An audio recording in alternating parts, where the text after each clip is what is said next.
Fierce Lord. This video is purely for entertainment and does not infringe on copyrights or laws. The rights to the novel and image belong to the original author. We do not claim ownership.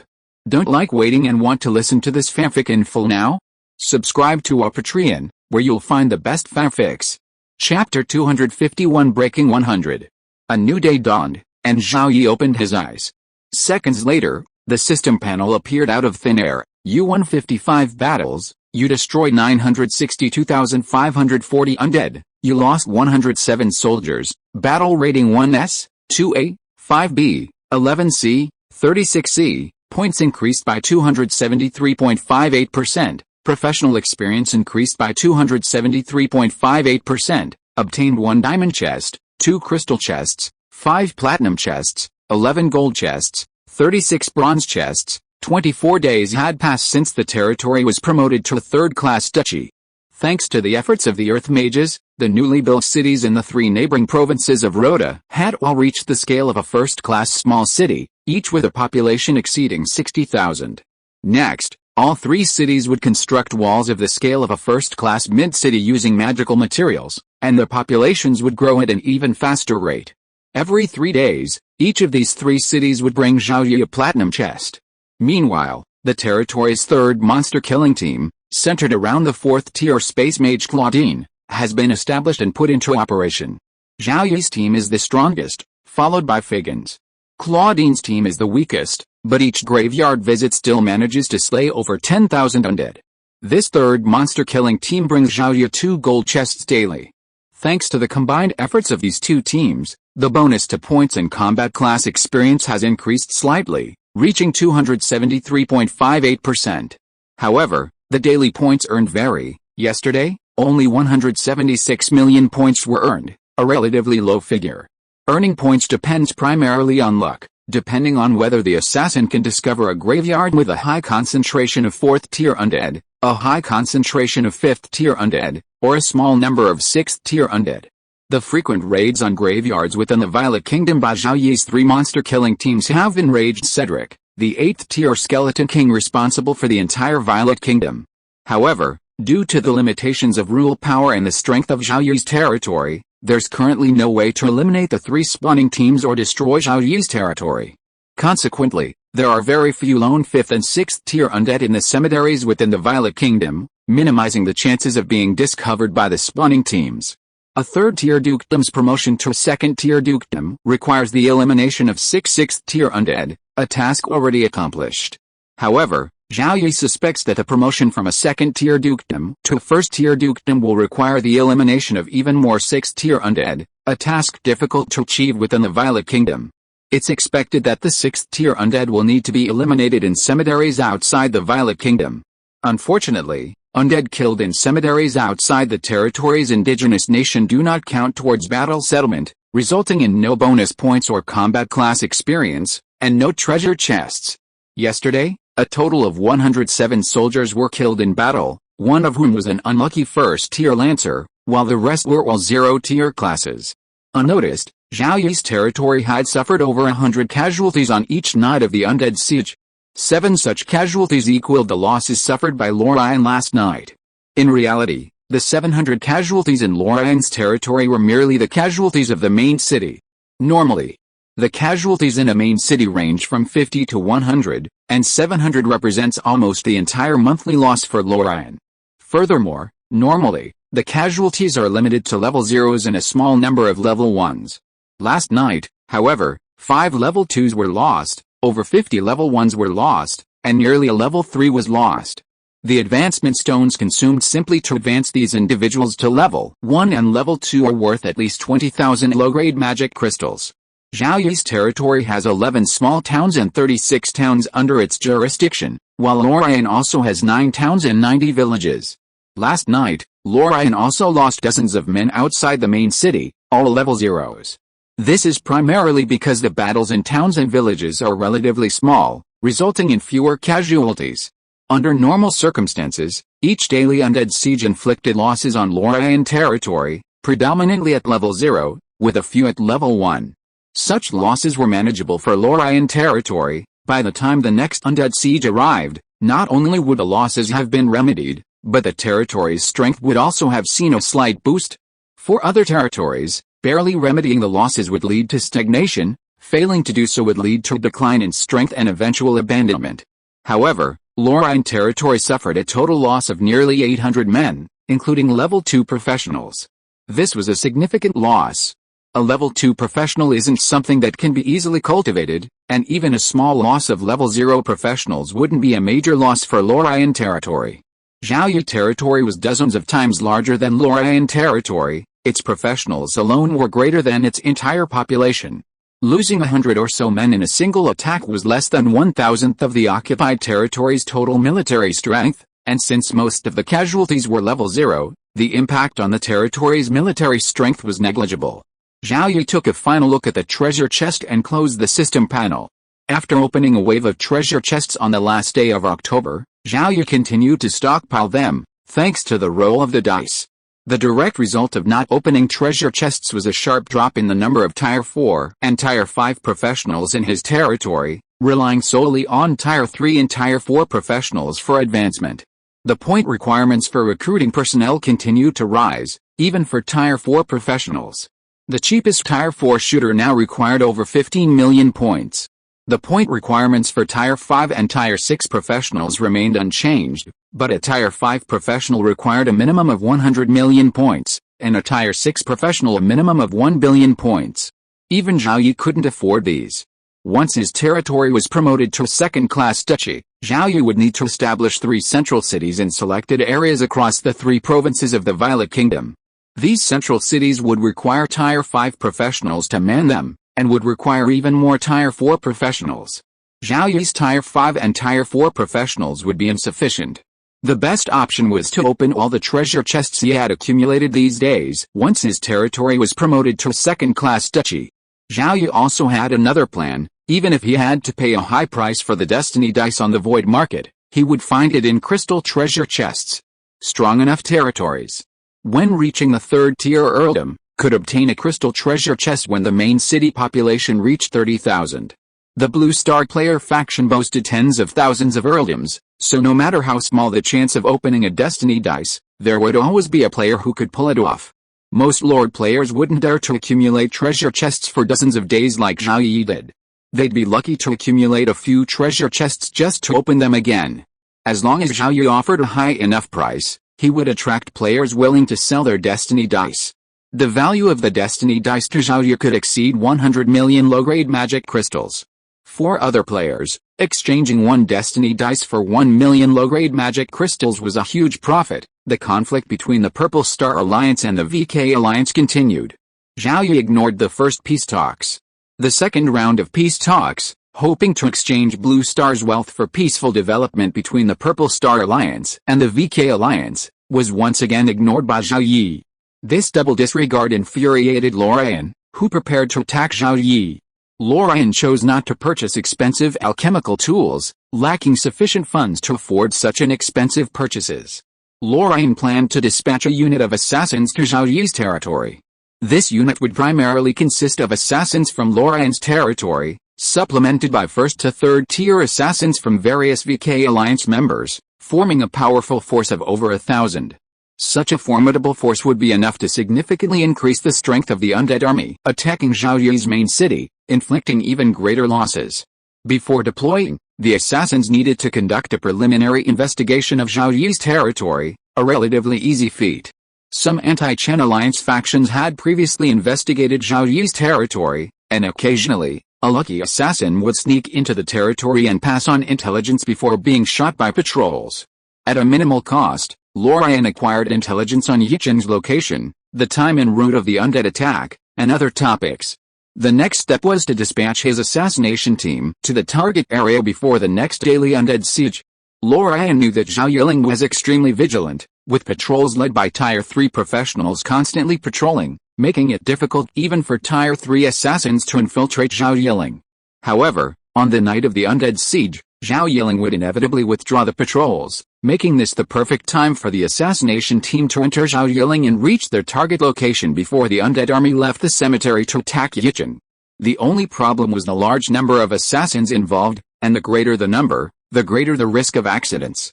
Therefore, The assassins would operate in small, dispersed teams, each with its own target location, all aligned with the undead siege route.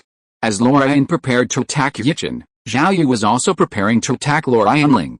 The damage inflicted on Lorraine last night was relatively minor, leaving Zhao Yi deeply dissatisfied.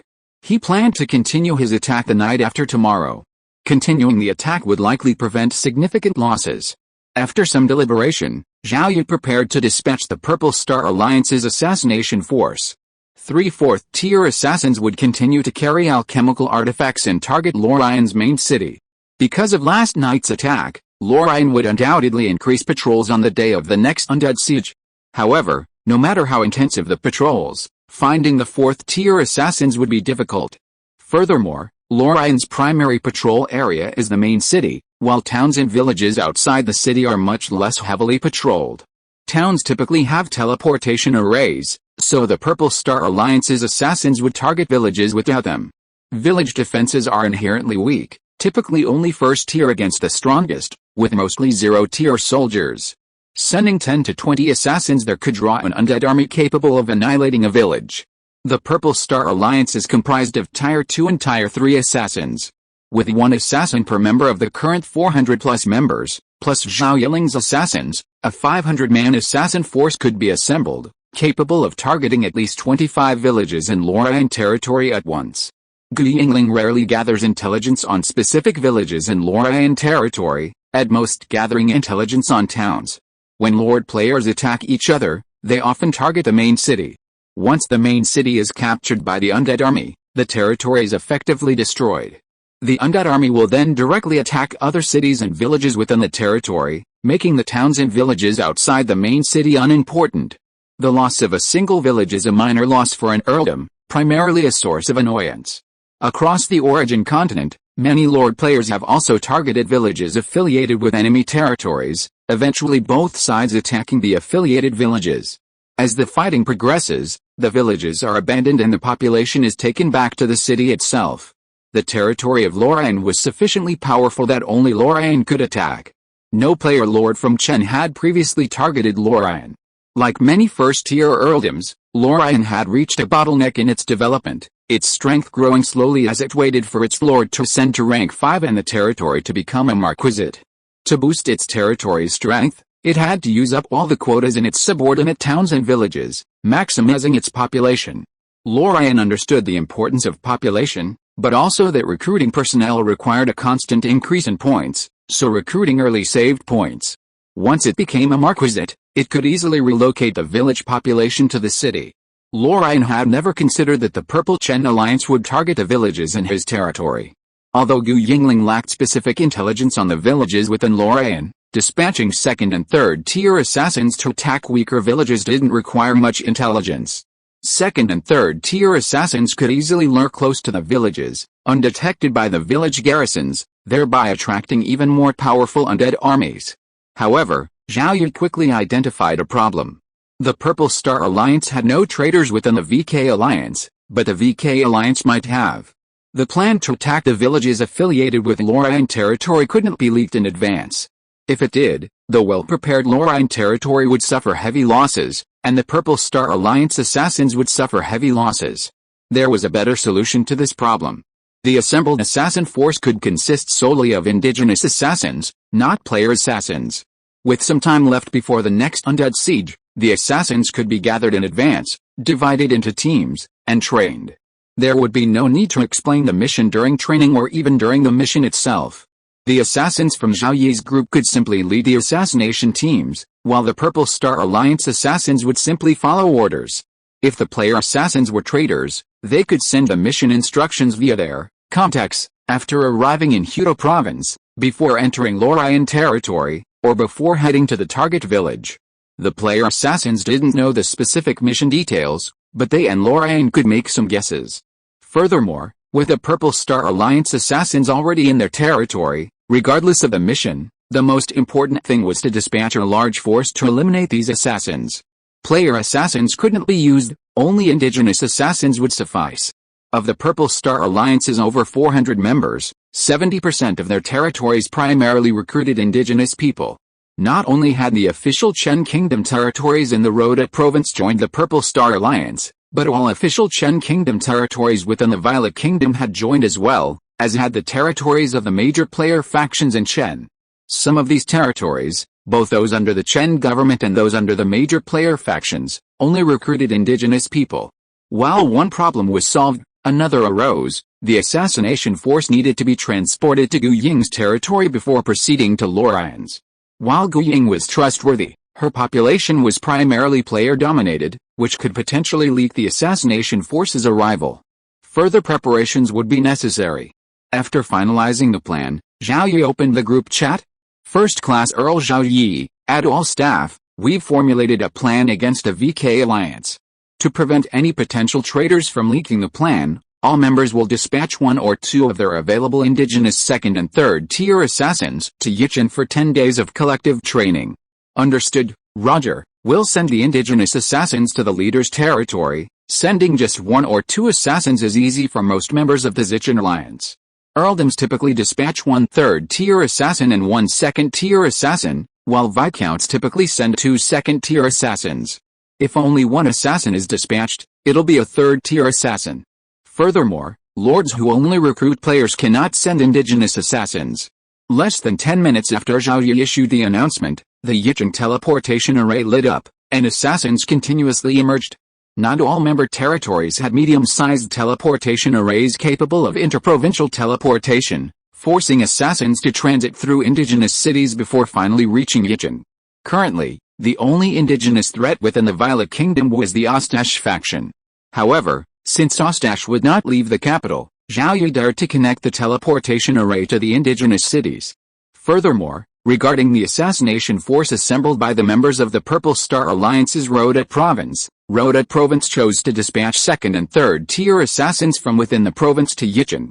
Within an hour, all members who could dispatch indigenous assassins had sent them to Yichen, totaling 589 assassins.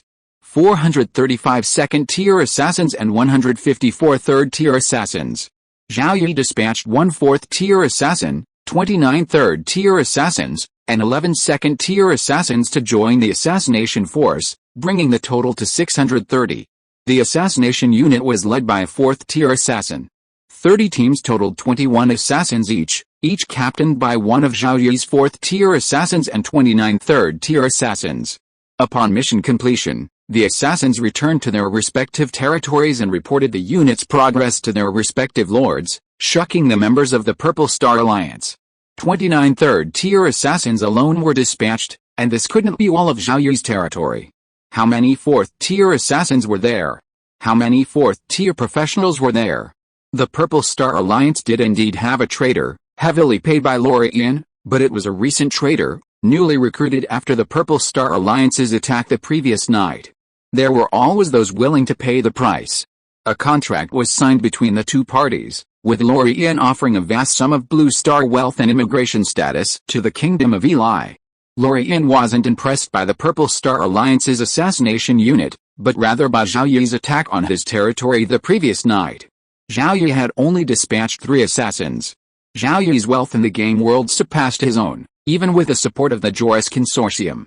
He purchased 3 expensive, reusable alchemical items capable of faking a vast life force. While the major player factions were reluctant to purchase them, Zhao Yi did. This opponent was formidable.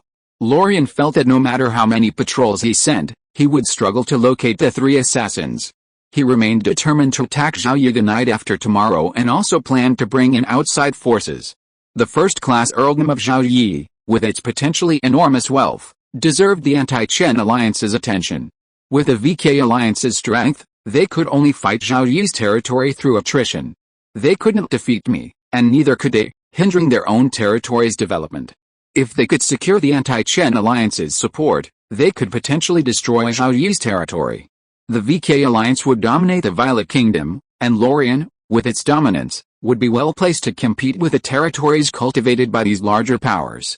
Through his address book, Lorian reported Zhao Yiling's situation to the Joris Consortium, which then reported it to the Eli government. Finally, the Eli government brought it up as an agenda item at a new meeting of the Anti-Chen Alliance. The major factions in the Anti-Chen Alliance felt that Zhao Yiling's financial resources were indeed quite excessive, which was understandable given his wealth. But wealth alone isn't enough. They don't believe a single-player territory can compete with the major forces of the anti-Chen alliance. The major player forces are now aiming to quickly cultivate their subordinate territories to become marquisites. Those already promoted are swiftly catching up with Cheng Jingling. Zhao Yi posed a far less significant threat than Cheng Jingling.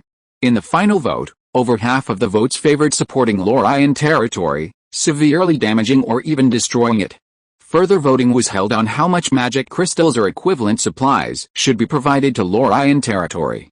5 options were offered: 100,000, 300,000, 500,000, 700,000, and 1 million. Ultimately, 100,000 low-grade magic crystals received over a third of the votes. The anti-Chen alliance decided to support Lorian territory with 100,000 low-grade magic crystals or equivalent supplies. Upon learning of this, Lorian wasn't angry, but rather disappointed. 100,000 low-grade magic crystals wouldn't even sustain 2 battles of the scale seen the night before. But it was better than nothing. It was a good deal. Lorian firmly believed in using force to force peace, refusing to continue the struggle with the Purple Star Alliance. He wanted to develop peacefully and advance towards the Marquisate. A new day dawned, and another day of undead siege. In the morning, Zhao Yi privately messaged Gu Ying. Gu Ying, I'll be sending an assassination unit to your territory at noon. I hope you can make advance preparations and obscure the teleportation area to prevent outsiders from noticing the assassination unit's arrival. Understood. I'll send my trusted personnel to do it right away, Gu Ying replied. Gu Ying also understood that these so-called outsiders included the players in her territory. It was obvious that some of them had been bribed by the enemy. Such a situation was unavoidable. After closing the system panel, Gu Ying immediately instructed Panzuir to gather trusted personnel to fake construction work at the teleportation area in the main city and the nearest town to Lorian's territory, thereby obscuring the teleportation array. Zhao Yi's assassins, disguised as various professions, would enter Gu Ying's town and leave in small groups through the 4 gates. Zhao Yi prepared the assassins' mounts this time, and the cost of transporting them would at least double. To dominate the Violet Kingdom, Zhao Yi didn't mind spending a little more, using alchemical items to attract more undead to attack the city. This method cannot be used in Zhao Yi's territory. The undead understand the strength of Zhao Yi's territory and will naturally not send more undead there. Chapter 252, Beautiful Deputy Alliance. Night fell. In Zhao Yi's territory, land cavalry patrols gradually returned to the city. Outside, VK Alliance assassin squads were making final preparations. The land cavalry patrols had returned, but air cavalry patrols were still flying everywhere. After the attack on Lorian's territory, Zhao Yi suspected Lorian might retaliate, and members of the Purple Star Alliance were warning him in group chats to be wary of VK Alliance retaliation. Therefore, tonight, there were even more air cavalry patrols in the sky. Zhao Yi's total number of air cavalry had approached 7,000, with a total of 1,000 deployed to the territory. These air cavalry were not only knights, but also mages, with 10 4th-tier mages alone. Mages of this tier were more likely to detect assassins than other classes. As the VK Alliance assassins entered Zhao Yi's territory, the air cavalry patrols quickly discovered the enemy. Revelation arrows, shoot. 4 arrows were fired above, below, left, and right of the assassin's location. About 2 meters from the ground, the revealing arrow exploded, rapidly coating a 20-meter radius with fluorescent green revealing powder. This was just the effect of one revealing arrow. 4 arrows combined instantly revealed a VK Alliance assassin squad of 15. The VK Alliance assassins attempted to flee, but the air cavalry patrols rained down arrows, wiping out every one of them. VK Alliance assassin squads were quickly annihilated by the Zhao Yi air cavalry patrols. The area between Cemetery No. 1 and Yichen was a prime target for the air cavalry patrols. The fortunate VK Alliance assassin squads that reached their designated target were soon surrounded and attacked by the air cavalry patrols. Many assassins sent back messages before their deaths. The demise of each assassin squad infuriated Lorian, who immediately ordered the remaining assassin squads to evacuate Zhao Yi territory. However, these assassin squads faced difficulties entering Zhao Yi territory, and retreating was equally challenging. A large number of assassins died upon entering Zhao Yi's territory. How many would eventually withdraw? Those VK Alliance members, having learned of the deaths of their own assassins, whispered in group chats, Let the assassins die, let them die. They hoped for some compensation. At this moment, Lorien had no interest in paying attention. The assassination forces ahead suffered heavy losses, while those behind them were still waiting for the Purple Star Alliance to strike. The Purple Star Alliance, or rather, Zhao Yi, possessed a wealth of tricks. Lorien knew that alchemical items like the manifestation arrow sold for as little as 100 low-grade magic crystals, while high-level explosive arrows, capable of killing second-tier undead, cost only 15 low-grade magic crystals. Zhao Yi was truly generous, using at least 4 manifestation arrows to eliminate a single assassin squad. Unbeknownst to Lorien, these manifestation arrows were mass-produced in Zhao Yi's territory's alchemy workshop, with only a small portion of the raw materials purchased from the Void Exchange. The rest could be sourced from the Demi-Plane. Raw materials that didn't need to be purchased weren't considered a cost for Zhao Yi, so in Zhao Yi's territory, a single manifestation arrow cost less than 10 low-grade magic crystals. A first-level assassin in the territory's army normally carried at least 2 manifestation arrows. Now, each of the air cavalry in the sky carried at least 5 manifestation arrows. Facing the search and encirclement by Zhao Yi's air cavalry patrols, the VK Alliance's assassin teams barely escaped Zhao Yi's territory. A total of only 11 teams, 165 assassins, remained. Nearly 1,000 assassins fell in Zhao Yi's territory, including 231 assassins from Lorien, including 4 third-level assassins and 38 second-level assassins. The remainder were first-level assassins. Lorien suffered heavy losses, with all 4 third-level assassins killed, leaving only 1 remaining. Just 1 level 3 advancement stone requires at least 20,000 low-grade magic crystals. Training 4 third-level assassins, including advancement stones and equipment, cost over 100,000. The loss of 231 first to third-level assassins cost over 250,000 low-grade magic crystals. Lorien was consumed by a whirlwind of emotions, heartache, anger, regret, and worry. He anticipated some casualties from sending his assassination force against Zhao Yi's territory, but he hadn't anticipated such a massive loss.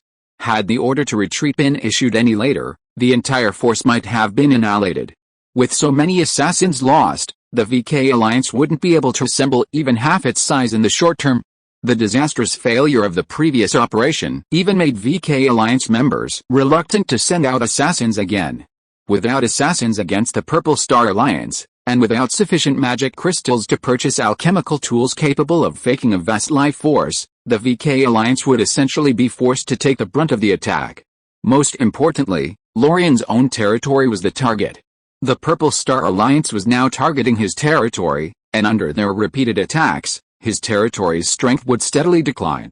Just as Lorien was lost in thought, the undead army launched its assault on every city and village in Lorien's territory. Lorien's air cavalry, scouting the undead from a distance from the cemetery, soon discovered that not only were the undead attacking the main city significantly stronger than usual, but the undead attacking many villages had also grown significantly stronger. With an undead army commanded by Tier 3 undead, attacking a village populated only by Tier 0 and Tier 1 professionals, it was impossible for the village to hold. Players on flying mounts quickly reported the undead army's advances, and Lorien, upon receiving the intelligence, was shocked and enraged. The Purple Chen Alliance had actually attacked a village in his territory. Damn it! Damn the Chen people! Lorien quickly discussed with his men how to deal with the current situation. The main city's troops can't be sent to support the villages. If we do, the main city will suffer even greater casualties. Send troops from the major towns to support the villages. The undead horde attacking the villages includes level 3 undead. The town's troops can't resist. Use your reserves of super explosive arrows, level 3 attack spell scrolls, and other alchemical items that can destroy level 3 undead. Or should we abandon these villages and not send troops to support them? No. If we don't send troops to rescue these villages, after they are destroyed by the undead army, the undead will attack other nearby villages and cities.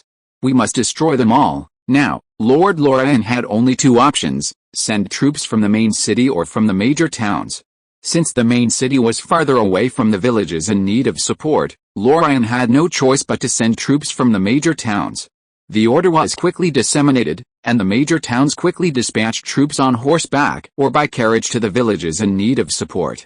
The combat class players stationed in the various villages had already learned of the approaching even more powerful undead army.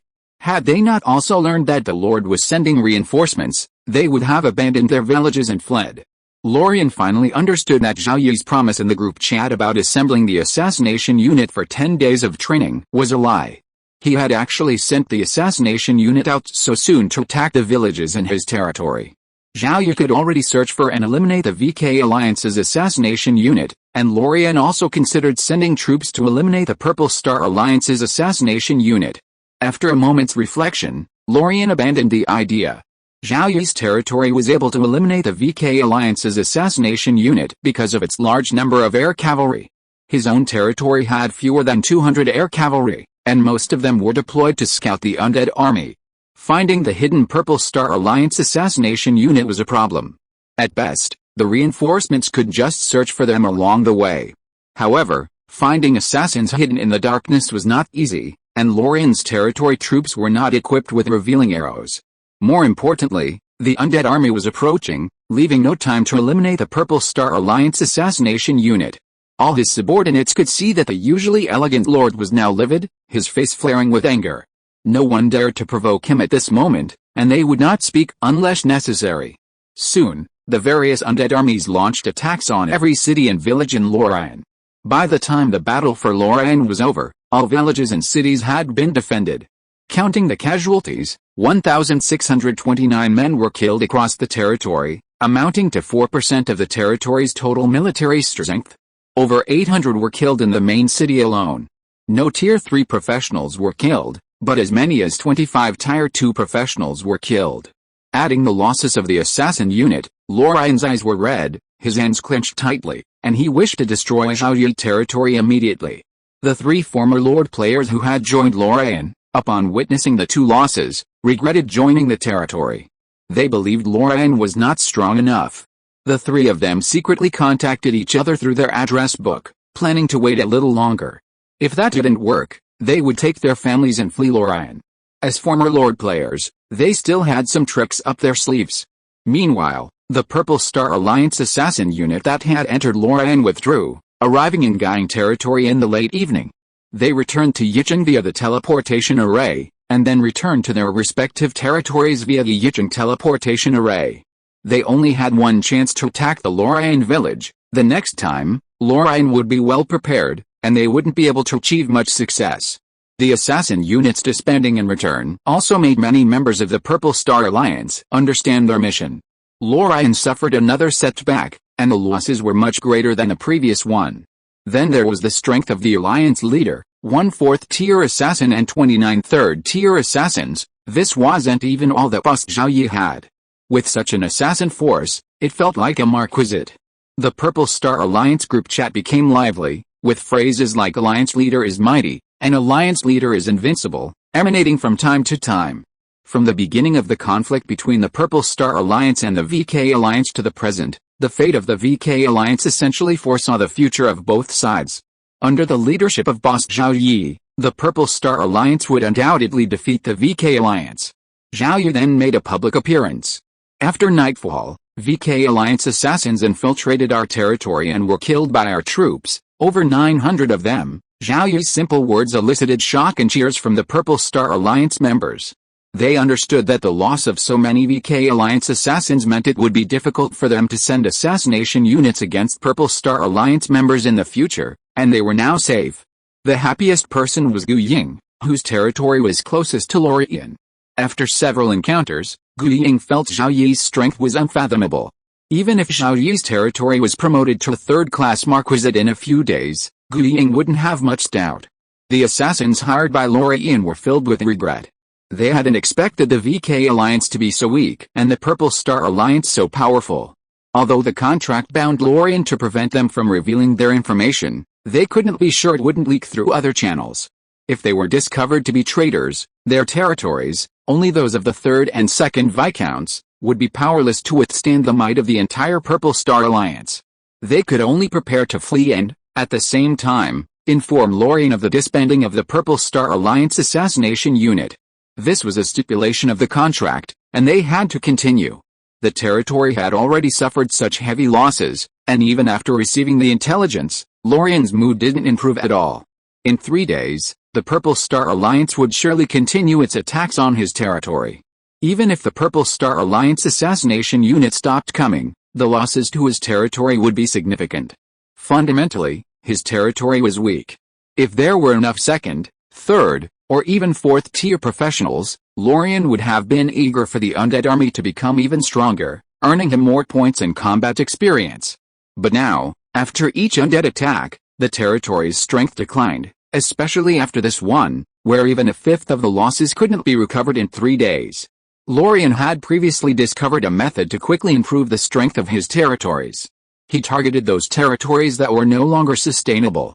If the territories gave up their territories, he could exchange Blue Star's wealth for high-quality population, including second and third-tier professionals, and possibly even fourth-tier professionals. Crucially, the Purple Star Alliance was only targeting its own territories and no longer targeting other VK Alliance members.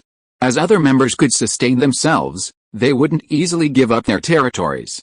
Regardless of whether he could trade his wealth for high-quality population, Lorien had to try. If he didn't, his territory's strength would continue to decline, and eventually the Joris Consortium would abandon their territories and shift their resources to later territories. This was something Lorien couldn't accept. Upon receiving the territorial leader's order, Lorien's men sprang into action, contacting VK Alliance members to offer Blue Star's wealth in exchange for high-quality population. However, the VK Alliance members all refused, at least for now. They were unwilling to sell their territory's high-quality population to Lorien. Selling off their territory's high-quality population would mean abandoning the territory, and why would they, when the territory was still sustainable, give it up? As long as the territory remained, the upgrade rate would not decrease. Treasure chests would still be available every 3 days. If they were lucky enough to find something valuable, their territory might become the next Lorien, or even the next Zhao Yi. The VK Alliance members understood that Lorien was purchasing high-quality populations to compensate for the loss of territory. If they failed to make up for the losses, Lorien would ultimately be destroyed. Even if Lorien survived, he could no longer serve as the leader of the VK Alliance. Without a first-class Earl as its leader, the VK Alliance would become fragmented and unable to fight against the Purple Chen Alliance. But that was a matter for the future. Lorien could still hold out, and now that the Purple Chen Alliance was dealing with Lorien, the other VK Alliance member territories were relatively safe.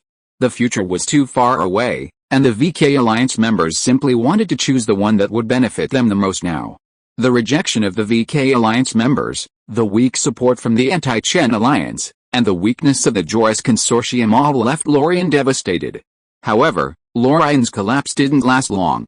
While unable to purchase high-quality population, the VK Alliance leader could request reinforcements from other members. The minimum requirement wasn't too high. Each earldom sent at least 3 professionals, and each viscounty at least 2. Earls were required to send at least 1 Tier 3 professional, and no member was allowed to send any professionals below Tier 2. This would give Lorien at least 1,200 additional Tier 2 and 3 professionals.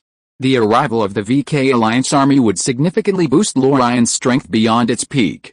However, there were 2 challenges: the willingness of VK Alliance members to send reinforcements, and the integration of the VK Alliance forces.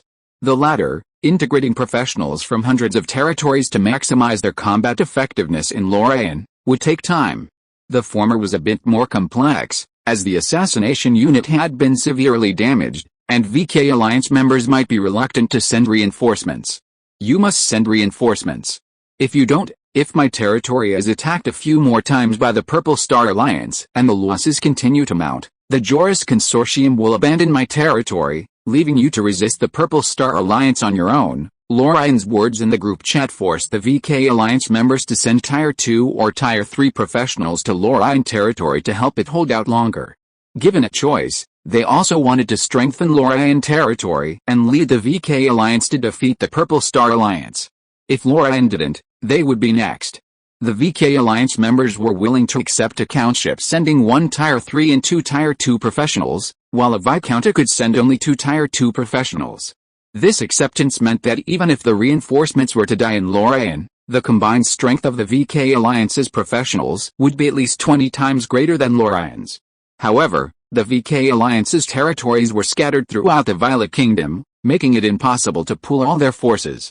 Over the course of half a day, Reinforcements arrived in Lorraine, numbering 1,247, including over 100 Tier 3 professionals.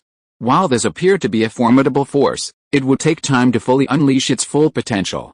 The majority of these reinforcements remained in the main city of Lorraine, while the remaining half was divided equally among the 9 towns within Lorraine. On the last day of November, the day of the undead siege, Zhao Yi again dispatched 3 Tier 4 assassins armed with alchemical artifacts to attack Lorraine. This time, their targets were the 3 towns within Lorraine. As the undead army left the cemetery and advanced towards Lorraine, the air cavalry noticed that only the undead attacking the 3 towns had increased in strength and immediately reported this to their superiors. Lorraine was not particularly surprised by the changes in the undead army. 3 days prior, the Purple Star Alliance had targeted villages, so this time they could also target towns. Although not surprised, Lorraine's expression was grim. He preferred the Purple Star Alliance's attack on the main city over the towns, which he preferred. The main city, the strongest point in the territory, was far behind the towns. While the main city was manned by Tier 4 professionals, the towns only had Tier 3 professionals. The main city had a smaller proportion of Tier 0 professionals than the towns, while the main city had a higher proportion of Tier 1 and Tier 2 professionals. The town garrison was weak, and the reinforcements sent from the main city to support the 3 towns were unfamiliar with the town's environments. In tonight's battle, Lorraine knew his territory would suffer significant losses, yet there was no way to avoid them. The battle erupted, and it ended. The territory of Lorraine suffered over 1,300 casualties, including 113 from the VK Alliance army. 5 Tier 3 professionals were lost, 4 of whom were from the VK Alliance. Even with the VK Alliance troops, Lorraine's losses were still significant. This was the 3rd time the Purple Star Alliance had attacked Lorraine. Excluding the VK Alliance, Lorraine's strength was steadily declining. Seeing this situation, voices within the Joris Consortium called for abandoning Lorraine and instead increasing resources to develop the second-ranked Canway.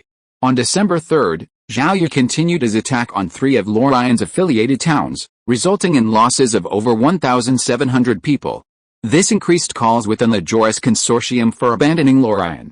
On December 6, Zhao Yi attacked the main city of Lorraine, resulting in losses of less than 1,200 people. This call continued to grow slightly within the Joris Consortium. Amidst Zhao Yi's frequent attacks on Lorraine, the Purple Star Alliance continued to grow. As of December 6, the Purple Star Alliance, including Zhao Yi, had 475 members, including 78 earls and 397 viscounts. The Purple Star Alliance does not accept barons, and the current 475 members are nearly at their limit. There are likely no more than 5 player lords from the Chen Kingdom holding Earl or Viscount titles within the Violet Kingdom who have not yet joined the Purple Star Alliance. The Purple Star Alliance imposed very few restrictions on its members. Even the attack on Lord Lorien was solely the responsibility of the Alliance leader. Members could focus on their development while watching the action unfold, and at the same time, they marveled at the Alliance leader's strength. With such a strong alliance, few qualified players would choose to join. With membership nearly finalized, Zhao Yi began internal elections within the Purple Star Alliance. The Violet Kingdom had 8 provinces, requiring the election of 8 branch presidents and 2 vice presidents. After the elections, Zhao Yi was named alliance leader and president of the Luoda province. Gu Ying was appointed vice president of the Purple Star Alliance and president of the Hutuo province. Du Hongwei, a second-class earl affiliated with the Chen Kingdom, was appointed vice president of the Purple Star Alliance and president of the Mingang province. Xiao De also became president of the Trut province. Zhao Yi wasn't particularly surprised that Gu Ying would become vice president. Within the Violet Kingdom, the beautiful Lord Gu Ying and her territory, which exclusively recruited female professionals, were second only to Zhao Yi in fame. From the leader's perspective, it's clear that serving as deputy leader in the Purple Chen Alliance doesn't offer much in the way of benefits, but it does require significant effort, so few are willing to take on the role. Gu Ying canvassed for votes in the group, and many people voted for her. Having a beautiful deputy leader wasn't a bad idea. Zhao Yi was actually quite surprised that Du Hongwei, who was affiliated with the official Chen state, became deputy leader. After almost a year in the gaming world, Chen players' trust in the official Chen state hasn't diminished much. The Purple Chen Alliance has 10 members affiliated with the official Chen state, and the choice of Du Hongwei as deputy leader was intended to allow them to seek support from the official Chen state if they encounter difficulties in the future. The Purple Chen Alliance, with 475 members, appears powerful, but it's far inferior to the official Chen state, and its cohesion is far less than theirs. Chapter 253, National Treasure. With the Purple Star Alliance electing its 8 branch presidents, Zhao Yi, Gu Ying, Du Hongwei, and the other leaders discussed and decided to regroup their assassination forces. This was the 5th time they had attacked the Lord of Lorien, and Lorien had suffered heavy losses. If Lorien were a solo player lord, they would have persisted, no matter how heavy the losses. However, Lorien belonged to the Joris Consortium, which controlled more than just Lorien. Since Lorien had already suffered heavy losses, continuing would only lead to greater losses. The Joris Consortium could choose to transfer Lorien's high-quality population to other subordinate territories, rather than losing them in vain to the Violet Kingdom. As long as Zhao Yi continued to attack Lorien, Lorien's fate would remain unchanged. Once Lorien was gone, the Purple Star Alliance would have to target the rest of the VK Alliance. At this point, Zhao Yi couldn't act alone. The VK Alliance also accepted barons, giving it at least 300 more members than the Purple Star Alliance. With so many territories, it would take a long time for Zhao Yi to conquer them all if he acted alone. He couldn't let the members of the Purple Star Alliance sit on the sidelines. If he wanted to continue his peaceful development, he had to act together and conquer all the VK Alliance territories. He reassembled his assassination force, requiring assassins of at least the 1st rank. Assassins from each province would be trained at the guild leader's territory, thus reducing transportation costs. Once the territory of Lorien was fallen, the assassination units from each province would be deployed. They would primarily target viscounts and barons, starting with the 2nd-rank earls of the VK Alliance, then the 3rd-rank earls. After the Purple Star Alliance's leadership reached their decision, they immediately issued a general notice, specifying only the rank of the assassins to be dispatched, not number, leaving it up to the members to act on their own initiative. Upon receiving the notice, the members responded en masse. Understood. Send all the 1st to 3rd level assassins we can mobilize from our territory to the President's territory. Soon, the Violet Kingdom will be our Purple Star Alliance's domain. I can mobilize 1 3rd-level assassin, 4 2nd-level assassins, and 27 1st-level assassins. We must destroy the VK Alliance. Before the alliance was formed, they were bullied by the anti-Chen Alliance. Now it's our turn to bully them. The traitor continued to deliver the intelligence. After receiving the intelligence, Lorien remained silent for a moment before sending it to the VK Alliance group chat. In response to the Purple Star Alliance's actions, Lorien remained silent. Numerous lords in the group chat offered to send more reinforcements to the leader, hoping he could hold out. Lorien didn't refuse. He could see that the vast majority of the members wanted him, their lord, to hold out longer, so they sent more reinforcements. However, Lorien didn't know how long his territory could hold out. As a core member of the Joris Consortium, he was reluctant to give up his territory, but for the sake of the Joris Consortium's development, he had to give it up. The Purple Star Alliance's attacks continued, the 6th, 7th, and 8th. Despite the VK Alliance's reinforcements, Lorien's losses continued to mount. By the end of the 8th attack, over half of the Joris Consortium's leadership had abandoned Lorien. Lorien had no intention of resisting the decision, as the backbone of his territory belonged to the Joris Consortium. As Lorien evacuated personnel and supplies to other Joris Consortium territories, Lorien spoke his final words in the VK Alliance group chat. "Sorry to disappoint you," he said, then left the chat. The VK Alliance members in the group chat were stunned. The leader had given up so quickly? What was to be done next? With so many members in the VK Alliance, only a 1st-class earl could hold the title. However, apart from Lorien, no other 1st-class earl was a lord in the anti-Chen alliance of the Violet Kingdom. No one would submit to a 2nd-class earl, not even an official 2nd-class earl from the Eli Kingdom. While the VK Alliance was in chaos, the Purple Star Alliance erupted in cheers upon learning that the Joris Consortium had abandoned Lorien. Soon, the Violet Kingdom would no longer have Lorien. Next, the Purple Star Alliance would attack the other VK Alliance members, and the Purple Star Alliance's dominance over the Violet Kingdom was imminent. Gu Ying finally breathed a sigh of relief. Her territory was closest to Lorien and held the greatest danger. Now that Lorian was steadily withdrawing personnel and supplies, she could breathe a sigh of relief. Once Lorian was completely gone, Gu Ying could finally relax. Only by personally managing and developing a territory that only recruited female professionals did she understand the difficulties of such development. Without the restriction, the territory might have already grown to first-class earldom. Having reached its current state, change could only be gradual, or perhaps even non-existent. Upgrading, leading the sisters in the company to strive for improvement, was just one of Gu Ying's goals. As the owner of a major company on Blue Star, Gu Ying, facing stagnant growth in his territory, chose a new avenue for breakthrough, the Purple Chen Alliance. This was the reason he canvassed for votes in the group chat and was successfully elected as its vice leader. Next, Gu Ying would actively participate in the development of the Purple Chen Alliance, ensuring its dominance over the Violet Kingdom. After dominating the Violet Kingdom, he would expand beyond the Violet Kingdom, raising the Purple Chen Alliance to a point where it could compete with the major player factions on Blue Star. Naturally, the Purple Chen Alliance would reap greater benefits, and as vice leader, Gu Ying would also reap a share of those gains. Of course, the Purple Chen Alliance also needed gradual internal reforms. The constraints on its members were too weak. Gu Ying hoped to gradually increase these constraints to better unite the strength of all members. Compared to other player factions, the Purple Chen Alliance was relatively loose, though perhaps better than the Anti-Chen Alliance. As for the position of leader, Gu Ying had only a few tentative ideas. The position of leader isn't for everyone. It requires absolute strength. Without it, the other members won't obey. Therefore, the Purple Star Alliance needs a leader of unparalleled power, and Zhao Yi qualifies perfectly. Since joining the Purple Star Alliance, Gu Ying has yet to meet Zhao Yi. Of the vice leaders and the president, only Xiao Da has met him. Whether they've met or not isn't crucial, but Gu Ying has a lot of doubts about Zhao Yi. Having never met him.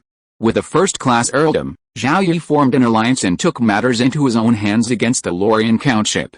It seems Zhao Yi is quite ambitious. However, the Purple Star Alliance's limited control over its members doesn't align with his ambitions. This presents a profound contradiction. Gu Ying is somewhat puzzled by Zhao Yi and needs to get to know him more, and understand his perspective. If Zhao Yi is ambitious, then everyone should work together to expand and strengthen the Purple Star Alliance. If Zhao Yi isn't, then while developing his own territory, he should remain the leader of the Purple Star Alliance, and let Gu Ying lead its development. The territory of Lorian is on the verge of collapse. Without Lorian's leadership, the VK Alliance is no match for the Purple Star Alliance. The situation within the Violet Kingdom is clear, it's only a matter of time before the Purple Star Alliance dominates. While the VK Alliance remains, internal problems within the Purple Star Alliance remain stable. However, once the VK Alliance collapses, the Purple Star Alliance risks disintegration. This is what Gu Ying will do next, strengthen the cohesion of the Purple Star Alliance and increase its control over its members. Meanwhile, Zhao Yi, in Zhao City, hadn't considered Gu Ying's concerns. The Purple Star Alliance members were focused on the changes in Lorian and the upcoming battle with the VK Alliance, but Zhao Yi paid no attention. The VK Alliance, while threatening the survival of the other Purple Star Alliance members, posed little threat to Zhao Yi. To target Lorian and the VK Alliance, Zhao Yi primarily deployed 3 4th-tier assassins. Compared to dealing with the VK Alliance, Zhao Yi's current concern is his territory's impending promotion from a third-class duchy to a second-class duchy. On October 30th, the territory was promoted from a first-class marquisate to a third-class duchy. Since then, the population of the territory's main city, Xiaocheng, has steadily increased by over 10,000 people daily. It's now December 16th, and tomorrow the main city's population will reach 960,000, completing the final task of the territory's promotion. With a promotion from third-class duchy to second-class duchy, Xiaocheng will face 7 waves of undead sieges. The previous promotion to a 6th-class professional had already inflicted significant damage on the undead. As a result, the undead army, while sufficient in number, was significantly weaker when the first-class marquisate was promoted to a third-class duchy. Zhao Yi wondered whether the undead army would be stronger or weaker with this promotion. He hoped for a powerful undead army to attack Xiaocheng.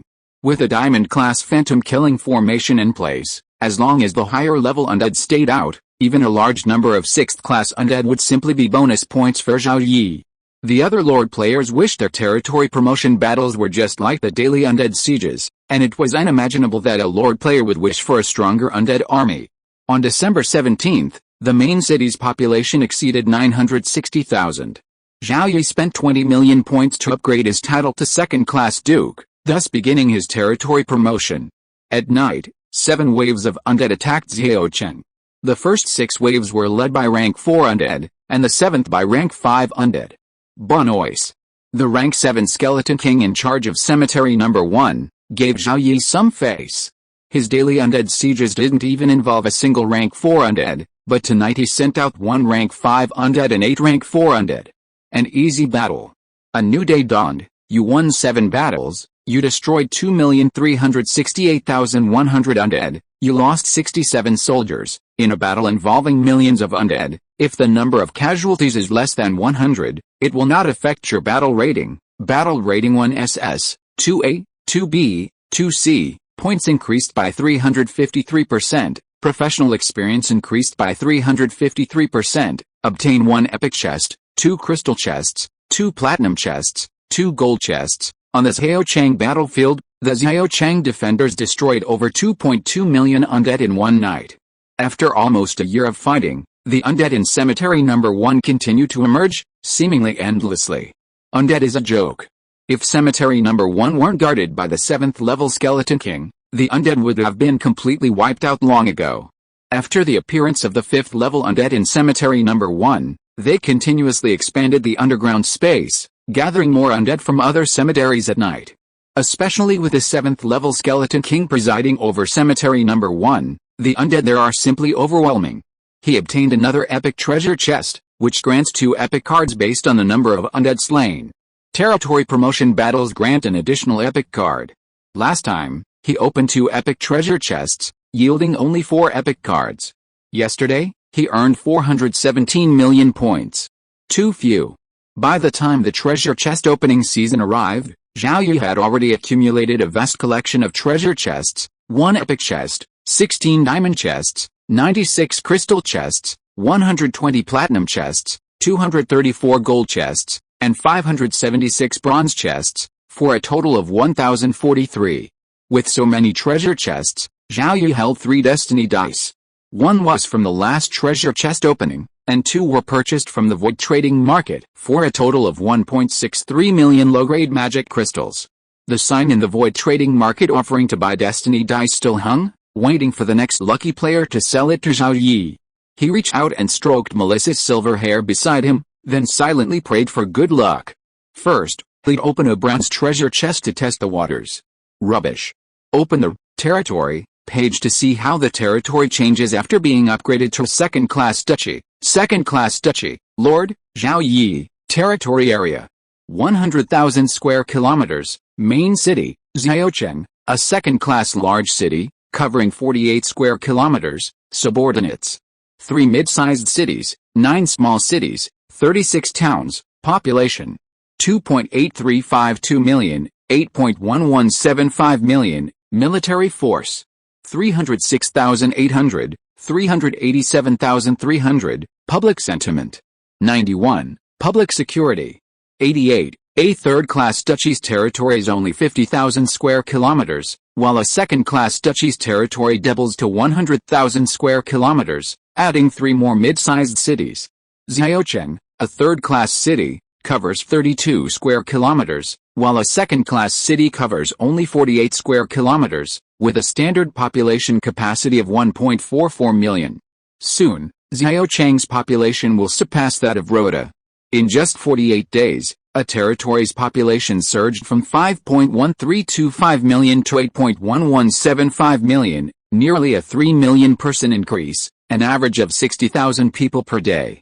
The population threshold for a third-class viscounty to a second-class viscounty is only 50,000.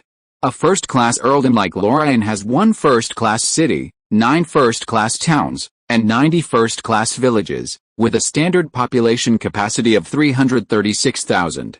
Zhao Yi's territory took 48 days to increase its population by the size of 9 Lorraine territories.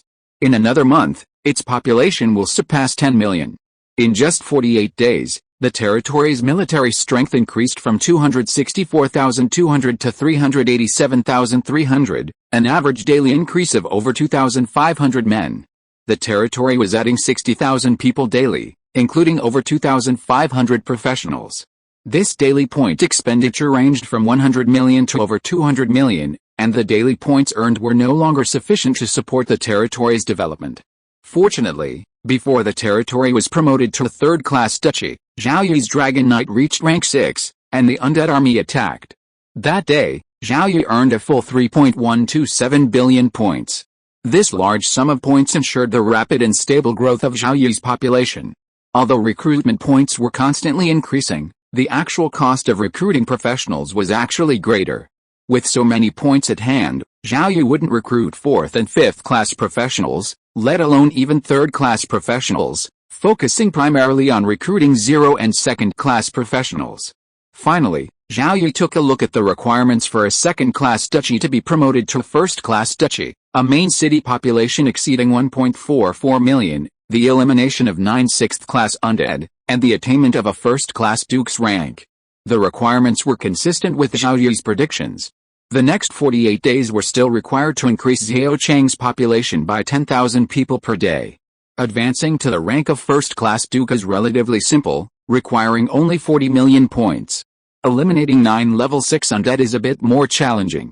There are 3 level 6 undead in the territory, and Zhao Yi and Melissa are both only level 61. The level 6 undead within the Violet Kingdom are already swarming, making it difficult for Zhao Yi's team to take on them. To complete the task of eliminating 9 level 6 undead, Zhao Yi plans to leave them in a cemetery outside the Violet Kingdom. After breakfast, Zhao Yi opened another bronze treasure chest and found the items quite good. He then opened a gold treasure chest and surprisingly found a Magic Archer class advancement scroll, and a level 3 advancement stone. Zhao Yi immediately rolled the destiny dice. The red X4 landed face up, tripling his luck value for 1 hour. After making a phone call to inform Cici that the meeting would be postponed for an hour, Zhao Yi eagerly began opening treasure chests. He found an epic chest containing 3 epic cards and 5 diamond cards. There are 16 diamond chests, 4 of which are for 1 diamond card and 12 for 2 diamond cards, 3 epic cards, level 8 advancement stone, floating fortress, judgment of light spell scroll, 33 diamond cards, tier 5 archer recruitment scroll, tier 5 lancer recruitment scroll, 5-star talented occupation recruitment scroll, tier 4 wind mage recruitment scroll 4, tier 4 shield warrior recruitment scroll 4, tier 5 red dragon, tier 3 Pegasus 66, level 7 advancement stone, 3, 4-star talent stone, diamond robe, diamond shield, diamond dagger, teleportation ring, thunderbolt spell scroll, tsunami skillbook, great will skillbook, nightmare occupation transfer scroll, alchemy grandmaster inheritance, shield warrior occupation inheritance statue, priest occupation inheritance statue, medium magic crystal mine, medium forbidden magic stone mine, medium magic cannon, 2, moment of eternity, meteor arrow, 100 drops of water of life, 2nd level tree of life, void arena, medium-sized demi-plane, large teleportation array 3. After hastily opening the treasure chests, Zhao Yi headed to the city hall for a meeting to determine the development tasks for the territory after its promotion to a 2nd-class duchy. However, during this meeting, Cease, Elliot, and the others could sense that the Lord was somewhat absent-minded, wondering what he was thinking about. Zhao Yi was naturally thinking about the goodies he had just unearthed from over 1,000 treasure chests. A level 8 advancement stone, worth 200,000 high-grade magic crystals. A floating fortress, also known as a high-level mage tower. A standard-sized floating fortress, its lower half cylindrical with a base diameter of 1 kilometer, covers an area roughly the same as the Void Trading Field, equivalent to the area of 2 level 1 towns, but slightly smaller than a level 3 city. The upper half of the main body is dominated by various visible buildings. A floating fortress is a war fortress. Fully loaded with weapons and abundant energy, its combat power surpasses that of a single Tier 8 professional, capable of fighting against multiple Tier 8 professionals and even withstanding multiple attacks from legendary masters. Large magic cannons, capable of single-shotting a Tier 7 professional or injuring a Tier 8 professional, are standard equipment in floating fortresses. Multiple large magic cannons simultaneously hitting a Tier 8 professional can also be devastating. However, Zhao Yi's floating fortress is equipped with only one large magic cannon, a national treasure. Below the large cannon, there are 4 medium magic cannons and 16 small magic cannons. Floating fortresses are typically built or owned by top-tier indigenous factions, including the Empire. Their floating fortresses typically feature at least 3 large magic cannons, over 10 medium magic cannons, and even over 50 small magic cannons. When a floating fortress exposes all its magic cannon barrels and unleashes full force, the spectacle is truly terrifying. Magic cannons, giant crossbows, alchemical bombs, and even epic-level magic arrays. The floating fortress not only allows for levitation, but also possesses spatial arrays that can confine space and allow it to quickly travel between 2 places. With its various capabilities, the floating fortress could single-handedly overwhelm an entire kingdom, even against a superior kingdom commanded by 8th-tier professionals. The floating fortress alone reveals the vast disparity in power between a kingdom and an empire. Fully arming the floating fortress requires a vast amount of magic crystals, as does flying it through the air. Activating the spatial teleportation array consumes even more. An empire would practically never deploy a floating fortress in a war against a kingdom. It simply wouldn't be worth it. Zhao Yi now possesses such a floating fortress. Although it's a simplified version, it provides Zhao Yi with a means to deal with 8th-tier professionals and 8th-tier undead. Such a floating fortress could easily sweep across the entire Violet Kingdom. However, with a floating fortress in hand, Zhao Yi often hesitated to use it. Once the floating fortress is deployed and becomes known to outsiders, legendary experts will almost certainly come to seize it. A force without a legendary expert at its helm is unworthy of possessing one. More importantly, the floating fortress consumes a terrifying amount of magic crystals. While it's fine when it's not in use, once it's deployed, even just a short flight consumes a vast amount of magic crystals. If it were to enter combat mode, Zhao Yi doubted that his reserve of less than 200 million low-grade magic crystals would be enough to keep the floating fortress operational for 24 hours. The crystal-eating behemoth refers to the floating fortress and the even more terrifying Sky City. The floating fortress can't always be kept in a card pack. Unexpected situations might require its deployment. The floating fortress isn't something a single person can control. Unleashing its full potential requires extensive training by a whole army. Zhao Yi's idea is to place the floating fortress in a sufficiently large demiplane and then form a dedicated unit dedicated to operating it. The floating fortress has its own built-in spatial array and can fly, making it easy to exit the demiplane. What's more, Zhao Yi has a space mage under his command, who can expand the space gate of the demiplane to allow the floating fortress to fly out. In addition, releasing the floating fortress can allow it to slowly gather some energy and reduce the consumption of magic crystals. Chapter 254, 100-Year Fruit. Judgment of Light is an 8th tier, single-target attack spell of the light element. Priests are support classes, but that doesn't mean they lack damage, especially against the undead. Even the simplest 0-tier skills can inflict damage. Priests, though called priests, are actually light mages. Besides various support and defensive skills, they also possess specialized damage abilities. Judgment of Light summons a massive lightsaber to attack the enemy. While it's described as a single-target attack, it can also deal area of effect damage. Due to the counterplay between light and the undead, even a fully prepared 8th-tier undead will be reduced to ash against Judgment of Light, and 9th-tier undead will also be damaged. First with a floating fortress, then the Judgment of Light spell scroll, Zhao Yi's arsenal of trump cards against 8th-tier professionals and the undead continues to grow. The 3 epic cards are all excellent, and the 33 diamond cards are not bad either. A 5-star talent class recruitment scroll has been released, and Zhao Yi is about to recruit his 3rd 5-star combat class talent. The previous 2 were Melissa and Brittany. Almost a year had passed since entering the game world, and he'd been constantly recruiting. While there was a chance of recruiting a 5-star talented professional, even when recruiting a rank 0 professional, the odds were incredibly low. Even though Zhao Yi recruited far more than other lords, his average luck made it virtually impossible to recruit a 5-star talented professional directly with points. Perhaps in the future, when there were more destiny dice, he could try using one before recruiting. Diamond cards alone could give Zhao Yi 3 more rank 5s and 8 rank 4s under his command.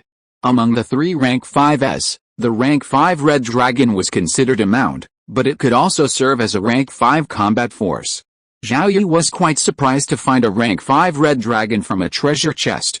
Perhaps he could find a knight with similar talent to the red dragon, adding a second dragon rider to his territory. This required gaining the red dragon's approval. A 4-star talent stone, and this advancement stone could be used by Brayden. Zhao Yi already had 3 level 7 advancement stones. With these 3, he now had 10. He could upgrade the level 6 Tree of Life in Demiplane 3 to level 7. If promoted to level 7 Tree of Life, it would produce even more Water of Life daily. The advancement from level 6 to level 7 represents a leap from mid-level to advanced, a significant boost in strength for professionals, and the same may apply to the Tree of Life. The indigenous factions that possessed the Tree of Life concealed information about how it enabled the Demiplane's growth, and they were bound to conceal more information. It had been less than a week since Zhao Yi's Dragon Knight class reached level 61, leaving him a significant distance from reaching level 7. Before reaching level 7, he had a high probability of obtaining 10 or more level 7 advancement stones, which would not affect his progress. However, Zhao Yi was concerned not only with level 7 advancement stones, but also with level 8 and level 9 advancement stones. Level 8 advancement stones can be found in epic treasure chests. To consistently obtain epic treasure chests, the city's population must exceed 3 million. Otherwise, Zhao Yi can only obtain epic treasure chests under special circumstances, and even then, he might not even get a level 8 advancement stone, let alone a level 9 advancement stone. This requires fusing lower-level advancement stones. 10 level 7 advancement stones fuse into level 8 advancement stone, and 100 level 7 advancement stones fuse into level 9 advancement stone.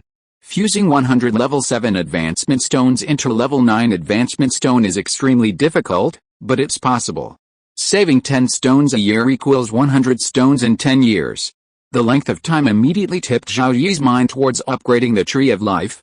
After some hesitation, Zhao Yi finally made up his mind to upgrade the Tree of Life. It wouldn't be a loss after all. Thinking of the Tree of Life, Zhao Yi was surprised to find a second Tree of Life in this treasure chest. It wasn't a Tree of Life seed, but a second-level Tree of Life. Zhao Yi planned to plant this Tree of Life in the 1.87 million square kilometers of Demiplane number 4, and then upgrade it to level 6. Compared to level 7 advancement stones, Zhao Yi could more easily come up with 10 level 6 advancement stones. Zhao Yi opened 96 crystal treasure chests 10 times in a row, and he got 2 level 6 advancement stones. The last time he opened a treasure chest, he even got 100 level 5 advancement stones at once. Zhao Yi has no shortage of advancement stones below level 7, and he often purchases level 4 and level 5 advancement stones from the void trading market. The price of advancement stones has stabilized. Although the price is high, it is in a situation where there is a price but no market. If there is a shortage of magic crystals, the acquired advancement stones can be sold again. The Ring of Teleportation is an equipment and a treasure with special attributes. The name suggests that it has a teleportation function. Zhao Yi obtained this diamond-grade teleportation ring. By consuming magic crystals or mana, he could use a 7th-level teleportation portal once every 10 days, a 4th-level space teleportation 3 times daily, or a 1st-level teleportation 10 times daily. He could also use a combination of teleportation and teleportation. The teleportation ring's ability to teleport stems from the special force generated by the core of the special attribute. Only with sufficient energy could teleportation occur. 10 days of generated space force is needed to activate a 7th-level portal, and an anchor point must be established at the other end beforehand. The teleportation ring's storage capacity is also limited. It cannot hold more space force. While the teleportation ring has its drawbacks, it is a truly diamond-grade item. No professional would refuse a portable space mage. Therefore, Zhao Yi used this teleportation ring himself. The Meteor Arrow, a diamond-grade alchemical item, possesses terrifying power capable of killing 7th-level professionals or 7th-level undead. The Great Will Skill Book is a Legion skill book. Zhao Yi once acquired the Nightmare Descent Legion skill, which inflicts a nightmare descent upon enemies on the battlefield. Those with weaker willpower will be trapped in a nightmare, even suffering a mental breakdown caused by the nightmare and attacking their allies. The Great Will skill's effect is precisely what dispels most negative mental states. Zhao Yi has acquired numerous Legion skills, reaching the epic level of Sovereign. From becoming a lord to leading the territory's development to this day, the number of casualties in every battle between the territory's army and the undead hordes has been minimal. This demonstrates the strength of the territory's army, a strength fueled by the legion skills of Zhao Yi and his generals. Without these numerous legion skill bonuses, the number of casualties in battle under unusual circumstances could double or even multiply. In a closely matched battle, a mere 1% increase in one side's strength could be the straw that breaks the camel's back. A Nightmare class transfer scroll is available. Nightmare is an advanced assassin class, and Zhao Yi has acquired a second diamond level special class. Native assassins can also change classes. The only requirement is that their assassin talent must be high enough, with a minimum of 4 stars and a maximum of 5 stars. Zhao Yi has a 4-star assassin under his command, Angus, who is already at level 5. If Angus had a 5-star talent, Zhao Yi would have directly awarded him the Nightmare class transfer scroll, but 4 stars is still a bit lacking. The Grand Master Alchemist inheritance is interesting. A 7th level alchemist is a Grand Master Alchemist. The Grand Master Alchemist inheritance is a 7th level alchemist's entire alchemy memory, representing their legacy. Zhao Yi intends to pass the Grand Master Alchemist legacy on to Gu Wendell. With his 5-star alchemy talent and the Grand Master Alchemist inheritance, Gu Wendell will firmly establish himself as Zhao Yi's top alchemist. A medium-sized magic crystal vein can yield a minimum of 10 million low-grade magic crystals and a maximum of 100 million low-grade magic crystals, combined across all grades. Compared to this, Zhao Yi is more interested in medium-sized forbidden magic stone veins. Low-grade forbidden magic stone can be used to construct buildings, mid-grade forbidden magic stone can be used to set up forbidden magic circles, and high-grade forbidden magic stone can be used to refine forbidden magic treasures. Even the smallest medium-sized forbidden magic stone vein is far more valuable than the largest medium-sized magic crystal vein. Finally, the Void Arena. Zhao Yi already possesses the Cash Cow Void Trading Market, the Mage's House Void Library, and who knows what other buildings are in the Void series? The Void Arena is a venue for sparring. Soul projections enter the Void Trading Market. Even the smallest loss is still a loss. The real players enter the Void Arena. It's similar to the legendary virtual reality games on Blue Star, where a player scans their body data through a game console and creates a character with the same physical attributes as their real self. They then control this character to fight, giving them a relatively realistic combat experience. The Void Arena is also somewhat useful for Zhao Yi. Zhao Yi and his professionals have been battling the undead, lacking in the battles between human professionals. Sparring among their companions can easily lead to injury. In the Void Arena, one can fight with all their might, unconcerned about injuring or killing the opponent. Death has no impact on the main body, merely draining some mental energy. Opening the Void Arena to indigenous professionals would be popular, even becoming a new cash cow for Zhao Yi. However, the fact that the Void Arena requires a main body to enter discouraged Zhao Yi from opening it to the public. For a long time, the Void Arena was used internally. The costs of operating the Void Arena were affordable. Zhao Yi also had an idea for using the Void Arena, hosting a professional competition open only to internal players, with prizes awarded to top-ranked players. This would encourage professionals to hone their combat skills and utilize their free time for training. After saving treasure chests for dozens of days and rolling a destiny dice, he would reap numerous treasures that would tempt even the top indigenous factions, and his territory's strength would surge once again. The treasures he found in the treasure chests often caused Zhao Yi to lose focus during meetings, but as a lord, his subordinates wouldn't dare say anything.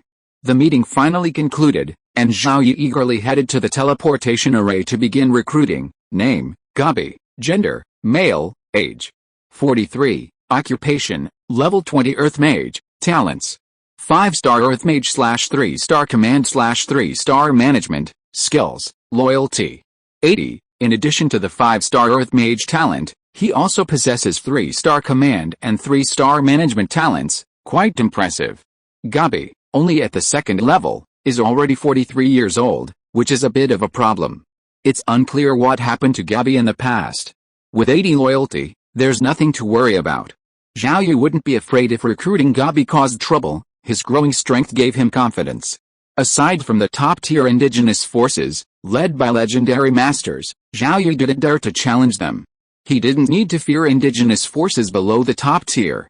Gabi, a 5-star Earth Mage, would not only be a powerful member of Zhao Yi's meeting in the future, but also a master architect of the territory, capable of building entire cities from scratch with a single wave of his hand. Name, Sebastian. Gender, male. Age, 362. Occupation, level 50 red dragon. Fire, talent, 4-star. Skills, loyalty, 80. Wow, a 362-year-old dragon. Upon joining Zhao Yi's territory, Sebastian immediately became the oldest person in the territory. While a 5th-level human professional can live up to 400 years, a 5th-level dragon can live up to 1,200 years. At only 362 years old, Sebastian is still in the middle age of a dragon's life. A 4-star talent is relatively common. Dragons generally have 4-star talents, with a few 5-star and 3-star talents. Fire-type red dragons are known for their fiery tempers, but when Sebastian, transformed into a sturdy middle-aged man, emerged from the teleportation array and saw Melissa, who had already reached the 6th level, he immediately shrank. Melissa was a 6th-level dragon, while Sebastian was a 5th-level dragon. The disparity in strength made Sebastian hesitant. Normally, massive dragons look down on smaller humans. Sebastian only respects Zhao Yi, the human lord he serves, and now fears Melissa, a fellow dragon. He obediently follows Zhao Yi's orders. Zhao Yi plans to send Sebastian to Demiplane 4. Most dragons often reveal their true forms, and the vast expanse of Demiplane 4 is more suitable for Sebastian. He'll come out again when there's a mission. Stay put, don't wander off. Be good, and I'll give you gold and gems. Seeing Zhao Yi pull a box filled with gold and gems from his storage, Sebastian's eyes lit up and he nodded repeatedly. Only Melissa turned away in disdain. She had plenty of this junk. Name, Jarrett. Gender, male. Age, 95. Occupation, level 50 archer. Talent, 3-star archer / 2-star leader. Skills, loyalty, 80. Average. Name, Fabian. Gender, male. Age, 90. Occupation, level 50 lancer. Talent, 3-star lancer / 3-star leader. Skill, loyalty, 80. 3-star leader, not bad.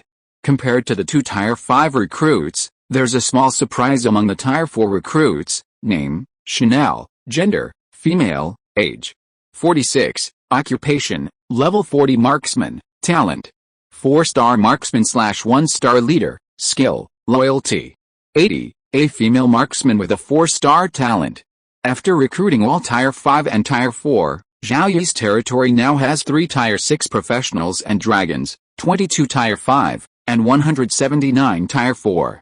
Distributing some Tier 4 and Tier 5 to the middle and smaller cities has significantly reduced Zhao City's high-end combat power. High-end combat power is still too scarce, and it will take considerable time for the territory to have sufficient high-end combat power. After recruiting personnel in Xiaocheng, Zhao Yi traveled to the 3 middle cities to increase their populations. He opened treasure chests to obtain numerous recruitment scrolls for professionals from rank 0 to rank 5, spending less than 100 million points on recruiting personnel today. With recruitment complete, Zhao Yi still had much to do. He first traveled to Demiplane number 3 to upgrade the Tree of Life to rank 7. Under the influence of the rank 6 Tree of Life, Demiplane number 3 was rapidly growing. Originally a tiny demiplane of 1.5 square kilometers, it now spanned over 1,500 square kilometers. This represented a 1,000-fold increase in area. At 1,000 square kilometers, it was considered a medium-sized demiplane. Demiplane number 3 had already transitioned from a micro-demiplane to a small demiplane, becoming a medium-sized one.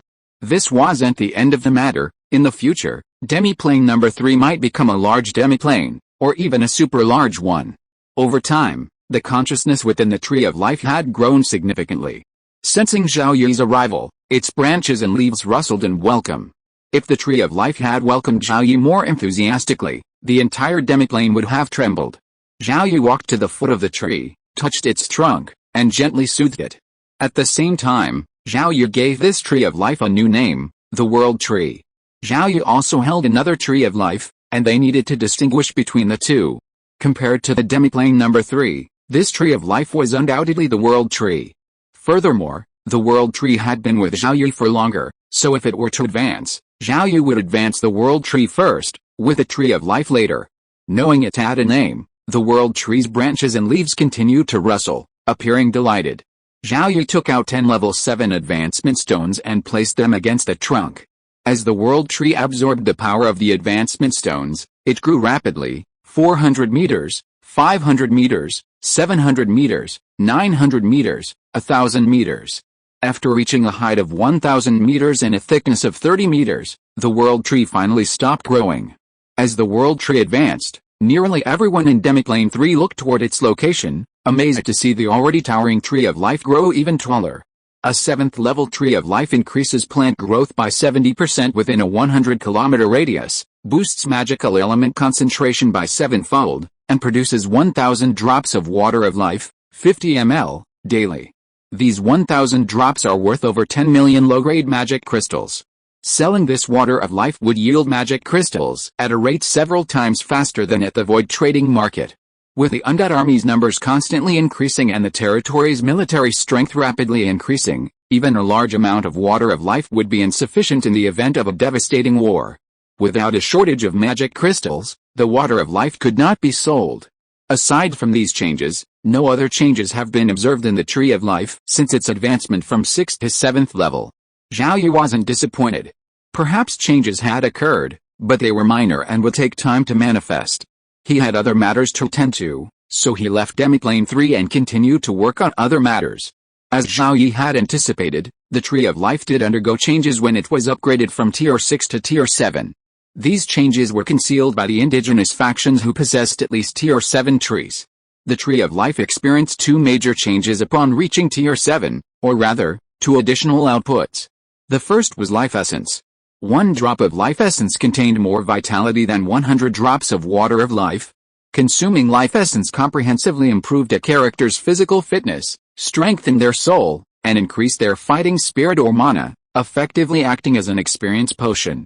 With a 5-star talent, and one of the highest tiers, a single drop of Life Essence could directly upgrade a character from level 0 to level 10.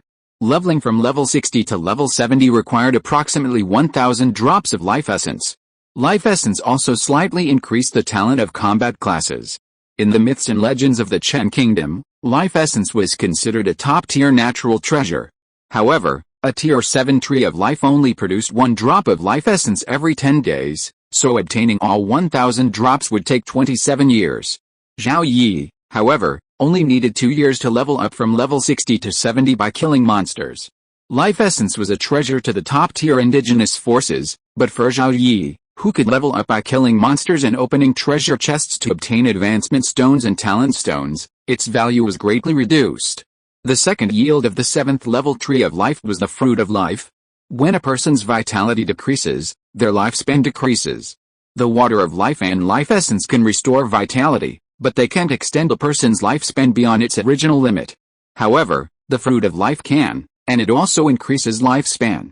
A 7th level Tree of Life blooms once a year, bears fruit once a year, and matures once a year. Every 3 years, 10 life fruits are produced. Eating 1 life fruit adds 1 year to one's lifespan, known as the 1-year fruit. An 8th level Tree of Life, in addition to producing 10 1-year fruits every 3 years, now produces the 10-year fruit, which blooms, bears fruit, and matures every 10 years. Every 30 years, 10 10-year fruits are produced. Eating 1 10-year fruit adds 10 years to one's lifespan. A 9th level Tree of Life can even produce the 100-year fruit, which blooms, bears fruit, and matures every 100 years. Every 300 years, 10 100-year fruits are produced. Eating 100-year fruit adds another 100 years to one's lifespan.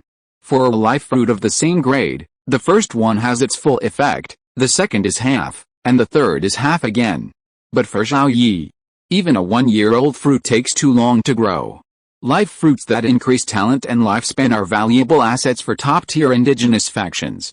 A single 7th tier life tree, with its life essence produced for a single exceptionally gifted individual, can essentially elevate them to legendary status, ensuring a continuous supply of legendary experts within their indigenous faction.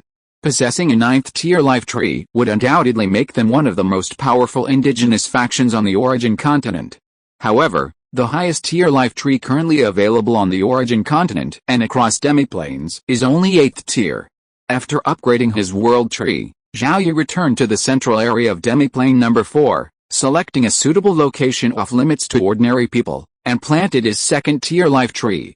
After planting the Tree of Life, Zhao Yi took out 10 level 3, level 4, level 5, and level 6 advancement stones, rapidly upgrading the tree of life from level 2 to level 6. A level 6 tree of life increases plant growth by 60% within a 33-kilometer radius, increases the concentration of magical elements six-fold, and produces 333 drops of water of life daily. A sacred training ground, second only to Demiplane 3, appeared in Demiplane 4. This location is suitable for establishing a professional school, where students' talents must be at least 3 stars, allowing them to rapidly grow in strength while learning. As for the effect of the level 6 tree of life on the growth of Demiplane 4, it is only minimal. Chapter 255 Sky Whale Legion. In an open space relatively close to the 4th Demiplane Special Gate, Zhao Yi deployed a floating fortress covering 0.78 square kilometers. The fortress was silver gray in color, its lower half a cylindrical structure with a base diameter of 1 kilometer and a height of 25 meters. This lower half served as the fortress's foundation, housing the floating magic array, the fortress's core, and most of its weaponry. The upper half contained various buildings, resembling a small city. At its center stood a 25-meter-tall mage tower. This tower served as a high-level mage tower, and above it, another mage tower. This tower was the core of the fortress, or rather, the core of the fortress lay beneath it. The master of the fortress, stationed in the tower, commanded the entire structure. Unlike some unexplored demiplanes, the fortress was safe for Zhao Yi, and he held the ultimate authority within it. Tower Spirit, I want to enter the floating fortress, Zhao Yi called out from the fortress, awakening the seemingly dormant Tower Spirit. Less than a second later, the Tower Spirit's neutral and calm voice echoed beside Zhao Yi. As you command, my master. As soon as the Tower Spirit finished speaking, a 10-meter-wide metal staircase extended from the upper part of the floating fortress to the ground. Zhao Yi and Melissa ascended the stairs and entered the upper part of the floating fortress. Tower Spirit guided them through the interior and exterior. Even Melissa was curious about the floating fortress, glancing left and right. The floating fortress was a war fortress, purpose-built for war, but the upper part was hardly a military camp and looked far less like a small city. The decorations within the buildings of the floating fortress were even more lavish than those found in the primary and intermediate mage towers. This floating fortress seemed more suitable for Zhao Yi's lord's residence. Zhao Yi actually considered using this floating fortress as his own lord's residence. Xiaocheng already covers 480,000 square kilometers, so less than 1 square kilometer could easily be used to house it. Unfortunately, Xiaocheng was only enshrouded by a diamond-level illusionary killing array. Any passing legendary powerhouse would likely ignore Xiaocheng. Intermediate-level mage towers, diamond-level illusionary killing arrays, and demiplanes of unknown size wouldn't attract legendary powerhouses. However, placing the floating fortress in Xiaocheng would undoubtedly attract the attention of passing legendary powerhouses. Seeing no legendary powerhouse guarding the area, they might harbor evil thoughts and attempt to seize the fortress, destroying Xiaocheng and disposing of the remains before departing. Of course, not all legendary powerhouses are cruel and evil, some are kind and compassionate. However, Zhao Yi couldn't leave the choice to a legendary powerhouse. In fact, an emperor on the Origin continent had used a floating fortress as his imperial palace. A floating fortress covering 0.78 square kilometers qualifies as an imperial palace, and an empire would have the power to maintain it. The Forbidden City covers approximately 720,000 square meters. Zhao Yi lacked the strength to defend the floating fortress against a legendary powerhouse, so he could only relocate it to the 4th demi-plane. After touring the floating fortress, Zhao Yi felt that its weaponry was still lacking. The number of monocannons alone needed to be continuously increased. However, Zhao Yi's monocannons were insufficient. With a Tier 4 professional in the small city, small monocannons were needed. With a Tier 5 professional in the middle city, medium monocannons were also needed. Zhao Yi had yet to acquire a large monocannon. With a Tier 5 alchemist Gu Wendell, refining crystal-grade small monocannons was only a matter of time. Small monocannons would not be in short supply, but medium and large monocannons were more important. Refining medium and large monocannons was a long way off, and a gradual approach was necessary. The floating fortress needed more weapons, and more importantly, a military unit centered around the floating fortress was needed to control it in battle. While the floating fortress's floor area isn't as large as a third-level city, it can accommodate a population exceeding the standard 30,000. After all, both the lower and upper halves of the floating fortress are habitable, and the upper buildings are generally 3-story. Soldiers can tolerate the cramped living quarters for a period of time. At full capacity, the floating fortress carries over 30,000 professionals, including the floating fortress headquarters, air cavalry, and landing troops, with the landing troops making up the largest proportion. Without the landing troops, the floating fortress remains quite spacious. Zhao Yi named the unit formed around the floating fortress the Sky Whale Legion. Sky whales are enormous monsters in the game world that can swim in the sea and fly in the sky. At their largest, they are larger than even the largest dragons. They are arguably the largest creatures in the game world, though their numbers are relatively rare. It's unclear if any sky whales are still alive amidst the undead devastation. Air Force Commander Puppy is temporarily serving as the commander of the Sky Whale Legion, and he will be responsible for organizing the Legion. As the core of the Sky Whale Legion, the floating fortress, Zhao Yi holds the first level of authority. He plans to grant the second level to Joanna. After careful consideration, he plans to grant the third level to the fifth level lightning mage, George. Melissa mostly stays by Zhao Yi's side, so she doesn't need to be given authority. The floating fortress is a high-level mage tower, and only mages can unleash their full power. The Sky Whale Legion actually needs a mage commander. Currently, Zhao Yi doesn't have a suitable mage to serve as commander. Joanna's strength is sufficient, but her leadership talent is lacking. She's fine commanding a force of a few thousand, but not tens of thousands. She has high combat talent but weak leadership, so she's primarily being trained to become a stronger character. This time, when opening platinum chests, 120 platinum chests were opened 10 times in a row, yielding 10 Windseeker class transformation scrolls. The Windseeker is considered an advanced level of the Wind Mage class, and above the platinum level is the diamond level Windrider. Joanna already possesses 4-star mage talent and can advance to Wind Chaser. Becoming a Wind Chaser won't accelerate her training, but her strength will improve. It's still early days before the floating fortress is established. There will always be suitable mages for the Sky Whale Legion. There's no rush now. Poopy will assemble the Sky Whale Legion. There's no need for immediate combat readiness. Zhao Yi's territory currently doesn't need to deploy the floating fortress against capable enemies, and deploying it against undefeated ones is useless. Leaving the floating fortress and exiting the 4th Demiplane's portal, Zhao Yi called Puppy and asked him to come over to discuss the formation of the Sky Whale Legion. On December 15th, Lorraine territory suffered its 8th attack, and losses intensified. Faced with Lorraine's continued losses and the difficulty of counterattacking the Purple Star Alliance, the leaders of the Joris Consortium decided to abandon Lorraine. At midnight that day, the territory of Lorraine began preparations for the transfer of personnel and supplies. The next day, the transfer officially began to other territories of the Joris Consortium. Today, December 18th, was another day of the Undead's regular siege. Before nightfall, the vast majority of Lorraine's personnel and supplies had been relocated. The few that remained had to be abandoned. After the Undead assault, nothing would remain. Gu Ying, the closest member of the Purple Star Alliance to Lorraine, had been dispatching assassins to monitor the territory, fearing it was a feint, a false retreat. Gu Ying learned of Lorraine's changes from the assassins and disseminated them to the Purple Star Alliance's group. The Purple Star Alliance members rejoiced, believing Lorraine was truly destroyed. Without Lorraine, a first-class earldom, they could now move on to the other members of the VK Alliance. Before Zhao Yi could make a decision, members of the Purple Star Alliance petitioned for orders to take action against the other VK Alliance members. After seeing the message in the group chat, Zhao Yi immediately sent a message, deciding to attack the VK Alliance tonight. In the Purple Star Alliance's senior leadership group, Zhao Yi discussed with Gu Ying, Du Hongwei, Xie Oda, and others. Zhao Yi would take action against the VK Alliance, and all Purple Star Alliance members would also take action. After the 5th attack on the county of Lorien, on December 7th, the Purple Star Alliance members dispatched 1st to 3rd tier assassins to the territories of their respective provincial governors for training.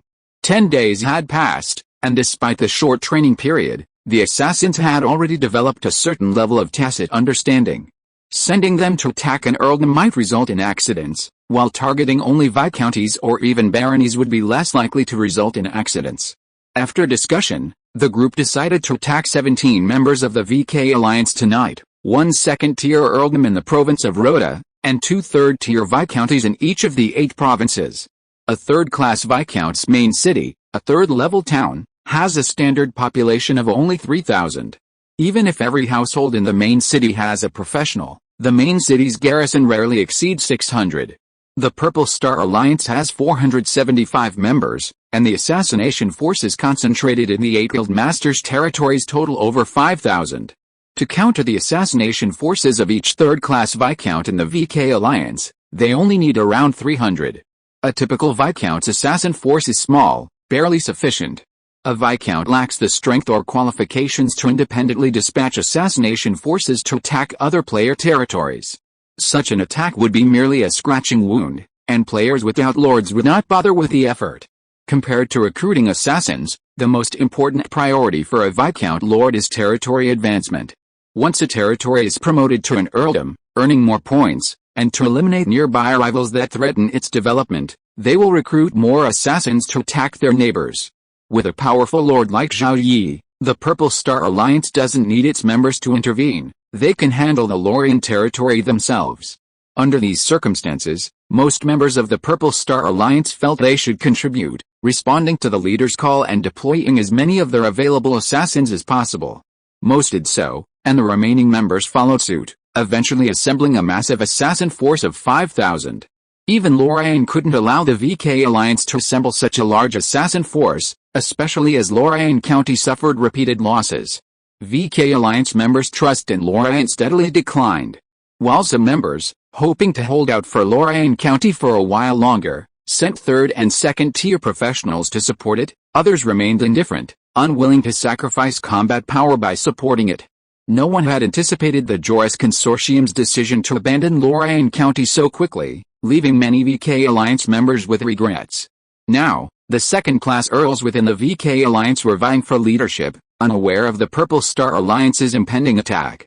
A bribed spy within the Purple Star Alliance, bound by a contract, continued to report the Alliance's movements to Lorien, but the reports were of little use.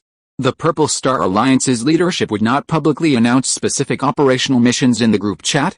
Lorien had already left the VK Alliance group chat and had even left the Violet Kingdom, no longer interested in participating in the conflict between the Purple Star Alliance and the VK Alliance. As afternoon approached, the Purple Star Alliance's assassin units began their operations. They chose the third-class Viscount fiefdoms of the VK Alliance closest to the President's territory or to Purple Star Alliance members' territory. The former saved on transport costs and time, while the latter saved on time. After nightfall, most of the assassin teams from the various units successfully reached their targets, but some encountered difficulties and were discovered by the enemy. Even if the enemy was weak, the assassin teams avoided engaging them whenever possible to avoid being surrounded by more professionals. Several unlucky first-class assassins were spotted and killed before they could escape. As the undead army began its assault on the city, members of the VK Alliance frantically sent messages in group chats pleading for help. Help! The Purple Star Alliance has attacked my territory. I need reinforcements. I'll pay for them. Reinforcements. I need reinforcements. The undead army is too powerful. My territory can't withstand it. I'll offer a level 4 advancement stone. Send reinforcements. Save my territory. Faced with these individual members' pleas for help, the others were lost in deliberation, wondering whether to rescue or not. If they did, their reinforcements would inevitably suffer losses, and even if they received the funds, it wouldn't be enough to quickly reverse the loss of their territory's combat power. Forget it, I won't go. Other members will surely send troops. However, more than one VK Alliance member shared this sentiment. And ultimately, fewer than 30 members sent troops to support the attack. In particular, the second-class Earl in the VK Alliance targeted by Zhao Yi received no reinforcements. The VK Alliance members all knew that it must have been the Purple Star Alliance leader who had acted. Even the first-class earldom of Lorien was damaged by the Purple Star Alliance leader's attack. How could a second-class earldom, which hadn't even come close to the first-class earldom, possibly withstand the Purple Star Alliance leader? Even if reinforcements arrived, they would suffer heavy losses. There was no need for rescue. It was better to abandon the battle. Noticing that no VK Alliance member had sent reinforcements, the second-class Earl Lord felt close to giving up in the face of such a powerful undead army. While gathering valuables to take away, he attempted a final resistance. If he could hold off the undead horde at the cost of heavy casualties to his own army, He would also earn a significant amount of points, and then it wouldn't be too late to abandon the territory.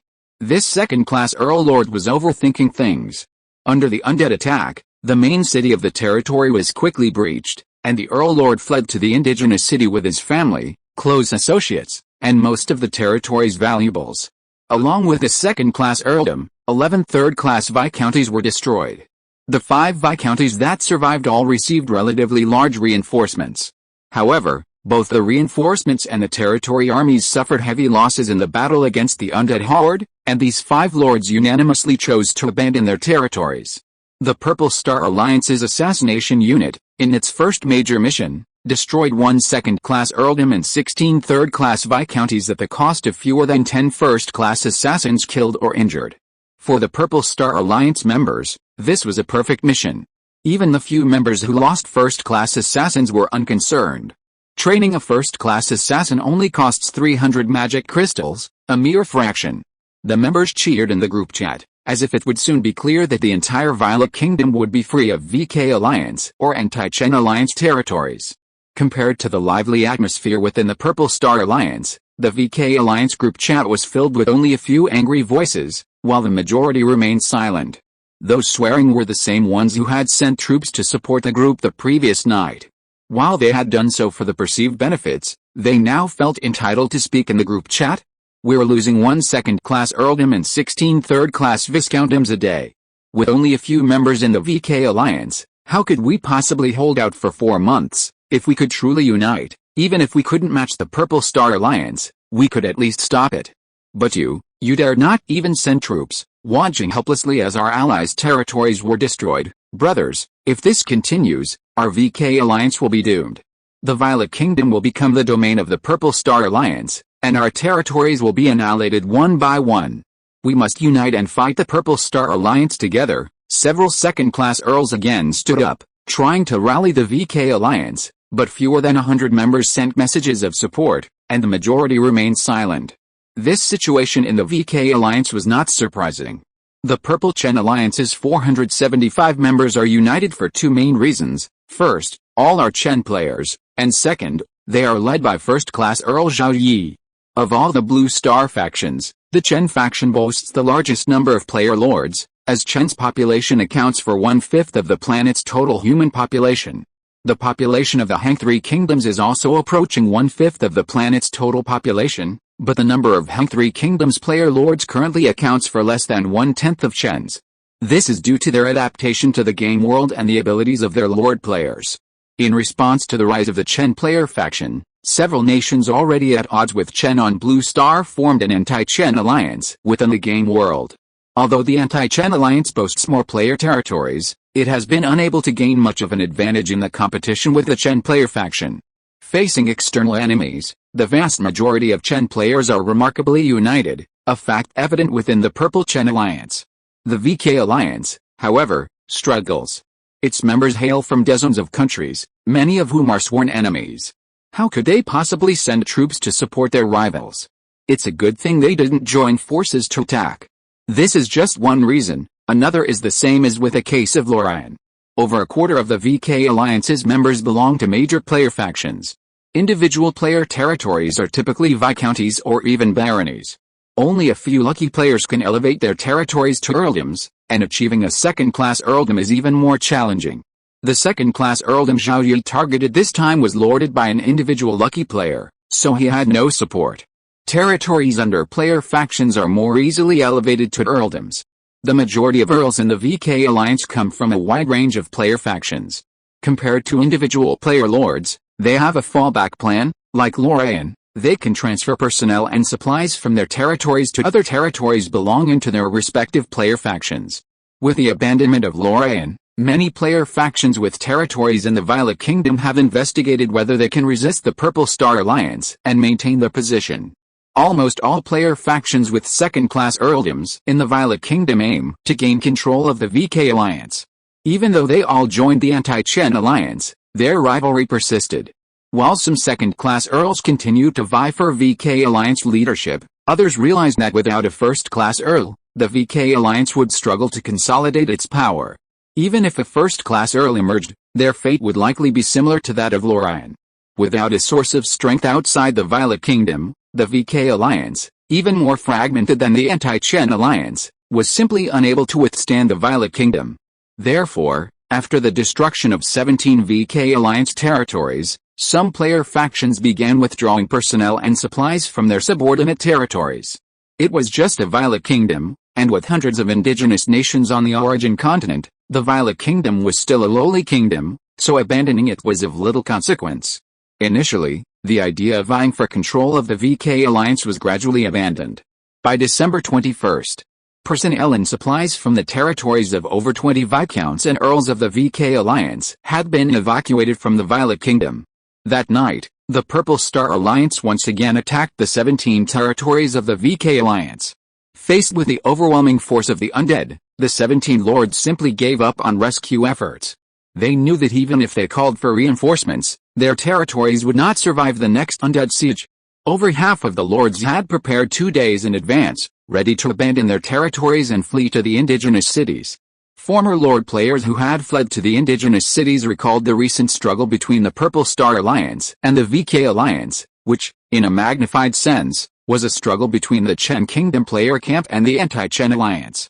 In the struggle between the Purple Star Alliance and the VK Alliance, the VK Alliance was doomed to lose. Would the Anti-Chen Alliance also ultimately lose? No, definitely not. The Violet Kingdom is just a small place in the entire origin continent. The high-level officials of the Anti-Chen Alliance will not pay attention to such a small place. Joris, George, Cow. Foreign names are harder to come up with than Chinese names. At least I am familiar with Chinese names. The next book must be written in an Oriental background. I don't want to come up with foreign names again. The difficult saved manuscript has 6,000 words for one chapter. I don't have any saved manuscripts. I feel anxious.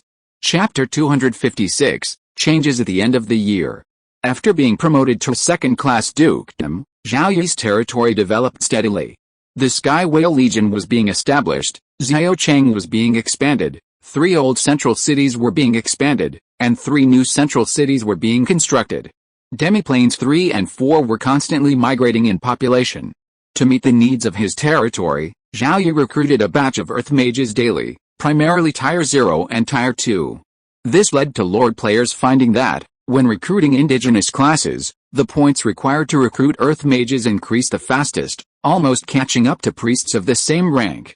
Lord players knew that indigenous classes had 1-star talents for Tier 0 and Tier 1, and 2-star talents for Tier 2 and Tier 3. Classes with 1-star talents could advance to Tier 1, and those with 2-star talents could advance to Tier 3. Destroying undead boosts levels quickly, and with indigenous classes advancing, they can use auxiliary advancement potions at a fraction of the cost of advancement stones. Lord players favored recruiting Tier 0 and Tier 2 classes. The only exception is the Earth Mages. Due to Zhao Yi's frenzied recruitment drive, Lord players are forced to choose between recruiting Tier 1 and Tier 3 Earth Mages, reluctantly choosing Tier 0 and Tier 2 Earth Mages. It's expected that soon, as recruitment points increase, Zhao Yi will have to consider whether to recruit Tier 0 or Tier 1 Earth Mages. Zhao Yi focuses most of his energy on developing his territory, with a smaller amount devoted to monster farming in the graveyard, and only occasionally paying attention to the conflict between the Purple Star Alliance and the VK Alliance. Compared to Zhao Yi, the other members of the Purple Star Alliance, especially Deputy Alliance Leader Gu Ying, are more interested in the conflict.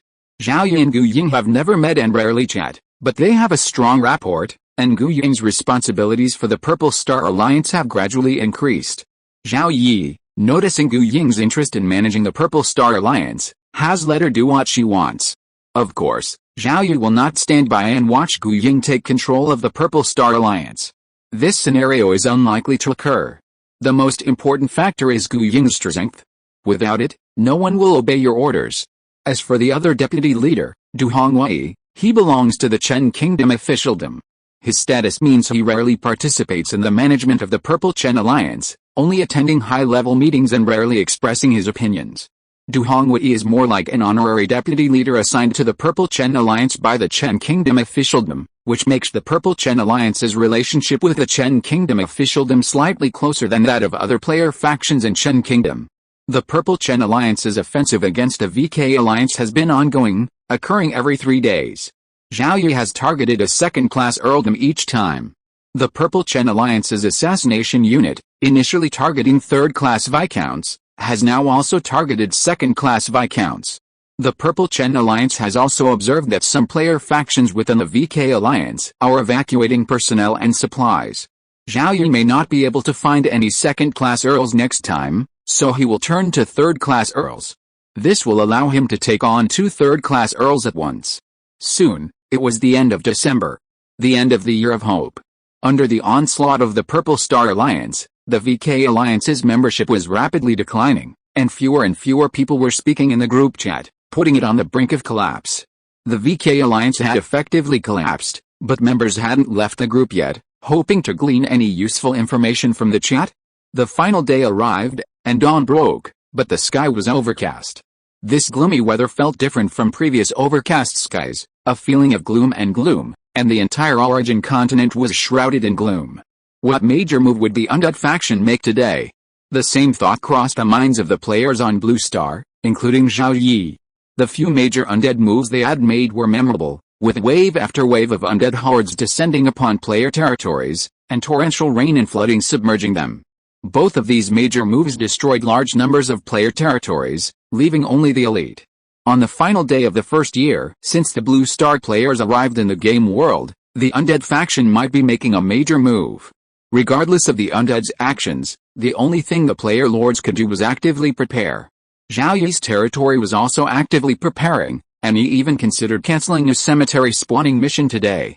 However, the sky remained gloomy throughout the morning, unchanged, and the teleportation array remained functional, so the daily spawning mission continued.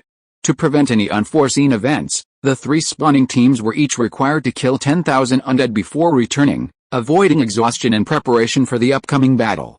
The spawning missions continued, but the Purple Star Alliance's offensive against the VK Alliance was suspended today, and the assassination units were not deployed. However, nothing unexpected happened throughout the day. The gloomy weather couldn't turn day into pitch-black darkness, and the cannon fodder undead couldn't escape the cemetery. With the arrival of night, the undead faction's major move began.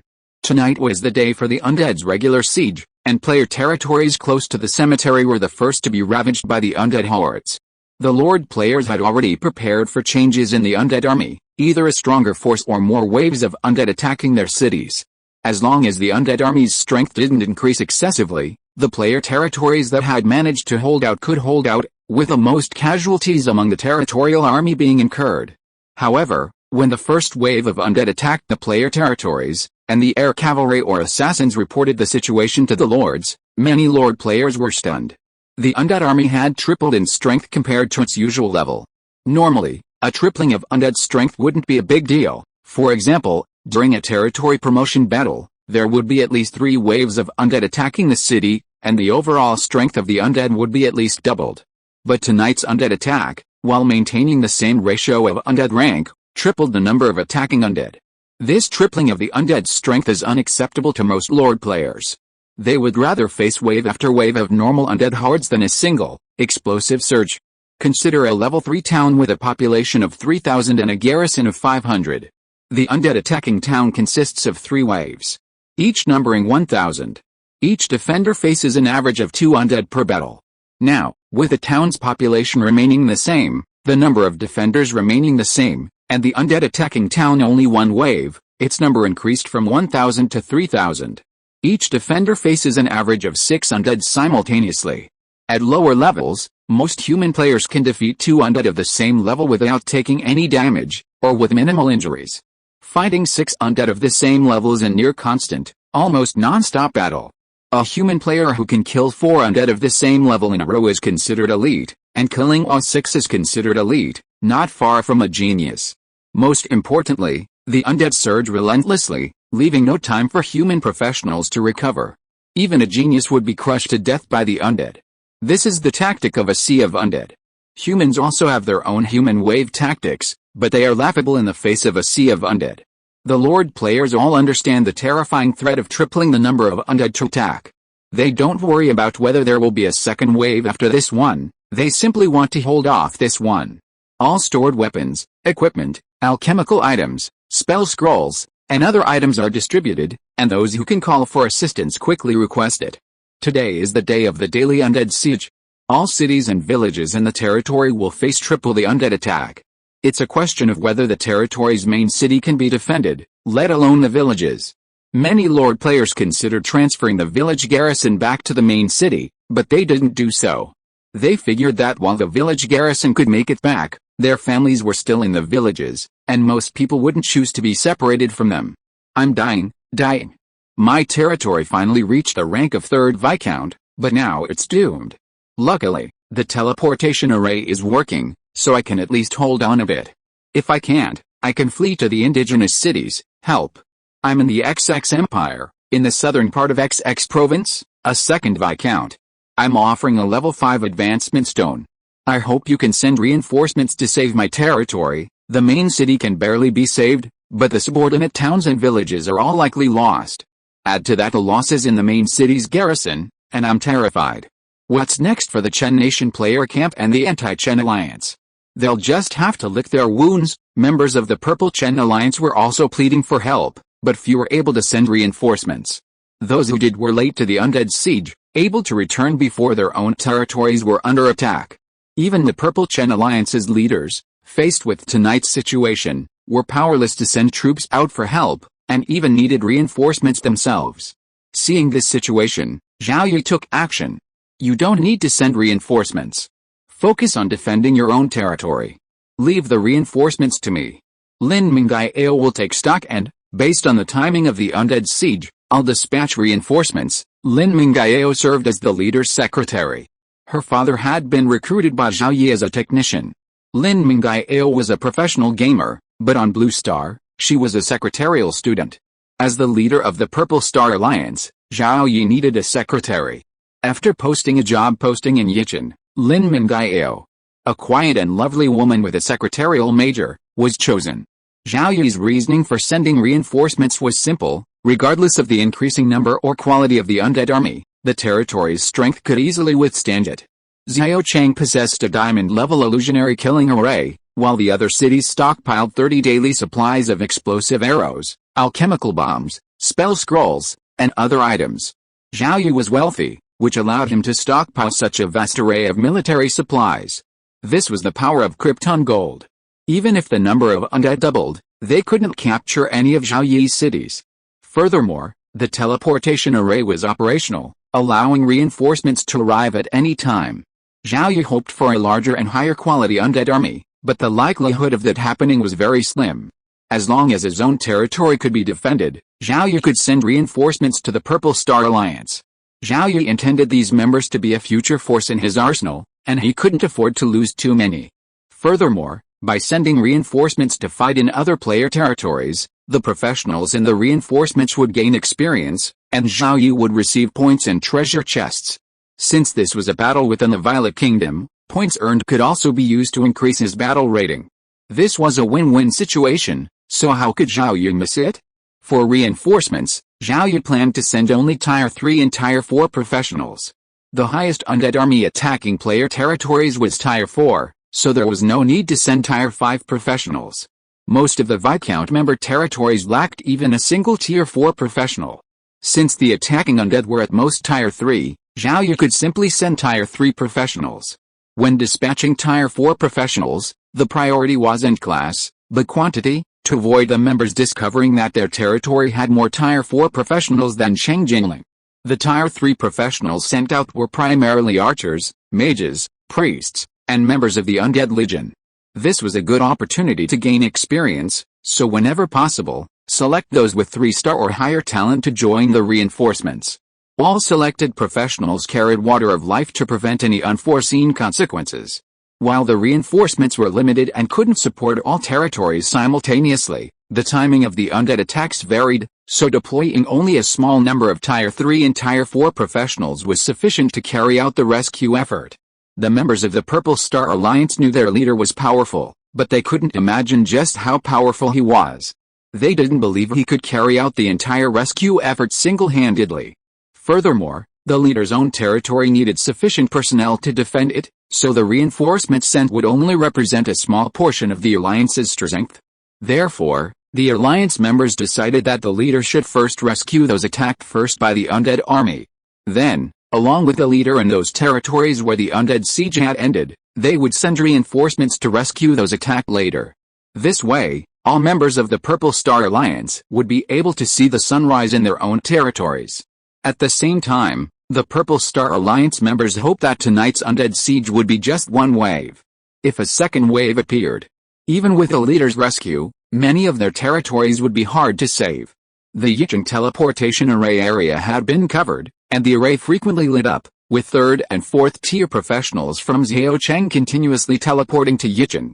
Lin Mingyao quickly handed Zhao Yi a list of the Purple Star Alliance members in need of rescue, and Zhao Yi immediately dispatched reinforcements to the target territories. Most of the member territories lacked medium-sized teleportation arrays capable of interprovincial teleportation, only small arrays for intra-provincial transport. Reinforcements could only be teleported to the guild leader's territory in the province where the member's territory was located, and then to the member's territory. Fortunately, all the territories of the Zixjian League's branch leaders had medium-sized teleportation arrays. First on Lin Mingyao's rescue list was the territory of 2nd Viscount Zhang Junying in Trut Province. Zhang Junying's territory's main city had a population of just over 5,000 and no Tier 4 professionals, meaning the incoming undead would also number over 5,000, and again, no Tier 4 undead would appear. Zhao Yi sent reinforcements consisting of 1 priest, 3 archers, 3 mages, and 5 swordsmen, all Tier 3 professionals. They carried not only water of life but also potions of stamina, vigor, and mana. 12 Tier 3 professionals first teleported to the territory of Xiao Da, guild leader of Trut Province, and then to Zhang Junying's territory. Zhang Junying personally greeted the alliance leader's reinforcements at the teleportation array. Even before the reinforcements arrived, Zhang Junying knew his territory would be safe. His territory was the first of the Purple Star Alliance to be attacked by the undead army, and the alliance leader had been the first to send reinforcements. With less than 5 minutes before the undead army reached Zhang Junying's main city, 12 Tier 3 professionals from Zhao Yi's territory emerged from the teleportation array. Seeing the 12 Tier 3 professionals as reinforcements, Zhang Junying could accept that they were all assassins. 12 assassins were more than enough to eliminate every Tier 3 undead in the undead army. Furthermore, none of the 12 Tier 3 professionals were assassins, and 1 was a cleric. Zhang Junying's territory only had 1 Tier 3 cleric. With 1 more Tier 3 cleric, Zhang Junying knew that fewer Tier 3 professionals would die in his territory tonight. Our mission is to eliminate the 3rd tier undead in the undead horde first, then the 2nd tier undead. This time, there will be a larger number of skeleton archers in the undead horde, and they're very troublesome. I hope you can help eliminate some of them if you have the chance. Yes. While rushing to the defensive position of the territory's main city, Zhang Junying and the captain of Zhao Yiling's reinforcements discussed their respective tasks to better defeat the approaching undead horde. Zhang Junying's territory's main city had low walls, and on the side facing the cemetery, there was a primary market and a primary smelting plant. When Zhang Junying led Zhao Yiling's reinforcements to the primary market, the undead horde was about to enter the battlefield. The undead horde charged the territory's main city.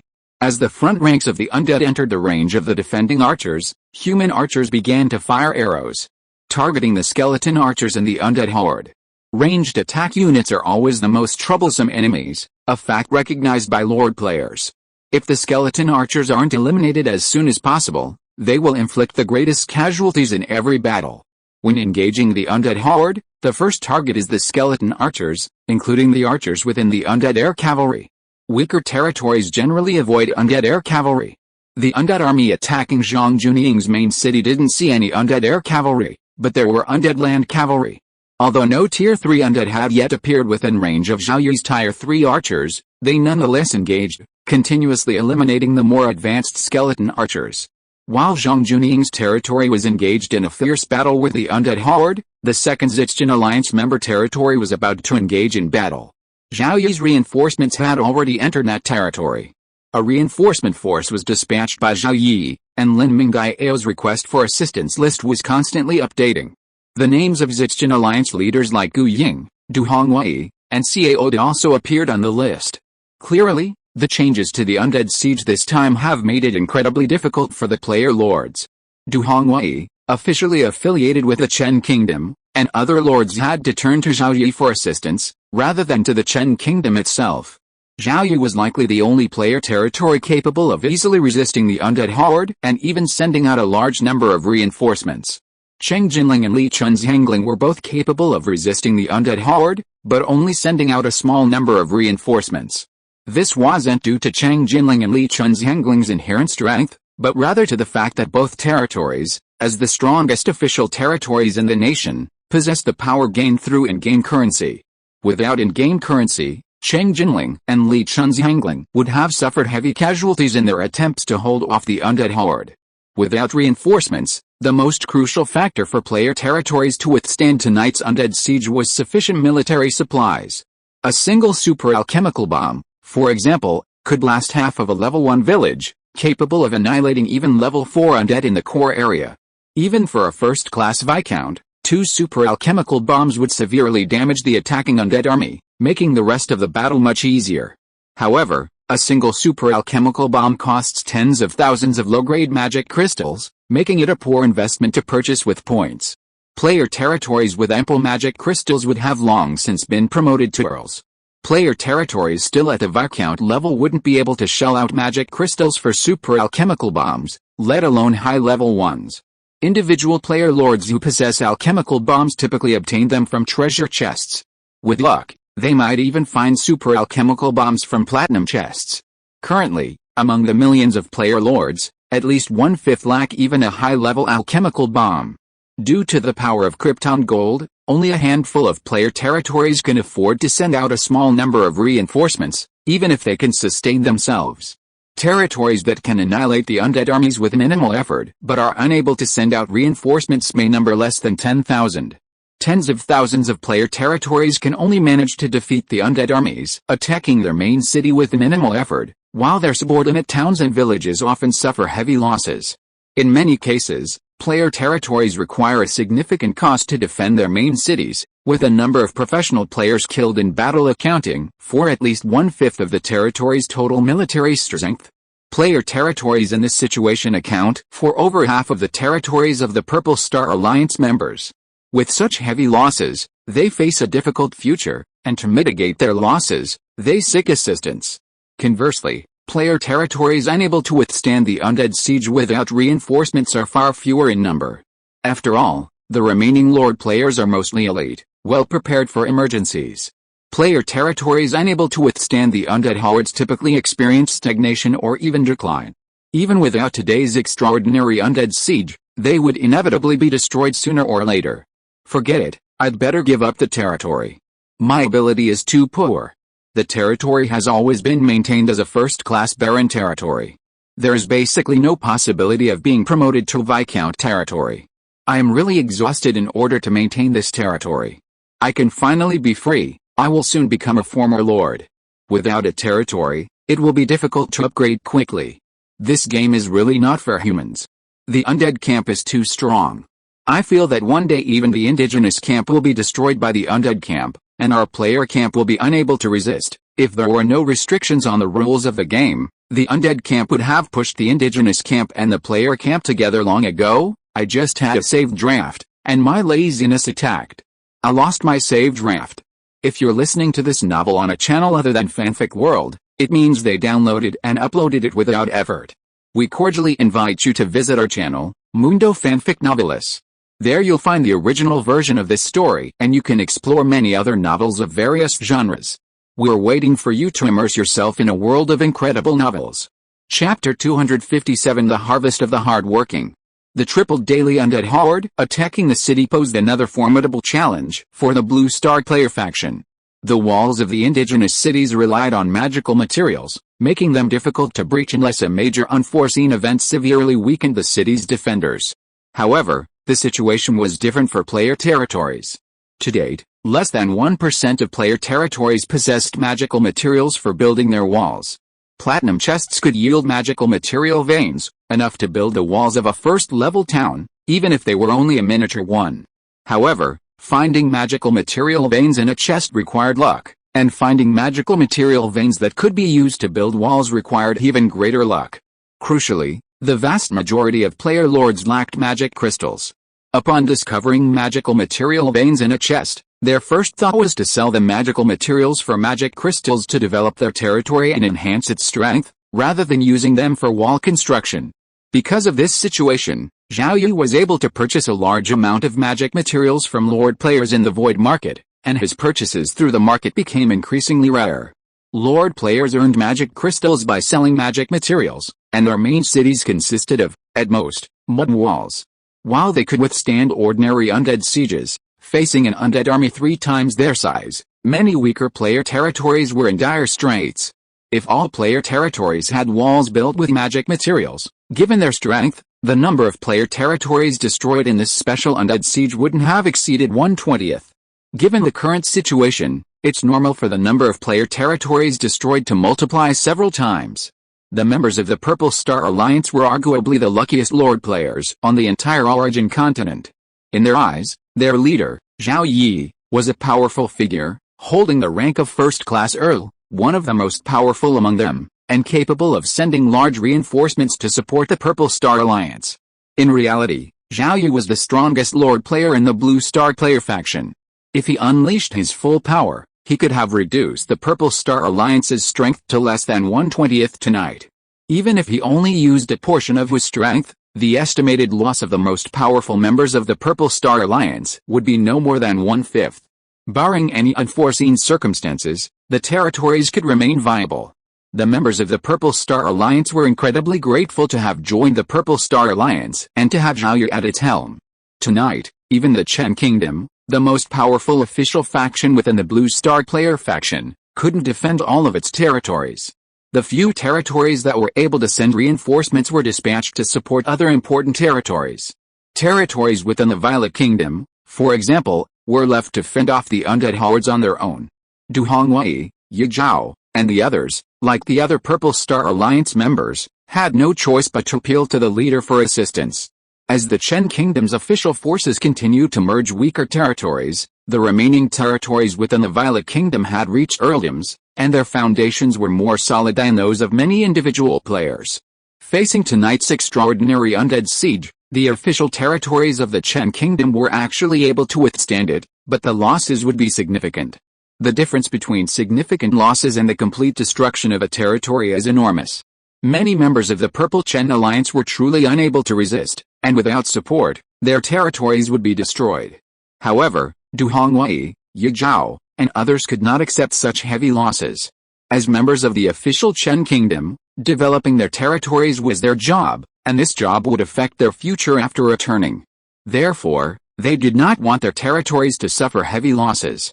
Seeing other members who were able to withstand the undead army pleading with the alliance leader for assistance, they privately discussed and decided to ask for help as well.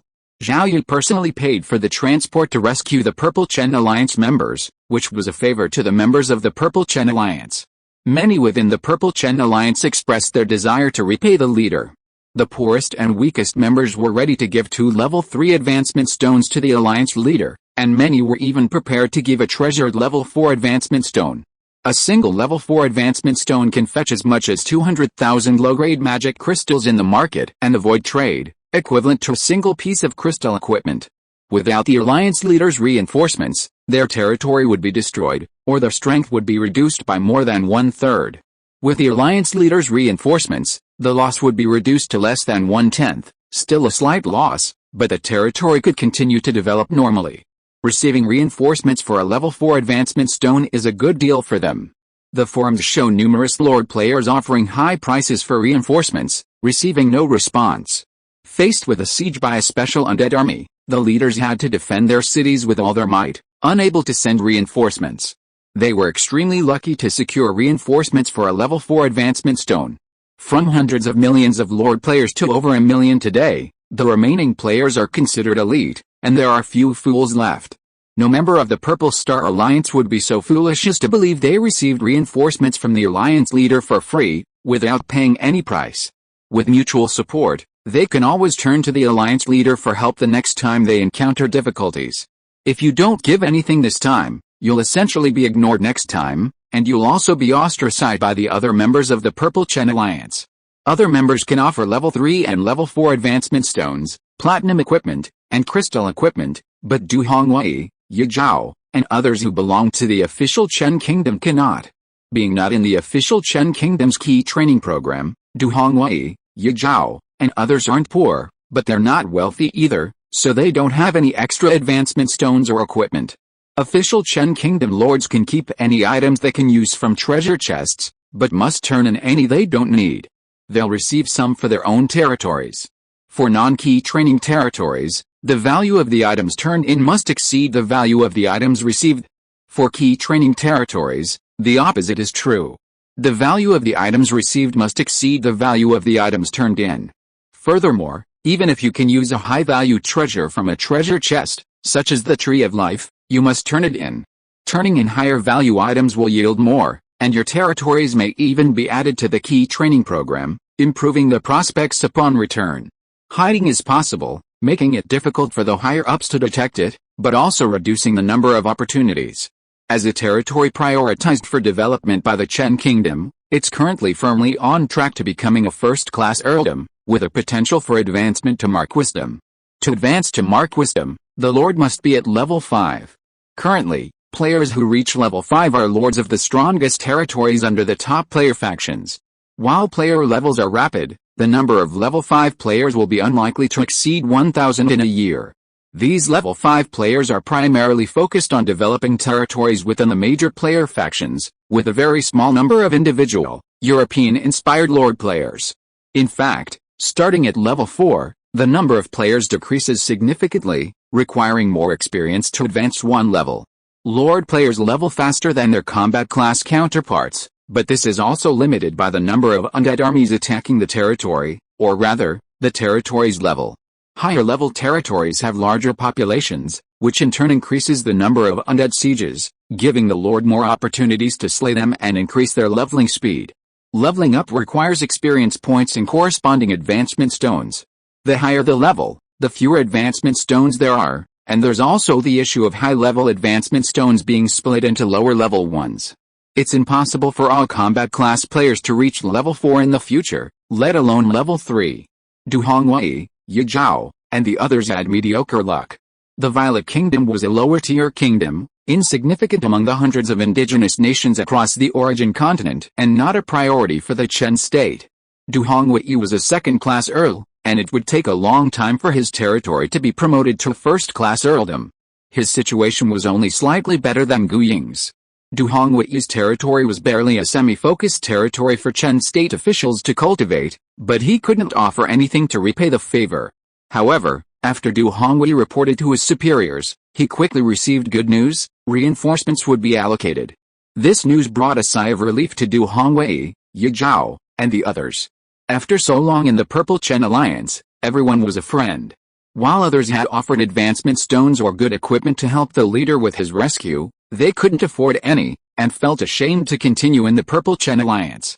Besides, the principle of repaying a favor is, you help me once, I help you once. However, the members of the Purple Star Alliance all felt that the leader was so powerful that they had no chance of helping him. The leader faced a difficult problem, which was even more difficult for them to solve. Therefore, they chose the more conventional approach. The leader sent troops to support us, and we immediately responded with valuables. Zhao Yi naturally accepted the Purple Star Alliance's offer without hesitation. With so many members in the Purple Star Alliance, if each contributed items worth 10,000 low-grade magic crystals, that would be over 4 million, almost as much as the Void Trading Market's 2-day net profit. In reality, the Purple Star Alliance members contributed items worth tens of thousands, and as many as hundreds of thousands. Zhao Yi's additional profits should exceed 15 million. This is the power of the collective. A single-player territory might have little wealth, but when hundreds of player territories unite, wealth explodes. In terms of pure earning power, Zhao Yi's Void Trading Market alone could surpass the entire official Chen state, but the official Chen state's total wealth would certainly surpass Zhao Yi's. In reality, most members of the Purple Star Alliance lack magic crystals. The gifts given to Zhao Yi were treasures they kept, like advancement stones, which they wouldn't easily sell. They needed them themselves and for their subordinates' advancement. However, in a special situation, they had to spend any amount of money to protect their territory. They could still find reinforcements, while other lord players couldn't, even if they had money. Tonight's battle had only just begun, and the Tier 3 and Tier 4 professionals Zhao Yi had dispatched as reinforcements were extremely busy. They headed to the territory of a Purple Star Alliance member, annihilated Tier 4 and Tier 3 undead, and then destroyed a large number of Tier 2 undead and skeleton archers before hurriedly heading to the next Purple Star Alliance member's territory, consuming potions of stamina and energy as they went. They held no grudges. They knew tonight was their chance. Although they would be extremely exhausted, their realm would be significantly elevated. Most indigenous professionals pursued advancement in strength. In this world where the strong are respected, few professionals did not pursue strength. The battle wasn't over yet when Zhao Yiling's reinforcements departed. The Lord, far from angry, smiled and welcomed them. The reinforcements had already dealt a heavy blow to the incoming undead army, and their strength was sufficient to annihilate the remaining undead at minimal cost. Points from the undead killed by the reinforcements were not counted towards the Lord's total. At this point, the extra undead killed by the reinforcements meant less points for the Lord. Some lords even deployed a small number of second and first tier professionals from the main city to support the subordinate towns and villages. With Zhao Yiling's reinforcements, the main city could be defended and the defenders would suffer minimal losses. The subordinate towns and villages presented a challenge. Without reinforcements, even if they weren't overrun by the undead army, they would suffer heavy losses. The main city was the most important part of the territory, while the subordinate towns and villages only represented a small portion of the territory's overall strength and population, so it was best to defend them if possible. At the third hour of night, the undead army descended on Zhao Yi's territory. What Zhao Yi hoped for didn't happen. The attacking undead army was mediocre, merely outnumbered by 3. A night that should have been incredibly difficult was made easier by his joining the Purple Star Alliance. The members chatted and laughed in the large group, their stress greatly relieved. They would occasionally browse the forums to see what other Lord players had experienced. And the more they read, the more relieved they felt. Even the official territories of Chen State had been severely damaged by the undead army. The territories of major player factions were decimated, and the territories of individual players were destroyed innumerable times. Many members of the Purple Star Alliance began to spread the word on the forums. We're incredibly fortunate to have joined the Purple Star Alliance.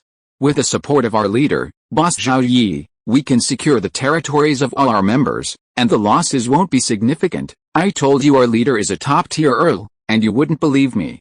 He's sending over 10 reinforcements, each composed of Tier 3 and Tier 4 professionals, to support one of our members. It's incredible. I feel like Boss Zhao Yi's territory, aside from the lack of Tier 5 professionals, is already as powerful as a Marcus territory. If Boss Zhao Yi had been able to organize monster killing teams and head to the graveyard earlier, perhaps he'd already be a Tier 5 professional. Zhao Yi was rather busy, but he quickly learned from his secretary, Lin Mingyao, about the actions of the Purple Star Alliance members on the forum. Zhao Yi didn't prohibit this, sending reinforcements. The Purple Star Alliance members would quickly learn of the small amount of strength exposed in their own territories, which would eventually spread to the outside world.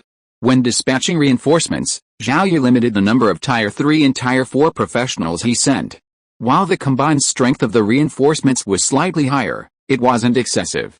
Many players on the forums believed the Purple Chen Alliance members were exaggerating and didn't believe Zhao Yiling was truly powerful.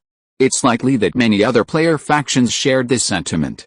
Unless all reinforcements were assembled, it would be difficult for the Purple Chen Alliance to accurately assess their strength, let alone external players. Even if the Anti-Chen Alliance paid attention to them, they would still be far less value than Cheng Jingling, let alone the former, Lucky Sun 413. As a member of the Chen Kingdom's official ranks, Du Hongwei sent information about Zhao Yiling to the Alliance and offered his assessment. He ranks highly among the first-class earldoms, unites Chen players, and has relatively modest ambitions. In comparison, Du Hongwei felt that Gu Ying's ambitions were even greater than Zhao Yi's. Facing the VK Alliance, Zhao Yi acted alone to drive Lori Ling out of the Violet Kingdom. Facing tonight's special undead army attacking the city, Zhao Yi single-handedly supported the entire Purple Chen Alliance, and before sending reinforcements, he asked for nothing in return. However, Zhao Yi's management of the Purple Chen Alliance decreased, while Gu Ying's responsibilities continued to increase. This situation prompted Du Hongwei to ponder, perhaps Zhao Yi thinks the Purple Chen Alliance members are a drag. One of the Purple Chen Alliance's deputy leaders had this thought, and the other deputy leader was also puzzled. Zhao Yi's territory surpassed Gu Ying's expectations. It felt like compared to the Marquisate, Zhao Yi's territory lacked only one fifth-level professional. While the territory was powerful, the combined strength of all the members of the Purple Chen Alliance was even greater. However, Zhao Yi showed no concern for the management of the Purple Chen Alliance and showed little regard for it. Regarding tonight's support for the Purple Chen Alliance members, Gu Ying even believed that Zhao Yi was sending reinforcements solely for points, with rescuing the Purple Chen Alliance members taking a backseat. Perhaps I should find a time to meet him. Only through a face-to-face meeting could Gu Ying better understand Zhao Yi. Members of the Purple Chen Alliance boasted about their leader on the forums, leaving the Violet Kingdom's Baron-level Chen Kingdom Lords, Neutral Lords, and VK Alliance members envious. Why does the Purple Chen Alliance have such a powerful leader? Why is our leader so worthless? Why am I not a Chen player? As a Chen player, a former lord, my territory is only a first-class baron. Weakness is my original sin, ineligible for joining the Purple Chen Alliance. I wonder if I'll ever have the chance to settle in Zhao Yi's territory, or even join his army. We, the neutral individual lord players, are suffering the most. Chen players have alliances, and the anti-Chen alliance also has an alliance, but we have none, no reinforcements. It's too hard. It was a difficult night, then a bustling one. As the forums rapidly refreshed, countless player territories were decimated by the undead horde. Fortunately, the teleportation array was operational, allowing a small number of people to escape, but many more were slain by the undead, their bodies becoming part of the undead. Without strength or wealth, there was no chance of even escaping. Numerous player territories were destroyed, and many suffered heavy damage. Zhao Yi felt that it wouldn't be long before the number of player territories fell below 1 million. Those players still in the indigenous cities were fortunate, as few had been breached by the undead hordes tonight. 2 hours before dawn, the battles of all members of the Purple Star Alliance had concluded, and Zhao Yi set out with his monster-killing team to resume their daily graveyard-killing duties. The entire Purple Star Alliance consisted of 475 members, with Zhao Yi's army providing support for 471. During the middle stages, some player territories, where the battles had concluded, also sent second and third tier professionals to accompany Zhao Yi's army to support the others. Only 3 territories within the Purple Star Alliance needed no reinforcements, and these 3 individuals caught Zhao Yi's attention: 3rd Class Earl Feng Xian, 1st Class Viscount Shi Jian, and 3rd Class Viscount Yao Tuangtuang. The fact that they didn't need reinforcements indicated that their territories had a solid foundation and were strong enough to defeat the incoming undead horde, triple in number, with minimal effort. There are many such territories among all the player territories, but they are definitely rare. If the 3 of them were a little more aggressive, their territories could be upgraded to a higher level. Especially for Feng Xian, the 3rd Class Earl. If you were promoted to 2nd Class Earl, he would be eligible to become the president of the Purple Star Alliance branch. Daybreak, you participated in 529 battles, you eliminated 3,385,162 undead, you lost 113 soldiers, battle ratings 1SS, 5A, 14B, 2C, 36D, 471G, points increased by 376.111%, professional experience increased by 376.111%, obtain 1 epic chest, 5 crystal chests, 14 platinum chests, 2 gold chests, 36 silver chests, 471 wooden chests. Zhao Yi was having a headache watching today's battle results. There were surprises and disappointments. The biggest surprise was receiving an SS rating. Xiao Chang's population has exceeded 1 million, and the undead attacking it also exceeded 1 million. Although the epic chest should only contain 1 epic card, the value of the epic card was enough to make Zhao Yi happy. Another surprise was the points earned yesterday. 1.043 billion, second only to the 3.127 billion. The achievement of over 1 billion points was primarily due to the hard work of Zhao Yi's Tier 4 professionals. In supporting the Purple Chen Alliance, they slain over 300 Tier 4 undead. Zhao Yi's Tier 3 and Tier 4 professionals were diligent, participating in battle after battle, slaying countless undead, earning Zhao Yi such a high number of points. Their own realms were also rapidly improving. Disappointingly, 471 support battles were completed. All rated G. Each G rating seemed to only grant a mere 0.001% bonus to points and combat experience. Far too little. In fact, Zhao Yi hadn't been particularly optimistic about the treasure chests and bonus points and experience gained from supporting battles. Support battles were not unheard of. Lord players had long ago reported on the forums that support battles received very low ratings, primarily earning points by slaying undead. Assisting other Lord players to farm treasure chests was simply impossible. If it were feasible, Zhao Yi would have been constantly supporting the Chen Kingdom player territories. Zhao Yi was speechless after glancing at the 471 wooden treasure chests. They contained only a single ordinary card, and the value of the items opened would be no more than one low-grade magic crystal. To Zhao Yi, wooden treasure chests were trash. 471 wooden treasure chests, 471 pieces of trash. No matter how many pieces there were, their quality couldn't be improved. After reviewing the battle results page, Zhao Yi forged an avatar and sent it immediately to the Yichen Lord's mansion. The next few days would be very busy for the avatar, as members of the Purple Star Alliance would be visiting Yichen and returning the favor for Zhao Yi's rescue efforts. As the leader of the Purple Star Alliance, he had to personally greet the arrival of the members. Fortunately, he had the avatar, or else Zhao Yi would have collapsed from exhaustion. Chapter 258 Level Suppression and New Year. In the Yichen Lord's mansion, Zhao Yi's clone summoned the system panel and prepared to check the group chat and forum. The clone could also summon the system panel, but when the clone did, the main player couldn't. A player, whether clone or main player, could only have one system panel active at a time. They couldn't have both. Players who entered the void trading market through soul projection could also summon the system panel there. Soul projection is a form of clone magic. Weak players must focus all their attention on the soul projection, while stronger players can control both the main player and the soul projection simultaneously. Looking at the group chat and forum, Zhao Yi noticed two important things: a change in the rules of the game, and a holiday. Yesterday was the last day of the first year of the Hope calendar, and today was the first day of the second year of the Hope calendar. The rules of the game had just arrived, and this change was both interesting and unimportant.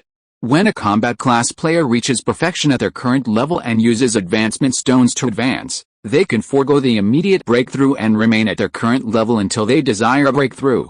Many players on the forum believe that this allows them to continue gaining experience.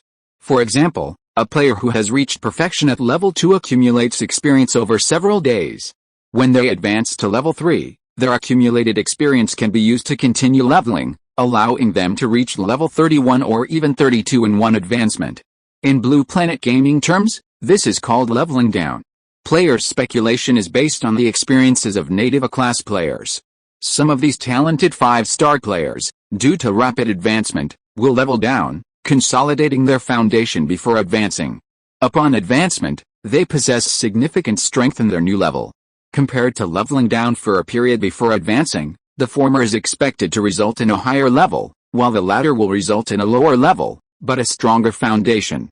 Geniuses don't care about their current level, they focus more on their own legendary journey. Of course, this is primarily a choice made by talented individuals with established backgrounds and status. Wild geniuses, uncultivated by a faction, won't choose to level up. They advance as quickly as possible, as increasing their strength allows them to acquire more resources.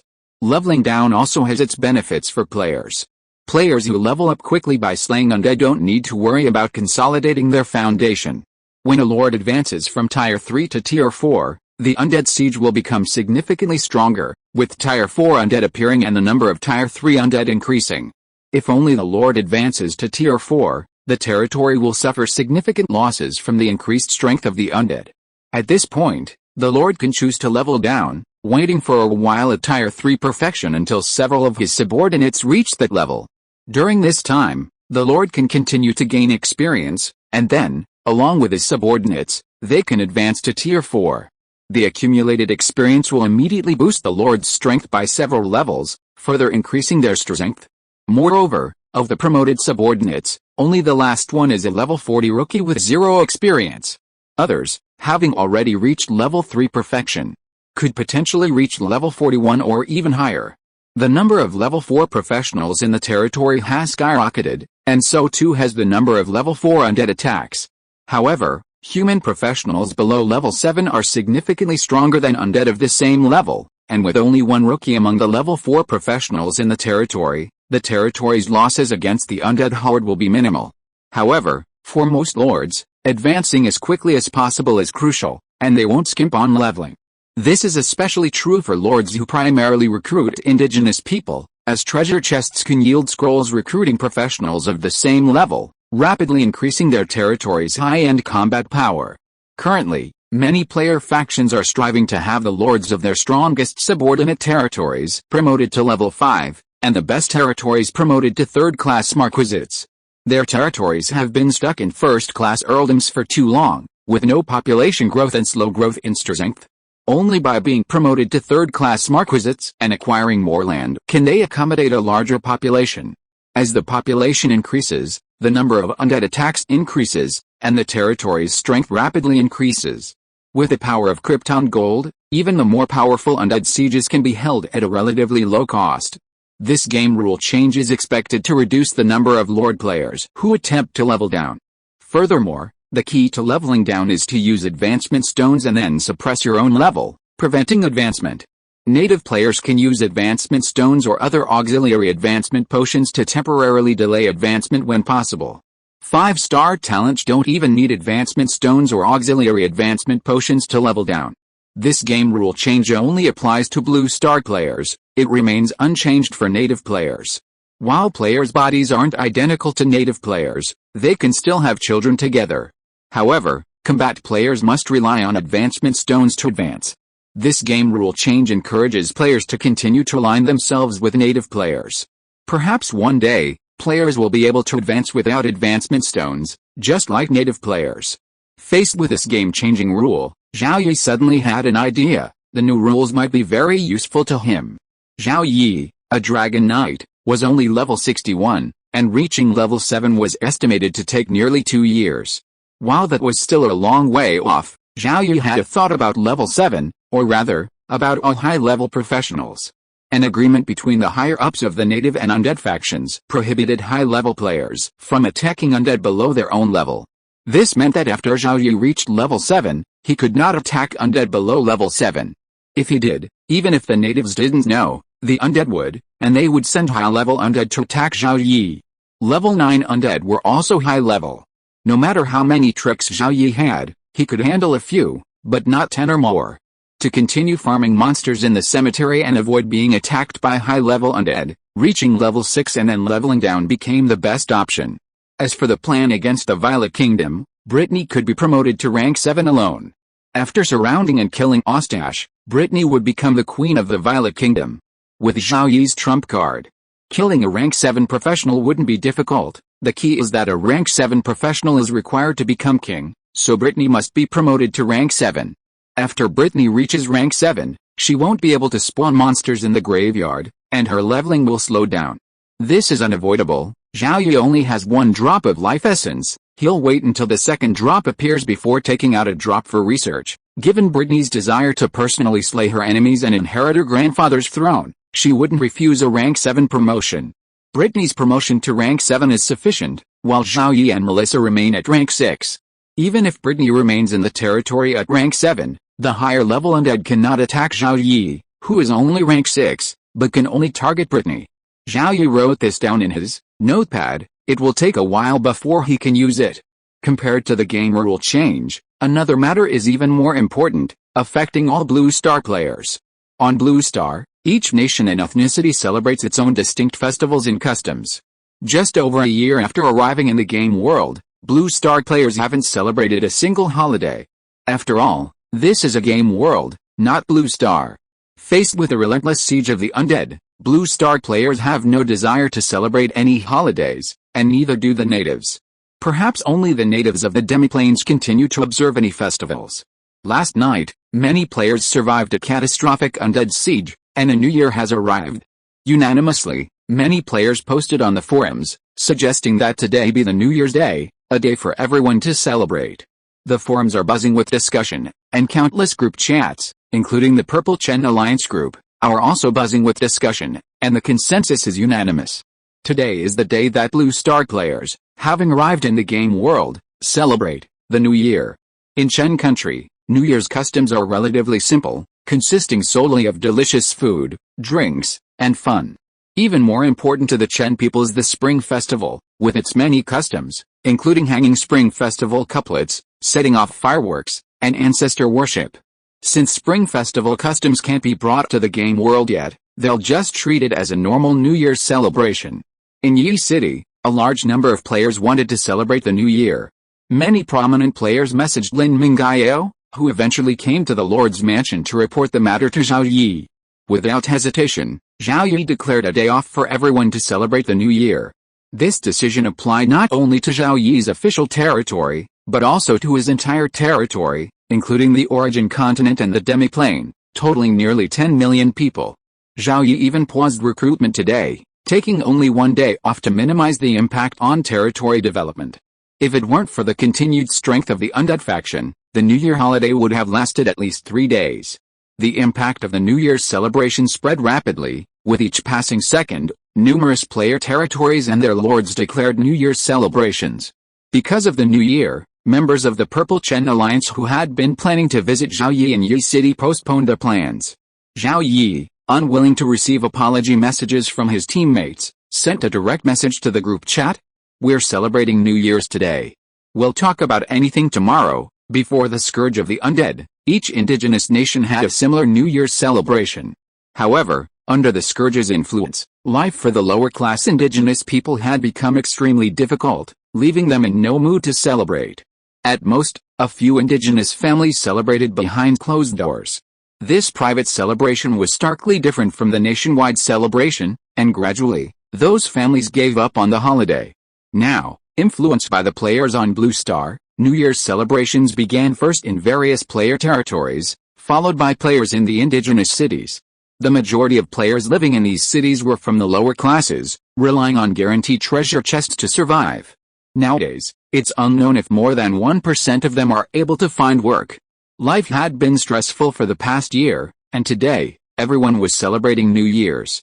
These players in the indigenous cities wanted to relax and unwind. No matter how difficult life had been, a certain group of players, represented by the players from Chen country, always managed to save a little money. Today, they'd splurge on some food and drinks, celebrating the New Year with a feast. Smiles graced the city streets, players busily shopping. The lower-class natives living next to the otherworldly heroes quickly learned what had happened. Holidays and celebrations were distant words to these lower-class natives. For a while, they silently watched the otherworldly heroes' actions, reminiscing about their past lives. New Year's Day was a national holiday, and most players typically celebrated as families. Soon, some players felt that celebrating alone wasn't enough, inviting their neighbors to join them, even inviting their own native neighbors. Neighbors didn't come empty-handed either, bringing some with them. Everyone ate, drank, and chatted. The native neighbors listened to players' stories of festivals on Blue Planet, and the players listened to the native stories of their own. The lower-class people's rooms were too cramped, so everyone found a relatively clean spot outside, sat on the ground, and the atmosphere was lively and boisterous. In the past, this would have attracted thugs. That's largely over now, thanks to the rise of player power within the indigenous cities. While they're no match for the entrenched indigenous factions, they can easily deal with these small-time thugs. As Blue Star players celebrated the New Year with their indigenous neighbors, the festive atmosphere soon spread, and more indigenous people joined in. From the bottom up, civilians, low-level professional families, mid-level professional families, and high-level professional families were all affected. It's been ages since anyone celebrated a holiday, so let's celebrate one today. Perhaps this is the single day that has had the greatest impact on the indigenous faction since the arrival of Blue Star players in the game world. Compared to the celebrations in the indigenous cities, the player territories are even more lively, especially Zhao Yi's. Zhao Yi has ample supplies stored in various cities within his territory, including those in the demi-plane. He has directly ordered local officials to distribute some of these supplies free of charge to his subjects. Even if each subject were given supplies worth a low-grade magic crystal, the total would still be less than 10 million, a sum Zhao Yi could afford. However, 1 gold coin was enough to cover a civilian household's annual living expenses, so distributing 10 silver coins worth of supplies to a single household was considered a generous amount. Commoner households were primarily provided with refined flour, sugar, salt, and oil. Every household also received vegetables, but meat was relatively scarce and could not be distributed to all residents.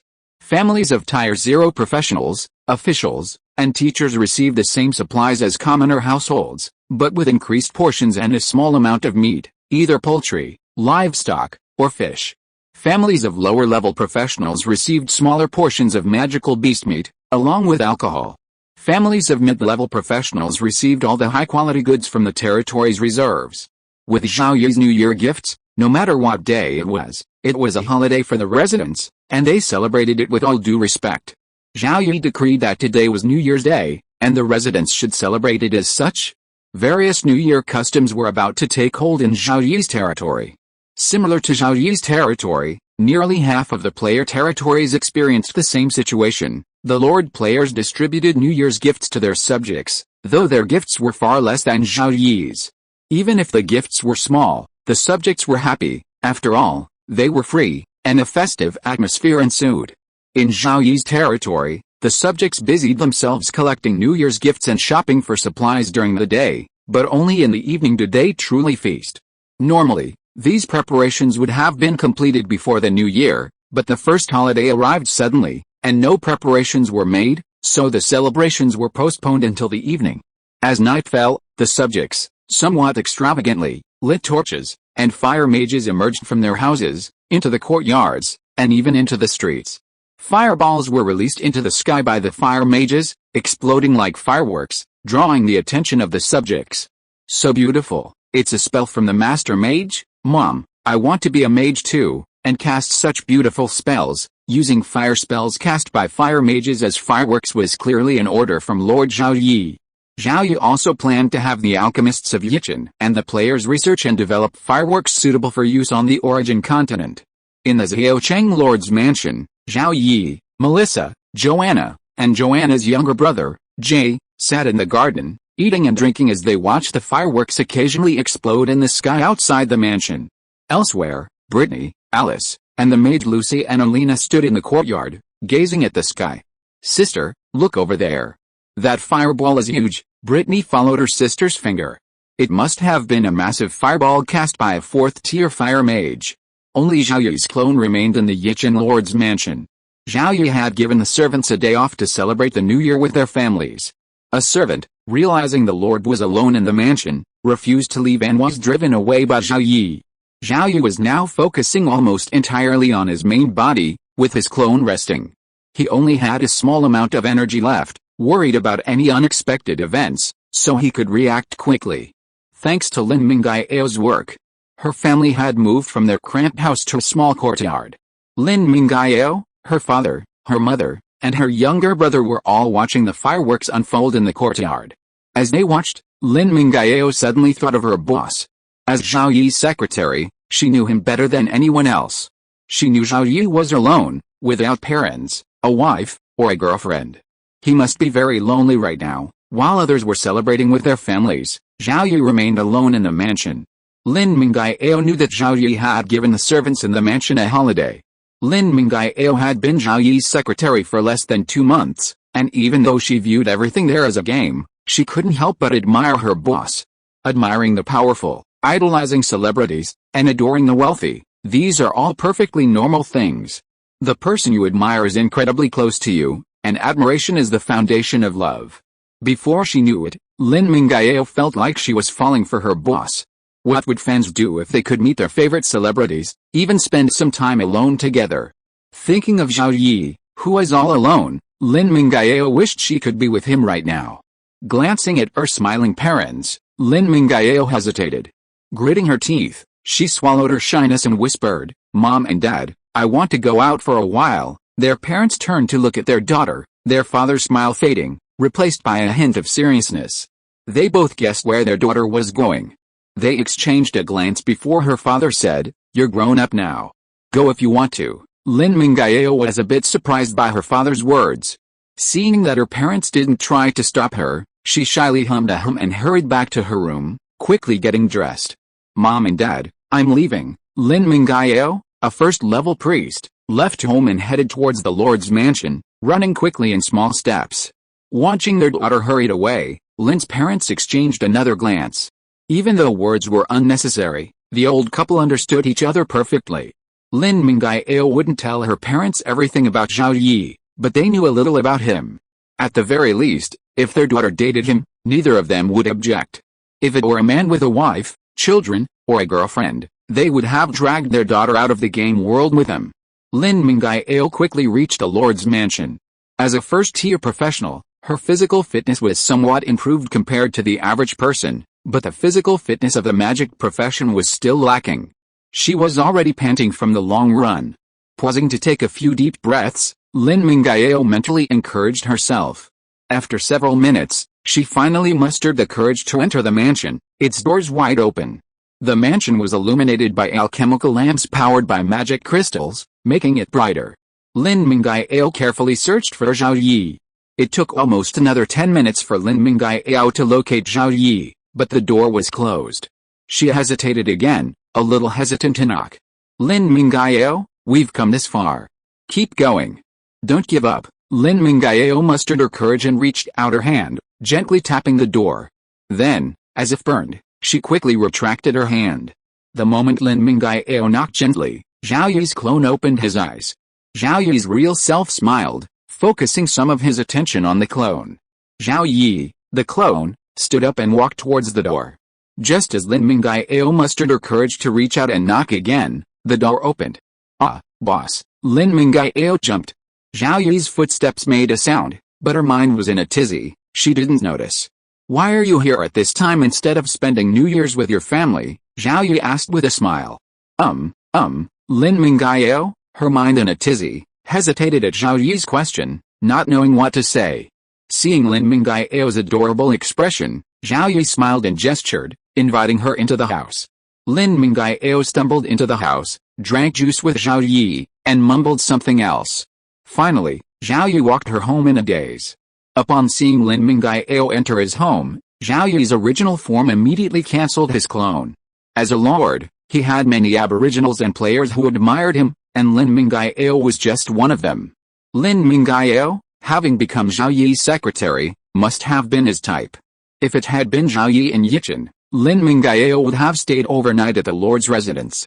Chapter 259, Collecting Protection Fees. As the new day arrived, the New Year's joy quickly faded, and people returned to their busy lives. Starting at 7 a.m., the teleportation array in Yichen lit up continuously, and members of the Purple Chen Alliance from all over the Violet Kingdom arrived in Yichen, either directly or via connecting routes. Originally, the Purple Chen Alliance members were supposed to visit Zhao Yi and Yichen starting yesterday, but because of the new year, they postponed their visit by a day. Zhao Yi then decided to hold a meeting of all Purple Chen Alliance members directly in Yichen, avoiding the hassle of meeting with each member individually. By 7:30 a.m., all Purple Chen Alliance members had arrived. On the way from the teleportation array to the city hall, the lords observed Yichen's prosperity and strength. While Yichen's prosperity and strength couldn't compare to those of the indigenous cities above the small city level, it far surpassed that of their own territorial capitals. The Purple Chen Alliance had only one first-class earl, and his territory had almost reached its peak, with the next level being the third-class marquisate. The other members of the Purple Chen Alliance, from the third-class viscount to the second-class earl, had territories far inferior to Zhao Yi's. As the vice-leader of the Purple Star Alliance, Gu Ying arrived in Yichen for the first time. Gazing at the situation in Yichen and comparing it to her own main city, she felt a surge of helplessness. Recruiting only female professionals was both her success and her downfall. Advancing her territory to a second-class earldom was difficult, lacking access to external resources. Advancing to a first-class earldom was even more challenging, and attaining a third-class marquisate was even more challenging. For her territory to continue advancing, she relied on the Purple Star Alliance. This time in Yichen, Gu Ying had the idea of having a serious conversation with Zhao Yi. The members of the Purple Star Alliance were all lords, and their busy schedules kept them from leaving their territory for extended periods. Therefore, the meeting would be brief, concluding by noon. The meeting consisted of two parts, an hour-long high-level meeting and a 2-hour general meeting. Decisions were made at the high-level meeting, communicated to all members at the general meeting, and further matters were discussed. 8 people in total attended the high-level meeting: Alliance Leader and President of Luoda Province, Zhao Yi; Vice Alliance Leader and President of Hutuo Province, Gu Ying; Vice Alliance Leader and President of Mingyang Province, Du Hongwei; and the 5 presidents, Xiao Da, Duang Wei, Wu Jiaxu, Yang Yuanqing, and Liu Kang. Today's meeting is primarily to determine the next steps and future development of the Purple Star Alliance. Let's discuss the next steps first. Feel free to share your ideas, Zhao Yi said. After a brief pause, the others paused, and Gu Ying spoke first. The day before yesterday, a triple-sized undead army attacked the city. With the Alliance leader here, our Purple Star Alliance suffered minimal losses, but the VK Alliance suffered heavy losses. I believe we should completely eliminate them. Only by completely eradicating the VK Alliance can we develop with peace of mind. I agree with the Vice Alliance leader. Agreed, the others said, agreeing with Gu Ying's words, believing the remaining members of the VK Alliance should be annihilated. Okay. Then we will continue to take action against the remaining members of the VK Alliance. After making the decision, Zhao Yi asked again, after the collapse of the VK Alliance, there will still be neutral player territories and a small number of Baron-level Chen Kingdom Lord players left in the Violet Kingdom. What should we do with them? This time, the other members expressed their ideas one after another. There are very few Baron-level Chen Kingdom Lord players anymore. We've sent people to investigate. Those who are developing normally can be accepted into the Purple Chen Alliance as reserve members. Those whose territories are stagnant or even declining will be destroyed sooner or later. If we don't accept them, we should treat neutral Lord players the same way we treat VK Alliance members, annihilate them all. The Violet Kingdom will be our Purple Chen Alliance's domain. No, I think neutral Lord players should pay protection fees to the Purple Chen Alliance. Those who don't will be annihilated. Neutral Lord players can also be a significant force if they unite. Neutral Lord players are even less likely to form alliances. They're not as good as the VK Alliance. It's easier for us to deal with neutral Lord players. Finally, a vote was held, and qualified Baron-level Chen Kingdom Lord players became reserve members of the Purple Chen Alliance. Protection fees were collected from neutral Lord players. The protection fees were paid to the Purple Chen Alliance to support its development. Once the Purple Chen Alliance had accumulated a certain amount of funds, the excess could be distributed as benefits to its members, somewhat accelerating the development of their territories. As high-ranking members of the Purple Star Alliance, the 8% received benefits superior to those of ordinary members. Finally, regarding the future of the Purple Star Alliance, no one is sure. The Violet Kingdom is surrounded by the Goshawk Empire, the Glory Empire, and the sea. Compared to the Goshawk Empire and the Glory Empire, the Violet Kingdom is too weak. The forces within the Goshawk Empire and the Glory Empire are generally stronger than those within the Violet Kingdom. Imperial forces can expand into the kingdom's territory, while the kingdom's forces will sit back and watch as long as their interests are not affected. If the kingdom's forces dare to expand into the empire's territory, they will face difficulties due to the sheer number of powerful factions within the empire. The indigenous forces within either the Goshawk Empire or the Glory Empire will not sit idly by and watch the Purple Star Alliance expand into their territory. So we have only one direction for development, the sea. The sea is also a very promising development direction. There are vast resources buried under the sea, and there are islands on the sea. However, there are also a large number of undead under the sea. Perhaps one day, the undead camp will be destroyed by us. We should prepare to explore the sea in advance. Members of the territories adjacent to the sea should establish shipyards and build a navy. We can't wait until the age of exploration begins to rush into these things. We, the Purple Star Alliance, cannot attack the Goshawk Empire and the Glory Empire, but we can bribe people to gain intelligence. We can't wait until the enemy enters the Violet Kingdom to learn about it, and then it will be too late to gather our forces. Everyone agreed with Zhao Yi's words. At this point, the high-level meeting was almost over. Next came the general meeting to inform all members of the high-level decisions. If any members had other opinions, they could express them at the general meeting and discuss them together. At noon, the Purple Star Alliance's general meeting officially ended. The members returned to their homes, but only Gu Ying stayed behind to continue the discussion with Zhao Yi. In the Zhichen Li group, members jokingly addressed Gu Ying as Beautiful Deputy Alliance Leader, Beautiful Alliance Leader, or Beautiful Gu. Most members had never met Gu Ying in the game world before. However, on Blue Star, as the head of a well-known company, the young and beautiful Gu Ying had considerable online fame. Furthermore, Gu Ying personally promoted her company and products, and nearly every member of the Zhichen League, including Zhao Yi, had seen photos or videos of her. Previously, they had only met online, But now, sitting face to face with Gu Ying, she was incredibly beautiful and had a pair of strikingly sharp weapons that Zhao Yi couldn't bear to look directly at. Before entering the game world, she was a company owner, and after entering, a lord. Though she tried to be reserved in front of Zhao Yi, he could still sense her domineering aura. Gu Ying was a figure of a delicate nature, unlike any other. Gu Ying got straight to the point. Alliance leader, what are your thoughts on the Purple Chen Alliance? My thoughts? Probably a burden or a dispensable existence, Zhao Yi considered his words, finally uttering 2 words to describe his opinion of the Purple Chen Alliance. Zhao Yi somewhat understood Gu Ying's purpose in seeking him out, so this was Zhao Yi's true opinion. An alliance, no matter how tight-knit it was internally or how strong its constraints on its members, was still a loose entity. Zhao Yi envisioned a Purple Chen alliance similar to the official Chen Kingdom, where the top brass wielded considerable control over all subordinate territories, enabling them to rapidly mobilize manpower and resources from each territory without the lords having much of a problem. The nature of the alliance meant that the Purple Chen alliance could never reach the same level as the official Chen Kingdom, and therefore held little value to Zhao Yi. The Purple Chen Alliance's purpose was to unite the Chen Kingdom's Lord players and quickly eliminate non-Chen player territories within the Violet Kingdom, paving the way for Zhao Yi to subjugate these Chen Kingdom Lord players in the future. Gu Ying's face showed no surprise at the words burden indispensable. Zhao Yi was so powerful that the Purple Chen Alliance was naturally unimportant to him. While the Purple Chen Alliance was unimportant to Zhao Yi, it was very important to Gu Ying. This was Gu Ying's reason for coming to Zhao Yi. Alliance leader, you don't need the Purple Chen Alliance, but everyone needs it, and we need you. Alliance leader, the Purple Chen Alliance may be a nuisance and a burden to you, Alliance leader, but under your leadership, it will soon dominate the Violet Kingdom, and then it will generate revenue. As Alliance leader, you will reap the lion's share. While this profit may be very small for you, Alliance leader, it's free money. Would you refuse? If you don't want to handle the affairs of the Purple Chen Alliance, you can leave it to me. I'm willing to help you with the affairs of the Purple Chen Alliance.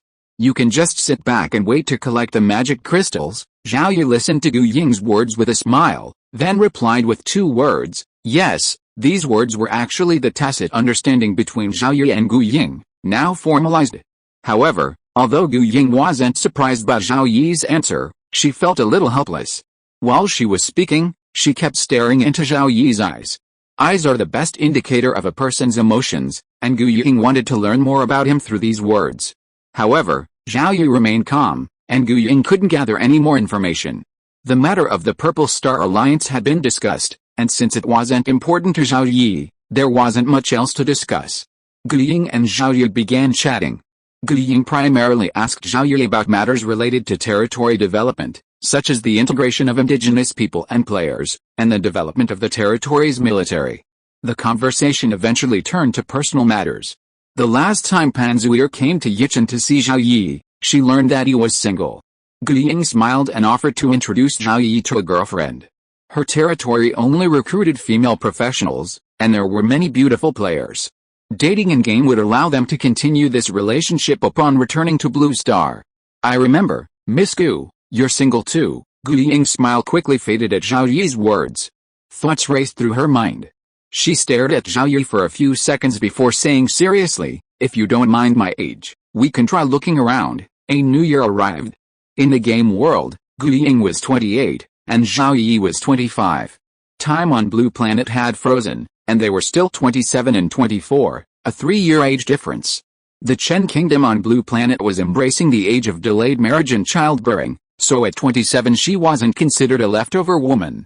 However, as the head of a renowned corporation, Gu Ying had very high standards for her partner.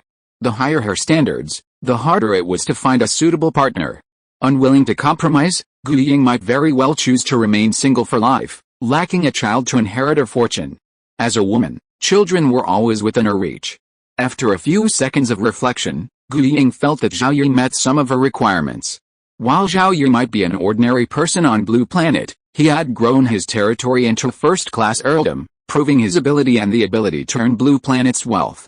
After returning to Blue Star, the two were considered a good match, so Gu Ying could try dating Zhao Yi. Dating didn't mean immediate marriage, and if things weren't right, they could just break up. While dating, Gu Ying could also get to know Zhao Yi better. They already had a cooperative relationship, And given their status, they wouldn't abandon their partnership even if they broke up. Profit was more important. As for using the relationship as an opportunity to gain Zhao Yi's help in developing her territory, Gu Ying disdained it. Zhao Yi immediately shook his head in response to Gu Ying's serious words. I'd consider it back on Blue Star, but not in the game world. Oh, man, Gu Ying naturally understood Zhao Yi's intentions. In the game world, as a lord, a powerful figure, one could freely have 3 wives and 4 concubines. If they were to date, Gu Ying would never allow Zhao Yi to have other women around, even NPCs. If Gu Ying was open to other women, Zhao Yi would consider dating her. As a year passed, Zhao Yi's powerful mentality gradually emerged. When faced with a beautiful woman throwing herself at him, he wouldn't refuse her if he liked her. However, Zhao Yi had no intention of building a large harem. Too many women would be a hassle. In his current situation, Zhao Yi's focus was on developing his territory, leaving him with little time for romance. While clones were useful, Zhao Yi felt a bit awkward using them for romantic conversations. He decided to make time for his original body to visit Yichen. The meeting concluded, and it was time for Gu Ying to return to her territory. Leaving the room, she saw Lin Minggai waiting outside. Gu Ying glanced at her for a few moments, then glanced at Zhao Yi, who smiled back. Gu Ying was the last to leave. The other members of the Purple Star Alliance departed, leaving behind a wealth of valuables, level 3, level 4, and level 5 advancement stones, platinum equipment, crystal equipment, and more. The total value was likely over 20 million low-grade magic crystals, a significant fortune for all player territories and a significant amount for Zhao Yi himself, equivalent to 9 or 10 days net profit from the void trading market. On average, each member of the Purple Star Alliance paid over 40,000 low-grade magic crystals, a price worth it for them. Thanks to Zhao Yi's reinforcements, their territories were preserved. While some members' affiliated towns and villages suffered greater losses, the main city suffered relatively little damage, allowing them to continue developing and withstand regular undead sieges without reinforcements. Through their territories, they could still earn a large amount of points and treasure chests. With luck, the gifts they gave to the leader could be quickly earned back. The night before yesterday, hundreds of thousands of player territories were destroyed or severely damaged. Compared to these, the members of the Purple Star Alliance were incredibly fortunate, possessing a powerful leader who could send troops to support them. Those destroyed or severely damaged player territories, no matter how much they spent, could not receive a single reinforcement. The Purple Star Alliance's situation has increased the Chen Kingdom's official attention to Zhao Yi and the Purple Star Alliance. The situation in the Violet Kingdom is almost clear. The Purple Star Alliance is the sole dominant force. The Violet Kingdom is small, but it will be the first of the hundreds of indigenous nations on the Origin continent to achieve a decisive victory for the Chen player faction against the anti-Chen alliance. This is a truly remarkable achievement. The Chen player faction will be greatly encouraged by this event, potentially attracting some neutral player factions to the Chen player faction and potentially even exerting a significant influence within the anti-Chen alliance. Furthermore, the Chen player territories within the Violet Kingdom, unaffected by the influence of the anti-Chen alliance, can focus on developing their territory, resulting in a slight boost to the overall strength of the entire player faction. Even a slight improvement is crucial for the Chen player faction.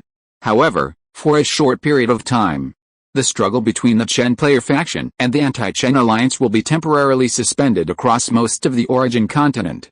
That night's extraordinary undead siege dealt varying degrees of damage to most player territories. Many of the severely damaged player territories are uncertain whether they can withstand the next regular undead siege. They must quickly restore their territories, leaving them with no time to dwell on the struggle between the two factions. Everyone was licking their wounds. For at least the next 2 weeks, the fighting between the two factions would subside significantly.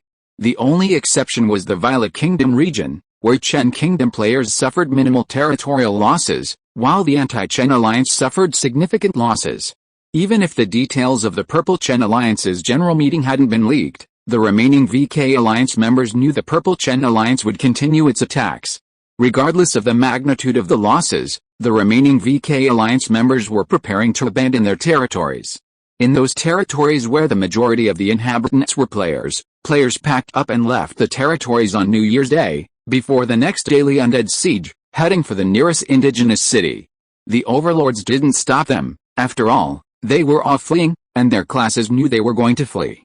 If the overlords had ordered their inhabitants to be prevented from leaving, the combat class players might have united against them, putting the overlords themselves in danger. Even before January 3rd arrived, more VK Alliance member territories were deserted. The Purple Star Alliance had to conduct constant reconnaissance before selecting a target, fearing a deserted territory would be a wasted trip. The Anti-Star Alliance's leadership had been deliberating repeatedly over the past few days regarding the situation within the Violet Kingdom. Despite its small size, the Violet Kingdom was one of the hundreds of indigenous nations on the Origin continent. In other indigenous nations, the Anti-Star Alliance and the Chen Kingdom player faction were in various stages of strength, weakness, or even a draw, but the Violet Kingdom was the first region where the outcome was imminent. The Anti-Star Alliance's leadership also knew that the Chen Kingdom officials would publicize this incident extensively, significantly impacting their side. They regretted this. Had they known this, they should have provided more support to the Lorien territory to aid the VK Alliance in its fight against the Purple Star Alliance. Even if the VK Alliance was at a disadvantage, it would still be better than the current and future situation. However, the territory of Lorien has been destroyed, and the remaining VK Alliance members' territories have been largely damaged. No matter how many resources the Anti-Chen Alliance pours into this area, they cannot revive the VK Alliance. However, this is only a temporary victory, a lower-tier kingdom. Later, the Anti-Chen Alliance Lord players from the Eagle Empire or the Glory Empire can gather their armies and attack the Violet Kingdom. A lower-tier kingdom is far inferior to an empire. An empire can easily destroy a kingdom. Chen Kingdom players' sole control of the Violet Kingdom will have minimal impact on the overall situation of the Origin continent. Although the Purple Star Alliance hadn't completely destroyed the VK Alliance, and even the Chen Kingdom officials hadn't widely publicized the news, thanks to the spontaneous publicity from Purple Star Alliance members and the Chen Kingdom players, the small Violet Kingdom quickly became a hot topic on the forums. In a month at most, the Violet Kingdom will completely belong to us, the Chen players. The Violet Kingdom is just the first one, and there will be a second and a third. The final victory will definitely belong to us, the Chen players. Are the leaders of the Anti-Chen Alliance fools? No matter how small the Violet Kingdom is, it is still a country. It has been occupied by the Chen players. If this goes on, can we still defeat the Chen players? If I were a leader of the Anti-Chen Alliance, I would definitely do everything possible to take back the Violet Kingdom. The stupid Joris Consortium actually gave up Lord Lorien. Without Lord Lorien's leadership, how could the VK Alliance be a match for the Purple Chen Alliance? If Lord Lorien was still there, he would definitely be able to stop the Purple Chen Alliance. After returning to Blue Star, I will never buy products or services from the Joris Consortium again. I hope that the Joris Consortium will go bankrupt soon. The Chen players were celebrating wildly, and the Anti-Chen Alliance players were cursing the Alliance leaders and the Joris Consortium leaders. The Joris Consortium shared the brunt of the criticism directed at the Alliance's leadership. Knowing that the Joris Consortium and the Anti-Chen Alliance had few players, they realized that it was the Anti-Chen Alliance's leaders who had pushed the Joris Consortium out. Seeing the situation on the forum, the Joris Consortium's leaders regretted stepping in to share the blame simply for the resources provided by the Alliance. Judging by the current situation, a return to Blue Star would undoubtedly cause significant performance problems for the Joris Consortium's subsidiaries. One could only hope that with time, the players would quickly forget about this. The conflict between the Purple Chen Alliance and the VK Alliance was quite intense, and some indigenous forces within the Violet Kingdom had taken notice. However, it was a fight between heroes from another world, and the indigenous forces, including Ostache, were merely watching the spectacle, refusing to participate. The lesser nobles, especially those who had lost their land, were practically leaping for joy. Chapter 260, Be Tough to the End. On the 18th of last month, Zhao Yi upgraded the World Tree on Demiplane 3 to the 7th tier. On the 28th, the captain of the professional team responsible for collecting the Water of Life reported to Zhao Yi that a drop of liquid, different from the Water of Life, had dripped from the Tree of Life. While the Water of Life was colorless and transparent, the new liquid was milky white. This liquid gave the impression of possessing even greater vitality than the Water of Life, resembling a higher-level Water of Life. Unaware of the life essence's condition, Zhao Yi would not personally experiment. Furthermore, there was only one drop, so it could not be used for experiments for the time being. On January 8, The Tree of Life dripped another drop of life essence, leaving Zhao Yi with 2 drops. Preliminary estimates indicate that the 7th-tier Tree of Life produces a drop of this special liquid every 10 days. This special liquid may be valuable, but its function is unknown, so it cannot be used casually. Its purpose must be determined first. Zhao Yi handed the drop of life essence to the pharmacists for research. A drop of life essence is only 0.05 milliliters, a meager quantity, but sufficient for research purposes. On the first day of researching life essence, the pharmacists discovered a major benefit. Restoring vitality was the most basic benefit, a requirement that required no further research. Instead, they discovered that life essence could enhance physical fitness, strengthen the soul, and increase mana, Daoqi. Combined, this meant advancing a player's realm. After listening to the pharmacist's report, Zhao Yi immediately understood that this special liquid was the experience potion. Surprise! Zhao Yi was already the fastest leveling player on Blue Star, yet he still felt his progress was too slow, requiring nearly 2 years to reach level 7, having only been in the game world for a year. Now that the experience potion had appeared, simply drinking it would allow him to level up even faster, and his immense strength would give Zhao Yi the confidence he needed. For the time being, life essence became known as the experience potion in Zhao Yi's territory. The pharmacists continued their research, observing that the experience potion was incredibly effective in raising a player's realm. A single drop of the experience potion could elevate a level 0 player to level 5 or even higher. A 4th-tier pharmacist determined that if a level 0 player with a 5-star talent used the potion, it could potentially boost them directly to level 10. The pharmacists reported their new research findings to Zhao Yi. The experience potion was indeed powerful, but Zhao Yi wasn't particularly pleased. The World Tree's production of experience potions was too low, yielding only 1 drop every 10 days. To quickly propel a level 60 player to level 70 using the potion would require at least 1,000 drops. And 1,000 drops represents over 27 years of production from the World Tree. Zhao Yi rapidly leveled up by slaying undead, advancing from level 60 to 70 in just 2 years, more than 10 times the efficiency of drinking experience potions. Of course, this wasn't a problem with the potion itself, but with the World Tree itself. The World Tree's production of experience potions was too low. If the World Tree produced 10 drops a day, it would produce 1,000 drops in 100 days, making leveling faster than slaying undead. If there are more advancement stones in the future, the World Tree will need to be further advanced to increase its output of experience potions. As for the experience potions currently being produced, research will continue while the remaining ones will be stored. At this stage, they won't be needed. Perhaps when Brittany reaches level 7 and can't spawn monsters in the graveyard, the stored experience potions will be given to her.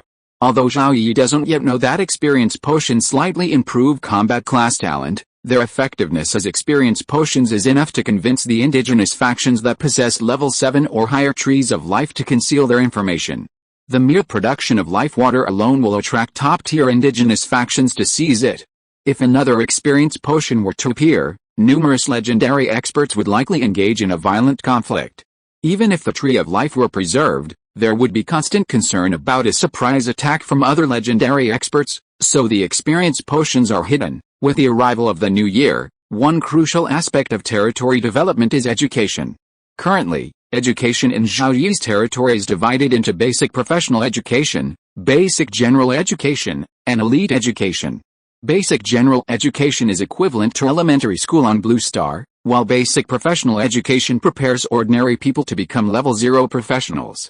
Elite schools, reserved for the children of wealthy families, have a curriculum consisting of 6 years of elementary school and 3 years of secondary school. Although they are both elementary schools, students in elite schools learn significantly more than those in basic schools. Elite schools cultivate elites, so students naturally learn more, though many graduates may not be considered elite. Zhao Yi's planned basic general education follows the same 6-year curriculum as Blue Star's elementary school. However, the 6-year system is for students of appropriate age.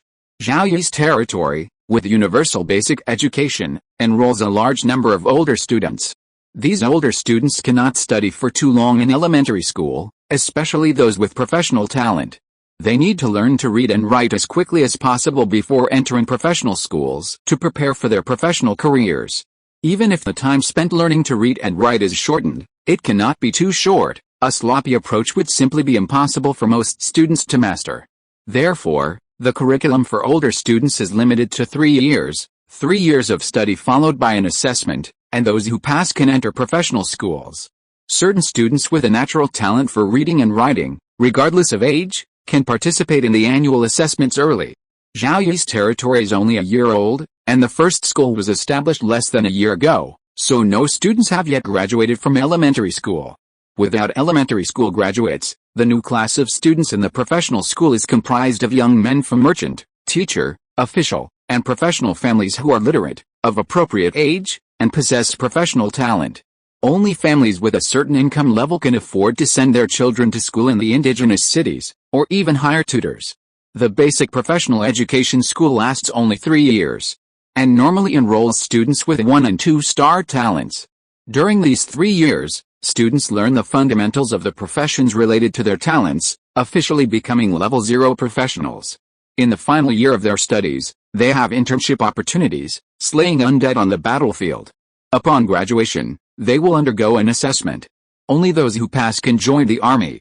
Those who fail must follow the instructions of their superiors. Students receive free education and sign a written contract upon enrollment, promising to work for a certain number of years after graduation. Upon reaching this limit, they can retire from the military or other jobs. Some students who fail to become a professional after 3 years can remain in school for another year, but if they fail after the 4th year, they must graduate. Non-professionals also have job placements. This is just a basic professional training school. Some distance away from the area where the Tree of Life was planted on the 4th demi-plane, an elite professional school, known as the Professional Academy, is under construction. Entry to the Professional Academy requires a minimum talent of 3 stars, and the academic system differs from that of the professional school. The grades at the Professional Academy are divided into non-professionals, 0-level professionals, 1st-level professionals, 2nd-level professionals, and 3rd-level professionals. Each student's advancement is equivalent to a grade. To officially graduate from the Professional Academy, a student must advance to the 4th level, becoming a mid-level professional. Early graduation is also possible. Failure to complete the advancement within the specified timeframe will result in expulsion. Those with 3-star talents or above are relatively rare. For a long time, Zhao Yi's territory will only have 1 professional academy.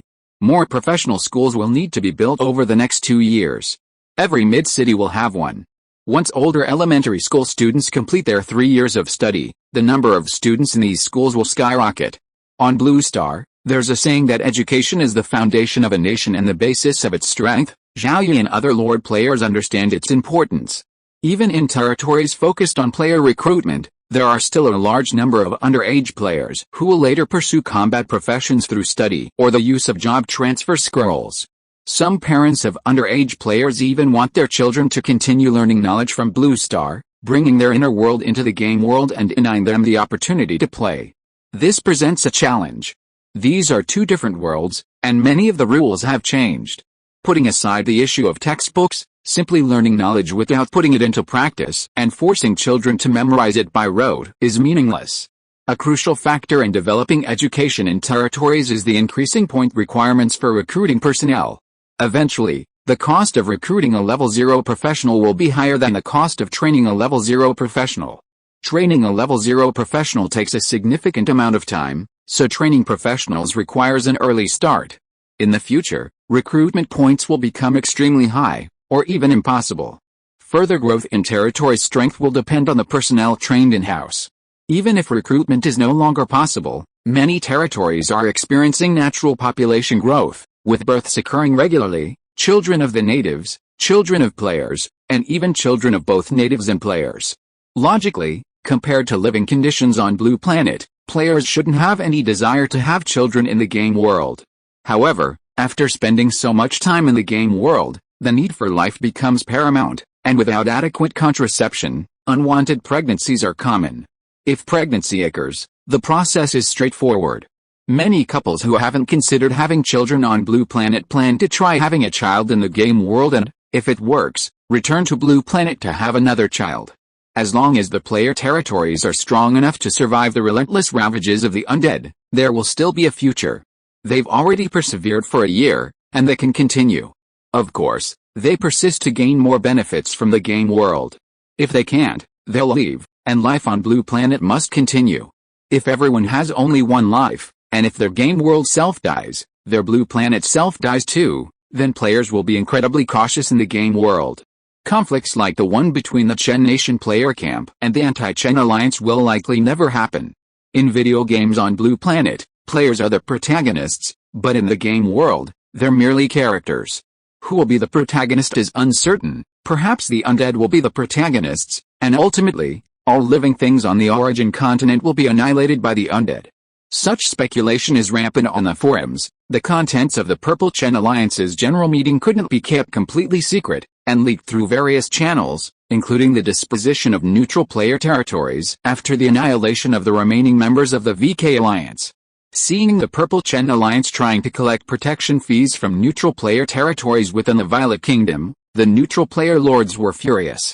We're neutral players, we don't participate in any competition. Why are you charging us protection fees? We won't pay. The Purple Chen Alliance is trash. Let's unite and fight against it. Chen Kingdom officials, please come out and take control of the Purple Chen Alliance. You're letting the Purple Chen Alliance bring bad luck to the Chen Kingdom player camp.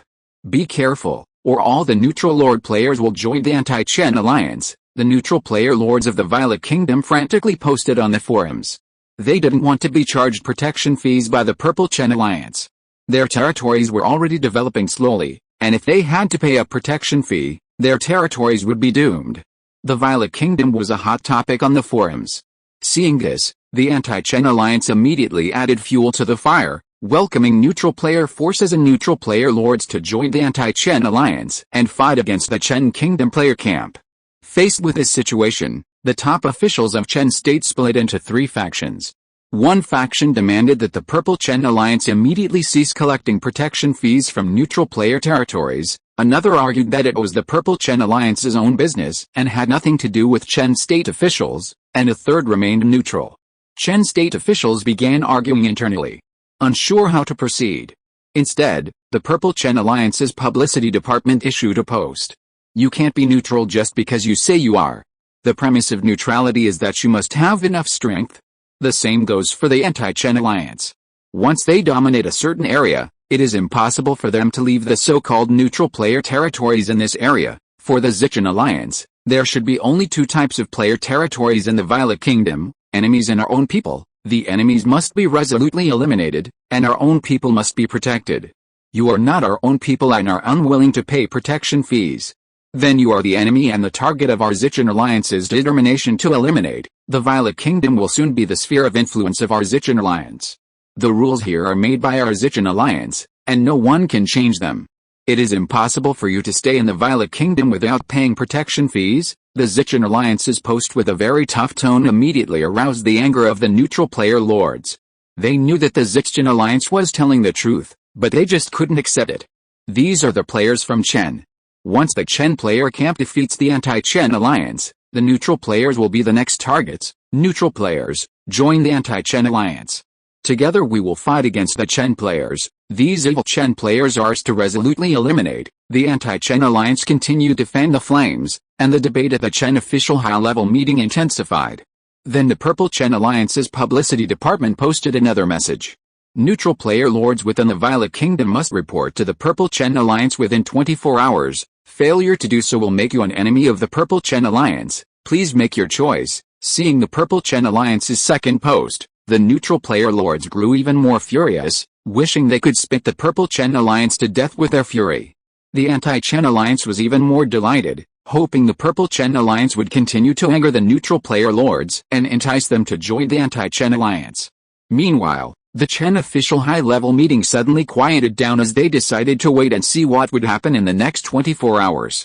Both the anti-Chen Alliance and the Chen player faction, battered by the special undead siege, are licking their wounds. The fighting has been suspended for a week and will remain suspended for at least another week. After a week, if the fighting resumes, it will be on a smaller scale.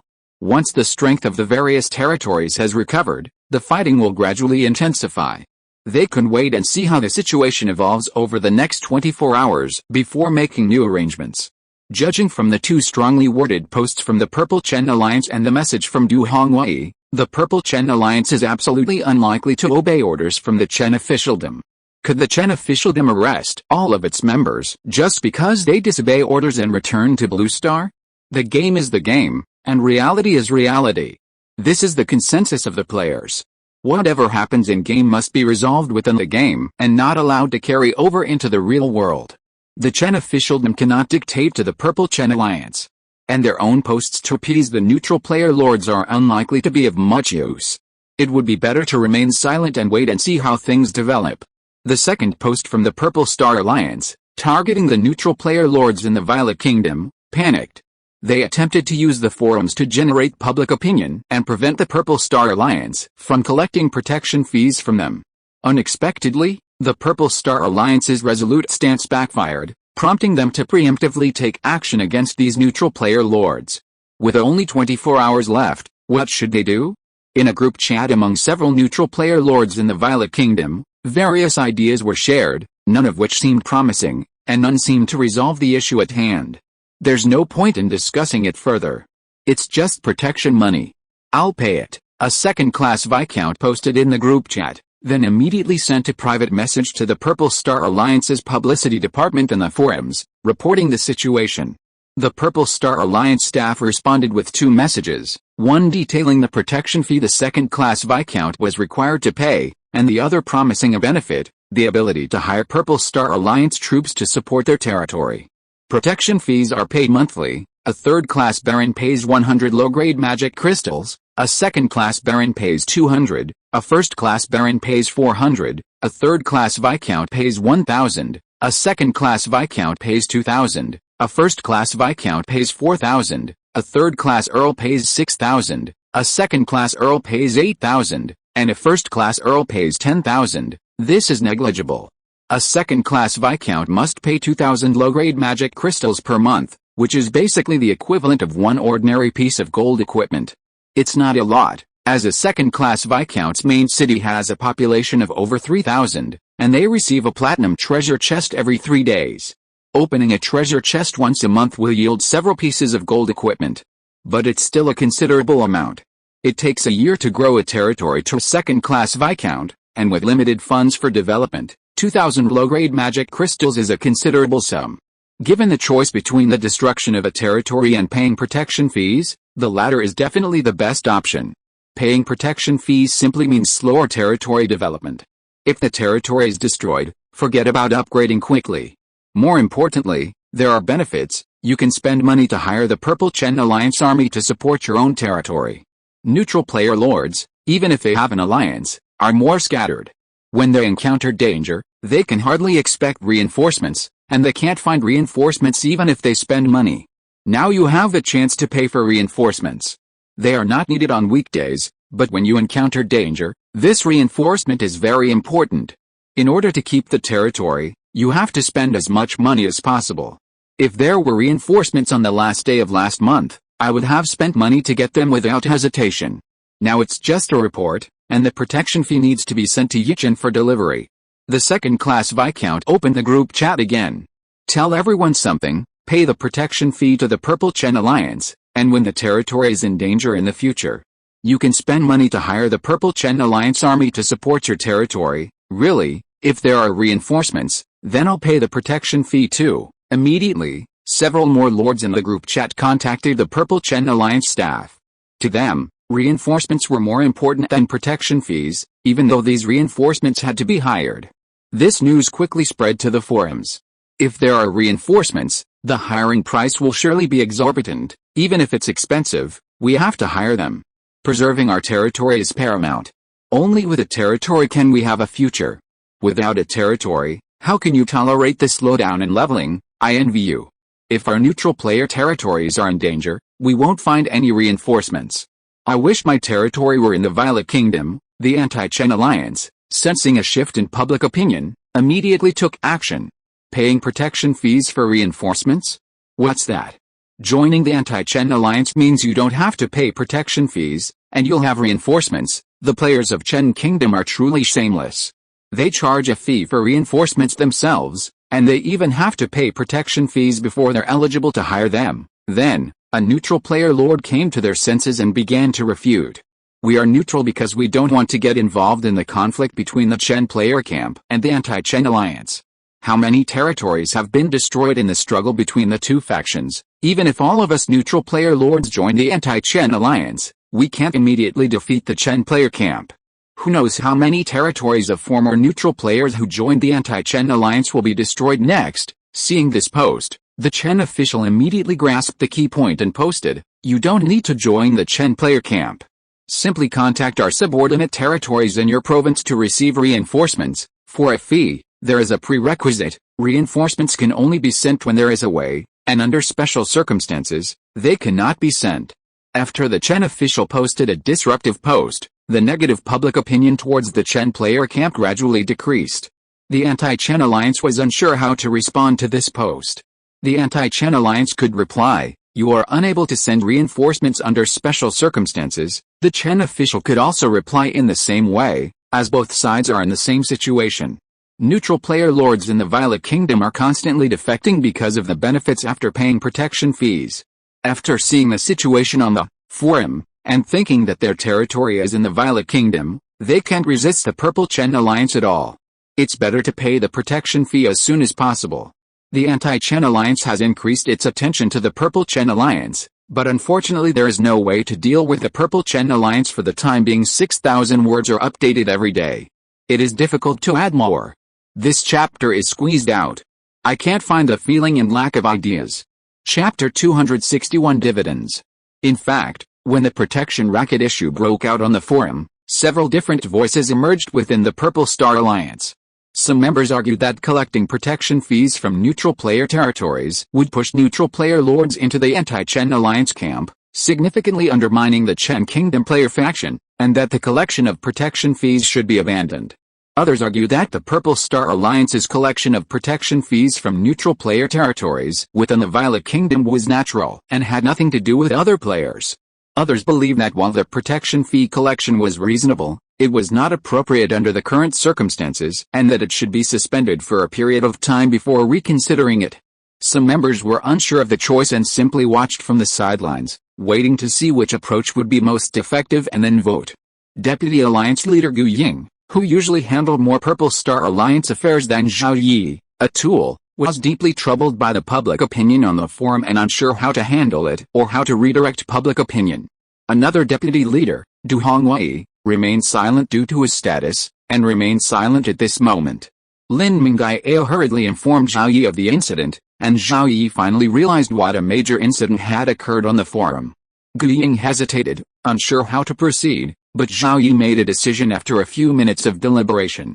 At least within the Blue Star player camp, Zhao Yi's strength gave him enough confidence, leading to 2 consecutive, stern messages from the Purple Star Alliance's publicity department. Protection money must be paid.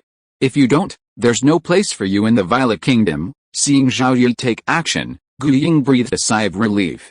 The vast majority of Purple Star Alliance members didn't take Zhao Yi's tough stance as an error. From the founding of the Purple Star Alliance to this day, everything that had happened within it had instilled in its members a deep trust in the leader. The leader's will was the will of the Purple Star Alliance as a whole.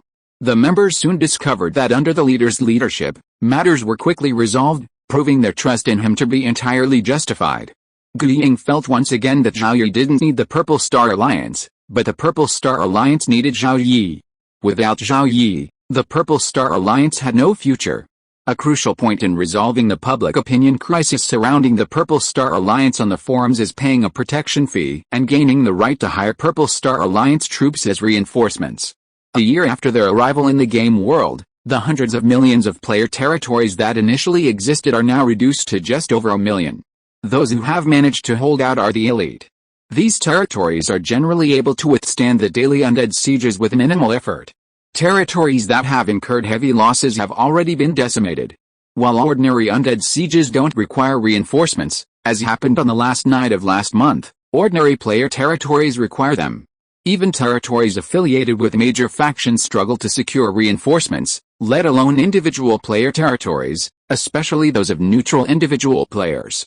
With a powerful undead army approaching and their territories in dire straits, Some are willing to offer their best-kept advancement stones, good equipment, or other treasures in exchange for reinforcements. Unfortunately, no reinforcements are available.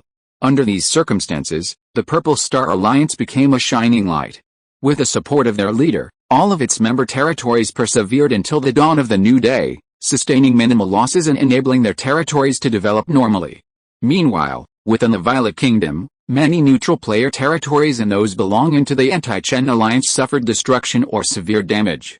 Under special circumstances, the Purple Star Alliance could actually send reinforcements, and this alone was enough to motivate many neutral player lords to pay protection fees.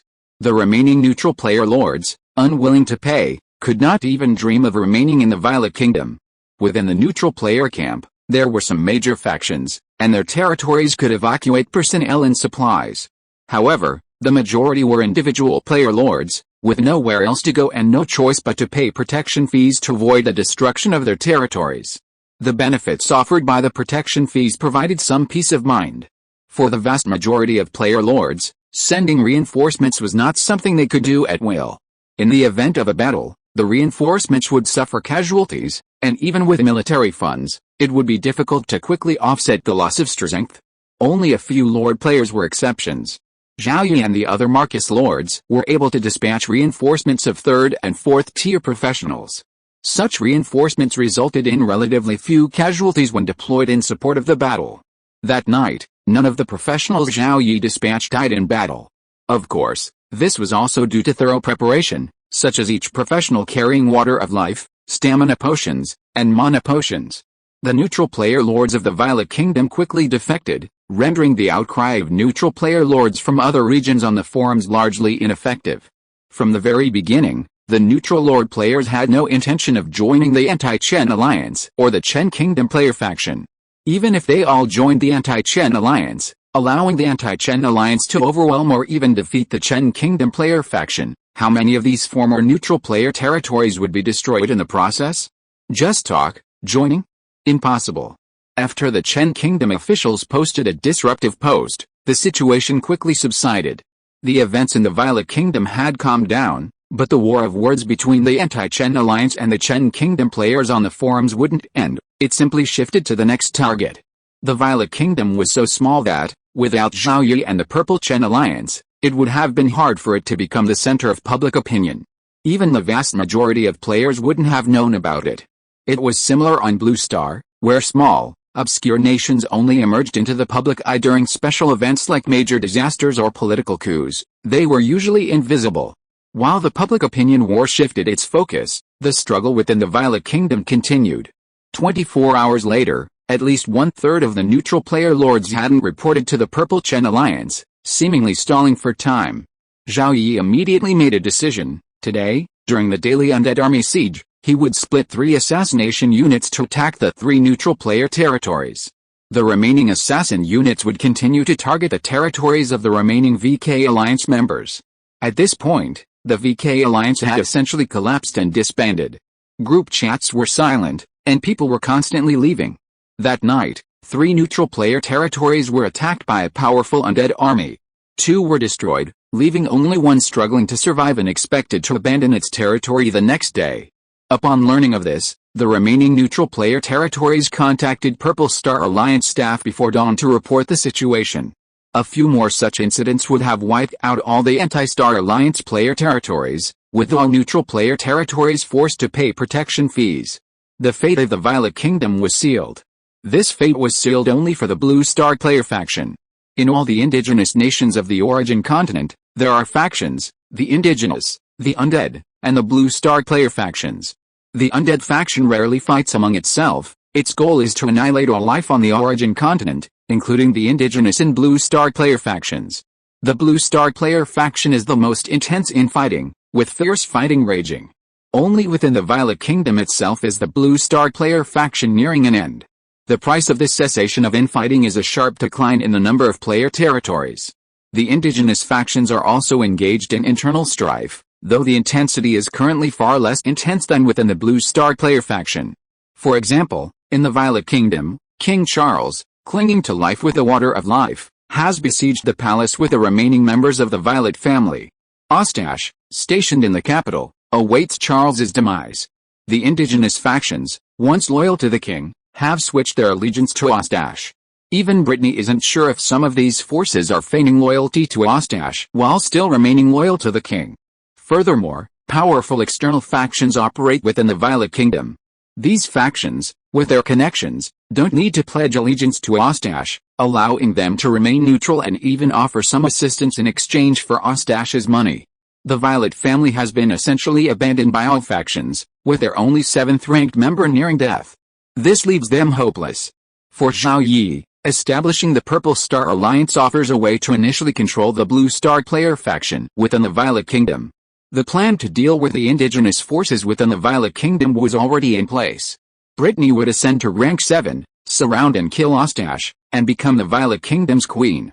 Under Brittany's leadership, the indigenous forces would be screened, some would be eliminated, others driven from the Violet Kingdom, and still others retained. The branches of powerful indigenous forces would be left alone, provided they remained neutral.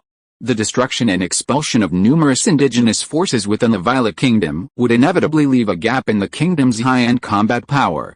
This was when Zhao Yi would need to intervene, deploying mid-level professionals to command the cities previously controlled by the indigenous forces. This was a boon for Zhao Yi. Sending professionals outside the territory would allow him to slay additional undead, rapidly leveling himself up, and earning more points, though the treasure chests he acquired would be negligible. However, Zhao Yi's territory also needs to continue to improve its strength, otherwise it will be unable to support the deployment of so many mid-level professionals. After all, each city in the territory needs them to man it. In the past year alone, Zhao Yi's territory has seen 3 level 6 professionals, over 20 level 5 professionals, and nearly 200 level 4 professionals.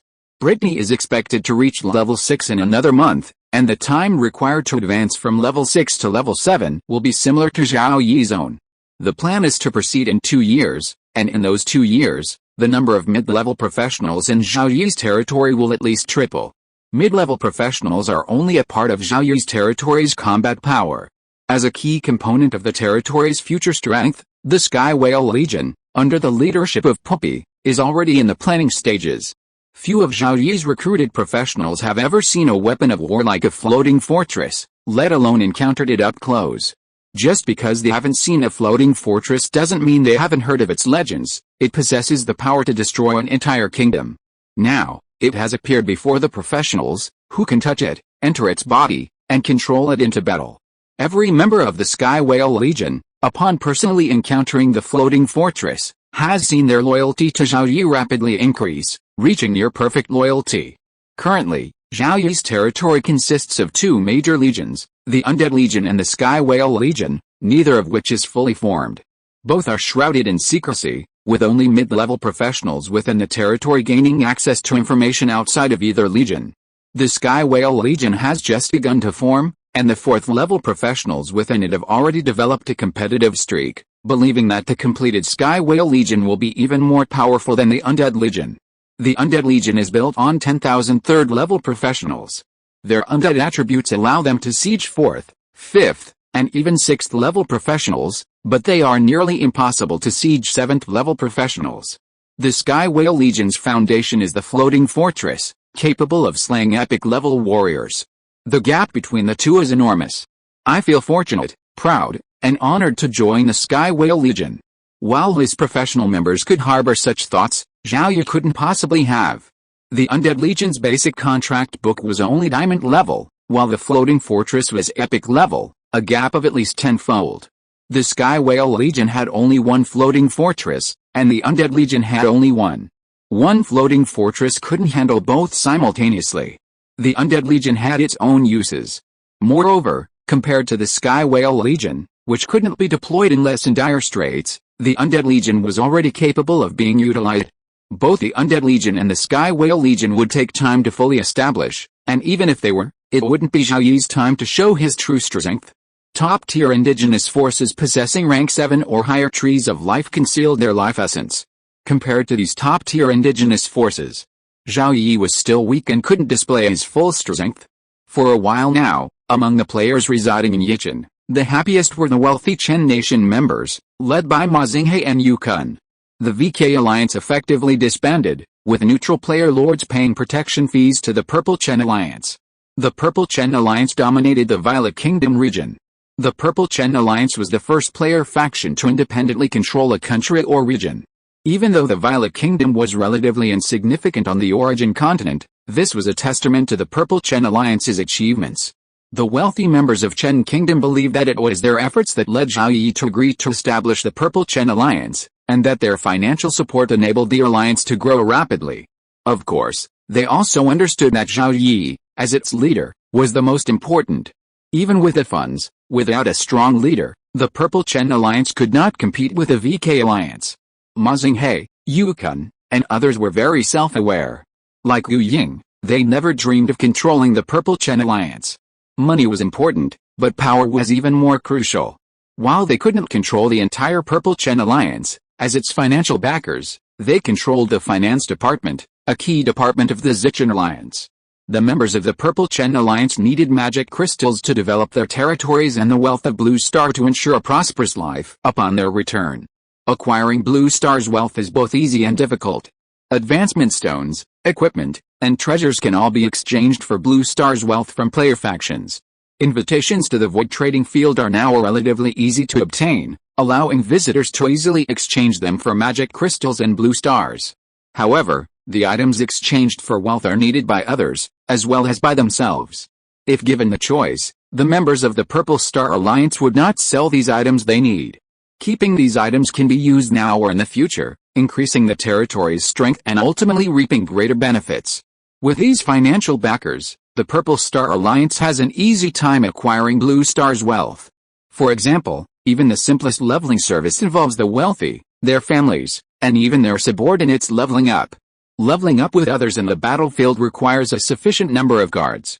While daily undead sieges can be held at reasonable cost, it's difficult to accommodate too many people leveling up in a single battlefield. The wealthy primarily level up in the main city battlefield, which is the most powerful, with its affiliated towns and villages, which can feel a bit unsettling. However, each territory only has one main city, so the capacity for leveling up is limited, and the main city's garrison must also be considered. Therefore, before the Purple Chen Alliance, the wealthy of Yi City would seek out Zhao Yi's recommendations to level up in Kyoto territory.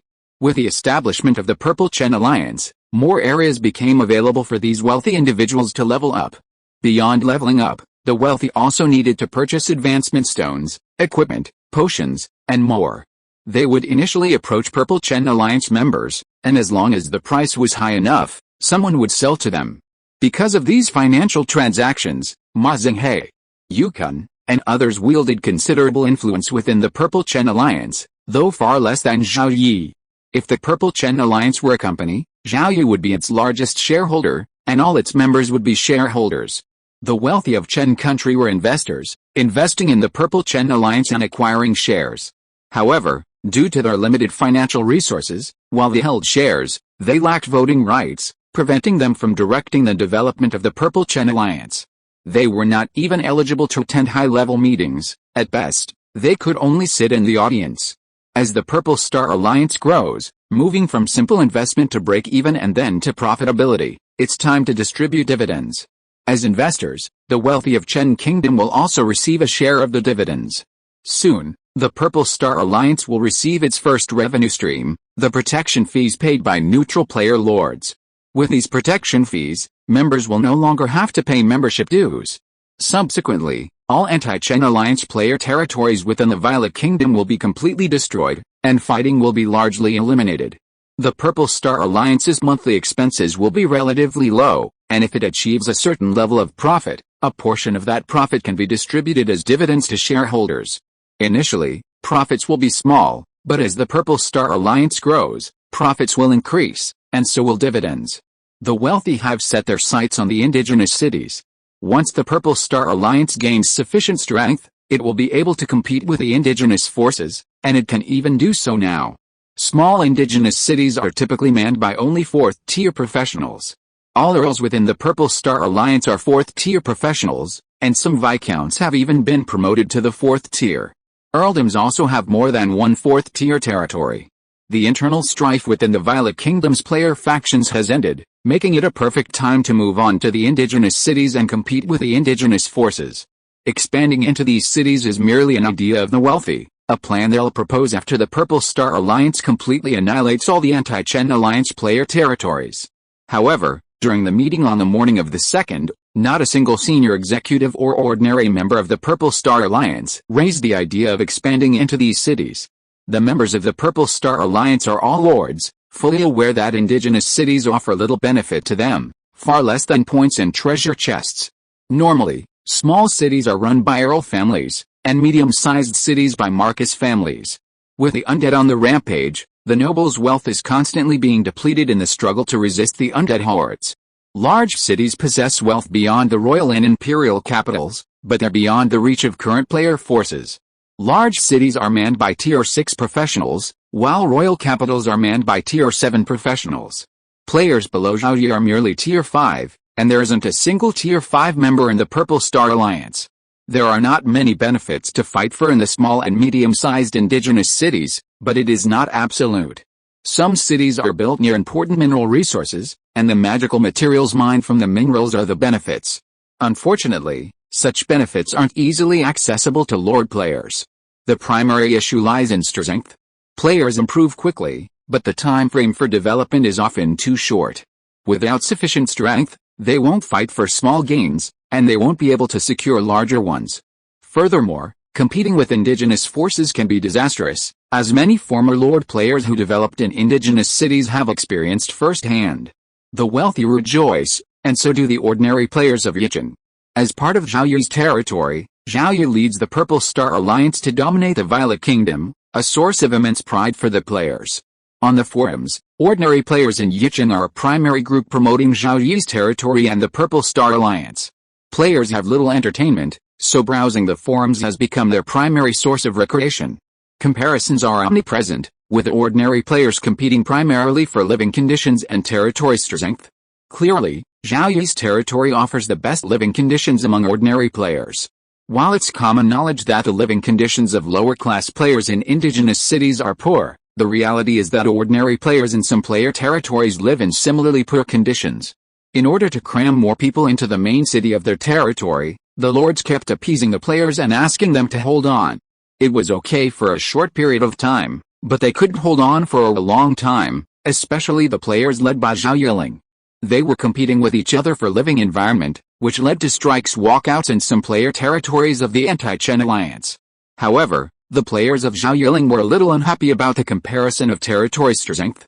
Zhao Yi players, our lord is about to lead the Zichen Alliance to dominate the Violet Kingdom. Neutral player lords must pay protection fees to the Zichen Alliance. Our lord is a 5th level strong man, and his territory has been promoted to a marquisate. Zhao Yi players, our lord can single-handedly support all members of the Zichen Alliance and protect the territories of all members under the siege of the Special Undead Army. Our lord is a 5th level strong man, and his territory has been promoted to a marquisate. Zhao Yi players, Boss Zhao Yi, please be promoted to a marquis as soon as possible. Chapter 262 10 million people. January 13th, the Purple Star Alliance officially issued a notice to all registered neutral player lords within the Violet Kingdom, requiring them to submit protection fees to the Purple Star Alliance branch in the province where their territories were located within 48 hours. After the protection fees were collected from each province, they were to be collectively delivered to the Purple Star Alliance headquarters in Yichen. Within a single morning of the notice, most neutral player lords had submitted their fees, and by the afternoon, the remaining neutral player lords had also submitted their fees. The total number of neutral player lords included 3 second-class earls, 16 third-class earls, 44 first-class viscounts, 82 second-class viscounts, 115 third-class viscounts, 73 first-class barons, 18 second-class barons, and 7 third-class barons, for a total of 358 lords. A second-class earl paid 8,000 low-grade magic crystals, a third-class earl 6,000, a first-class viscount 4,000, a second-class viscount 2,000, a third-class viscount 1,000, a first-class baron 400, a second-class baron 200, and a third-class baron 100. In total, the Purple Star Alliance collected 608,500 low-grade magic crystals. Zhao Yi announced this figure to the Purple Star Alliance chat group, and most of its members were shocked. This represents a monthly protection fee of 600,000, exceeding 7.2 million per year.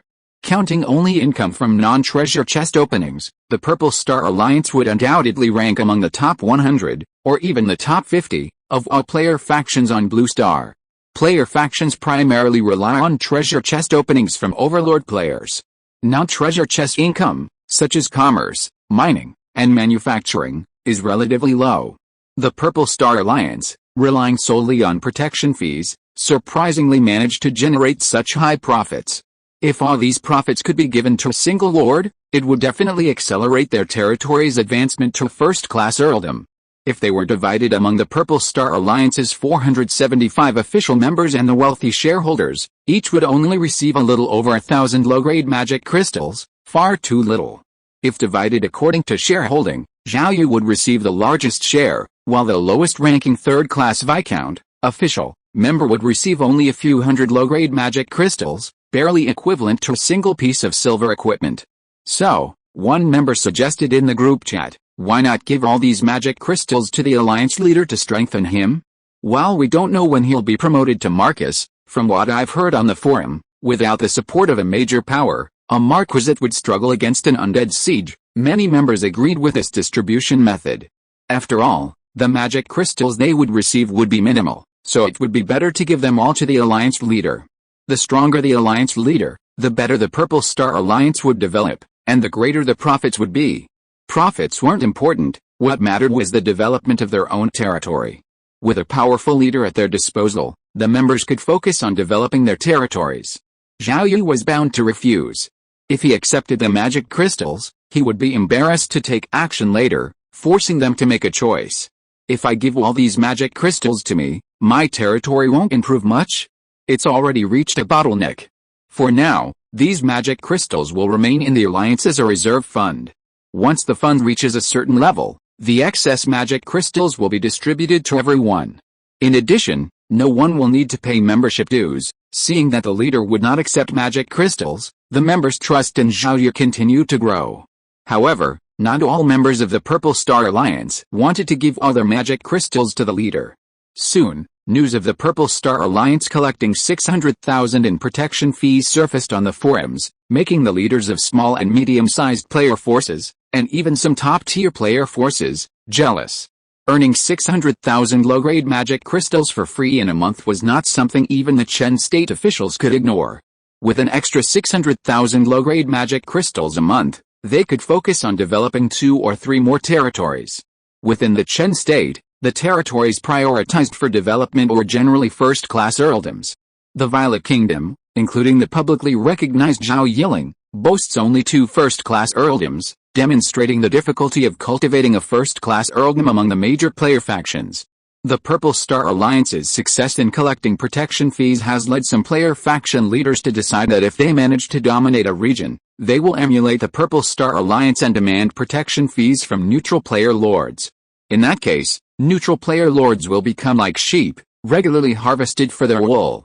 If they refuse to pay, their wool and flesh will be devoured. Neutral player lords in the Violet Kingdom quickly noticed the situation on the forums. These were their magic crystals, leaving them heartbroken, angry, and helpless.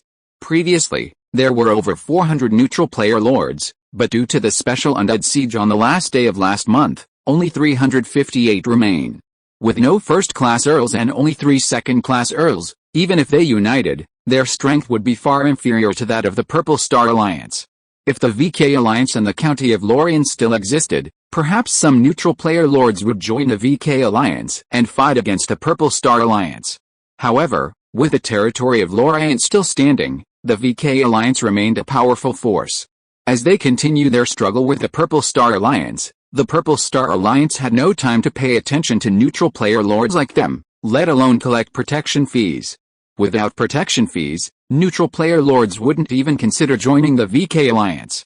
After much deliberation, the neutral player lords could only curse the Joris Consortium. Paying a protection fee was heartbreaking, and the monthly payment only added to the pain. As their territory advanced, the fees also increased, further exacerbating the pain. But the payment was necessary. They couldn't resist the Purple Star Alliance. Fortunately, if their territory was in danger, they could hire Purple Star Alliance troops, which somewhat eased their pain.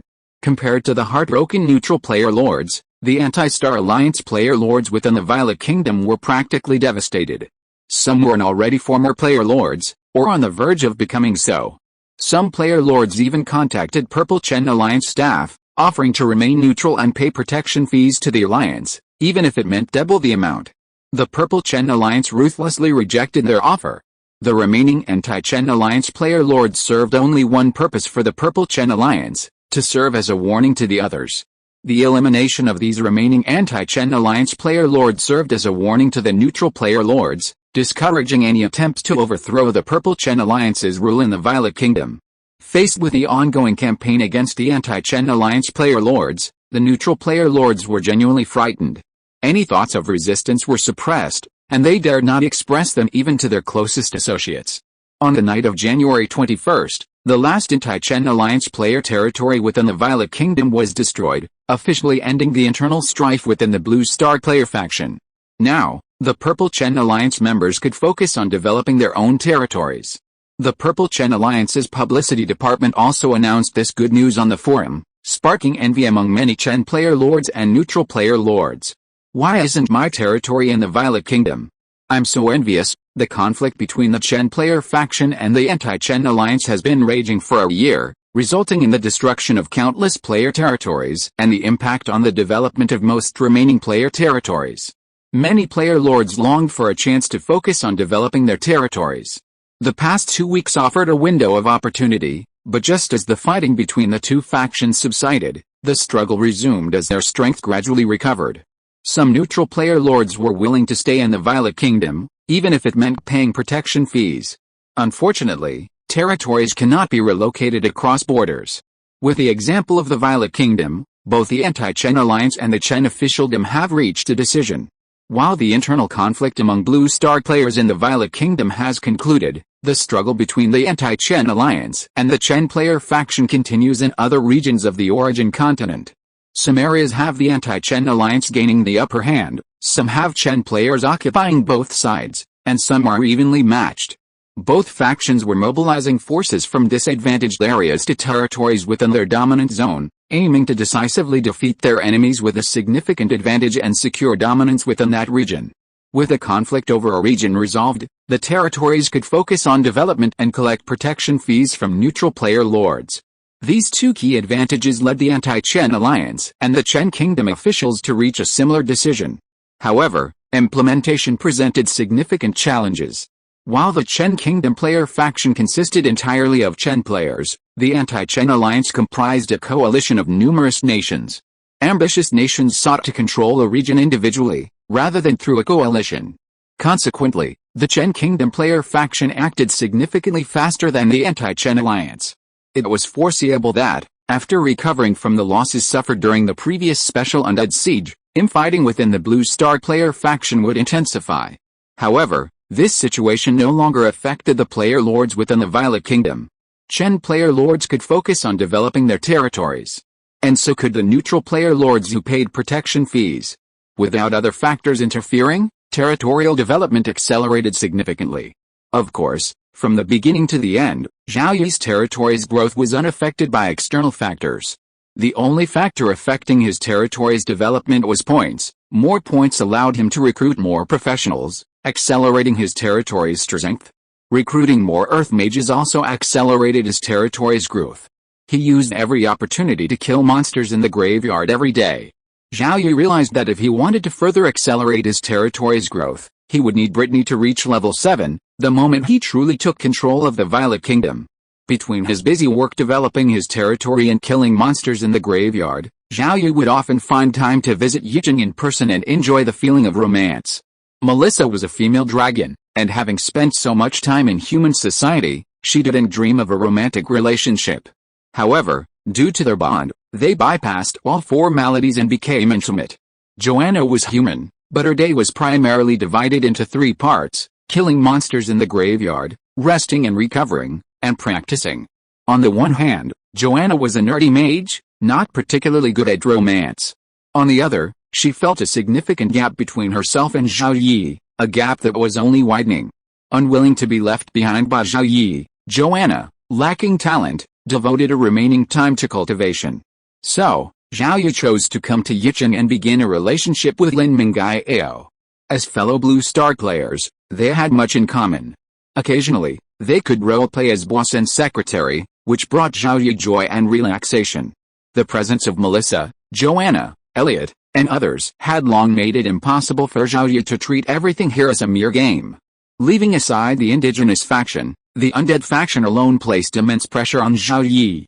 He feared that one day, his territory would be annihilated by the undead, wiping out everyone. While he could return to Blue Star if he died, Melissa, Joanna, and the others would have no chance of a second life.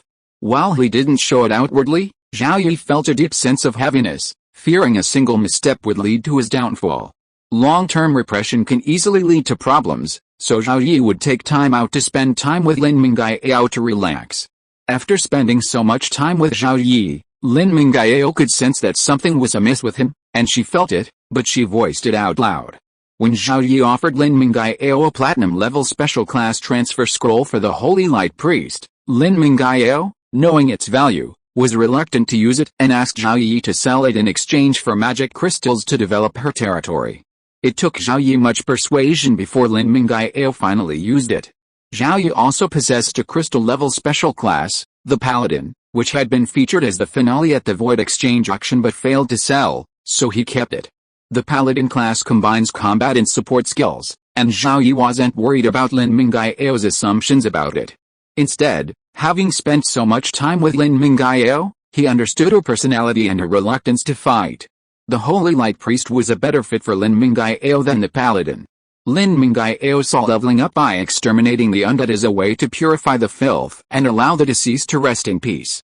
It didn't require much combat skill, simply cast a spell at the undead gathering. Time passed quickly.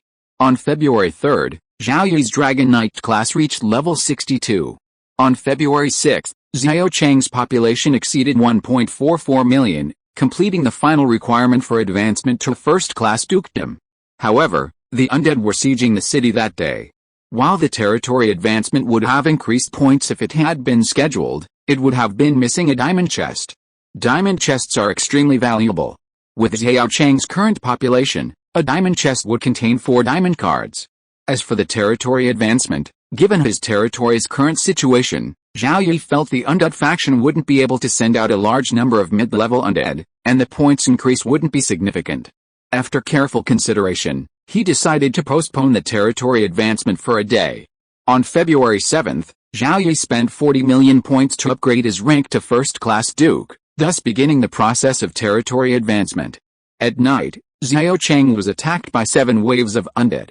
Even in the territory promotion battle, the undead faction showed Zhao Yi no respect, not even sending out a single tier 5 undead. Among the 7 waves of undead, there was only 1 tier 4 undead. Zhao Yi felt the undead were simply trying to deal with him. If there weren't rules restricting them, not even a single wave of undead would have appeared. During the battle, Brittany successfully advanced to tier 6, bringing the total number of tier 6 warriors in Zhao Yi's territory to 4.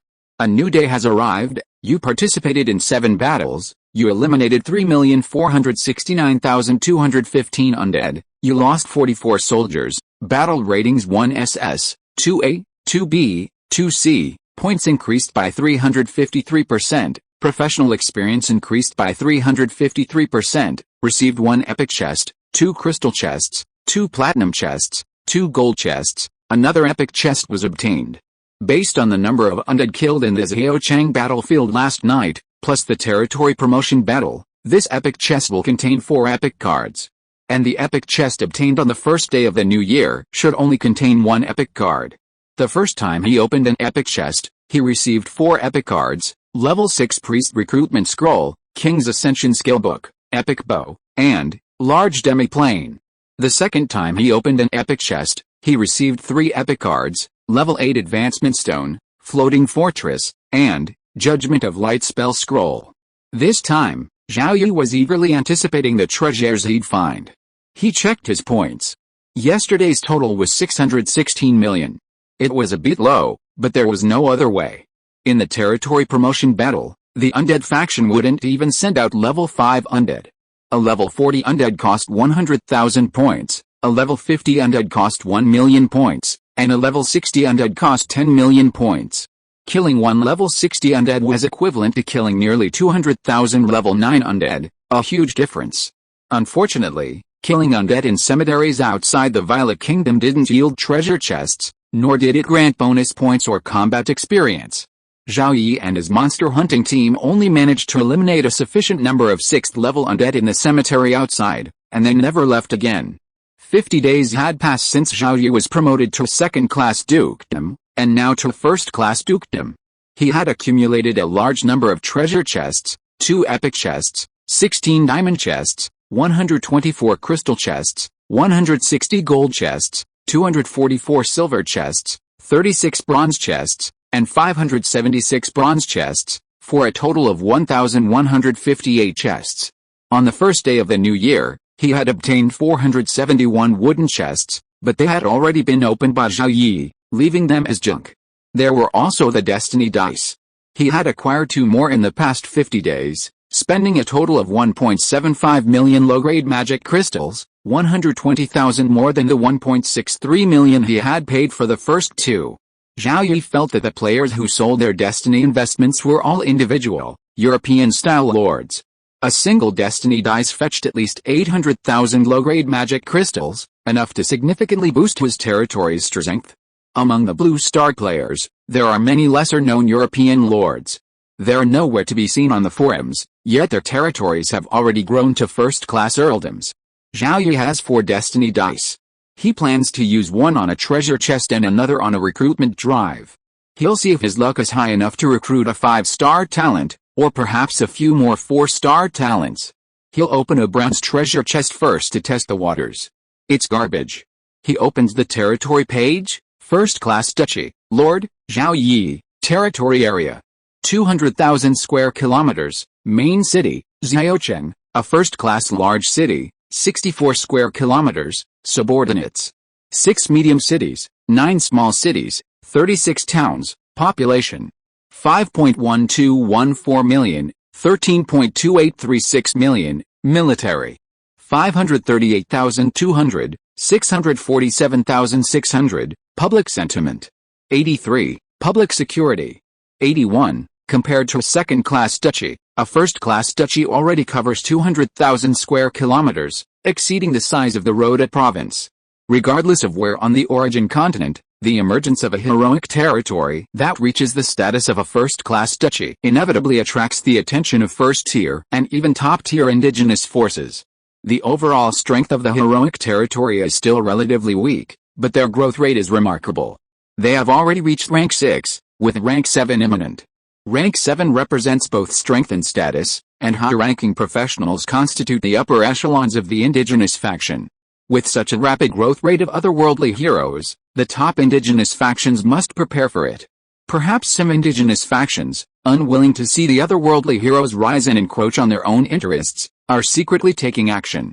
If it were only a 3rd-class marquisate, with dozens of Blue Star player factions already present, adding one more wouldn't attract much attention from the indigenous factions. Xiaocheng was upgraded to a 1st-class city, covering an area of 64 square kilometers and accommodating a standard population of 1.92 million. The distance between Xiaocheng and Yicheng is not far. Even with Xiaocheng's diamond-level illusion array, the undead army's siege would still have some impact. Currently, each time Xiaocheng upgrades, new areas are added to the west and north, not the east and south, as this would shorten the distance to Yicheng. With 3 more mid-level cities available, Zhao Yi planned to upgrade Yicheng to a mid-level city, effectively making his territory a 3rd-rank marquisate. To conceal the existence of players residing in Yicheng, a territory promotion battle was necessary. This presented a significant challenge in attempting to dispatch multiple waves of undead hordes to attack Yicheng. After all, the undead New Yicheng was part of Zhao Yi's territory, and given the territory's strength, it wouldn't normally have dispatched multiple waves of undead. Special circumstances were rare, and some would undoubtedly question how Zhao Yi's territory had managed to secure a promotion on this particular day, and successfully do so. Using alchemical items that could mimic a powerful life force was also difficult. Zhao Yi suggested that perhaps he could employ illusions or magical formations to deceive players and the locals within and outside the city. Over the past 50 days, the greatest change in the territory has been its population. The population of the origin continent has nearly doubled, increasing from 2.8352 million to 5.1214 million. This increase was primarily attributed to Zhaochang and the 6 mid-level cities, with Zhaochang alone adding 480,000 people. The total population increased from 8.1175 million to 13.2836 million, a dramatic increase of 5 million. Counting only the population of the indigenous cities within the Violet Kingdom, which was only around 30 million, the population of Zhao Yi territory now exceeded one-third of the Violet Kingdom's total population. The territory's total military strength surged from 387,300 to 647,600. The newly added professionals were primarily Tier 0, followed by Tier 2, and then Tier 1 and Tier 3 professionals. This significant increase in military strength was primarily due to the rapid population growth of Zhaochang and the 6 other mid-level cities. The increase in the civilian population within the cities necessitated an increase in professionals to defend against the daily sieges of the undead. Zhaochang's population surged at a rate of 10,000 per day. The proportion of Zhaochang's garrison troops to the total population remained the highest in the territory, consistently maintaining at 1/8. For every 10,000 additional people, over 1,200 professionals were added, primarily Tier 0 professionals. The rapid increase in the number of Tier 0 professionals among the Zhaochang defenders has severely impacted their combat effectiveness, as has the situation in the other 6 mid-level cities. Fortunately, the newly recruited Tier 0 professionals are rapidly developing, possessing full sets of black iron equipment at Tier 0, with archers even equipped with explosive arrows. The territory's military strength has increased so rapidly that there isn't enough black iron equipment to craft. In fact, most of this equipment is simply inventory, the older equipment repaired and stored for the new recruits after previous professionals have been promoted to higher gear. Even newly recruited Tier 0 professionals with 1-star talent, recruited early, can reach Tier 0 perfection within 50 days, especially archers. By administering the auxiliary advancement potions allocated by their territory, most individuals will successfully advance to Tier 1. Over time, all Tier 0 professionals recruited after the territory's promotion to Tier 2 will be gradually promoted to Tier 1. After a year, the territory has established a strong foundation, and a population surge will not cause much disruption. With the territory's promotion to Tier 1, the population will continue to surge. Zhao Yi is also working hard to migrate population to Demiplane 4 and Demiplane 5. As long as there are people to recruit and there are still vacancies in the territory, the recruitment will not stop. The population data is a bit exaggerated. I only realized it after writing it down. But considering that the territory's population can double in the first 10 days, half a month, or even a single day after entering the game world, it doesn't seem too exaggerated. Chapter 263 5 stars. Compared to the population changes in his territory, Zhao Yi was most concerned about the territory's future advancement. When a lord reaches rank 7 and occupies over 1 million square kilometers of land, his territory will be promoted to a kingdom. When a lord reaches rank 7, he becomes the king of his kingdom. The territory page presented Zhao Yi with 2 methods for territory advancement. Both required Zhao Yi to reach rank 7. There were no requirements for Zhaochang's population or the number of undead killed. As for conquering land, all nobles were eligible to acquire territory. If they couldn't acquire territory in their own country, they could conquer enemy territory. However, the Violet Kingdom was one of the weakest of the hundreds of indigenous nations on the origin continent. Its neighbors were the Goshawk Empire and the Glory Empire, making it impossible for them to attack these 2 empires and gain territory. For players who were lords of the Violet Kingdom, there were only 2 ways to advance their territory to a kingdom. They could betray and destroy the Violet Kingdom, establishing a new kingdom on the land. Or they could peacefully resolve the issue with the Violet family, which controlled the Violet Kingdom. For example, they could marry a female heir of the Violet family and become the new king upon the old king's death. For Zhao Yi, upgrading his territory to a kingdom wasn't a difficult task. The challenge lay in the changes that would come to the origin continent when a hero from another world became king. He couldn't act rashly. After breakfast, he opened another bronze treasure chest, another piece of junk. Zhao Yi took Melissa's hand and went to the city hall for a meeting.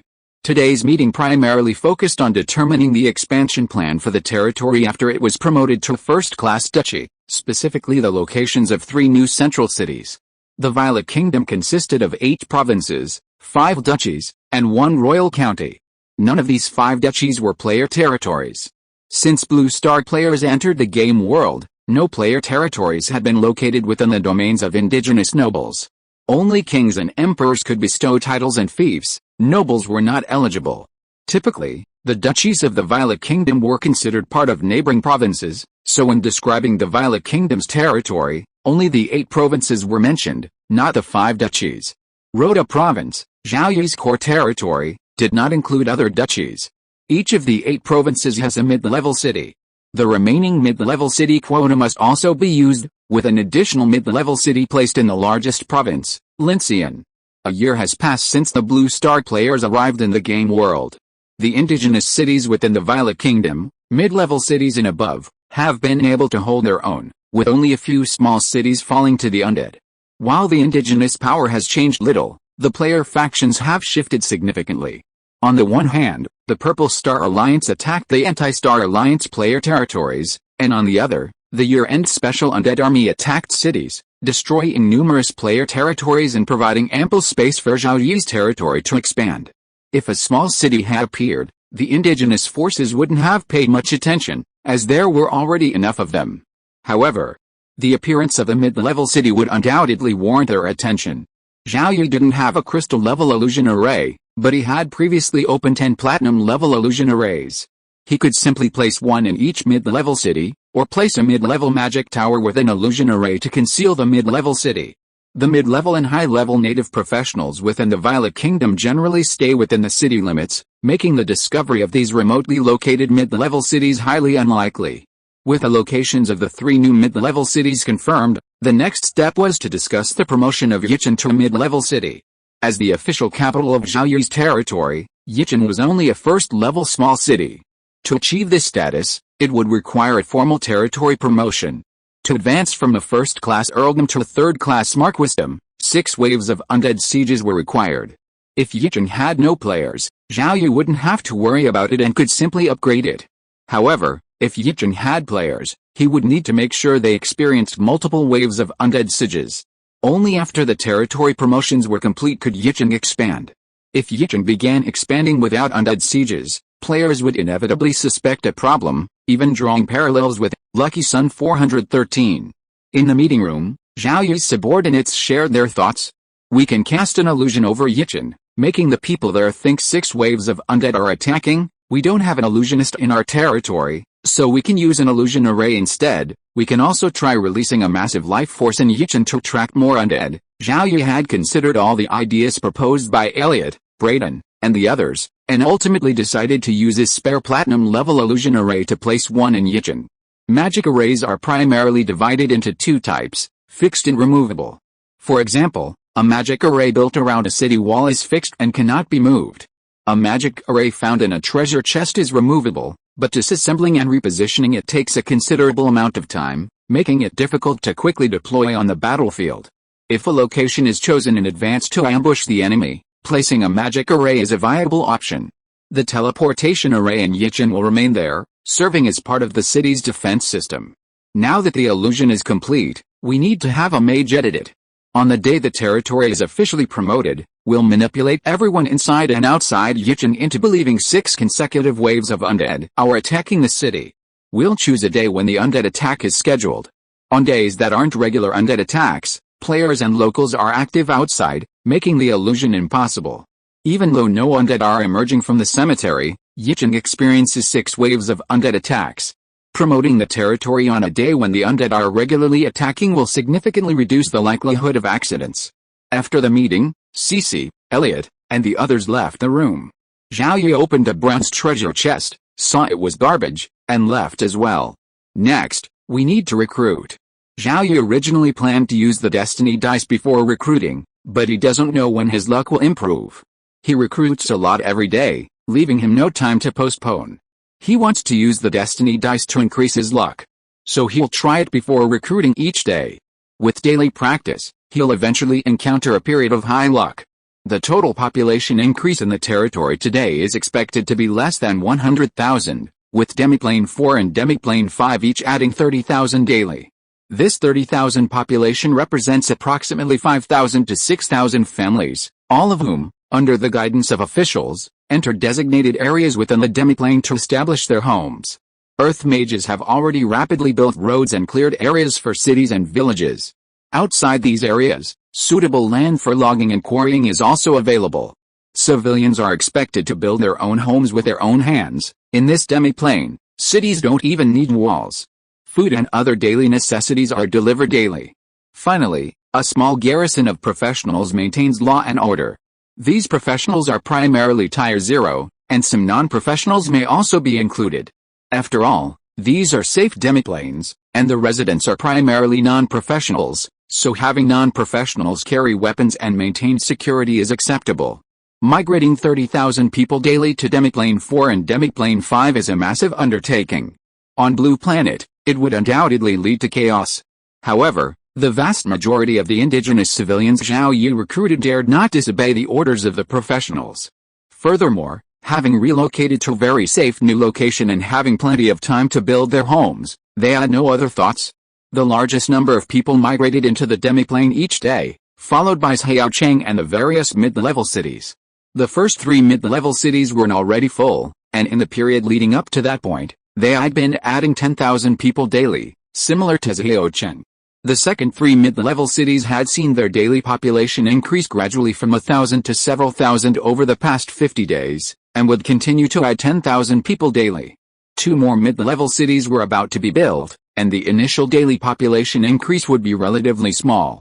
As the population of each city grew, so too would the number of professionals. However, it wasn't just these cities with growing populations that would add Tier 0 professionals. Other small cities and towns would also add Tier 0 professionals, and the surplus Tier 1 professionals would be transferred to Xiaocheng and the other mid-level cities. After completing recruitment in Xiaocheng, Zhao Yi opened a bronze treasure chest. He continued opening bronze treasure chests as he traveled to other cities to recruit personnel. He opened treasure chests before lunch, after returning from monster hunting in the afternoon, after his break, and every 2 hours at night. However, Zhao Yi felt his luck had been bad all day, and he hadn't even considered using the destiny dice. Then, a new day arrived. After checking the battle evaluation page, Zhao Yi opened a bronze treasure chest.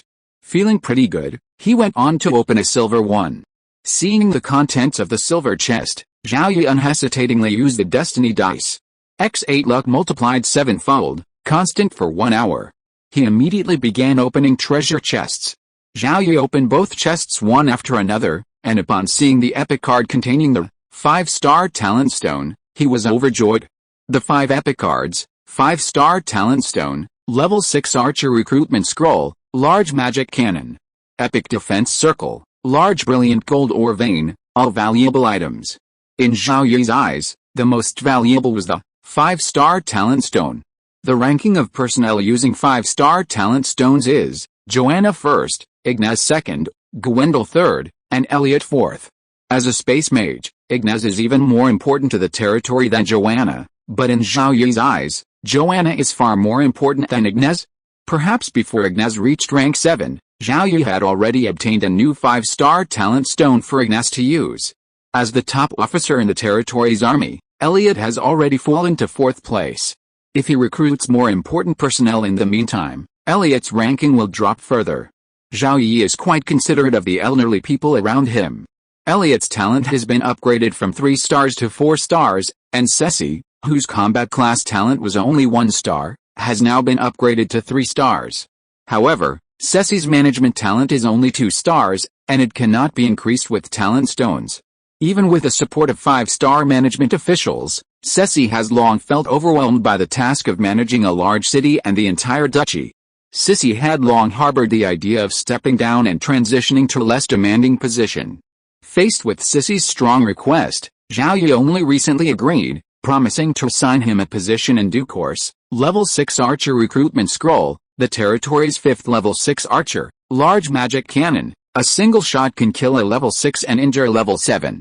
Zhao Cheng won't need it, so consider placing it in a floating fortress or a mid-level city. Epic defensive array, consumes a significant amount of energy, releasing a magical shield covering a specific area, capable of withstanding the full force of a level 8 professional.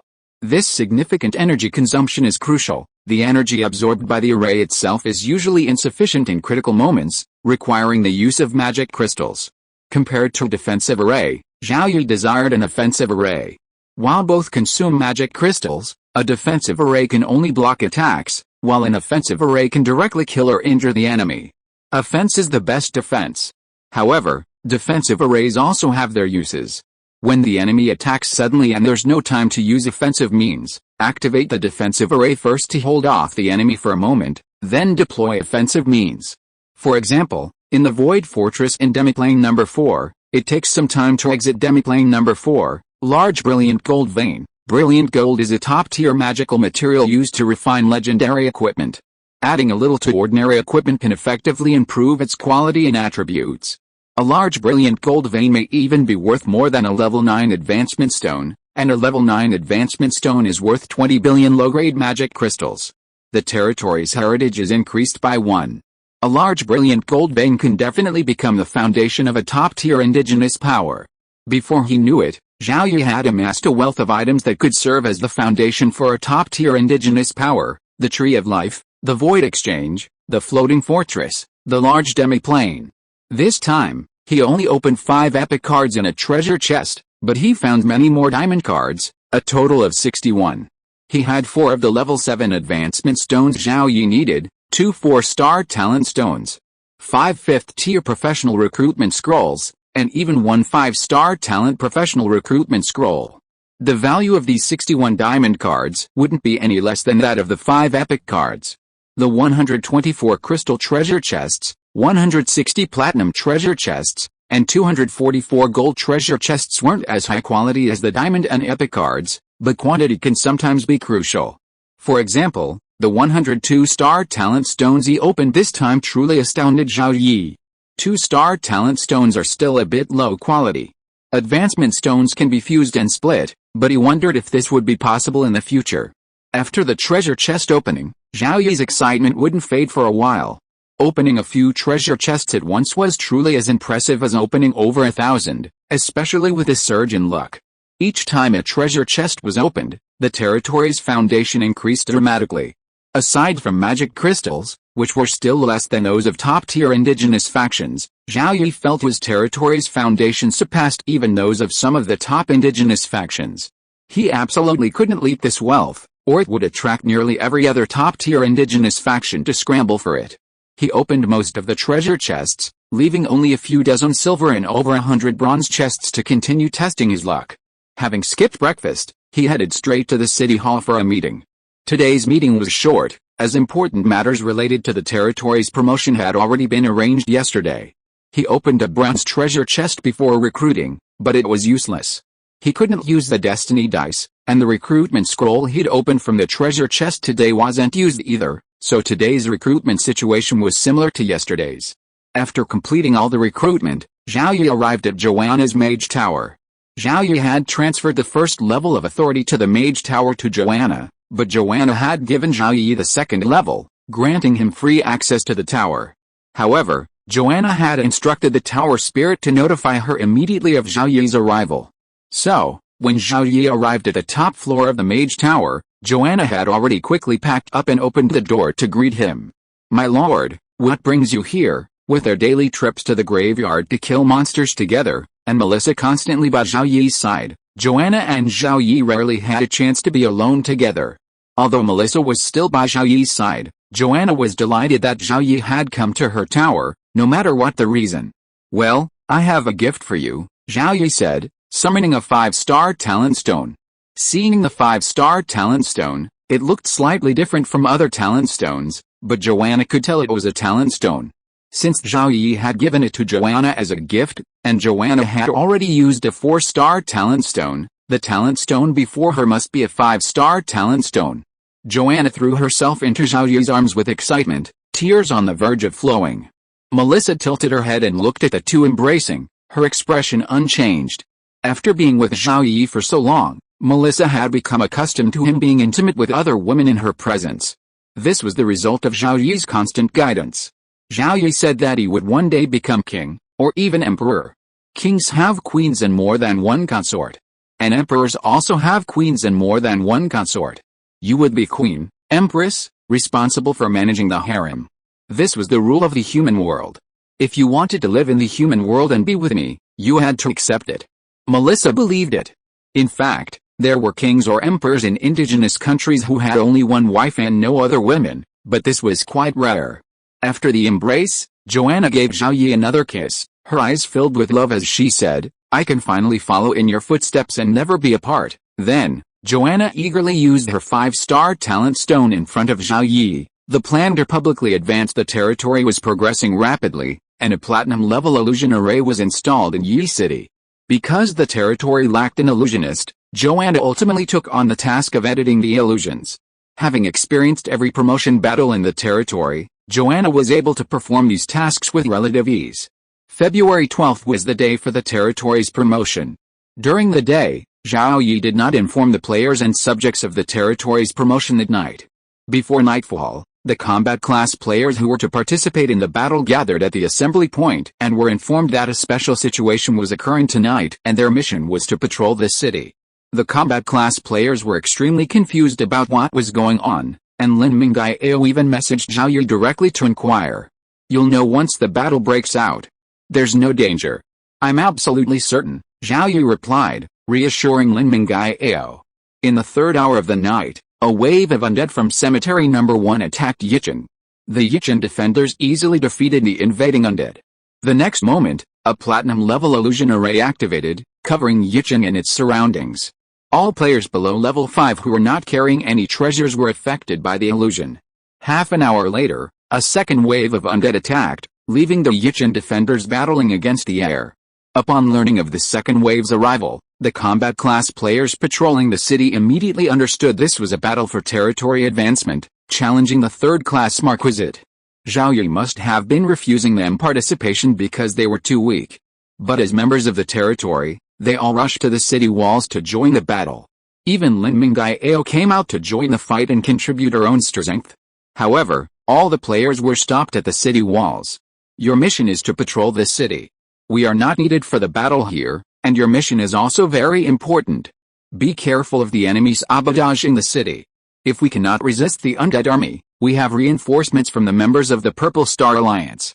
Rest assured, we will win this battle." After repeated persuasion, the combat class players returned to their posts. By then, all players and residents in Yicheng understood that Yicheng was engaged in a territory promotion battle. A few worried that the battle would fail, Yicheng would be destroyed, and they would be slain by the undead, ending their journey into another world. But the majority of players believed that the territory promotion battle was inevitable. Because Zhao Yi was the leader of the Purple Star Alliance, Zhao Yi's territory could single-handedly support all members of the Purple Star Alliance. If Zhao Yi could not resist the undead army on his own, even if the losses were heavy, he could call for reinforcements from the Purple Star Alliance. Lin Mingao, feeling somewhat worried, sent a message to the Purple Star Alliance chat group. "The Alliance leader's territory is undergoing a promotion battle.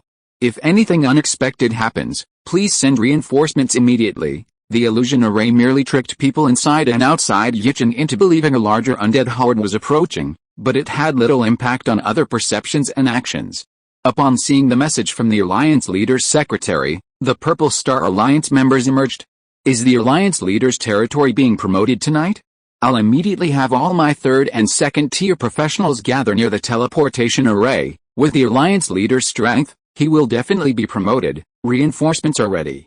If needed, they will be dispatched immediately." The news of Zhao Yiling's challenge to a third-class Marquisate soon surfaced on the forum, sparking discussion among some players. Before Zhao Yiling, 43 first-class earls had already been promoted to third-class marquises, without a single failure. Including the hidden marquisates promoted, the number of marquises currently held by the Blue Star player faction is unlikely to exceed 70. Zhao Yiling's successful promotion meant he was now a top 100 territory leader. Such a big guy will attract the attention of some players, not to mention that some time ago, the Purple Chen Alliance and the Violet Kingdom made a big fuss on the forum. All the major forces in the Blue Star player camp began to pay attention to Zhao Yiling's promotion. The Chen Kingdom officials issued instructions to the Lord players in the Violet Kingdom, and if Zhao Yi needed it, they would provide full support. The major forces in the anti-Chen alliance camp wanted to sabotage Zhao Yi, but they couldn't find a way to sabotage him. There is no anti-Chen alliance player territory in the Violet Kingdom. The most they can do is bribe the neutral player lord. My hand is injured, and I will complete today's coding task with the injury. If you're listening to this novel on a channel other than Fanfic World, it means they downloaded and uploaded it without effort. We cordially invite you to visit our channel, Mundo Fanfic Novelis. There you'll find the original version of this story and you can explore many other novels of various genres. We're waiting for you to immerse yourself in a world of incredible novels. Chapter 264 Three Nothings. After 6 waves of undead sieges, Zhao Yi personally announced the victory in the territory promotion battle in the Zixtian Alliance group chat. Shortly thereafter, the Zixtian Alliance publicity department posted an official announcement in the forum, announcing the victory of the Zixtian Alliance leader in the territory promotion battle and his official promotion to 3rd class Marquisate the next day. Numerous Chen players posted on the forum in celebration. Zhao Yi's promotion to 3rd class Marquisate represented a significant increase in the strength of the entire Chen player base. Before Zhao Yi, there were 43 known player territories that had been promoted to Marquisates. The most powerful Marquisate was Changjin, who had achieved this promotion last July. 6 months later, Changjin had become a 1st class Marquisate. Following Changjin, Li Chun, who was promoted last November, was promoted to 2nd class Marquisate. Following Li Chun, more player territories were promoted. Currently, those eligible for Marquisate promotion are primarily those focused on development by major player factions, and typically only 1 territory per faction is promoted to a Marquisate. The official Chen Kingdom is an exception. The Anti-Chen Alliance estimates that at least 10 of its territories have been promoted to Marquisates. The combined number of Marquisates under the control of other player factions within the Chen Kingdom player faction is no more than that of the official Chen Kingdom. This demonstrates the true strength of the most powerful player faction. While the most powerful player territory resides within the Chen Kingdom player faction, the total number of marquises under the Chen Kingdom player faction is only a few more than half the total number of marquises under the Anti-Chen Alliance faction. Fortunately, the Chen Kingdom player faction is relatively united, while the Anti-Chen Alliance is very fragmented. Furthermore, with both factions embarking on new plans, the two factions appear to be evenly matched. The addition of another Marquisate to the Chen Kingdom player faction, while not enough to alter the situation outside the Violet Kingdom, will certainly boost morale. Meanwhile, the Anti-Chen Alliance's focus on Zhao Yi territory has decreased. Located within the Violet Kingdom, where there are no Anti-Chen Alliance player territories, Zhao Yi territory is difficult to control. The Anti-Chen Alliance's plans target both the Eagle Empire and the Glory Empire. Whether they conquered the Goshawk Empire or the Glory Empire, the Anti-Chen Alliance's army could easily crush the tiny Violet Kingdom if they marched into it. The Violet Kingdom was too small, a pond couldn't support a dragon. The Goshawk Empire or the Glory Empire was far more powerful than the Violet Kingdom. It wasn't the difference between an ocean and a pond, but at least it was the difference between a large lake and a pond. The Purple Chen Alliance had only 500 members, while the Anti-Chen Alliance, if it were to control an entire empire, would need at least 2,000 members in its regional alliances. In contrast, the Anti-Chen Alliance's primary focus was on the Chen Kingdom government. Destroying all of the Chen Kingdom's key territories and severely damaging the government would mean the Anti-Chen Alliance would defeat the Chen player camp. The destruction of Zhao Yi or the Purple Chen Alliance would have a negligible impact on the conflict between the two factions, practically negligible. Even the Chen Kingdom players knew that the Purple Chen Alliance, based in the Violet Kingdom, wouldn't dare send troops against the Goshawk Empire or the Glory Empire. Most members of the Purple Chen Alliance didn't care about this. They simply wanted to live their lives peacefully, at least until their combat classes reached level 50 and above, and they could earn some blue star wealth before something unexpected happened. As the Purple Chen Alliance dominated the Violet Kingdom, a growing number of wealthy Chen people settled in some of the Purple Chen Alliance's earldoms, offering them a safe haven, at least for a while. With Zhao Yi about to be promoted to Marquisate, the wealthy Chen people were eager to settle in Yichen. However, Zhao Yi had high standards for those who settled in Yichen, and even within the wealthy community within Yichen, newcomers were discouraged. The battle on the Yichen battlefield was over, but for Zhao Yi, it wasn't completely over. The platinum level illusion array was still consuming magic crystals to maintain the illusion. The difference between the remnants of 6 waves of undead hordes and those of a single wave was significant, and the illusion needed to last until at least tomorrow afternoon. It was just a platinum-level array, and the magic crystal consumption was easily manageable for Zhao Yi. Zhao Yi returned to the Yichen Lord's mansion. Lin Mingyao had already been there for quite a while. Zhao Yi had already reached rank 5, and his territory was about to be promoted to 3rd-class marquisate. Lin Mingyao, so excited about her boyfriend's achievements, couldn't sleep and rushed straight to the mansion. Anxiety about a huge gap? That was only the stuff of melodramatic urban novels. Lin Mingyao didn't dwell on the huge gap between them. She was only happy and proud of Zhao Yi's achievements. Since she couldn't catch up anyway, with a boyfriend like him, she just lay back and relax. A man's responsibility is to earn money and support a family, while a woman's responsibility is to provide a warm home for him. Seeing Zhao Yi return, Lin Mingyao hugged his arm and talked to him endlessly. Zhao Yi listened quietly, occasionally responding with a hum, but he didn't make any advances, enjoying the relaxing time with Lin Mingyao. It was almost midnight, and Lin Mingyao fell asleep in a room in the mansion. Zhao Yi had to go out with his monster hunting team after midnight. Lin Mingyao could understand why they didn't sleep together. The power gap was too great. She was a fragile, 2nd-level, holy light priest, while Zhao Yi was, officially, a 5th-level swordsman. While he could control his strength during physical contact, he could easily get hurt if he wasn't careful and overexcited during that kind of thing. Injuries could be treated, and weak constitutions could be temporarily strengthened with potions, but Zhao Yi disliked these, and neither did Lin Mingyao. So, even during the daily undead sieges, Lin Mingyao no longer disliked fighting, now focused on purifying more undead and working hard to level up. Zhao Yi, on the other hand, didn't have strong desires for that kind of thing, preferring to enjoy the feeling of being in love. A new day dawned. You participated in 60 battles, you destroyed 1,974. 273 undead, you lost 128 soldiers, battle rating 1S, 5A, 5B, 13C, 36C, points increased by 291.38%, professional experience increased by 291.38%, obtained 1 diamond chest, 5 crystal chests, 5 platinum chests, 13 gold chests, 36 bronze chests. Zhao Yi could earn approximately 300 million points per day. Including points earned on the other 2 days, this averaged only around 150 million points per day, barely enough to support daily recruitment for the territory. The point requirement for recruitment continued to rise, but even if Zhao Yi recruited more civilians, the required points were still a small portion of his total. The highest point consumption was in recruiting Tier 2 and Tier 3 professionals. Recruiting only Tier 0 professionals would be impossible, doing so would significantly impact the territory's combat effectiveness. A certain proportion of Tier 1, 2, and 3 professionals was necessary. Recruiting mid-level professionals required too many points, and Zhao Yi was reluctant to do so. If he had slowed down the territory's development and used his points to recruit 6th-level professionals, the number of 6th-level professionals in Zhao Yi's territory would have exceeded 10 by now.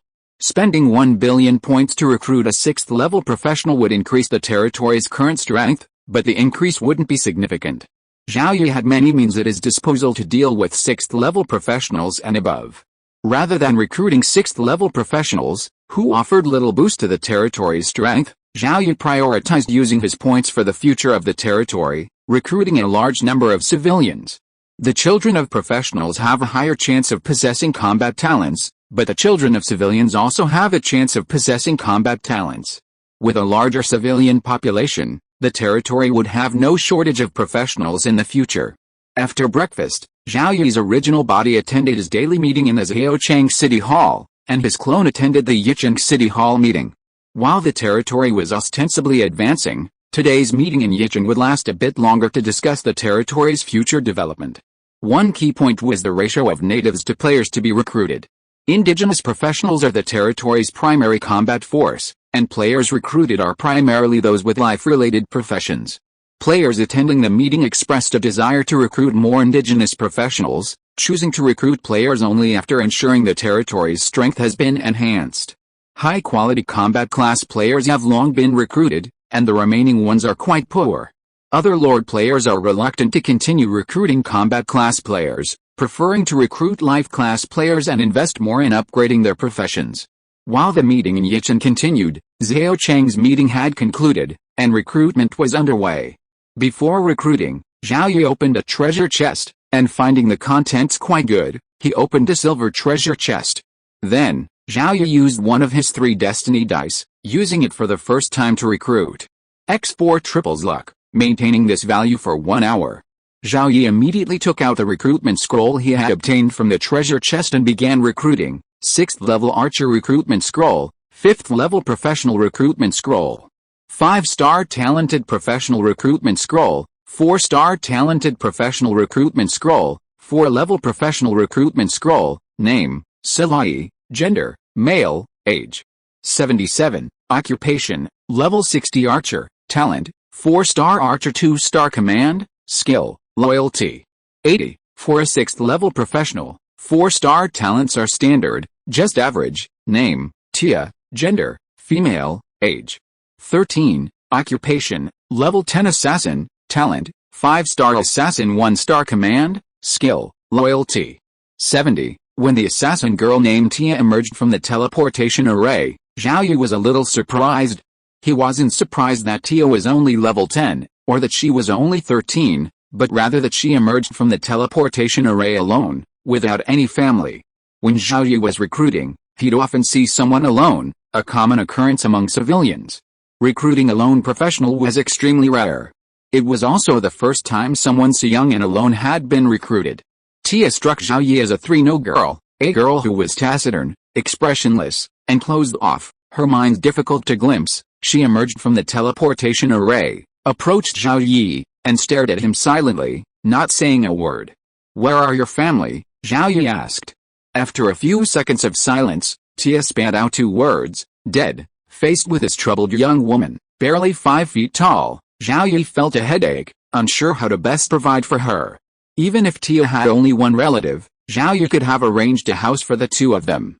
With Tia alone and so young, Zhao Yi couldn't imagine how she would manage. Recruiting had to continue, so Zhao Yi asked Tia to stay by his side.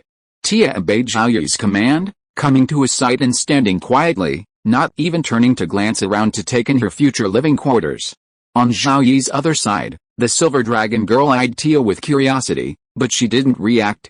As for Tia's 70 loyalty, Zhao Yi suspected it was due to her lack of trust in outsiders, though it was still better than Brittany's initial 60 loyalty.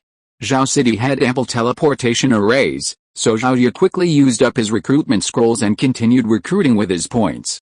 Among those recruited using the scrolls, another 5-star talent appeared, along with several 4-star talents. This 5-star talent surprised Zhao Yi the most. Name, Rodolph, gender, male, age. 42, occupation, level 40 knight, talents. 5-star knight / 5-star command, skills, loyalty. 80, with 5-star knight and 5-star command talents, Rodolph would quickly grow into a key general under Zhao Yi's command as the territory continued to develop, potentially even becoming one of the 3 commanders in the future. Zhao Yi was puzzled as to how he had managed to recruit such a gifted individual. Such a talent would have been prioritized in any indigenous nation. However, Rodolph's 80 points of loyalty made Zhao Yi overlook his personal concerns. Recruitment through points was more numerous than through scrolls. The latter were of lower quality on average, but Zhao Yi felt that with high luck, a 5-star talent might emerge. However, with so many candidates, Zhao Yi couldn't find them all individually. These talents would have to demonstrate their talents within the territory. Schools and the military offered opportunities for them to showcase their talents. Only rarely, they were slain by the undead before they could truly shine. Recruitment lines were formed to be transported to Zhaocheng. Zhao Yi concluded his recruitment there and used the teleportation array to travel to another central city to continue recruiting. Tia and Melissa followed Zhao Yi, following him wherever he went. This situation made Melissa a little unhappy. She didn't want any other women around Zhao Yi, not even underage girls. But Zhao Yi was otherwise occupied, so Melissa left him alone for the moment. She watched as Tia's gaze shifted from curiosity to fury. Feeling Melissa's pressure, Tia's frail body began to tremble. She gritted her teeth, standing firm. Sensing the situation beside him, Zhao Yi gently touched Melissa's head and said, "Melissa, don't bully Tia. She's just a child." Melissa was in human form, but she was already 42 years old. Compared to her, 13-year-old Tia was indeed a child. Melissa obediently followed Zhao Yi's instructions and withdrew her pressure. Without Melissa's pressure, Tia's trembling subsided, though her face paled slightly. She felt a little weak from her earlier insistence, but she persevered. After the original recruiting was complete, the clone began recruiting in Yicheng. However, by then, the effect of Zhao Yi's destiny dice had long since worn off. The original returned to the Zhaocheng Lord's residence, and Tia followed silently into the Lord's mansion. Zhao Yi sat down on a chair in the garden, his eye level with Tia's. "Tia, do you want a new home?" Zhao Yi asked, hoping to find a family willing to adopt Tia, who had no family. Tia pursed her lips and said nothing. Zhao Yi could tell from her eyes that she didn't need a home. The withdrawn girl didn't want much contact with outsiders. It was clear that Tia preferred to live alone, but Zhao Yi was worried about her. After much deliberation, Zhao Yi made a decision for her. "Then you will live here from now on," Zhao Yi said firmly. Tia opened her mouth but said nothing, acquiescing to the Lord's arrangement. He summoned the head maid, Eve, to prepare a room for Tia, decorating it to her specifications. Only then did Tia speak a little more. Tia's residence was one thing, and there was also her future training. Tia was already a first-class assassin, but she was still a 13-year-old girl. At her age, she should be studying in school, not on the battlefield. But Tia was already a first-class assassin, and before Zhao Yi recruited her, she must have had a rich life experience. Getting such a professional back to school is a significant challenge, and it all depends on Tia's choice. Zhao Yi sensed that Tia would choose to fight the undead on the battlefield. For most professionals, the opportunity to quickly level up by exterminating the undead wouldn't be missed. Melissa was deeply dissatisfied with Zhao Yi's arrangement with Tia, biting Zhao Yi's hand. Tia hadn't yet earned her approval, and Melissa didn't want to see her around Zhao Yi so often. Taking in a homeless girl would likely be frowned upon by any other woman, so Zhao Yi could only offer constant comfort. Tia's just a child, Tia's very talented, she could become one of our teammates in the future. Zhao Yi's monster hunting team would require all members to possess 5-star talents. Tia was Zhao Yi's first 5-star assassin, and if she was trained, she could join his team in less than a year. Melissa was not young, but relatively young compared to Dragon's age. Dividing her age by 3 would make her 1 year older than Tia, making her also a child. Sometimes Melissa's possessiveness would make her angry, but she was also a good girl, obediently following Zhao Yi's orders. Reflecting on today's recruitment and comparing it to previous recruitments, Zhao Yi could see that recruiting under a high luck state increased the chances of recruiting a talent. For example, Rodolph, a dual 5-star domination knight, was worth more than 1 billion low-grade magic crystals in Zhao Yi's eyes. His combat talent alone gave him the potential to become a legendary warrior, and combined with his 5-star domination talent, he could become a commanding general. Today's unexpected gain wasn't limited to Rodolph alone. Several 4-star talents had been added, and even 4-star or even 5-star talents could emerge from civilian families and those with lower-level professionals, who were recruiting more. Destiny dice were useful when opening treasure chests, and they were equally useful when recruiting personnel. Zhao Yi needed more of them. The destiny dice is crystal grade, so the chance of opening one is extremely low. Neither of them have appeared in the 2 treasure chest openings, and the number of destiny dice received in the void market is relatively small.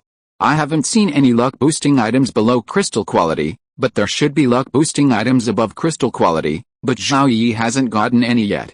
He continues to acquire destiny dice in the void market, raising the price in the hope of attracting lucky players with destiny dice. Some lucky players already have destiny dice in their treasure chests, but individual lords can't accumulate too many treasure chests at once. Territory development still depends on what they find. Unfortunately, Zhao Yi can't afford blue star wealth. If you were to combine blue star wealth with magic crystals, the number of destiny dice he acquires per cycle could increase by 1. Meanwhile, Yicheng only recruited 500 families today, with player families comprising only 1/5. This was primarily due to the fact that Yicheng hadn't yet expanded and couldn't immediately accommodate the increased population. Expansion was needed before more people could be recruited. 100 player families, less than 500 people, were instantly overwhelmed with excitement when the system panel announced their recruitment by Lord Zhao Yi. Although Lord Zhao Yi's title was hidden, nearly all Chen players knew of a lord named Zhao Yi, whose territory had officially been upgraded to a third-class marquisate today. Upon seeing the announcement, the players immediately clicked accept, accepting Zhao Yi's offer. Even if it was a mistake, or if this Zhao Yi wasn't the same Zhao Yi, they accepted it. Staying in the native city offered them no room for advancement, so moving to any player lord's territory offered them a chance for advancement. However, upon exiting Yichen's teleportation array and observing the surroundings, they sensed something special about the city. Perhaps it was the very Zhao Yi who had recruited them. As they were led to their new home by Yichen's player staff, they officially confirmed the identity of the lord who had recruited them. You're incredibly lucky to have been recruited by Lord Zhao. Lord Zhao's territory is incredibly safe. In the Violet Kingdom, our Purple Star Alliance is the dominant power, and neutral player lords must pay protection fees to the Purple Star Alliance. By the way, if you work hard and perform well, you might even have the chance to qualify for a combat class. Even if you can't, by diligently pursuing your livelihood classes, you can level up and easily add a few years to your lifespan. Upon arriving at their new home in Yichen, many were still in disbelief, unable to believe they had actually been recruited by Lord Zhao Yi. They had always felt unlucky, having been confined to the native city for over a year. Now, it seemed like their luck had finally come together, and they had been fortunate enough to be recruited by Zhao Yi, settling in a safe and promising place. That same day, they posted on the forum as Zhao Yi's subjects, promoting their new home in the territory. The new January is coming, please give me some monthly tickets. The more monthly tickets you get, the better. Chapter 265. Stop it. Master Zhao Yi's territory has officially been promoted to a third-class marquisate today, and they've begun recruiting players. I hope I can be recruited, although I'm a Chen player, and an assassin at that. I find it difficult to be recruited by Master Zhao Yi. It's said that Master Zhao Yi only recruits players with life classes, which is too difficult. Among so many player territories, Master Zhao Yi's territory offers the best living conditions. Players with life classes have the opportunity to level up and even gain the chance to switch to combat classes. With Master Zhao Yi's renewed recruitment drive, the Chen players on the forum have become active. Most of them are players from the lower classes of the indigenous cities, while some also live in other baronies and viscounties in Chen. While living in player territories, players' situations vary, and it's rare to find a lord as attentive to the living conditions of their subjects as Zhao Yi. More importantly, at this stage, Zhao Yi's territory is safer than even Cheng Jin's territory. The infighting within the Violet Kingdom's player faction has ended, and Zhao Yi's territory is largely free of danger. However, the anti-Chen alliance continues to attack Cheng Jin's territory. The Chen players residing in baronies and viscounties were merely casually expressing their desire to be recruited. Having finally been recruited, they dared not leave their current territory, hoping to be immediately recruited by boss Zhao Yi. Many Chen players residing in the indigenous cities silently prayed to various deities, hoping for luck and recruitment. With the official promotion of the territory, expansion work in Yichen began in earnest. The primary focus was on Earth mages, dozens of whom were native players of the life class who had qualified for a job change. While native players seeking to switch to a combat class had to first determine their talent, players didn't need to consider this. Zhao Yi possessed a large number of ordinary job change scrolls, making it easy to assemble a team of combat class players. The problem was that not all players were suited to switching to a combat class, and Zhao Yi considered the combat class job change scrolls a reward and couldn't give them out arbitrarily. As the number of players in Yichen grew, the number of combat class players under Zhao Yi's command would steadily increase over time. However, from the beginning, Zhao Yi would never use combat professionals as his main force, they would only serve as supporting forces. Word of the territory's advancement quickly spread to the indigenous Violet Kingdom. Earl Morris, the closest family to Zhao Yi's territory, personally visited Yichen with gifts to congratulate Zhao Yi on his achievement of a Tier 5 professional. Before the undead plague, the Earl's family would have celebrated the arrival of a Tier 4 professional. Tier 4 professionals were the Earl's family's top-tier combat power, and each additional one significantly boosted the family's strength, leading to greater benefits. Previously, when everyone was Tier 4, Earl Morris could treat them equally. Now that Zhao Yi had become a Tier 5 professional, he remained Tier 4. The one-level difference represented a significant advancement in Zhao Yi's status, forcing Earl Morris to personally visit with gifts, generous at that, a significant undertaking for the Morris family today. At the very least, they couldn't defend the newly promoted Marcus. They needed to cultivate a good relationship so that if Morris City encountered danger in the future, they could seek aid from Zhao Yi. Not only Count Morris and Count Luke, but also numerous marquisate and earldoms in Lada province sent representatives to Zhao Yi's territory to present gifts. Even several major ducal families, more distant from Yi City, sent gifts. The fundamental reason was that a hero from another world had reached rank 5.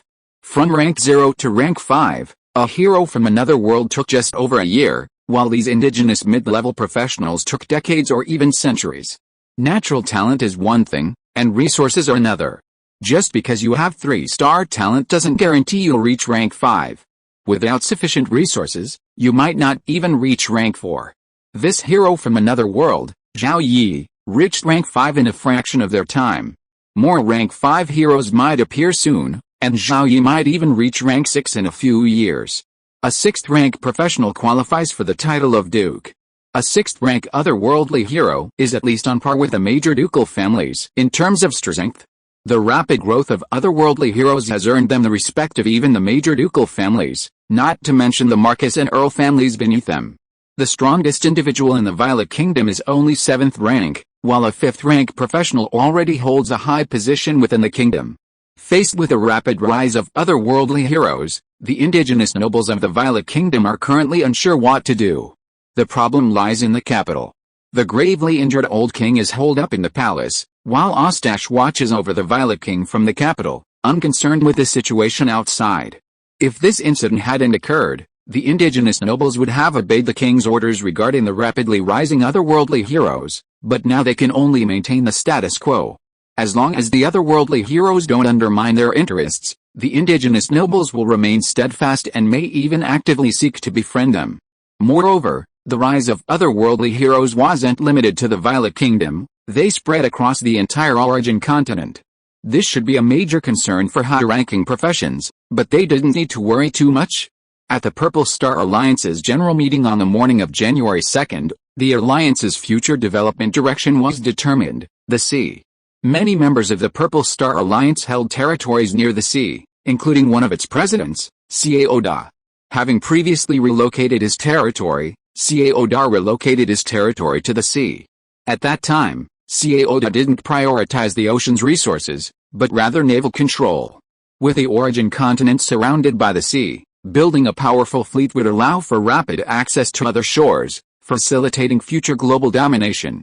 Furthermore, Cao Da possessed a rare alchemical crafting structure, the primary shipyard, which he determined to locate as new territory by the sea. By now, Cao Da no longer harbored ambitions of global domination. That was beyond his reach, and he was still far behind those powerful figures. The Purple Star Alliance's future development was destined for the sea. Cao Da quickly shifted gears and became almost the first of the Alliance to embark on an ocean exploration. The ocean is dangerous, with a harsh environment and a swarm of undead creatures on the seabed. Even alchemical warships couldn't remain there for long, often only exploring in the morning and returning by noon. Even with the undead attacking every 3 days, Cao Da worried about potential accidents. For now, he could only explore offshore to see if he could find any small islands, perhaps hiding treasure or ruins. The Violet Kingdom was trapped between the Eagle Empire and the Glory Empire, and the members of the Purple Star Alliance understood that no matter how much they developed, they could never rival either empire. Perhaps the competition between players from Blue Star was limited to the Violet Kingdom, and if the internal strife had long since ended and the Alliance could focus on development, the Purple Star Alliance might still be able to withstand or even defeat an invasion by a large army of players from a single empire. However, in terms of the strength of the indigenous factions, the Violet Kingdom was far behind the two empires. They abandoned their fantasies and quickly explored the ocean. Following Cao Da's lead, the member territories near the sea began preparing for ocean exploration, establishing navies and constructing ships. Not all players possess shipyards or alchemical warships, leading some to build wooden ships and train their navy. Members whose territories are far from the sea possess shipyards or alchemical warships, and they are collaborating with members whose territories are closer to the coast, contributing their shipyards and alchemical warships to form a navy. Word of the Purple Star Alliance's actions has reached the Forum, and over half of the players believe it's the right move. It's a shame there are no large islands off the coast of the Violet Kingdom. Large islands exist in the sea, covering tens of thousands, hundreds of thousands, or even millions of square kilometers. These large islands are often controlled by indigenous factions, who may even establish kingdoms on them. However, after the undead plague struck, the indigenous forces on the islands suffered even greater losses. Countless undead emerged from the sea and surrounded the islands. Even as the undead from the sea made their way to land, they would attack the islands' gathering places. The undead remained incredibly powerful, seemingly inexhaustible. The indigenous faction could only rely on its cities to fend off the undead, daring not to initiate a counterattack. Therefore, nearly half of the players believe that the Purple Star Alliance didn't need to consider expanding into the sea just yet. The undead might wipe out humanity first, especially with the Violet Kingdom being so weak. It might be the first to fall. It would be better to focus on developing the territory and striving for upgrades rather than rushing into the sea now. The Purple Star Alliance members understood clearly that if they were tied up in developing the territory, it would slow down the territory's development, making shipbuilding and naval development impossible. As for Zhao Yi, with his wealth and power, he could quickly develop shipbuilding and build a large navy with a little effort. Zhao Yi's territory now faced a long period of quiet development. Having reached the rank of first-class duchy, the next step was to establish a kingdom. A first-class duchy could remain hidden, but establishing a kingdom would be impossible. Even if Zhao Yi reached the 7th rank, he wouldn't do so immediately. Even if he had sufficient strength, he wouldn't immediately establish a kingdom. For the next 2 years, Zhao Yi's territory was unlikely to see any major developments. 2 years later, with Brittany's ascension to the 7th rank, Zhao Yi took action, secretly controlling the entire Violet Kingdom. Over the next 2 years, the main activity took place in Yichen, where he rose from a third-class marquisate to a second-class marquisate, and then to a first-class marquisate. Each promotion required the use of illusion arrays. With dedicated effort and diligent accumulation of strength, over time, 2 locations in Taocheng became increasingly popular among professionals, the library and the arena. Each is a large building, housing portals to the Void Library and the Void Arena, allowing professionals to enter and exit. The Void Library is most popular with mages, with a smaller number of other professionals constantly seeking to acquire new knowledge. The Void Arena is a popular destination for all professionals who enjoy combat. Here, they can fight with all their might without worrying about injuring their companions. Despite its name, the Void Arena lacks an actual arena. Instead, it has spectator seating, where the battles are displayed on alchemy screens. The auditorium is divided into large and small venues, the largest with 30,000 seats, the smallest with just one, catering to a wide range of audience needs. Competitors enter the game through devices, choosing from a variety of environments to battle in, constantly increasing their practical combat experience. The Void trading field is a cash cow, and both the Void Arena and the Void Library have the potential to be profitable. However, Zhao Yi has no plans to open the Void Library to the public. It will be a benefit for his professionals. The Void Arena could be open to the public in the future if the opportunity arises, as it has considerable potential for profitability. Ticket sales only account for a relatively small portion of the revenue. The real money is made in betting. Guests can place bets on every match, and the operator only takes a handling fee, which is a substantial sum. Currently, the Void Arena is open only to the public, with no admission fee and no betting. However, professionals do bet privately.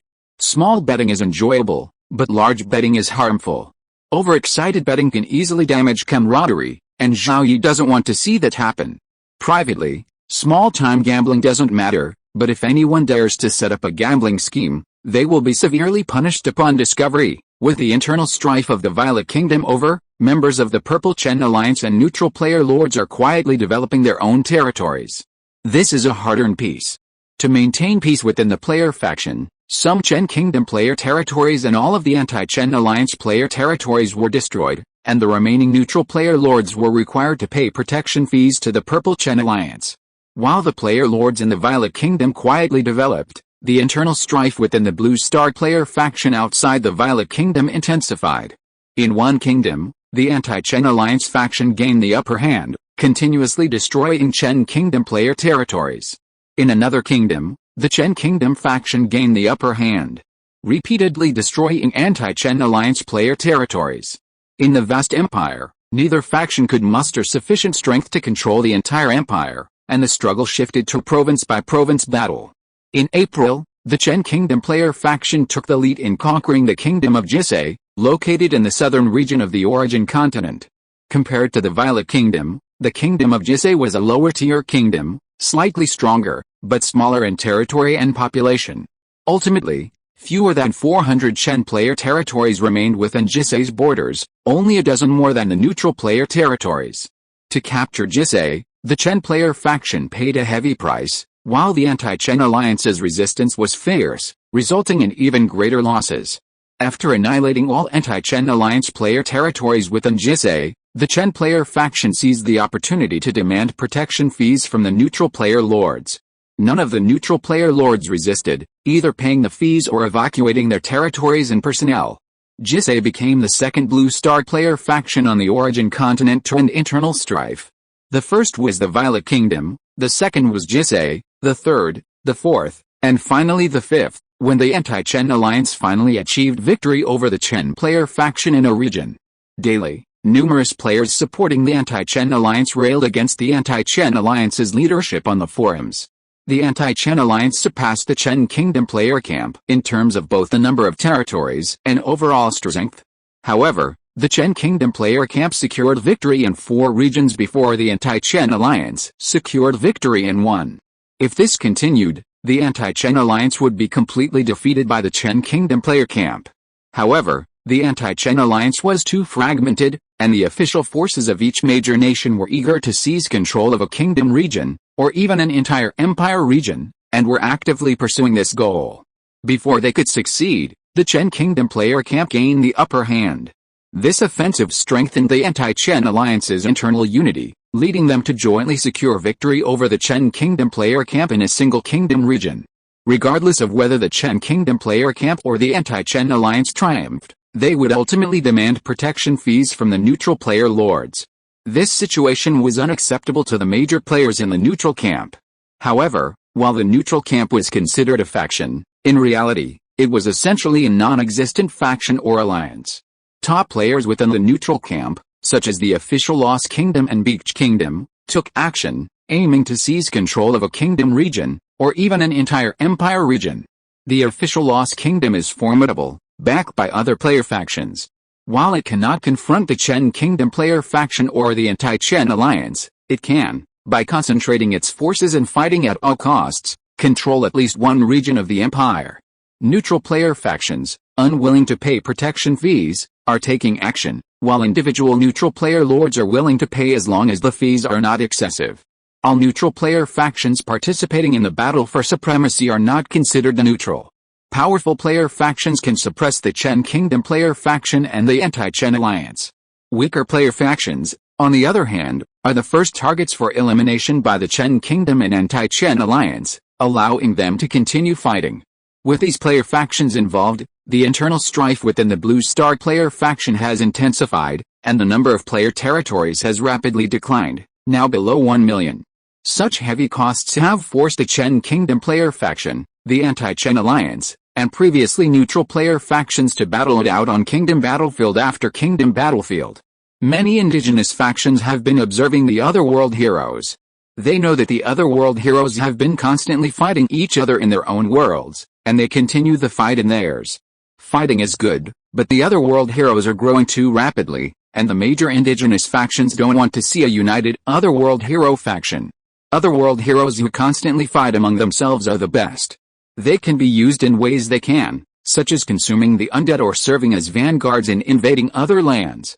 It's not just humans they can use. Other world heroes possess many valuable items, evolution stones, talent stones, high-level equipment, and various treasures, all of which the major indigenous factions need. Items that were once impossible to purchase with even a ton of magic crystals can now be easily purchased from other world heroes. The void trading market is a valuable channel, with more and more indigenous factions entering and doing business with the other world heroes. Treasures are found in treasure chests opened by other world heroes. Other world heroes with lord status receive better treasure chests and, consequently, better treasures. The territories of otherworldly heroes have been destroyed so often that even if their lords survive, They lose their lordship and are no longer able to obtain high-level treasure chests. This means that the treasures available to the various indigenous factions are decreasing, which is unacceptable.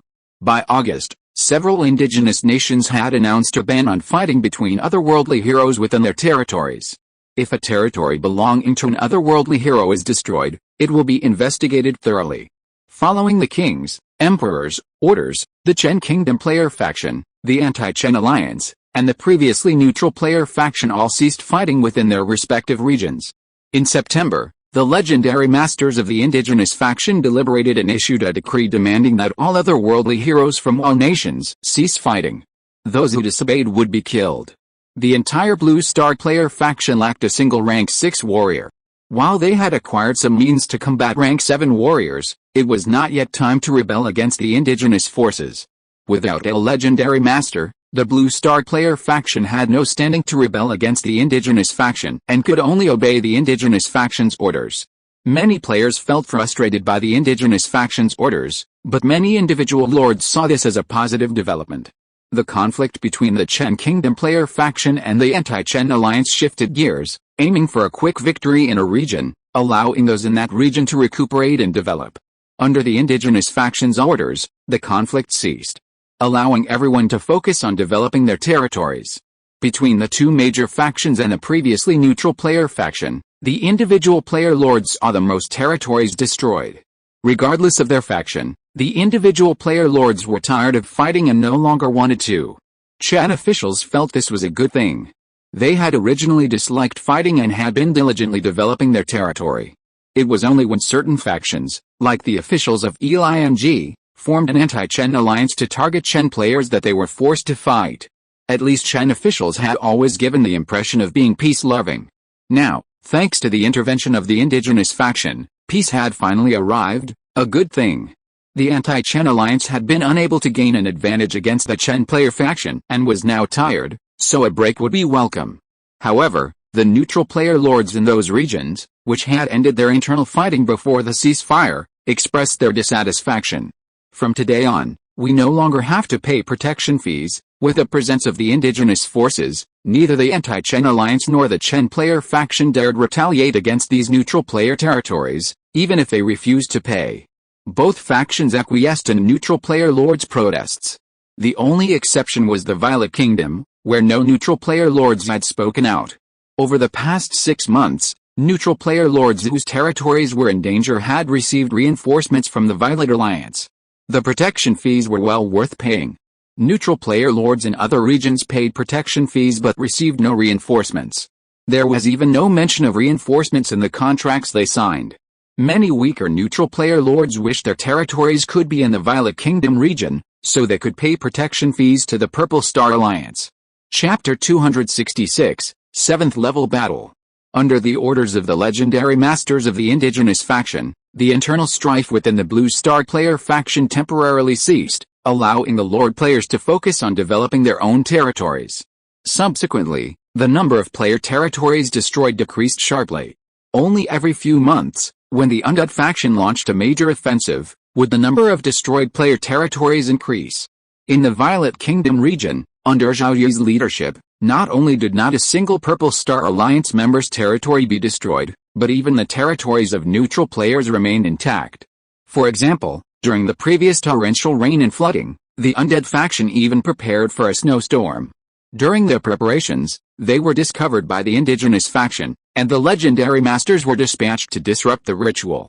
The intervention of the indigenous faction's masters made large-scale undead attacks much easier, typically occurring every 2 or 3 months, with triple the number of undead hordes attacking the city.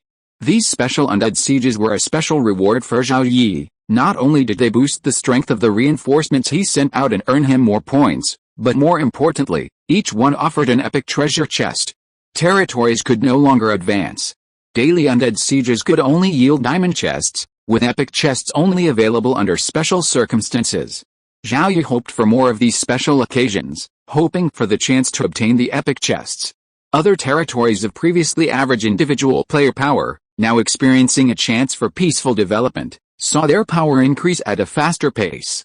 Fewer and fewer territories were destroyed or severely damaged by repeated undead sieges. The overall strength of the Blue Star player faction was rapidly increasing, with the number of marquisate increasing and the number of baronies dwindling. Monster farming teams outside of Zhao Yi's territory seemed to have reappeared. Some player factions reorganized their teams and headed to the graveyard, only to be met with powerful undead sieges. Conversely, individual player territories, which recruited only natives, formed teams to farm monsters in the graveyard without incident. Perhaps the teams were kept secret from outsiders and thus could not be disclosed to the undead faction. Individual player territories with monster-killing teams are rapidly rising, but the gap between them and the top tier is significant, making them difficult to catch up quickly. Furthermore, they are prone to failures when killing monsters in graveyards. Trapped in the Violet Kingdom, the Purple Star Alliance's only remaining developmental path is the sea. Within the Purple Star Alliance, Vice Leader Gu Ying's prestige is rapidly surpassing that of his counterpart, Du Hongwei.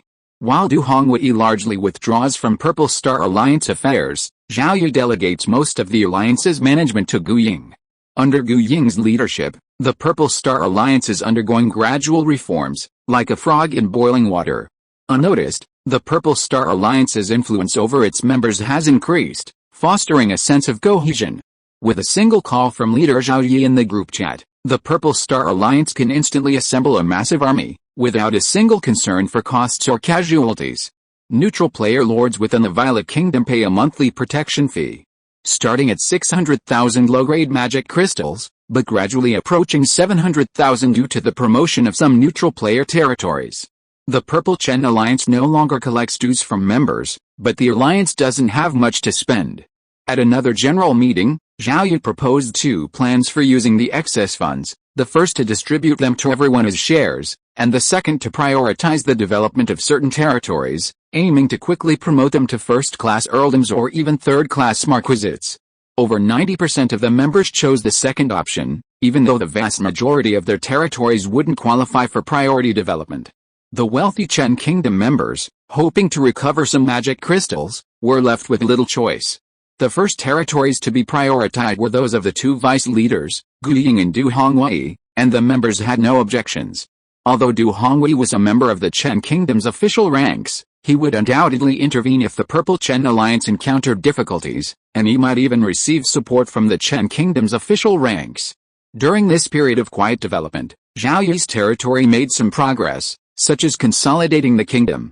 While the old king remained trapped in the palace, the indigenous forces formerly loyal to the Violet family switched their allegiance to Ostache.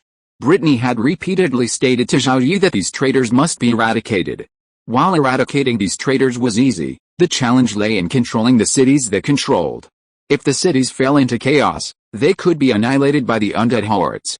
This necessitated Zhao Yi's proactive planning, dispatching mid-level professionals to the various indigenous cities within the Violet Kingdom to gather intelligence.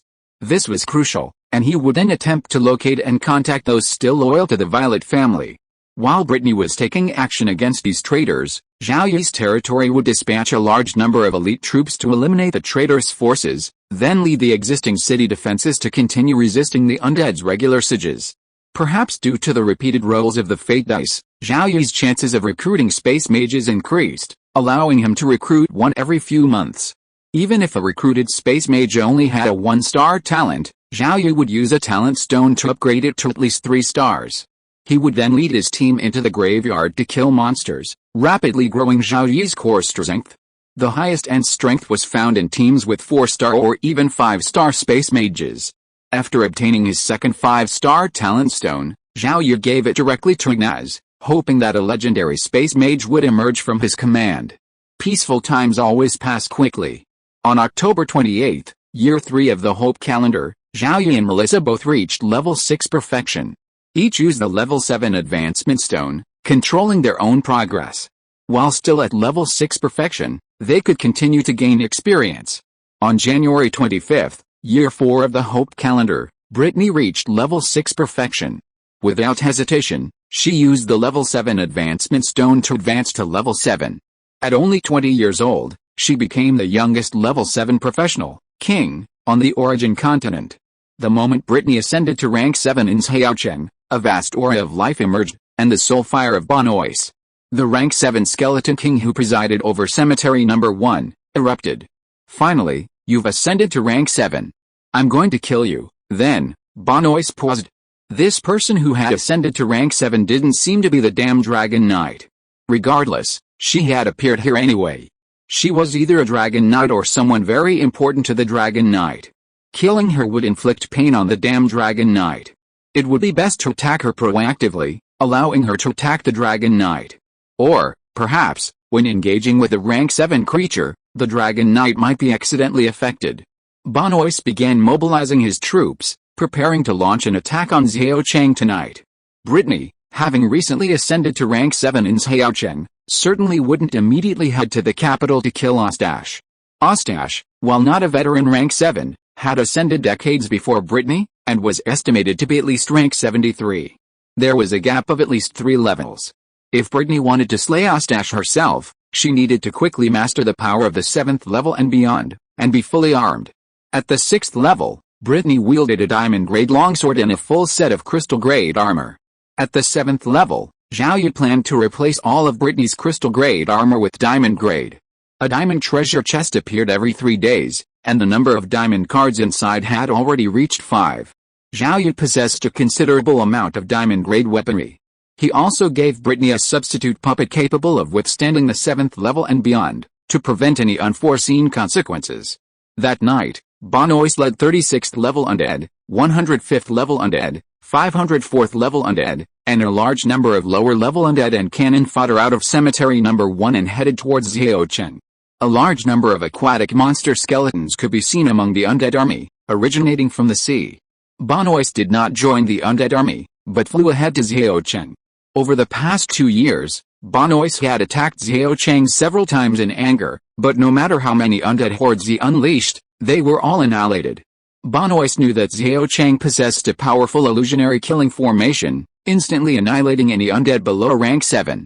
Therefore, Benoist's goal was to engage the newly promoted rank 7 beings, allowing the aftermath of the battle to accidentally destroy the illusionary killing formation.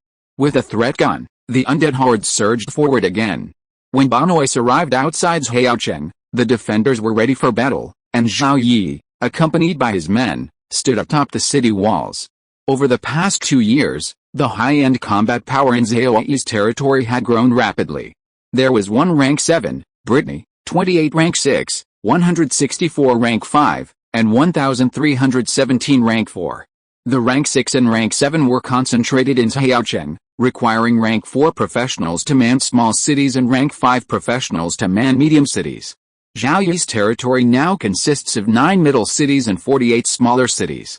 1/3 of the undead are at level 5, and a quarter are at level 4, dispersed among the middle and smaller cities. The majority of Zhao Yi's territory's high-end combat power remains in Zhao City, no less numerous than the mid-level undead in the attacking undead army. Furthermore, below the high levels, human professionals of the same level outperform the undead. Melissa, Joanna, Ignaz, Brittany, and other key players gathered around Zhao Yi. Seeing the 7th level skeleton king Benoist flying in from afar, Brittany's eyes lit up with fighting intent. "Zhao Yi, leave this undead to me, be careful, come back if you can't defeat him." Brittany, clad in golden armor and holding a golden sword, hummed a sigh of relief, and the next moment, the golden armored Valkyrie soared into the air. Whether living or undead, flight is possible upon reaching level 7. Seeing a 7th level creature flying directly out to battle him, Benoist's soul fire leaped with joy. "Human, die!" Benoist swung a sword imbued with the power of death at Brittany. Brittany dodged Benoist's blow, but the mighty sword, shaped by the power of death, continued to strike Xiaocheng with undiminished force. Brittany was furious, knowing Benoist was targeting both her and Xiaocheng. Knowing Xiaocheng could easily block the blow, Brittany swung her diamond-grade longsword and lunged at Benoist. Benoist parried the blow with his own longsword, only to find a scratch on his own.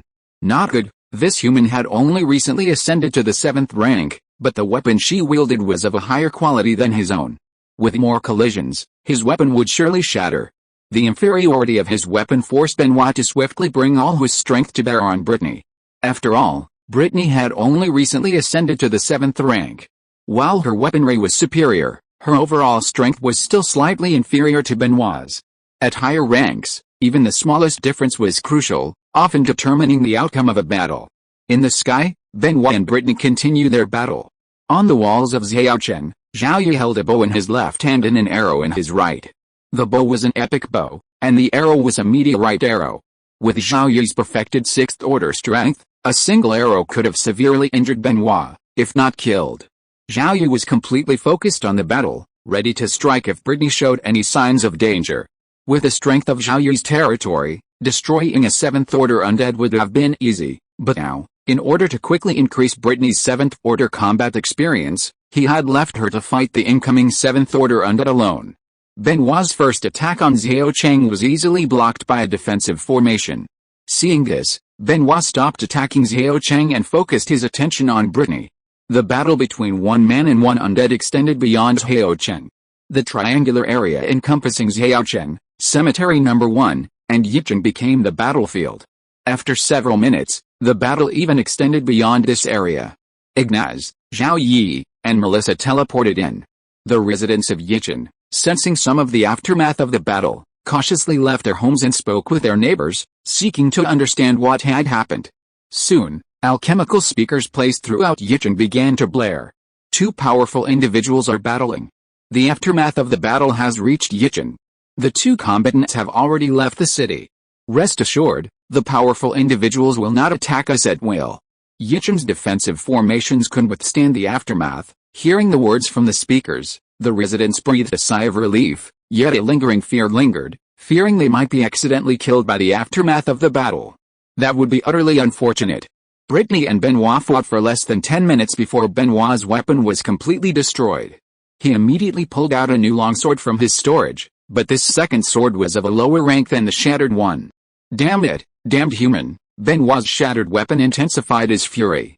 If he could kill Brittany, the shattered weapon would be fine, but now, Benoit knew he might not be able to kill the human before him today.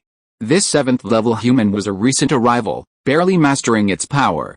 However, during the battle, Benoit could sense Brittany's rapidly increasing strength. This human is a genius. Benoit thought back to when he was still human, and it seemed he was a genius too. But he'd been dead for thousands of years, now a spirit, loathing all living things, especially the human genius before him.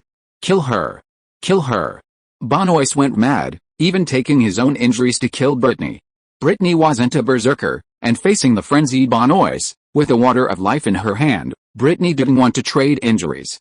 By this point in the battle with Benoit, Brittany's stamina and energy were rapidly dwindling. The battle was over. Brittany retreated quickly, signaling Zhao Yi. The next moment, Zhao Yi fired 2 arrows simultaneously. The 2 specially crafted arrows, infused with the fighting spirit of a 6th level perfect professional, vanished the moment they left the bow, reappearing a second later less than 100 meters from Benoit, continuing their charge like lightning. This was the effect of Zhao Yi's epic bow, allowing the arrows to travel through space, shortening their flight distance and catching the enemy by surprise. If Benoit had been closer, Zhao Yi could have even made the arrows land within a meter of him. This epic bow is simply an archer's magic weapon. In the battle between Benoit and Brittany, Brittany consumed a lot of energy, and Benoit consumed a lot of energy as well, especially now that Benoit has become crazy. Facing the 2 arrows flying towards him, Benoit felt the danger and tried his best to dodge in the sky. When he found that he couldn't dodge, he took out a shield from the storage items and tried to block the arrows. Under Zhao Yi's control, the 2 arrows directly attacked Benoit from both sides. One arrow was blocked by Benoit, and the other arrow hit Benoit's back directly, penetrated the armor on his back, pierced into Benoit's body, and exploded. Benoit's injury was not serious, but it greatly affected Benoit's combat effectiveness. If he fought with Brittany again, Benoit felt that he would lose to humans. Benoit chose to retreat without hesitation, but crashed into an air wall. Ignaz cast a dimensional barrier. With Benoit's strength, a single blow could shatter it. Ignaz didn't intend to use the barrier to stop Benoit, merely to buy time. Just as Benoit swung his sword at the barrier, 2 more arrows pierced Benoit's path. Brittany, catching her breath, also rushed towards Benoit. Benoit now had 2 options: shatter the barrier, be hit by both arrows, and be overtaken by Brittany, or block both or one and continue the fight. Benoit chose the latter, blocking another arrow only to be hit by another, further injuring him. Brittany charged forward with a powerful strike, stabbing Benoit. Benoit only had time to block with his sword, but it shattered under Brittany's attack, leaving Bonois's body to absorb the entirety of the powerful strike. Armor shattered, bones shattered. Already severely injured, Bonois ignited his soul fire, intent on delivering a final blow.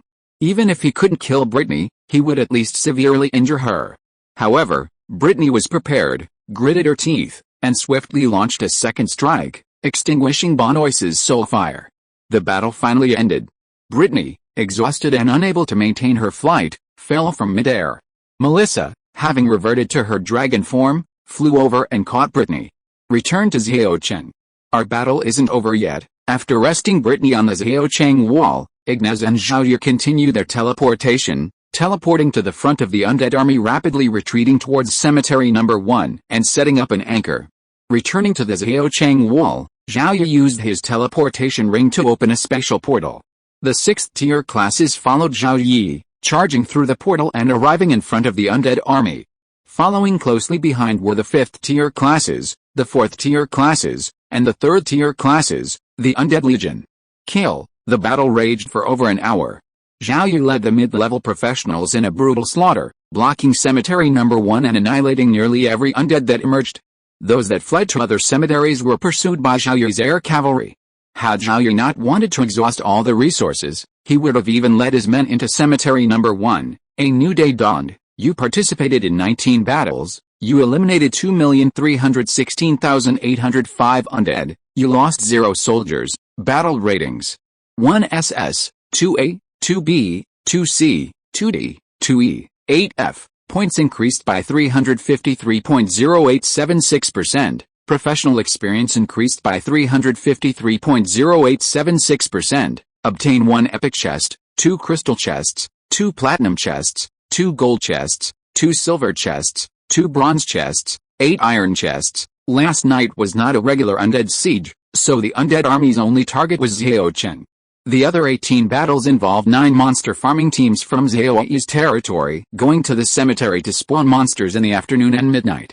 The lowest monster farming team rating has reached F, awarding iron chests, and there is no lowest rating of G during last night's battle. Only the air cavalry deployed personnel below level 3, but they suffered no losses, resulting in no casualties.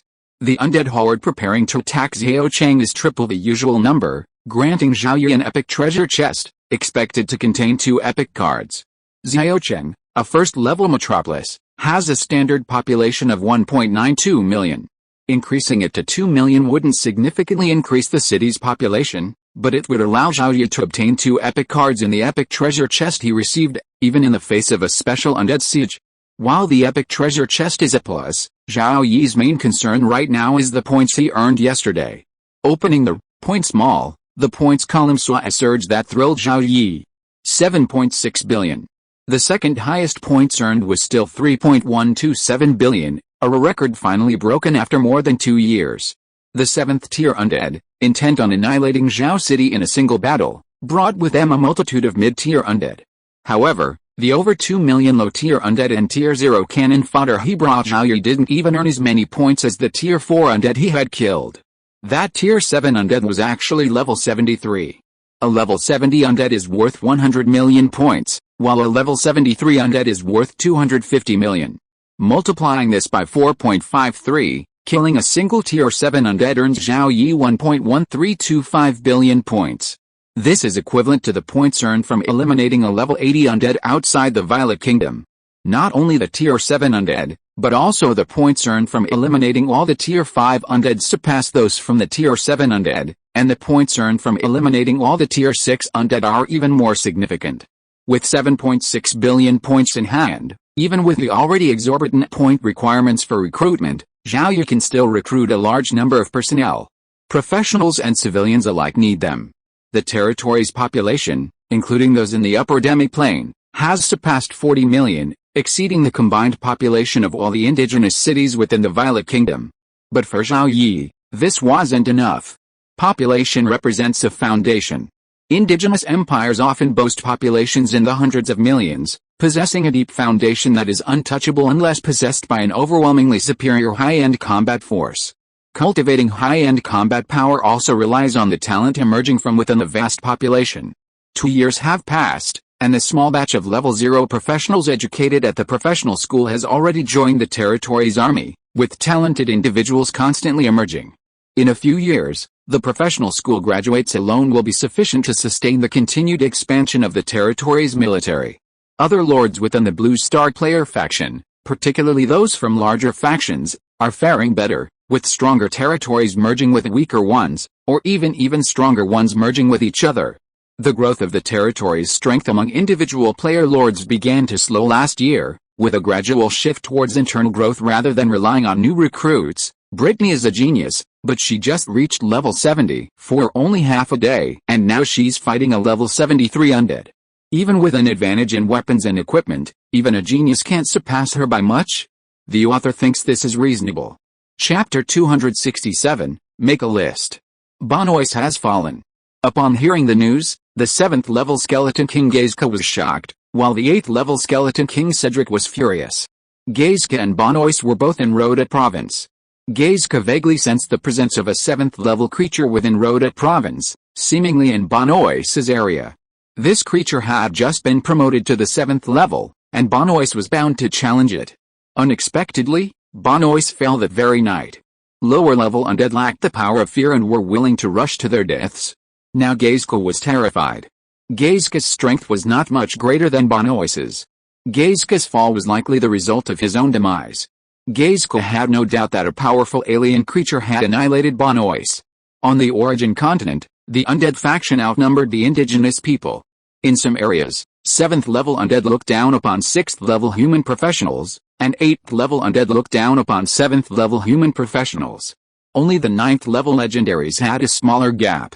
All powerful living beings on the Origin continent were being targeted by high-level undead, making it virtually impossible for them to destroy Bonois. As for the faction's inability to annihilate all of the living beings on the Origin continent due to the high-level undead outnumbering the high-level living beings, the undead faction was limited by the rules. But another key factor was the vast array of human professionals. Various magic circles, alchemical artifacts, potions, weapons, and equipment directly and effectively increased the strength of human professionals. The undead faction also possessed some magic circles, weapons, and alchemical artifacts, but their numbers were far inferior to those of the living. The undead's only advantage over the living was numbers. While Gazka was shocked and terrified, Cedric was seething with rage. A single 7th level subordinate of his had perished in such a manner. That was a 7th level undead, the undead's highest tier combat power, far surpassing the tens or hundreds of thousands of mid-level undead they could deploy at once. Furious, Cedric flew directly over Xiaochen, sensing Brittany's location and swinging his sword. The agreement between powerful humans and undead beings only forbade higher-ranked beings from attacking those below them, and 9th-ranked beings from attacking those below them. 8th-ranked undead could attack 7th-ranked humans, but they were usually stopped by 7th-ranked beings using various means. Cedric presided over the cemetery closest to the Violet Kingdom's capital. Since the capital lacked 8th-ranked human professionals, Cedric attempted to storm the capital several times, aiming to kill either Charles or Ostache. Neither King Charles nor Ostache dared to leave the city to fight Cedric. However, they were able to use the capital's magic circle to stop Cedric, even inflicting some damage. Unfortunately, the circle couldn't target targets within the city, otherwise even 7th-ranked Ostache would have been severely injured. The capital's magic circle was currently controlled by Ostache. If it remained under the control of the Violet family, those within the capital who had previously pledged their loyalty to the Violet family would have been afraid to defect to Ostache. He feared that Charles would destroy the magic circle before his death. Without it, the undead army would breach the capital, and most would perish. Cedric swung his sword, the Might of Death transforming into a giant sword, slashing towards this Haochang town hall where Brittany stood. The next moment, it was blocked by a rising magic shield. Unconvinced, Cedric continued to strike, each time blocked by the magic shield. An epic defensive magic circle, with ample magic crystals for a farm, was too much for a mere 8th level undead like Cedric to break. As Cedric attacked, Brittany had already soared into the air, her eyes filled with fighting intent as she gazed at Cedric. However, Brittany knew the vast difference between her own strength and the incoming undead, and she wouldn't blindly leave the magic shield and die. Zhao Yi, riding a silver dragon, soared into the air, a meteorite arrow knocked onto his epic bow, aiming at Cedric. At this moment, Cedric, a powerful being, sensed danger. This danger came not from a 7th-level human professional, but from a 6th-level dragon rider. Fortunately, the danger wasn't too severe. At most, it would injure him, not kill him. Cedric understood. No wonder Bonois had fallen. If he could injure an 8th-level player, he could also kill a 7th-level player. Damn it. Damn humans. Cedric cursed and flew away, preparing to return to the cemetery outside the capital. This human city possessed a magic circle capable of withstanding his full-scale attacks, as well as means to injure him, perhaps even to kill him. The memories of his human life lingering within his soul fire taught Cedric that established human forces possess numerous hidden cards, hidden in ordinary times, only to be revealed in times of crisis. Judging from the current situation in this human city, Cedric felt that these were not the only means available. If they couldn't breach the defensive formations, storm the city, and kill the 7th-level human professional, then there was no point in staying here. Cedric was still worried about his own cemetery, fearing a raid by human professionals in the capital. Normally, he couldn't leave his cemetery for too long. Cedric's flight sent many people in Xiaochang weeping with joy. They could sense the overwhelming pressure of the undead in the sky, an incredibly powerful being. They feared the city would be destroyed and they themselves would be killed. Unexpectedly, all the undead's attacks were blocked.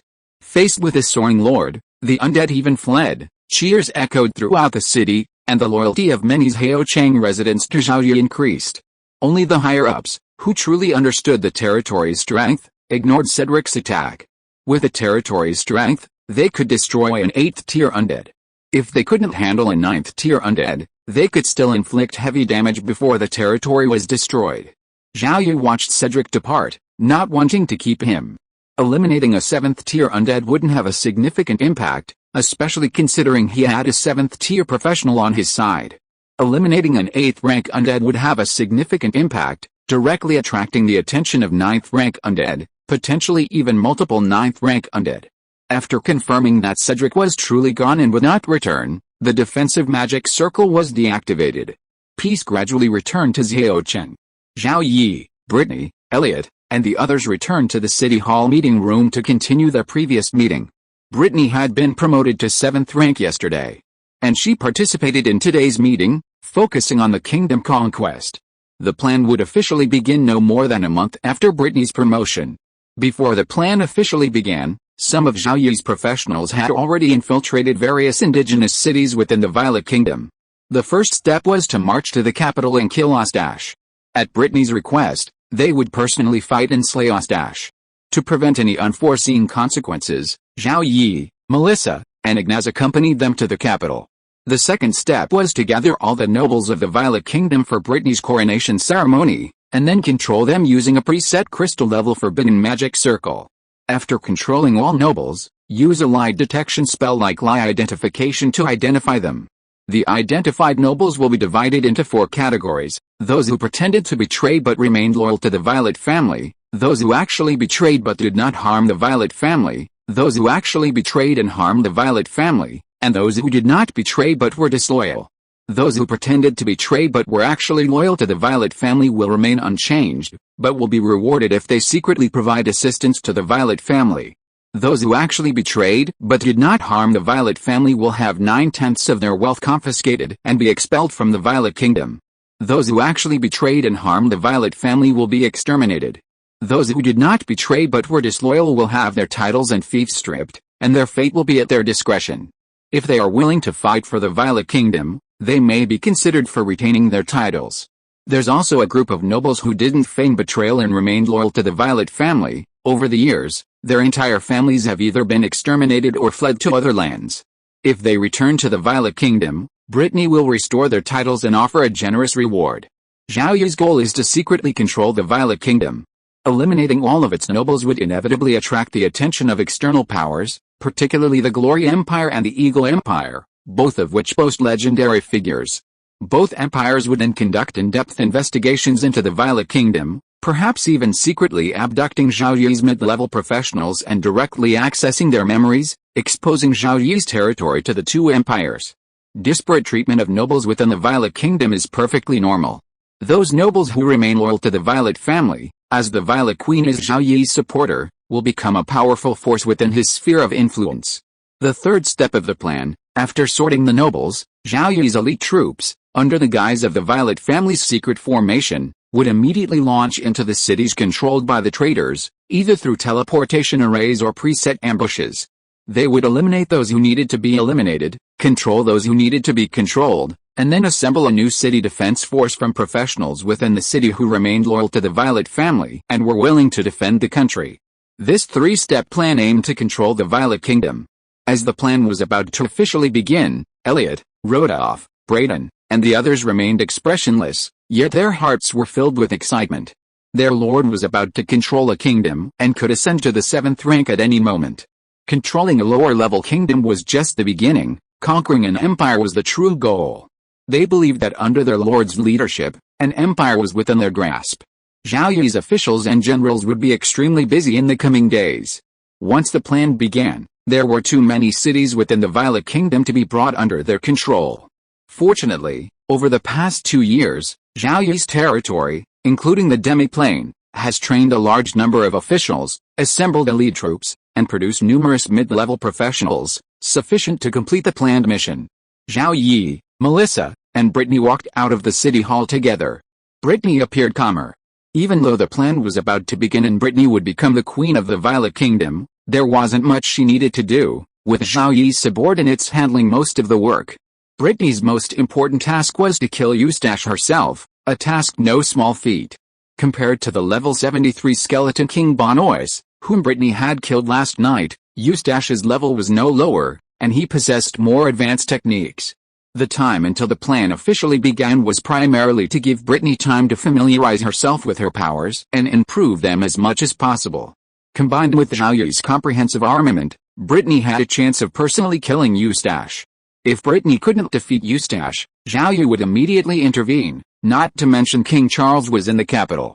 For Brittany, not having defeated Eustache personally would only cause some disappointment, but would not have any other impact.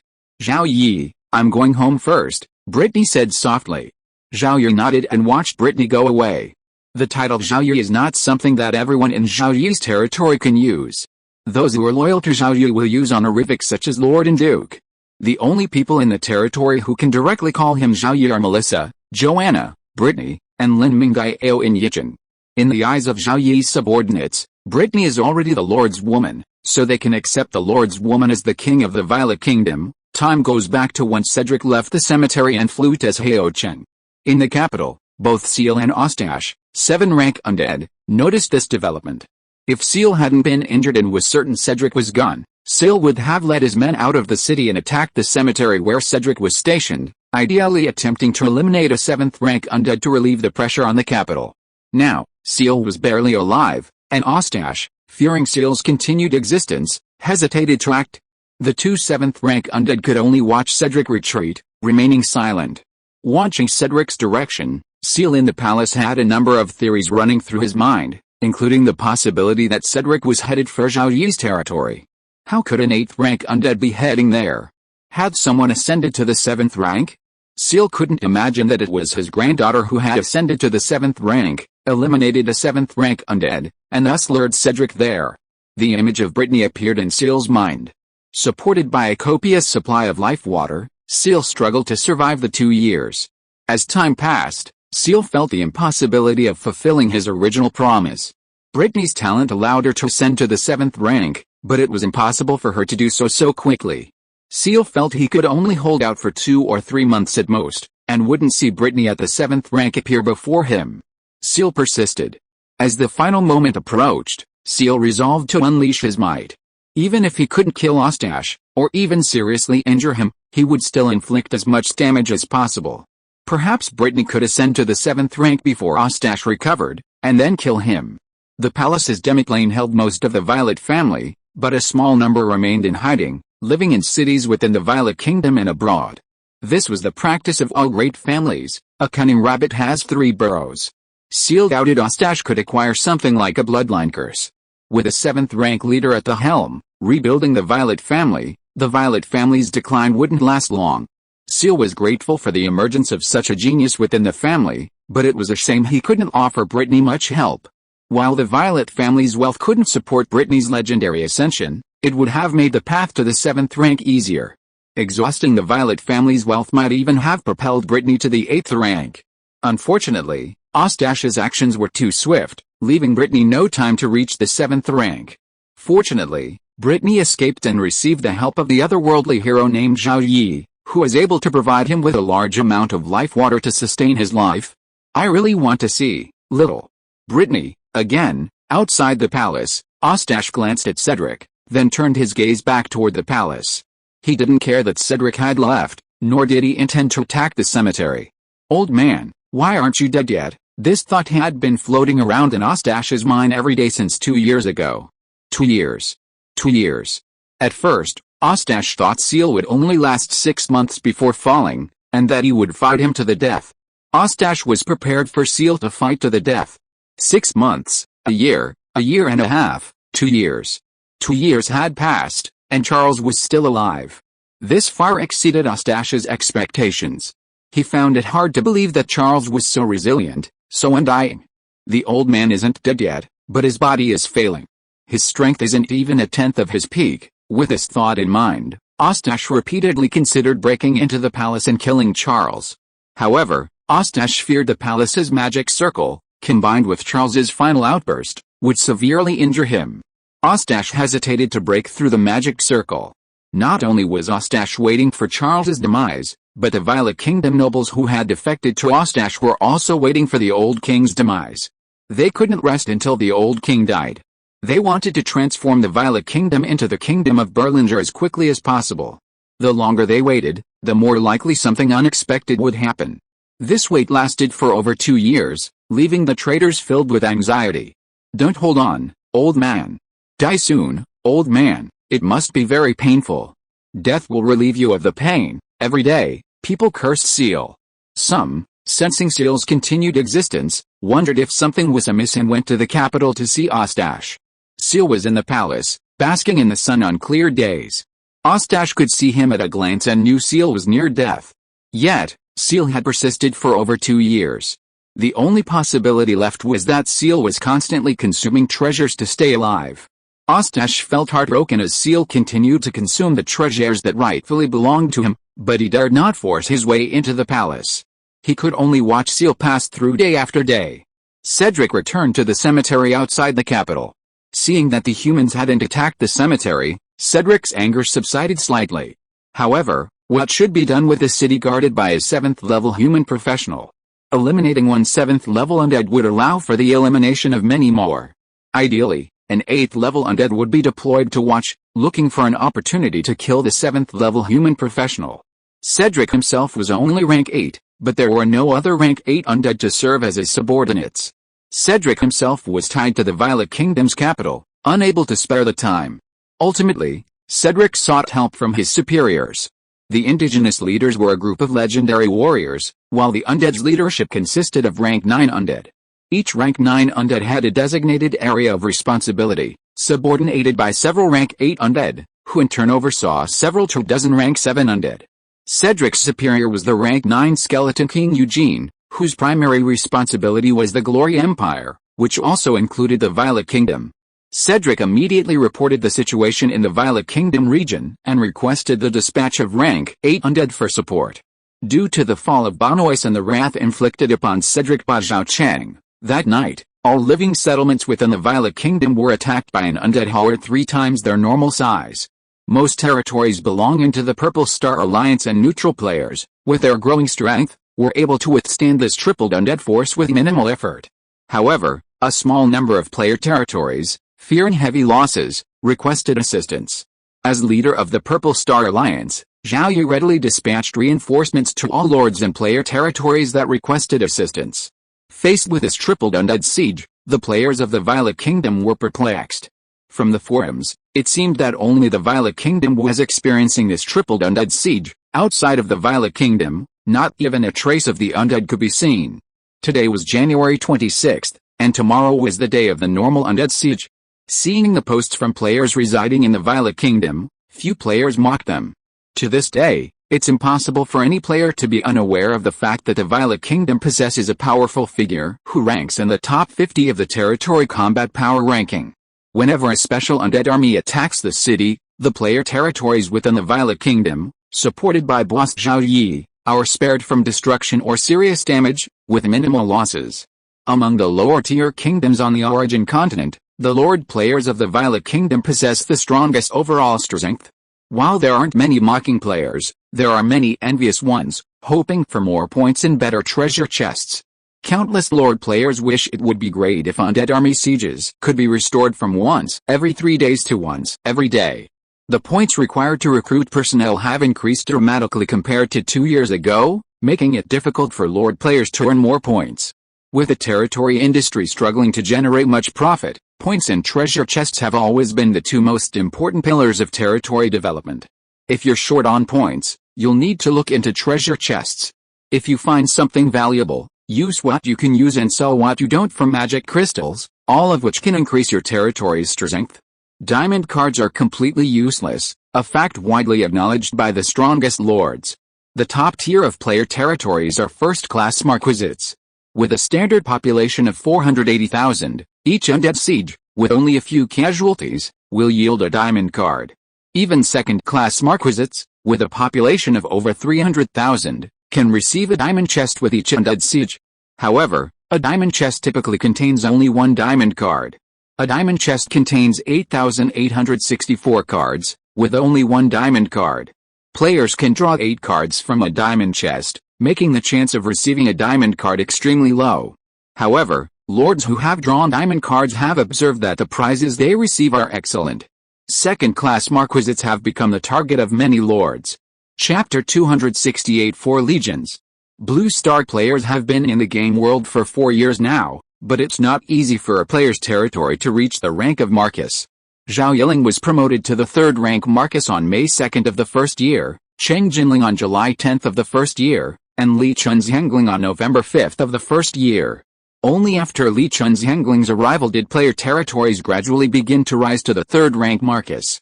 Without exception, these were territories focused on cultivating top-tier player factions. Typically, a top-tier player faction can only cultivate one Marcus initially, with the Chen Kingdom official being an exception. The biggest challenge in promoting a player's territory to the 3rd rank Marcus is reaching level 5 in the Lord's Combat class. Without access to graveyards to spawn monsters, it takes at least a year to reach level 50 from level 40. It wasn't until a year and a half after Blue Star players arrived in the game world that more player territories began to rise to Marcus, and the major player factions below the top tier began to focus on cultivating territories and promote them to Marcus. By the time small and medium-sized player factions, or even individual player territories, were focused on developing their territories and preparing to advance to the 3rd class Marquisate, the 3rd year of the Hope calendar had already begun. They faced another hurdle, the territory promotion battle.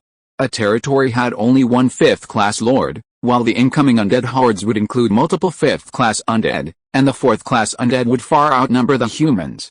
The major player factions, focused on developing their territories, had ample means to withstand the incoming 5th and 4th class undead, successfully advancing their territories at a relatively low cost.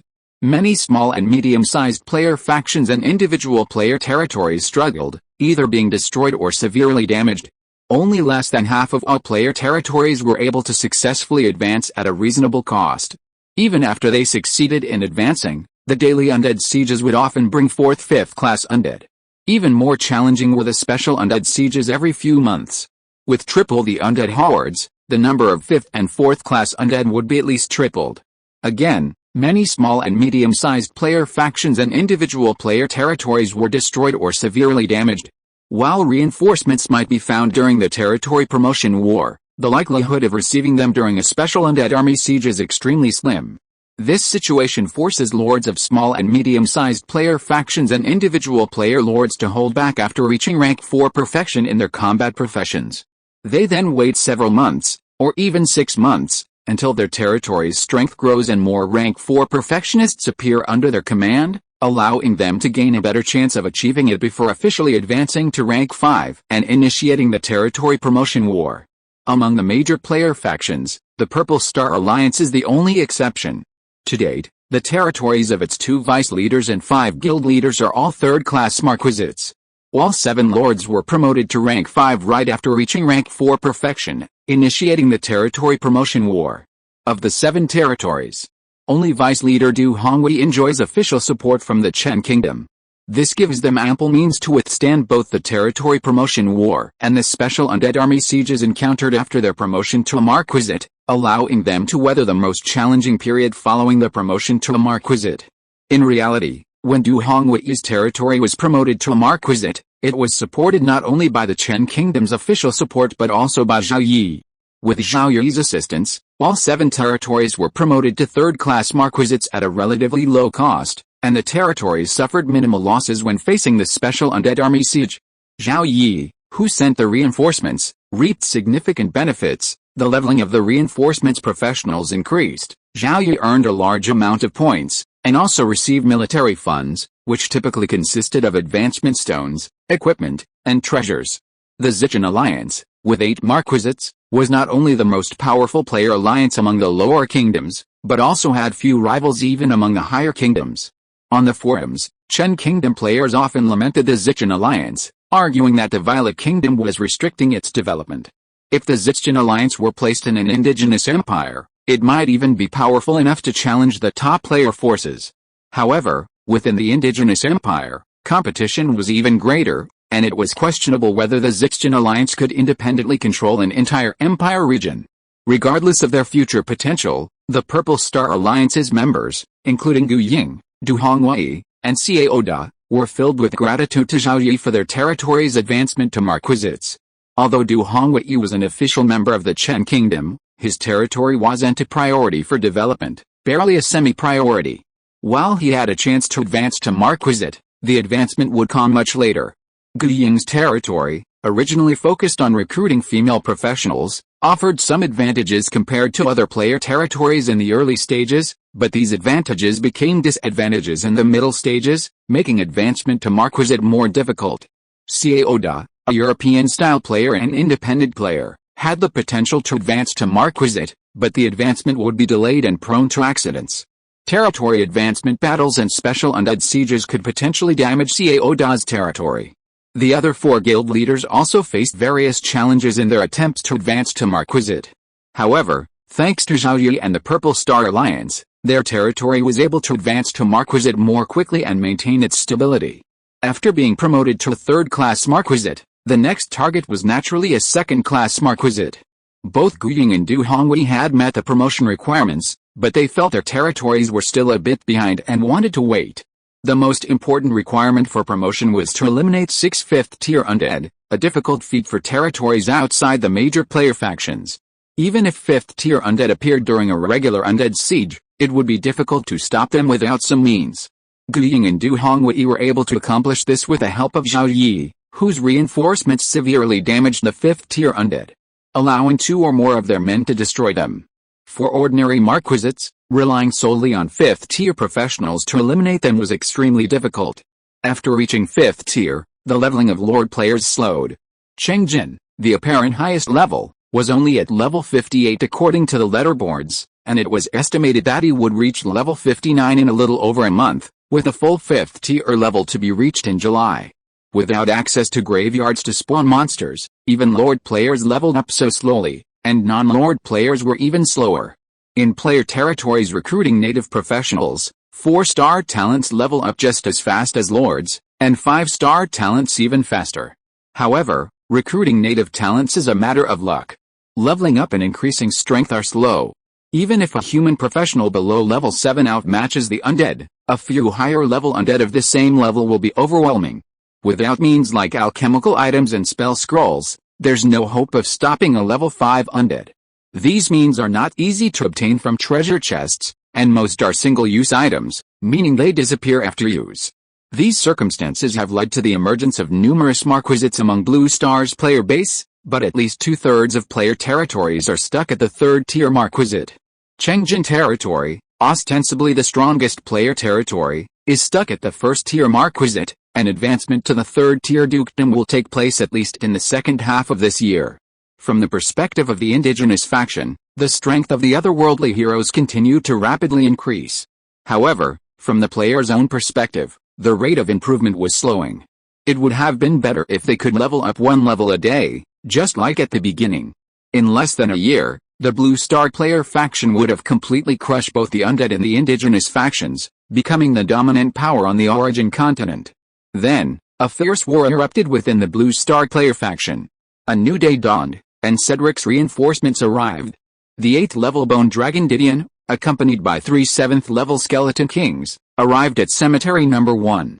Cedric personally led Didion to Cemetery Number 1 and launched a joint attack on Xiaocheng, which was completely blocked by the defensive formation.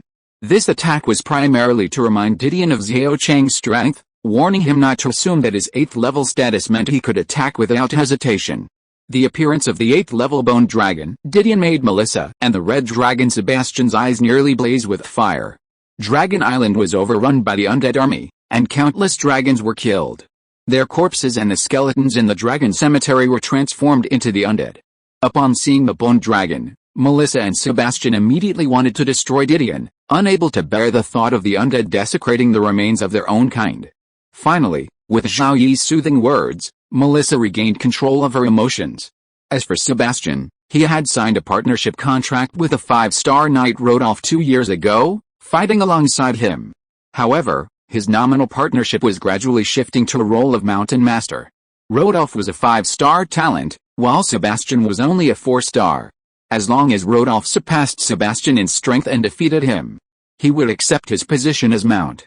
Rodolphe, with his 5-star talent, actually needed a 5-star mount, but Zhao Yi had none. Mounts could only be found in treasure chests and could not be recruited through points. If recruitment through points were possible, Zhao Yi would have to recruit several 5-star mounts with the help of the destiny dice. Rodolphe himself didn't mind Sebastian's mere 4-star talent. After all, advancing above rank 7 wasn't easy. For a long time, having Sebastian was enough for Rodolphe.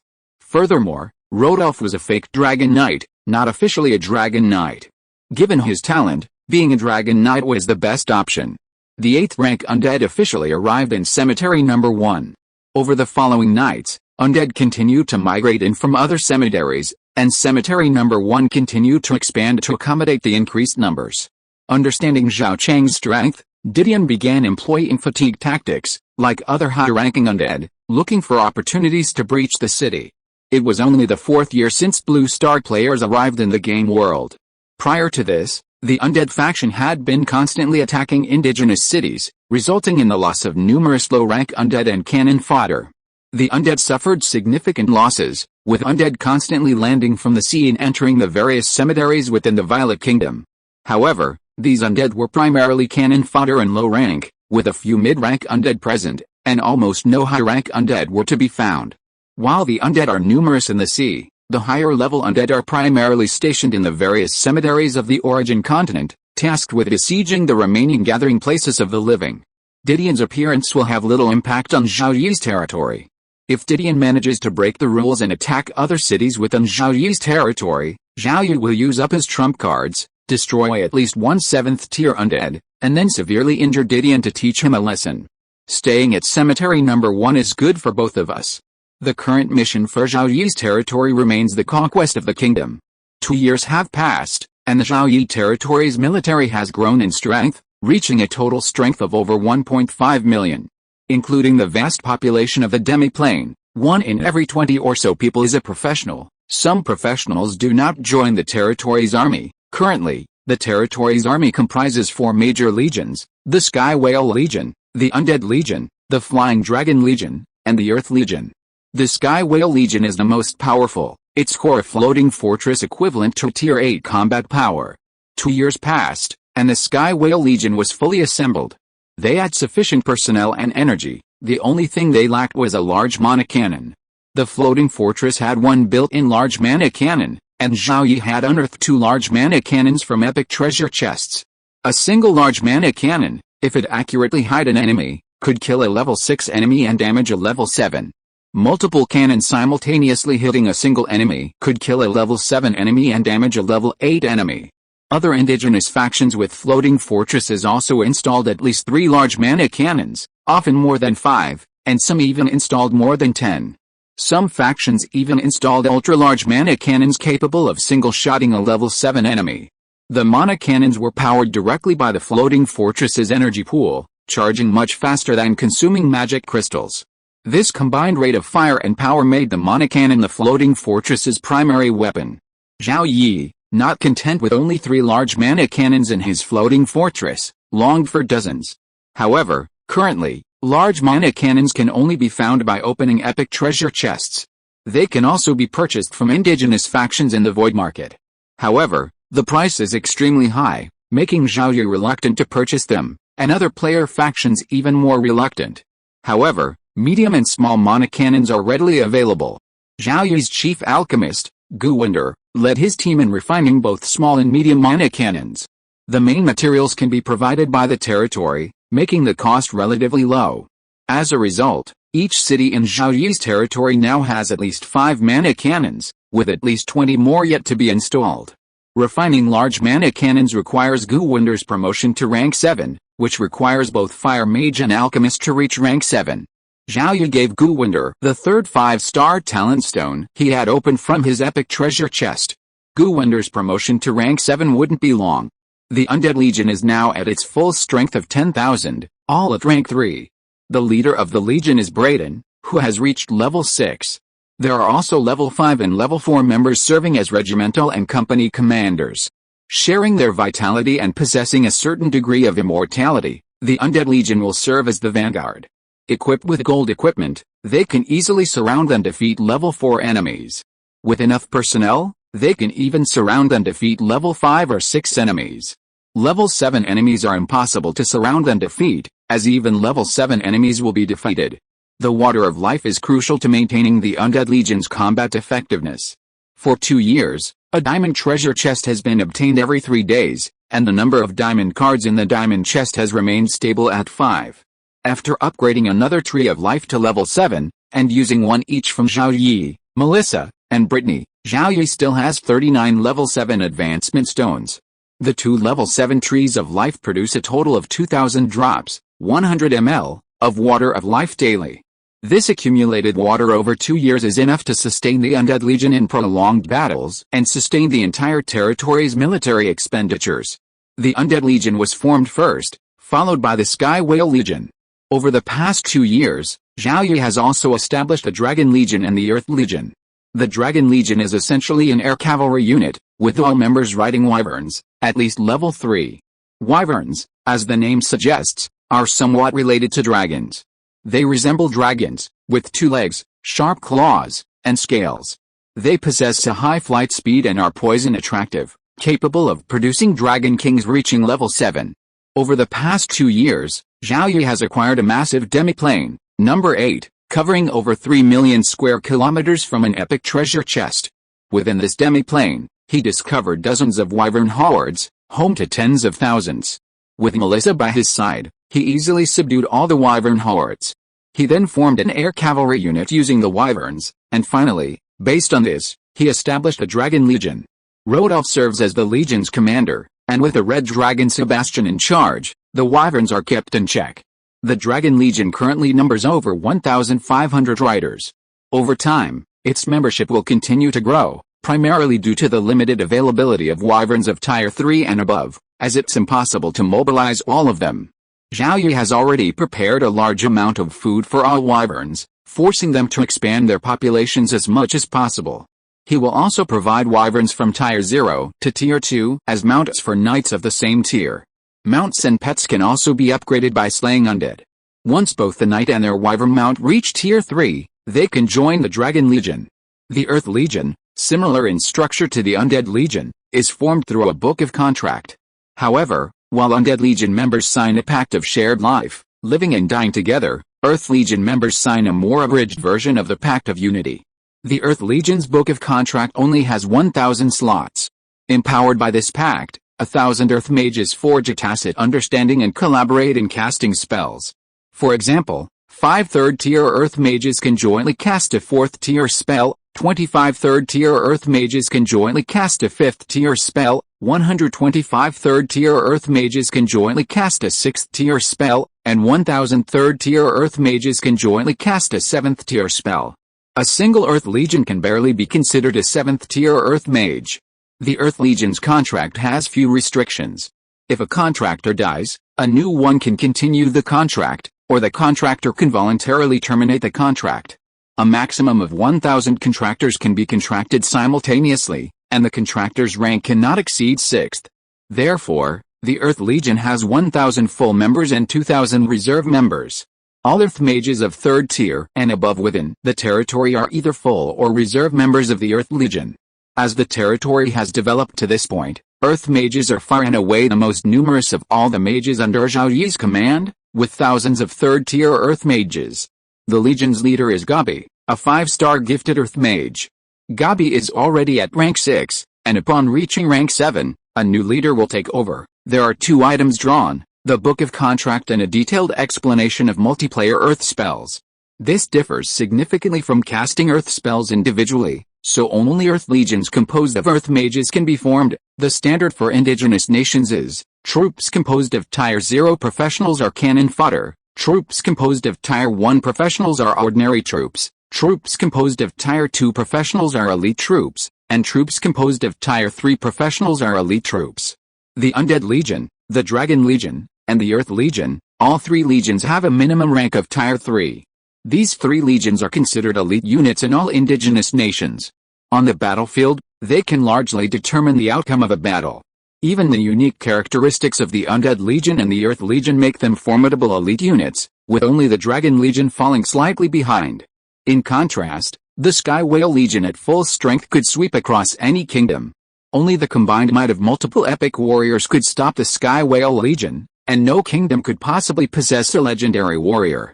Word of the 4 legions had spread throughout the territory's military, but the soldiers knew only a few details.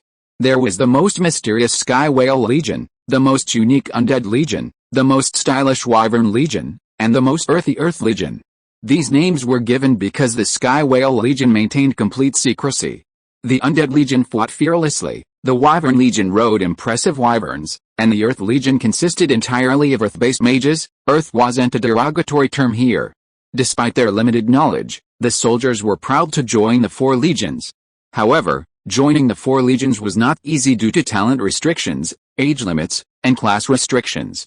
Those with 1-star talent could only watch helplessly, ineligible. Even reaching 2-star talent depended on class, and those older than that were not accepted. Anyone selected for one of the 4 legions, even if they were only rank 0 upon joining and not yet a full member, would receive focused training from the territory, rapidly improving their strength. Upon reaching rank 3, they would become full members of the 4 legions. Their strength, status, and benefits were truly enviable to other soldiers. For them, the desire to join the 4 legions was second only to becoming a mid-level professional. Failure to join the 4 legions was deeply disappointing, but after that disappointment, they were filled with admiration for the territory's strength. The territory's strength allowed them to defend their homes against the undead ravages of the origin continent, providing their families with a safe haven and adequate food and clothing. Compared to their previous lives in the indigenous cities, life here felt better and more promising. Under the Dragon Knight Lord's call, less talented professionals placed their hopes on their offspring and worked hard to produce children. As a result, the number of newborns in the territory increased rapidly, contributing significantly to the natural population growth. 16 years later, when the newborns reached adulthood, they were able to personally participate in the development of the territory. The next kingdom attack would require the Undead Legion, the Dragon Legion, and the Earth Legion to be deployed. These would be the main forces against the traitors. In the Violet Kingdom, no force can withstand these 3 legions. The Sky Whale Legion was far from ready to be deployed. Chapter 269 Swordsman vs. Assassin. For nearly a month, Brittany battled daily in the Void Arena. A small portion of the time, she battled Zhao Yi, Melissa, Joanna, and other level 6 warriors.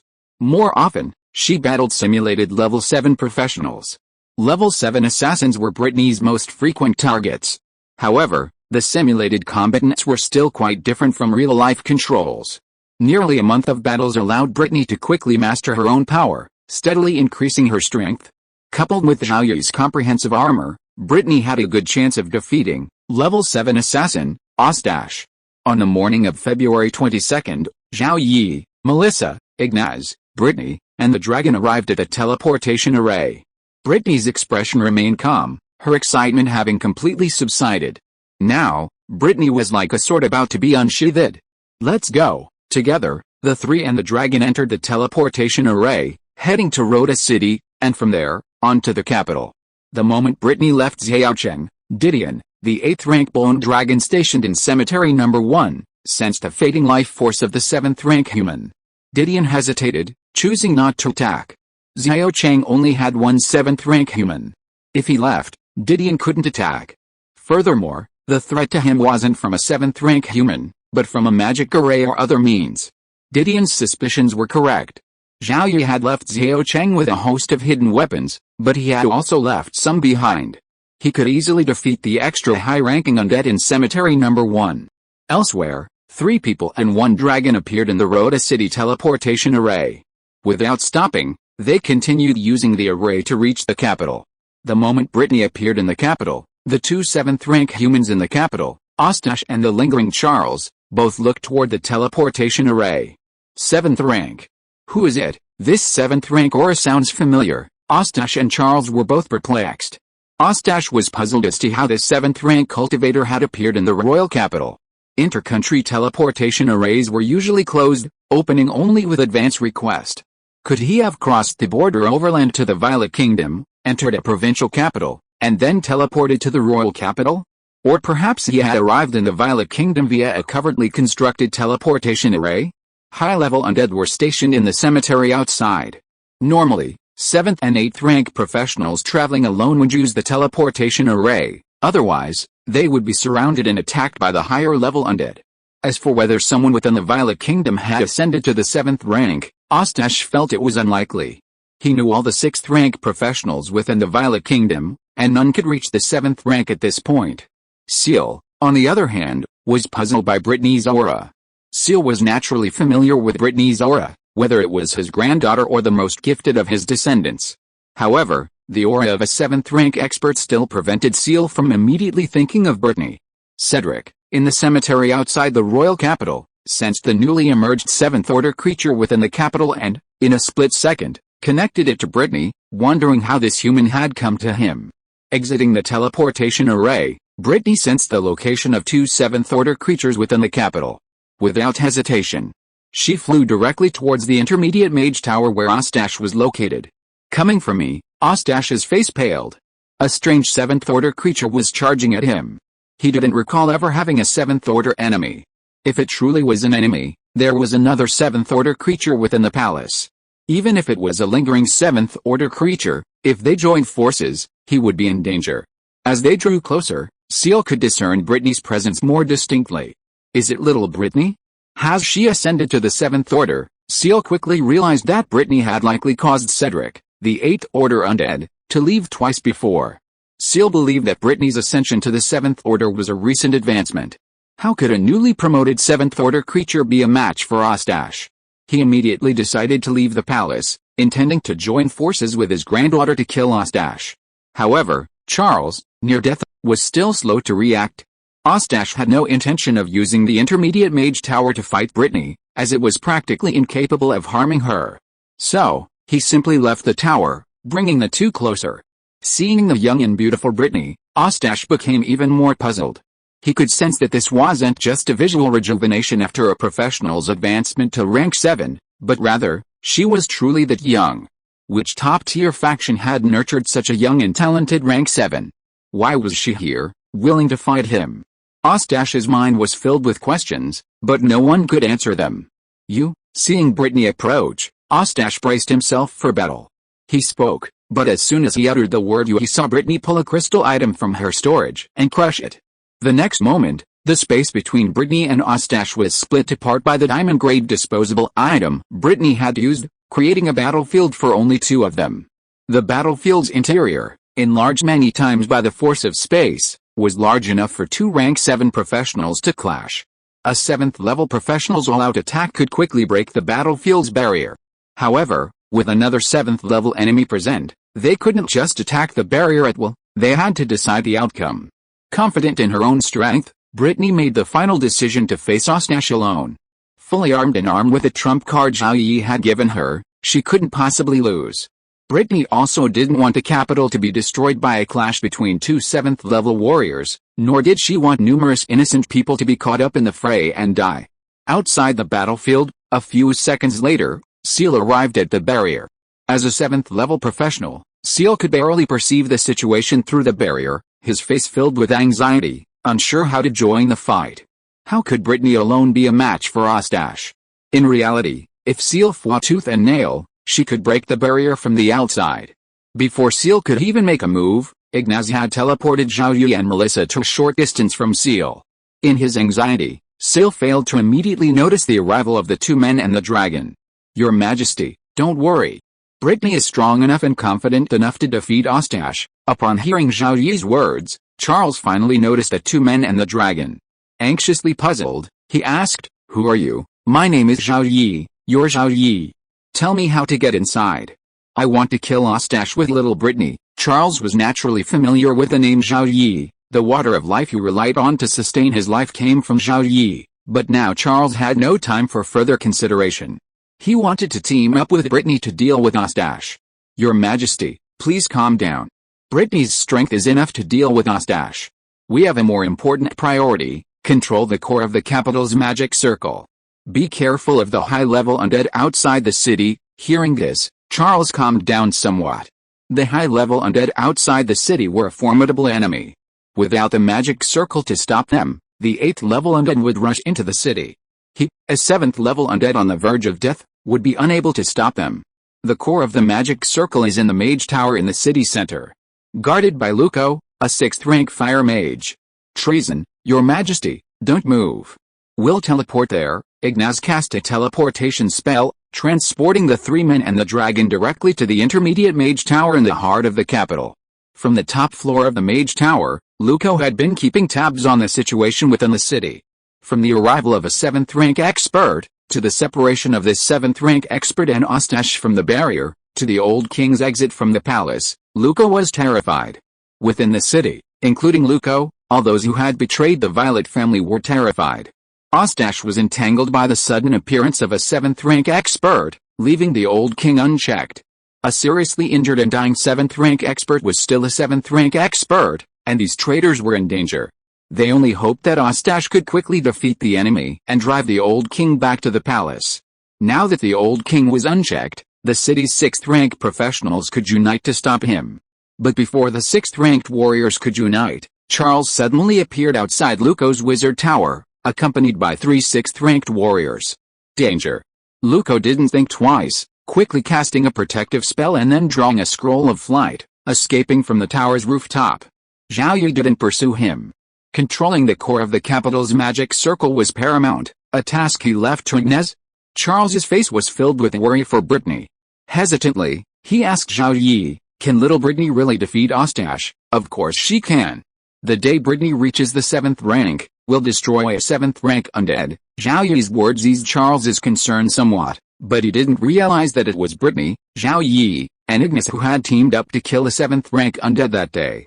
At any other time, Charles would have been in the mood to ask Zhao Yi about Brittany's situation, but now that Brittany was locked in a fierce battle with Ostash, Charles didn't have the energy to dwell on it. He gazed at the battlefield barrier from afar, eager to see what was happening inside. Elsewhere, the fleeing Luco reunited with another 6th-rank cultivator in the capital. A few minutes later, the 6th-rank cultivators in the capital, all 8 of whom were on Ostash's side, gathered. Only 2 of them were members of Ostash's team. The other 6, once loyal to the Violet family, had defected. Luco was the first to speak. "There are 5 enemies. One 7th-rank cultivator is currently engaged in combat with Lord Ostash. The Old King and 3 6th-rank cultivators are in my mage tower."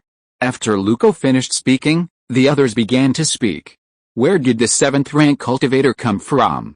He looks quite young. Is he reinforcements sent by the Violet family? Lord Ostash must defeat the enemy. If the Old King doesn't act, neither will we. He's still a 7th-rank cultivator. If we're not careful, one of us will perish." Both sides waited for the battle between Ostash and Brittany to end. Ostash had won, and he hadn't suffered any serious injuries. Everything was returning to normal. They even managed to kill the Old King now that he had escaped the palace. If Ostash were defeated, those on his side would be doomed. Their own escape was a question, not to mention their clansmen in the capital.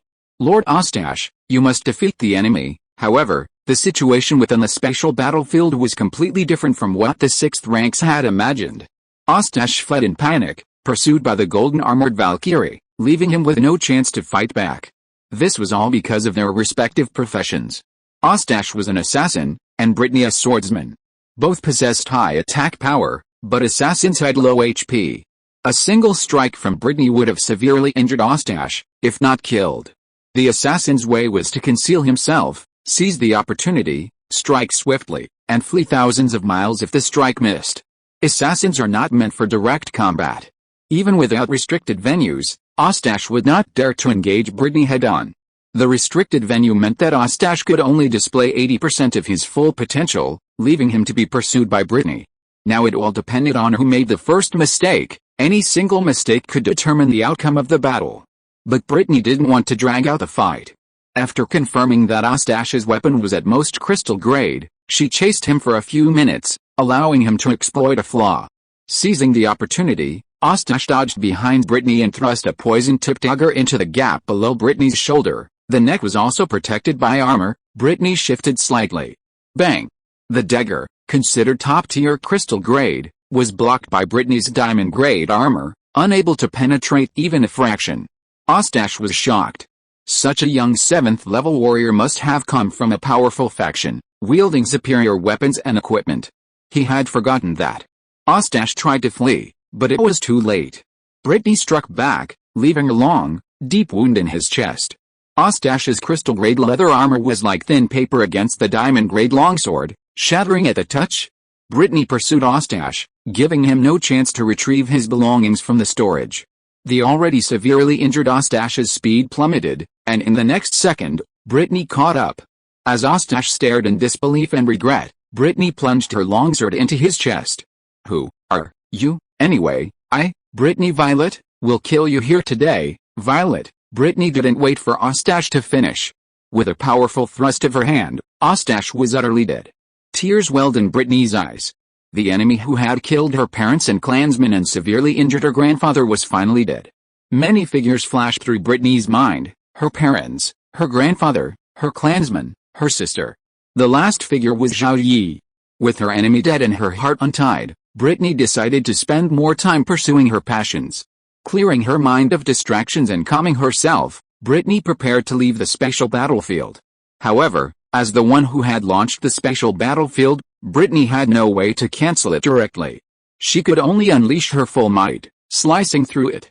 Soon, the special battlefield shattered, and Brittany returned to the capital.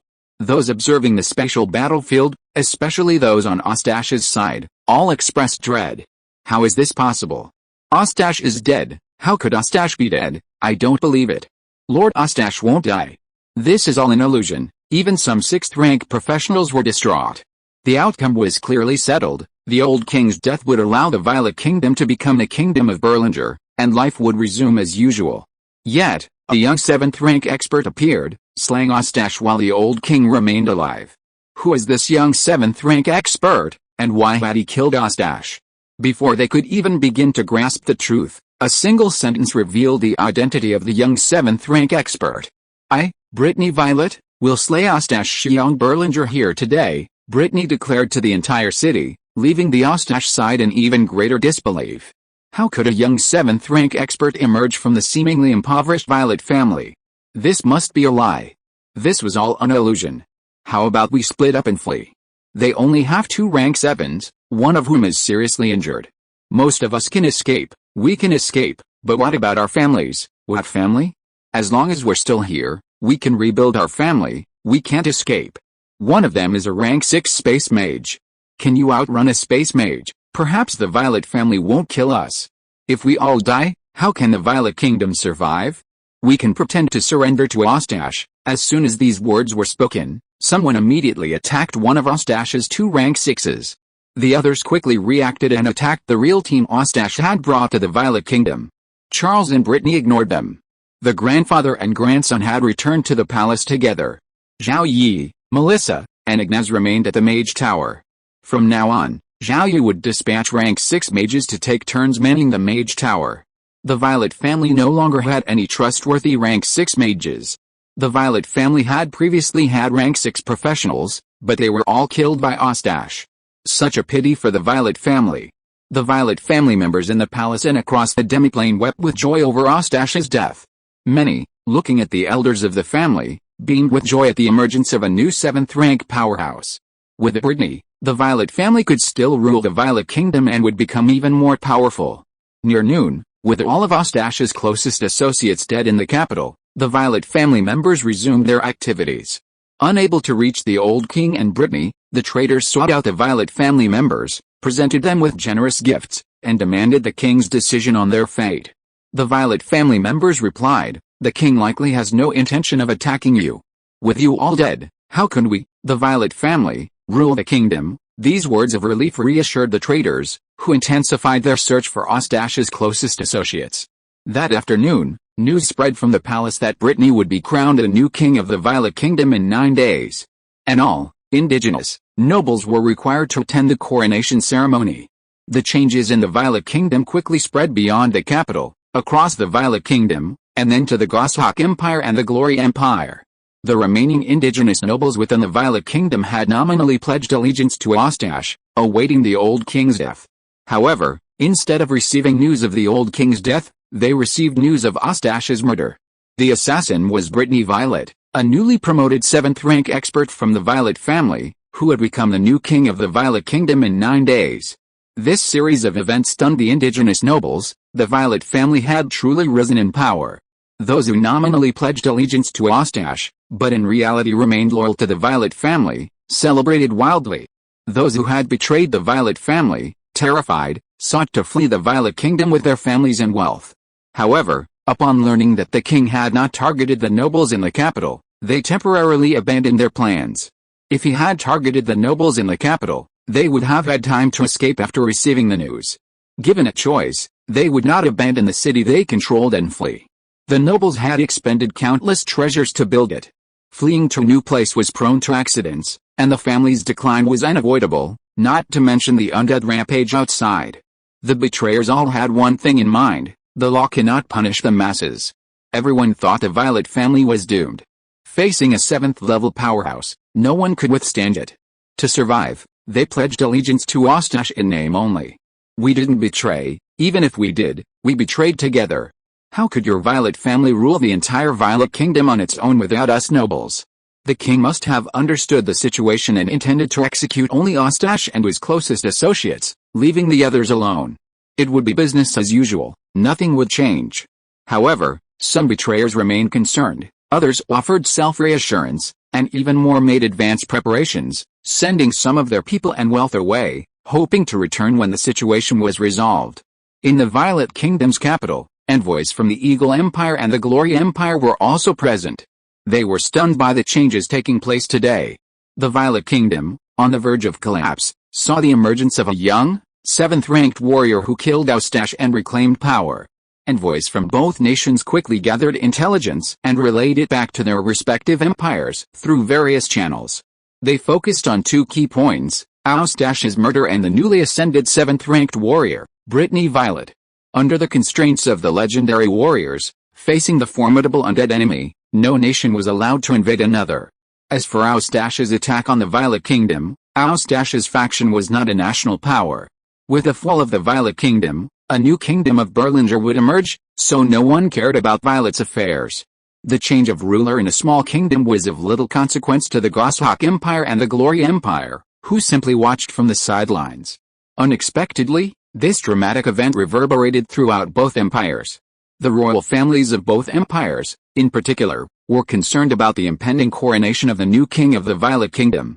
Chapter 270, Become a Disciple of the Swordmaster 1.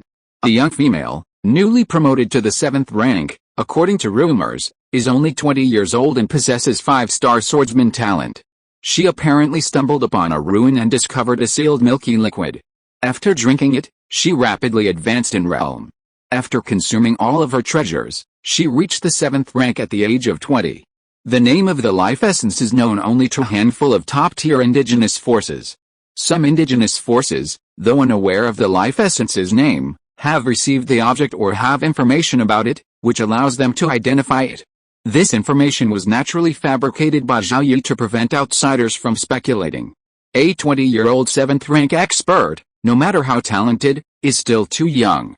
This might attract some indigenous forces seeking the secret of Britney's rapid 7th rank advancement. Now that the secret of Britney's ascension is known, the number of indigenous forces seeking her has drastically decreased. However, several forces have set their sights on Britney, including the royal families of the Goshawk Empire and the Glory Empire. To control an empire, an emperor must be a legendary figure. A legendary warrior only has a lifespan of approximately 1,100 years. While various empires possess treasures that extend lifespan, the more lifespan enhancing they possess, the more valuable and difficult to obtain. Given the strength of the two empires, even extending the lifespan of their emperors by 100 years would be difficult. For an empire to thrive for thousands or even tens of thousands of years, a new legendary warrior must emerge and inherit the throne before the previous emperor's death. Only through the succession of legendary warriors can an empire or a top power thrive. Without a successor, without a legendary warrior to maintain it, the empire will quickly collapse, no matter how glorious its past. For any top-tier indigenous power, legendary warriors are paramount, followed by talented individuals with a potential to ascend to legendary status. However, most empires rely solely on their royal families, unable to guarantee the birth of legendary warriors from generation to generation. To ensure the continued existence of legendary warriors, the royal families of the major empires make various efforts, including through marriage, to bring men and women with a potential to ascend to legendary status into the royal family. However, if a woman is allowed to marry, a man will definitely not be allowed to marry into the family, as this could easily lead to accidents. A surname represents a family, and most of the origin continent is a patriarchal society. Even if a man abandons his surname to marry into the family, he may regain it once he becomes a legendary master, or even emperor. If something goes wrong during the marriage, the emperor may even eliminate the royal family and make his own family the new royal family. Marrying a woman presents fewer problems, but female masters are far fewer than male masters. When exceptionally gifted women appear in the major families, they tend to remain in seclusion, either remaining single or marrying within their own clan, rather than marrying outside the family. A 20-year-old 7th rank female expert is inherently attractive. With sufficient resources, she could become a legendary master in less than 200 years, potentially extending the power of a top power to nearly 1,000 years. Both the Eagle Empire and the Glory Empire have only one legendary master in command. Upon learning of Britney's situation, both these legendary masters made a quick decision. The Emperor of the Goshawk Empire, Bikeo Abadi, now 914 years old, envisions marrying Britney, his 8th son, Jibril Abadi, the first heir to the throne. Jibril is 358 years old and at the peak of the 7th rank. Bikeo fears that Jibril might not be able to ascend to legendary status before his death, or risk having to do so. Jibril's talent is still somewhat lacking, and with the resources of an entire empire, he has only reached the peak of the 7th rank. If he can marry Britney and provide her with sufficient resources, she can ascend to legendary status first and become Empress of the Goshawk Empire. With the empire constantly reaching legendary status, Jibril can then ascend to legendary status. With two legendary masters at the helm, the Goshawk Empire could even potentially destroy the Glory Empire. Even if that fails, it could seize vast swathes of its territory and weaken it. On the other side of the Glory Empire, Emperor Chambers Sid, now 572 years old, holds the highest rank among his heirs to the throne, the 7th rank. However, Chambers did not intend for his descendants to marry Britney. Instead, he, a legendary powerhouse, planned to marry Britney himself and make her his queen. With sufficient resources, he could ascend to legendary status in 200 to 300 years. By then, Chambers would still have several hundred years left. Within the next few hundred years, the Glory Empire would have two legendary powerhouses ruling it, surpassing the Goshawk Empire in power. As two long-time rivals in the eastern region of the origin continent, the Goshawk Empire and the Glory Empire each sought to defeat or even destroy the other, but they never succeeded. In fact, there have been instances in the past where two legendary powerhouses faced off against a single legendary powerhouse, but the empire with only one legendary powerhouse survived, at most paying a price. An empire with thousands or even tens of thousands of years of heritage possesses numerous means to resist legendary powerhouses, as well as precious treasures that can be used to solicit the intervention of legendary powerhouses from other factions. The situation would reverse if one side possessed two legendary powerhouses while the other side had only one. Neither Picao nor Chambers considered the undead faction, nor the tiny Violet Kingdom. Their sole focus was on securing Brittany's support, thereby securing a future advantage for the Empire. Even a temporary advantage was essential for both empires. Brittany was not the sole target of the Glory Empire and the Eagle Empire, but also other top-tier indigenous forces. Over the past few days, a constant stream of level 6 professionals had appeared through the teleportation array in the Violet Kingdom's capital. Representatives of top-tier forces, bearing lavish gifts, they were poised to attend Brittany's coronation ceremony. After the coronation, they would discuss a marriage between the two nations or between the two factions. Some were targeting Brittany, while others planned to meet with the old king, Charles, first. If they could convince Charles, the chances of a successful marriage would increase significantly. The events in the capital had already exceeded Zhao Yi's expectations. As a hero from another world, he lacked the ability to understand the dynamics of the top indigenous forces. While he considered the rapid advancement to level 7, he hadn't considered the importance of a 20-year-old female level 7 expert to the various top-tier indigenous forces. The incident had already occurred. How could this be resolved? Zhao Yi understood that the best solution was to have a legendary or other powerful force on his side. Means against legendaries alone wouldn't be enough. This proved to be a very difficult problem. The only way to secure a legendary was for Zhao Yi to reach legendary status himself. It had taken Zhao Yi 2 years to reach perfection at the 6th stage. Now that he was leveling up, he could continue to gain experience. Gaining experience from level 70 to 80 would take over 6 years. Gaining experience from level 80 to 90 would take over 18 years. That's at least 24 years in total. Too long. The longer it took, the more likely something unexpected would happen, potentially wiping out the entire Violet Kingdom. After all, top-tier indigenous forces were involved, each commanded by a legendary. The indigenous leadership was comprised of legendaries themselves, who collectively set the rules used by the powerful to constrain the weak. However, Zhao Yi had a new monster killing plan that might significantly shorten the experience required to advance from level 70 to 90. Monster farming in the Violet Kingdom cemeteries is limited in territory and number. Frequent monster farming leads to the confluence of intermediate-level undead from various regions, even converging in cemeteries dominated by Tier 7 undead. Killing only Tier 4 and lower undead yields little experience or points. The most important rewards are the 2 crystal chests and the 140% bonus to points and experience. Zhao Yi commands more than one monster farming team, and according to world rules, there's no priority order for monster farming. Zhao Yi's monster farming team's battles can earn an A rating. If Zhao Yi's team fails to earn an A rating, another team might. By consistently earning 2 crystal chests and the 140% bonus to points and experience each day, Zhao Yi's monster farming team can leave the Violet Kingdom and seek out intermediate-level undead in cemeteries outside the Violet Kingdom. While points and experience earned from killing undead outside the Violet Kingdom don't receive a bonus in battle settlements, killing more intermediate-level undead can significantly increase the points and experience earned from farming within the Violet Kingdom. If Zhao Yi's team encountered undead that had just reached the 7th level, they could even surround and kill them. Brittany had left the monster hunting team to advance to the 7th level. With one more member, Zhao Yi and Melissa had both reached the 6th level, while the other members were only 1 or 2 levels away from level 69. This was truly a peak 6th level team. Furthermore, Zhao Yi possessed numerous trump cards, allowing him to eliminate even 8th level undead.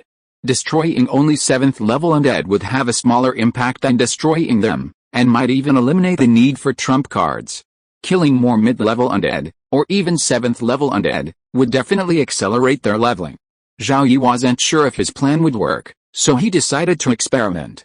Wasting a few points, experience points, and a few crystal chests wouldn't matter. If successful, the rewards would be formidable. However, even if the plan succeeded, reaching legendary status would still take years. Besides having someone on his side reach legendary status, another solution was for the top indigenous factions to work against each other. Since everyone wanted Brittany, they naturally didn't want her to join a single faction. The Eagle Empire didn't want Brittany joining the Glory Empire, and the Glory Empire didn't want Brittany joining the Eagle Empire either. So, neither side could claim her. Brittany had simply stated that no faction would join. This presents a significant risk. A top faction might decide that if they can't claim her, no one else can, and then kill Brittany. If that were to happen, one could only hope that no legendary power intervened. Even if an epic power did, they would still be able to withstand it. Time, Zhao Yi lamented. The Blue Star player's arrival in the game world was too short. In just 3 years and 2 months, Zhao Yi, the fastest leveling player, had only reached rank 7, far inferior to the indigenous and undead factions. If this were viewed as a game, the Blue Star players wouldn't have any real sense of the game. It would be a post-apocalyptic survival game, where they were struggling to survive. The changes in the Violet Kingdom also affected the players within its borders. Most players who became earls kept a close eye on the situation of the indigenous faction within the Violet Kingdom. Through various channels, the player lords learned of the situation surrounding the indigenous forces of the Violet Kingdom. The Violet Kingdom was about to be replaced by the Kingdom of Berlinger, but the kingdom change had little impact on the lords. They did not participate in the struggles among the indigenous forces, and certainly not on the side of the Violet family. When the Blue Star player faction fought among itself, the indigenous forces watched. When the indigenous faction fought among itself, the Blue Star players watched. The lords had largely concluded that the Violet Kingdom was doomed. They never expected an unexpected incident. Ostash was murdered by a newly promoted 7th rank expert from the Violet family. The Violet Kingdom remained the Violet Kingdom, and nothing would change. The changes in the Violet Kingdom were discussed enthusiastically in the Purple Star Alliance group chat, including among neutral player lords. The topic of conversation quickly shifted from the changes to Brittany. Ostash's scenario, a genius whose family was destroyed, who, through hardships, rose to power and avenged his father's death. Brittany's storyline, her family declines, powerful enemies loom, she ascends to the 7th rank through a fortuitous encounter, slays her nemesis, and is crowned king. Everyone preferred Brittany's story to that of the gloomy old man, Ostash. Blue Star players also existed in the capital, and on the day Brittany slew Ostash, many saw Brittany. Although pictures couldn't be posted on the forums or in group chats, the players who saw Brittany praised her like an angel descended from heaven. News of Brittany's appearance gradually spread throughout the capital and the kingdom, sharing it on the forums and letting even more players know about the new king of the Violet Kingdom. Bored, lower-class players chanted on the forums, "Fight for the Violet Queen." In the palace, Brittany was visibly upset. Unable to contain herself even in front of her grandfather and sister. Brittany didn't have to personally handle the coronation, her clan would handle the preparations. Yet, envoys from various factions continued to arrive in the Violet Kingdom, offering marriage proposals on behalf of epic and even legendary masters. Brittany, not to mention having a crush, wouldn't be interested in epic or legendary figures who are centuries old. Even those over 40 are considered old to Brittany. Those forces are simply too powerful for the Violet Kingdom to provoke. If they could, Brittany would simply drive them away. Seal has no solution to the Violet Kingdom's current situation. With his time running out, he sighs even when he's alone. Previously, the Violet family was in imminent danger. A few days ago, Brittany killed Ostash, and the Violet family continued to prosper. In a few days, any of the major powers would be attracted, and any one of them could easily overthrow the Violet Kingdom. With so many forces vying for Brittany, Seal understands that the more forces there are, the harder it is to determine the winner. In the end, no one can claim Brittany. Either the Violet Kingdom will return to peace, or Brittany will be destroyed. If they can't claim her, they will be destroyed. This has happened countless times on the Origin continent, and the Violet family simply can't resist. Even the otherworldly hero who had helped Brittany reach rank 7, Seal felt he couldn't possibly hold off so many powerful forces. This was an unsolvable situation. On the Origin continent, the high-ranking experts of the major factions couldn't be dispatched easily. The teams heading to Violet were mostly led by rank 6 professionals. Over the next few days, dozens of teams from first-tier and top-tier indigenous forces had gathered in the Violet Kingdom's capital. The Eagle Empire and the Glory Empire were the first two to arrive. More teams were expected to arrive soon. After consulting their superiors, the first-tier forces withdrew from the competition, departing immediately after the coronation ceremony. With so many top-tier forces commanded by legendary figures, the first-tier forces simply didn't have the guts to compete. Even the leaders of the first-tier forces knew that such a young, female rank 7 expert would inevitably attract the attention of top powers, but they remained steadfast and sent personnel to investigate. hoping to avoid any potential problems. This observation revealed Brittany's considerable respect among the top indigenous forces. Many felt the Violet family's luck was both too good and too bad. They hadn't been able to protect such a young, rank 7 expert, despite the appearance of such a young, rank 7 expert. They also considered their own power. The Violet family was a first-rate power, and so were they. Most first-rate powers would be unable to protect a talent like Brittany if it were exposed. Since they couldn't completely conceal it, it would be better to quickly send the talent away and gain benefits from a top power. For someone like the Violet family, Brittany had already begun to mature. A rank 7 expert, with a modicum of status, would receive focused training if she entered a top power. The problem was that with so many top powers vying for her, it was more likely that no one would win. Poor Violet family. Many of the major powers that entered the Violet Kingdom's capital were rivals, such as the Goshawk Empire and the Glory Empire. While the two sides wouldn't fight in the capital, verbal battles were common, attracting the attention of other powers. They also resorted to minor tactics aimed at driving someone away and eliminating a competitor. Representatives from the various factions were unable to see Brittany. They were usually received by members of the Violet family, or at most by Charles. Their conversations were brief, as anyone could see his situation. Charles bluntly told everyone that Brittany was too popular and the Violet family too weak to make any decisions. Charles's message was to let the various factions compete on their own, with the ultimate victor claiming Brittany. While the factions felt a final winner was unlikely, they nonetheless tried, constantly reporting back to their superiors and forming alliances with other factions to repel any rivals. The capital was bustling with activity. Entertainment venues catering to the nobility and professionals saw a surge in revenue. Compared to a small, impoverished nation like Violet, those from the top factions were wealthy. The coronation day, March 1st, drew ever closer. On that day, the capital's teleportation array lit up once again, and a unique group emerged from it. This group consisted of more than a dozen men and women, all wearing silver helmets and armor and wielding gleaming silver swords. Leading the charge was a blonde woman, small in stature but imposing. Fully armed, she resembled a Valkyrie, and upon closer inspection, a rank 7 warrior emerged. It's Jianshan. Why are the Jianshan people here? Is Jianshan also joining the fray? The Violet Queen seems to be a sword master. That person seems to be Sword Master Sulei's eldest disciple, having reached the limit of her rank 7 and now striving for epic. The arrival of Jianshan and his group attracted the attention of the other major factions in the capital. Jianshan, one of the top factions of the indigenous clan, boasted 3 legendary warriors.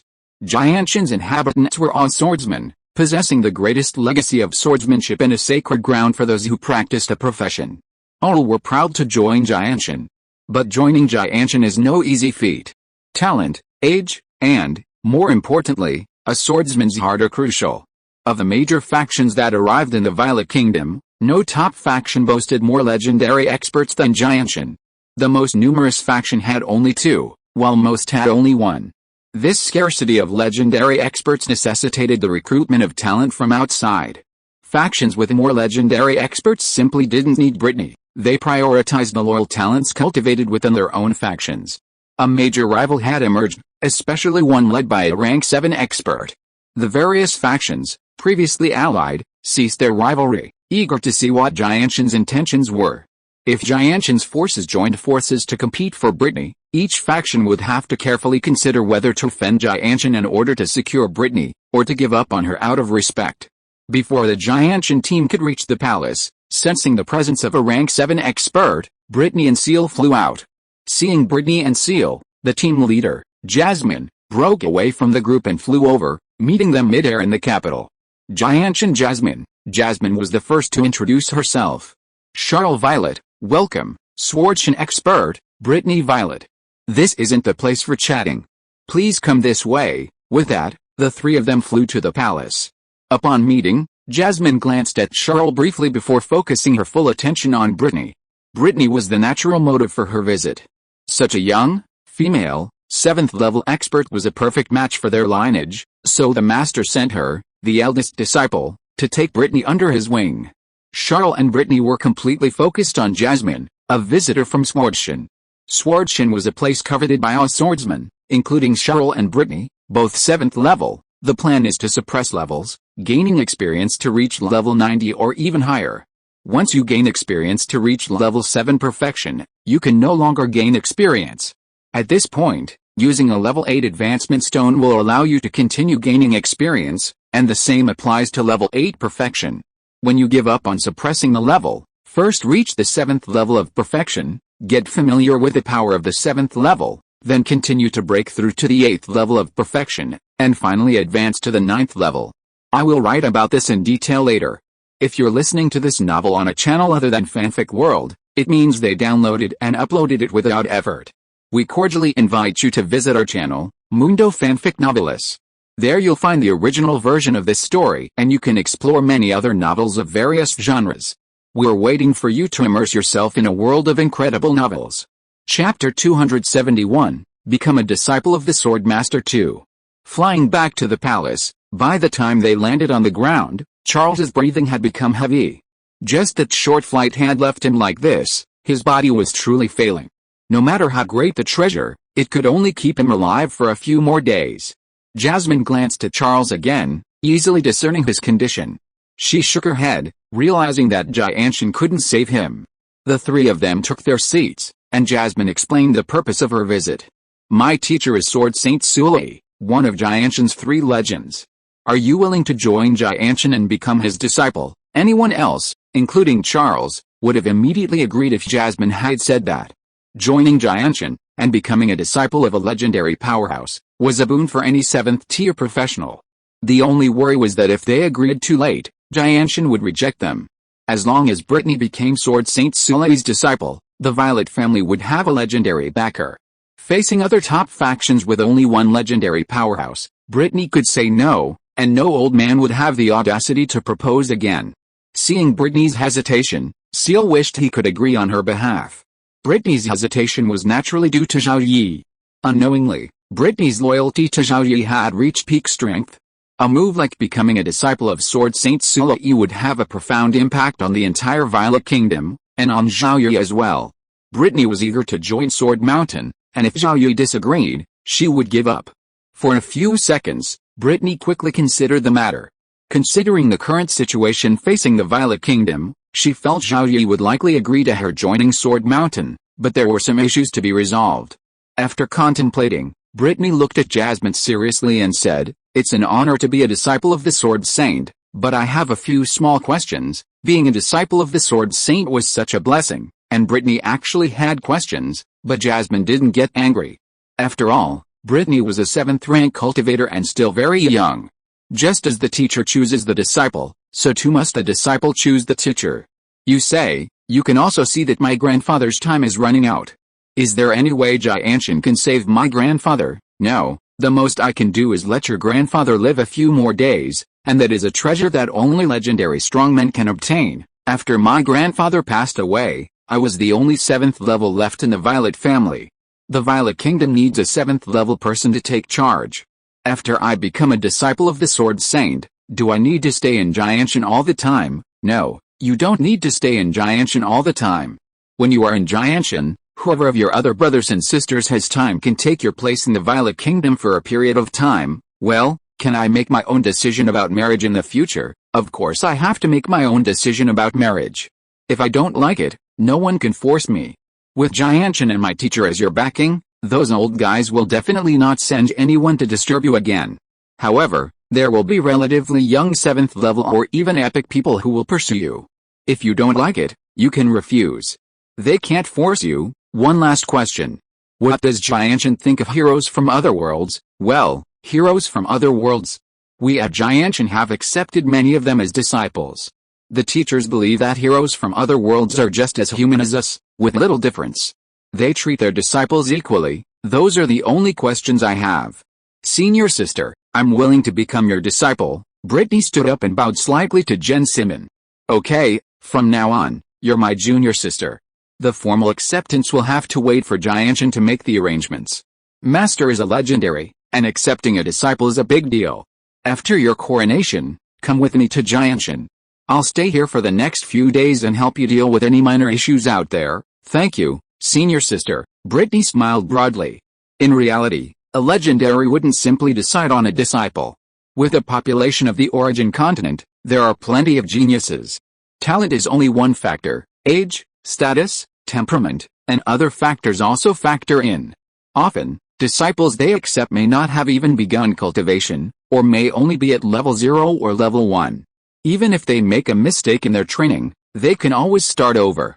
As for Brittany, a 20-year-old 7th level warrior, other factors can be ignored directly. In addition, the swordsman profession is also an important factor. Brittany's profession is a swordsman, one of the advanced levels of the swordsman. The next level of the swordsman is the swordsman saint. Brittany is an excellent candidate for the swordsman Sule. Zhao Simon walked out of the palace and announced to the people from various forces in the capital as a disciple of Jianshan that the swordsman Sule would accept Brittany as a disciple. Upon hearing the news, the people from various forces were speechless. They had been fighting here for several days, and the winner had not yet been decided, and Jianshan came out to snatch people. The key point was that they could not snatch them. As soon as Jianshan made a move, he was the 7th level leader, which directly settled the matter. The high-level professionals of other forces did not dare to move out at will. Although they were speechless, most forces felt that they could accept it. They did not snatch Brittany, and the hostile forces did not snatch Brittany either. Jianshan is considered a neutral faction, often staying out of the struggles between the major factions. Even if a Jianshan disciple is implicated, they only ask that no one die. Broken limbs can be salvaged, and it's considered a training exercise. However, the representatives from the major factions haven't left yet, at least to attend the coronation ceremony. In the palace, Brittany returned to her quarters, pulled out a newer, significantly smaller gold-grade phone, and called Zhao Yi directly. When Zhao Yi wasn't out hunting monsters, he'd always have his phone out and set it aside, and the call connected within seconds. During the call, Brittany informed Zhao Yi that the legendary sword Saint Sule, a Jianshan expert, wanted to take her on as a disciple. Zhao Yi's congratulatory words from the other end of the line put Brittany's mind at ease. She'd been worried Zhao Yi wouldn't agree.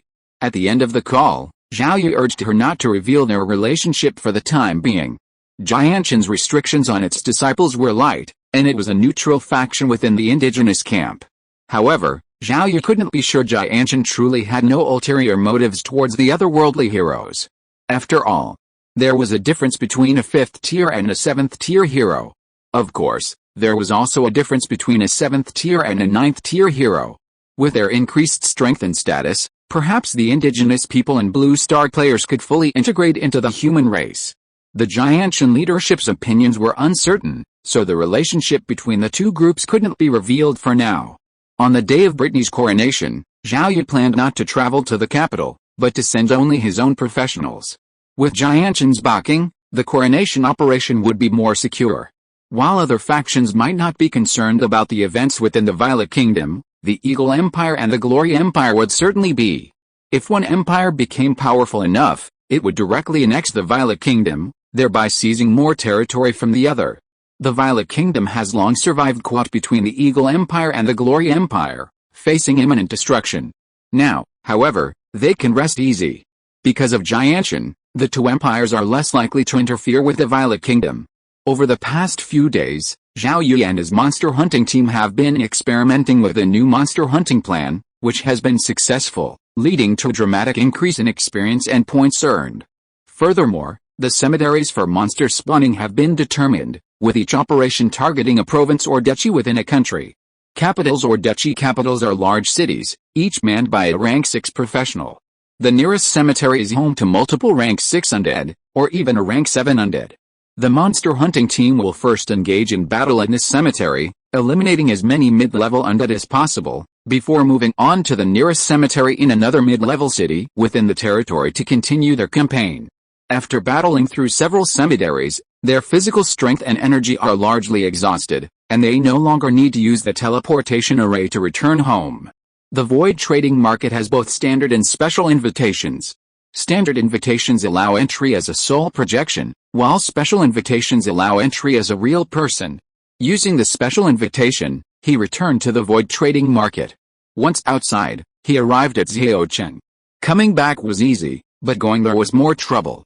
Zhao Yi possessed numerous teleportation arrays, including a massive one capable of teleporting from one side of the origin continent to the other. He could choose to deploy teleportation arrays in lower-tier kingdoms.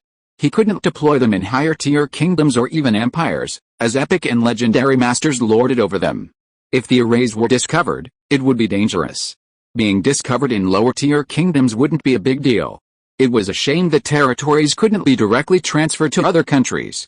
Otherwise, Zhao Yi would have occupied a piece of land per country, built a city, and used it as a teleportation array. The monster-killing team was currently targeting the cemeteries in the border provinces of the Glory Empire and the Goshawk Empire surrounding the Violet Kingdom. Once they had established several teleportation arrays outside, they would move on to more distant locations. News of Brittany being accepted as a disciple by Sword Saint Zhao Yi quickly spread back to the two empires. Upon learning of this, Emperor Chambers of the Glory Empire merely smiled. If he didn't get it, then he didn't get it. After all, his old rival hadn't gotten it either, so the two empires remained evenly matched in power. Upon learning of this, Emperor Bikao of the Goshawk Empire, a surge of rage welled up within him. After all, Bikao was already 914 years old, over 300 years older than Chambers. It would be difficult for Jibril, the first heir to the empire, to ascend to legendary status. If Jibril failed to ascend, the Goshawk Empire would cease to exist. Bikao had placed his chance on Brittany, investing more than any other faction, but now he had nothing to show for it. He was furious, but he had nowhere to vent his anger. He couldn't afford to offend Jianshan, nor could he attack the Violet Kingdom, which had Jianshan's backing. Desperate, Bikao had only one choice, to use all means to ensure Jibril's ascendance to legendary status. March 1st arrived in the blink of an eye. At dawn, Zhao Yi led his elite troops and dispatched them, using teleportation arrays to reach the central cities of various provinces within the Violet Kingdom. They would then await a call. Zhao Yi had already dispatched men to hide in cities controlled by the indigenous forces. A single signal would allow them to quickly seize the teleportation array and connect it to the one in his own city, allowing his troops to quickly travel through it. This was primarily targeted at medium-sized and smaller cities. The teleportation arrays in larger cities remained open.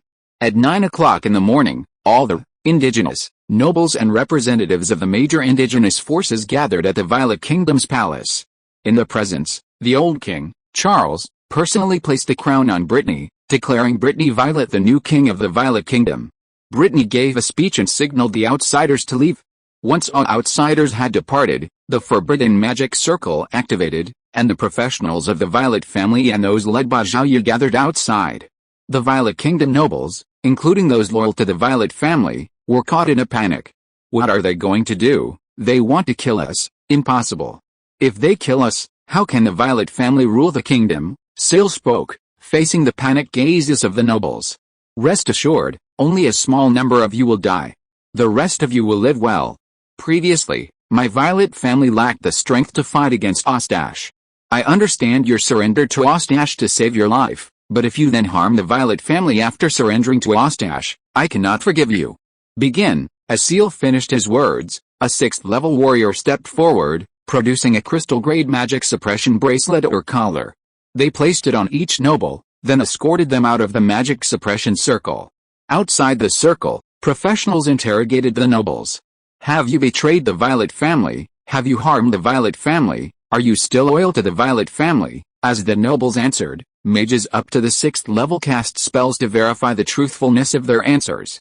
If any answers were false, or if no answers were given, they would be punished with the most severe punishment. Level 1, annihilation of the entire clan.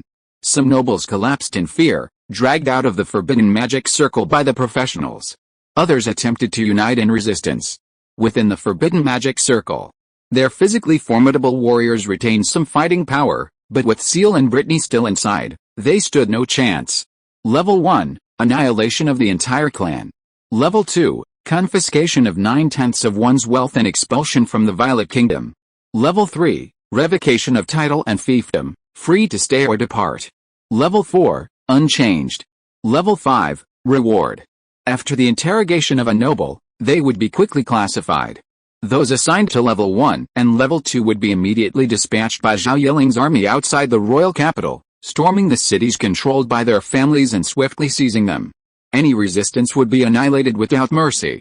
Within the royal capital, the Violet professionals and Zhao Yiling's army were now in control. Everyone was to remain at home.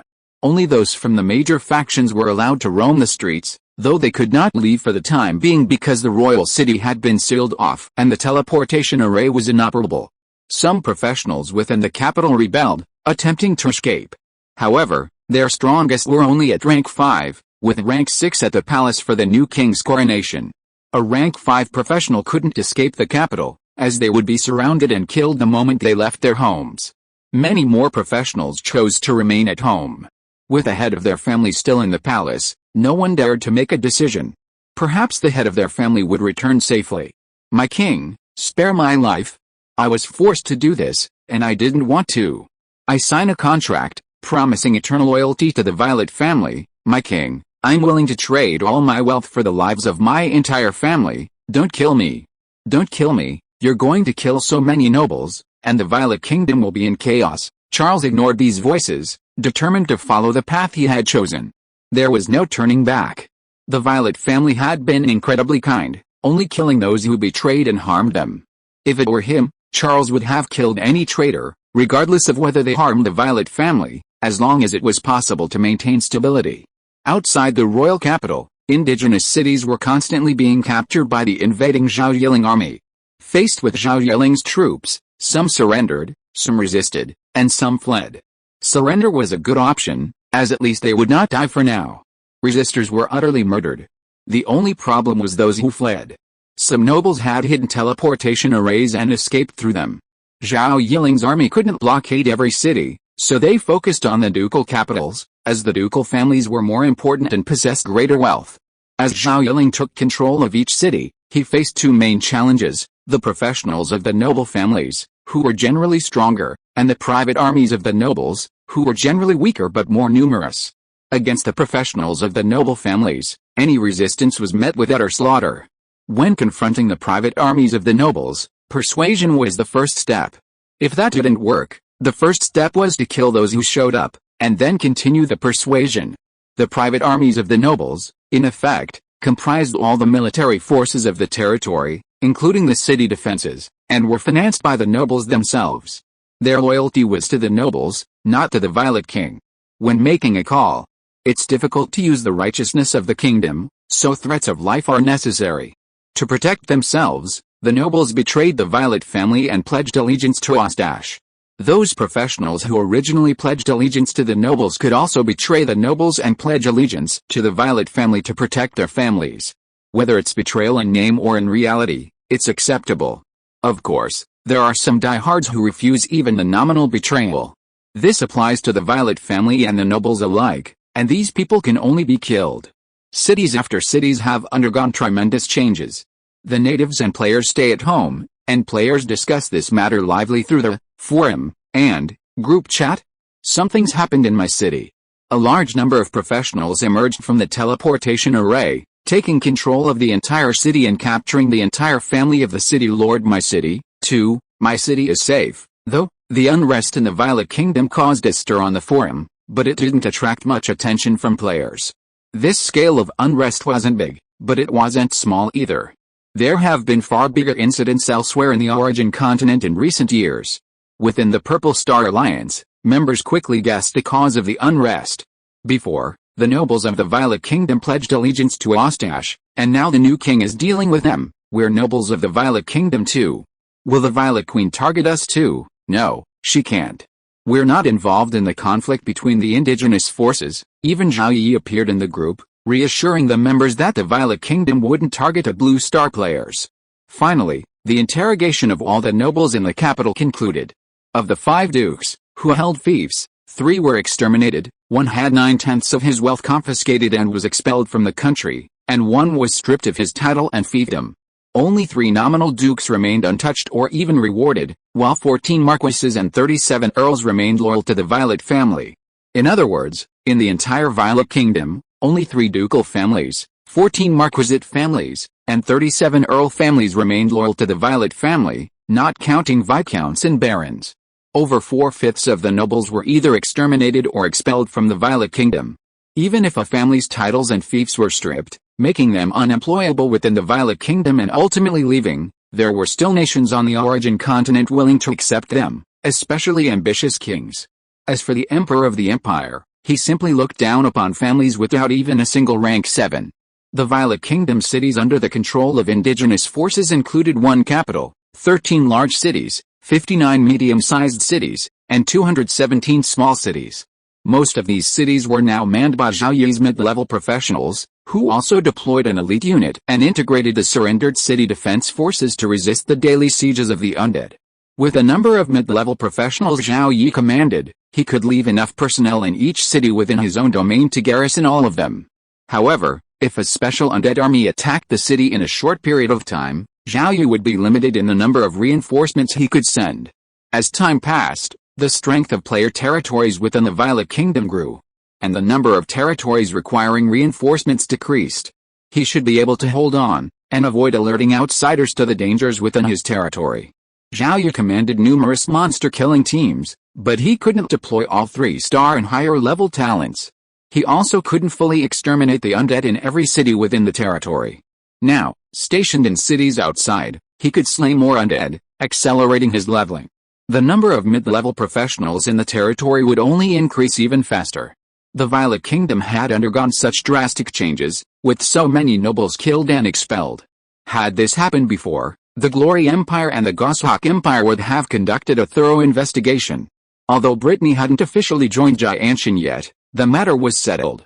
With Jianshan as their backing, the Glory Empire and the Goshawk Empire would ignore the Violet Kingdom and cease interfering with its affairs.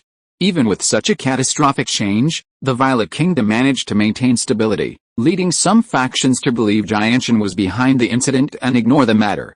It was just a small kingdom, and if it weren't for the appearance of Brittany, a young, 7th-ranked expert, top powers wouldn't have paid any attention. The nobles who retained their titles and fiefs, and even received rewards, were extremely grateful for their choices, demonstrating their genuine loyalty to the Violet family. The fate of other nobles, either death or expulsion from the Violet Kingdom after massive confiscations of wealth, was tragic. In reality, these people hadn't anticipated the emergence of a new 7th-ranked leader within the Violet family, who would even murder Ostache. This was simply because their loyalty to the Violet family remained unchanged. After the coronation ceremony, Brittany and the Jianshan team departed for Jianshan. The Violet Kingdom was still supported by Charles, who spent his days enjoying the warmth of family and the sunshine, waiting for his own death.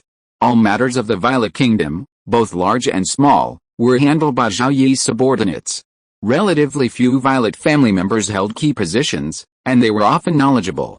Seal won't regret Brittany becoming a disciple of Sword Saint Suli. On the one hand, Seal can sense that Brittany seems to be in love with the otherworldly hero named Zhao Yi, and on the other hand, Zhao Yi's growth rate is too fast.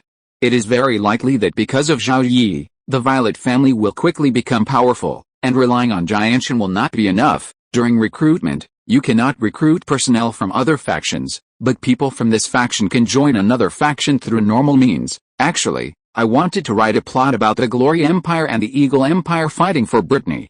I originally thought I could write at least 100,000 words, but as I was writing, I found something wrong and it was very unreasonable.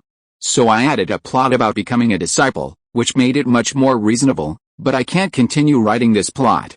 Chapter 272, Enfeoffment and Centralization. In the central region, a mountain stands 10,000 meters high, like a sharp sword piercing the sky.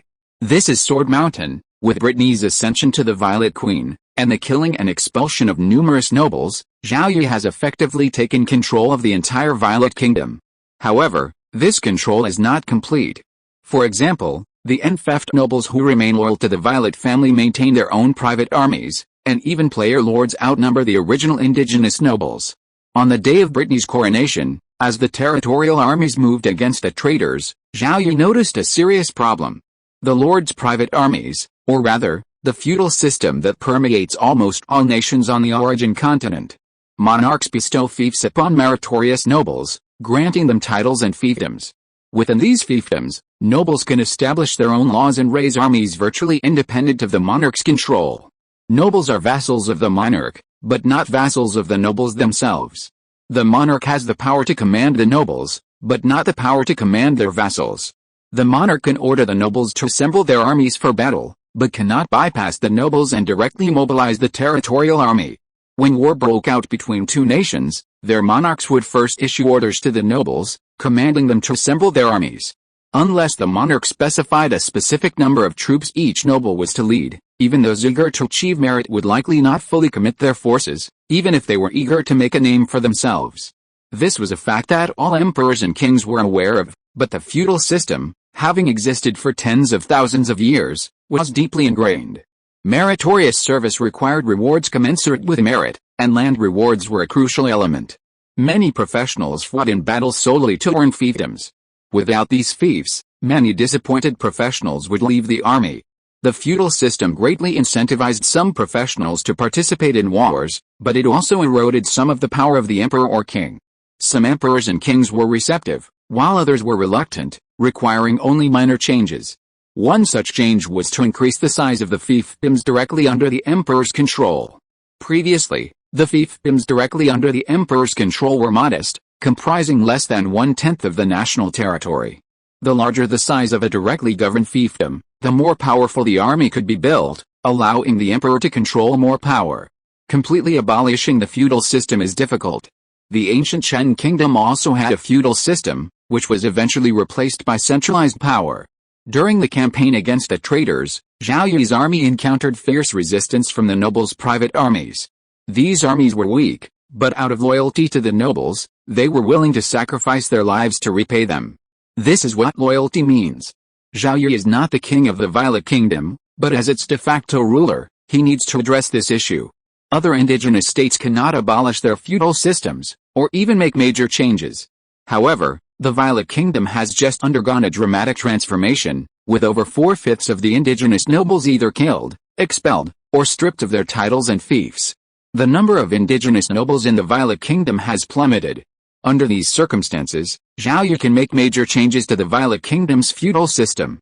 Abolishing it outright is too radical, and even Zhao Yi's subordinates would be affected.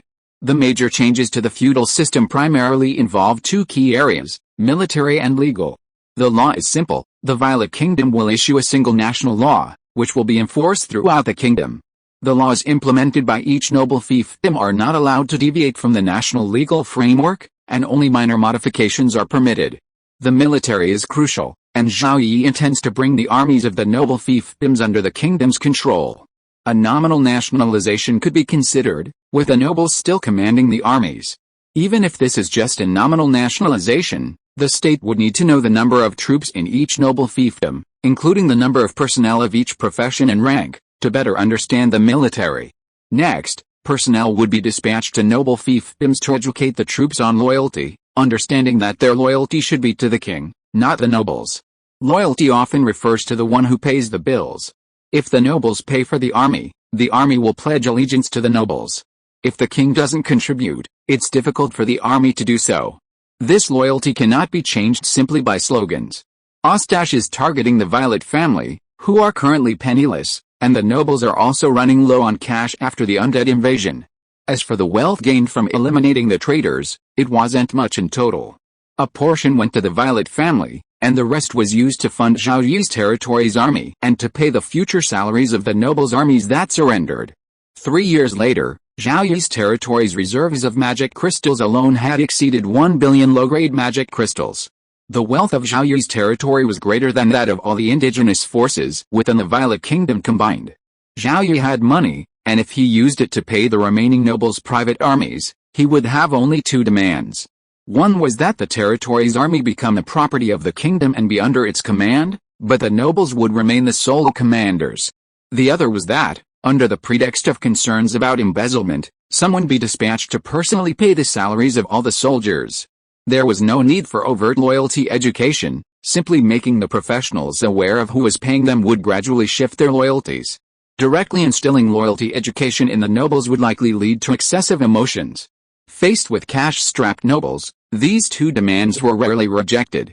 Given time, these armies, once loyal to the nobles, would become loyal to the Violet Queen.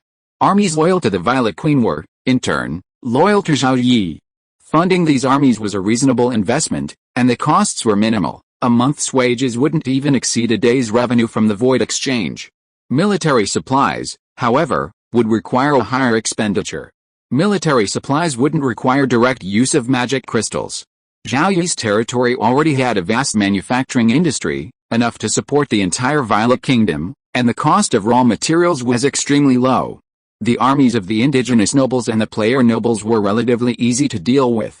But the methods that worked for the indigenous nobles wouldn't work for the player nobles. Zhao Yi personally intervened against the player nobles. As the leader of the Purple Star Alliance, Zhao Yi, thanks to the efforts of Vice Leader Gu Ying, had fostered exceptional unity within the alliance.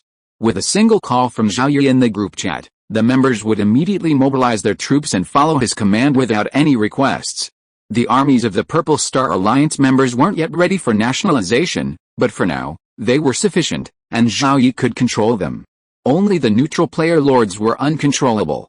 These neutral player lords were set aside for now, waiting until Zhao Yi fully unleashed his full power. There was only one solution. I've protected you long enough. I give you two choices: surrender your territory, or have it destroyed by my army. Zhao Yi trusted the indigenous people most, those who had demonstrated loyalty. He could trust the players of Chen Kingdom to some extent, but he wouldn't trust any foreign players he could trust. The nationalization of the noble armies was discussed at a daily meeting, and officials and generals who were usually in the royal capital would return to Zhaochang to attend. Zhao Yi made a decision, and his subordinates would review and address any gaps, and the matter was finalized. As for his subordinates' reactions to the nationalization of the noble armies, Zhao Yi didn't care, as it was unimportant. Normally, if Zhao Yi became king, he would grant titles and fiefs to the professionals who followed him. While nationalizing the nobles' armies might not seem like a big deal in theory, it would be difficult for the nobles to accept in practice. In the future, Zhao Yi would not only nationalize the nobles' armies, but would also confiscate their fiefs, forbidding them from owning them. Without fiefs, how could they still be called nobles? The nobles would revolt, and even if they didn't, they would be disloyal. Zhao Yi wasn't worried about a rebellion. The most important reason for professionals to become nobles was to obtain fiefs. Fiefs offered immense wealth. This wealth could be used to purchase cultivation resources, accelerating their training speed, and weapons and equipment, increasing their strength. It could be said that wealth was what professionals cared about most. While fiefs might be necessary, wealth was essential.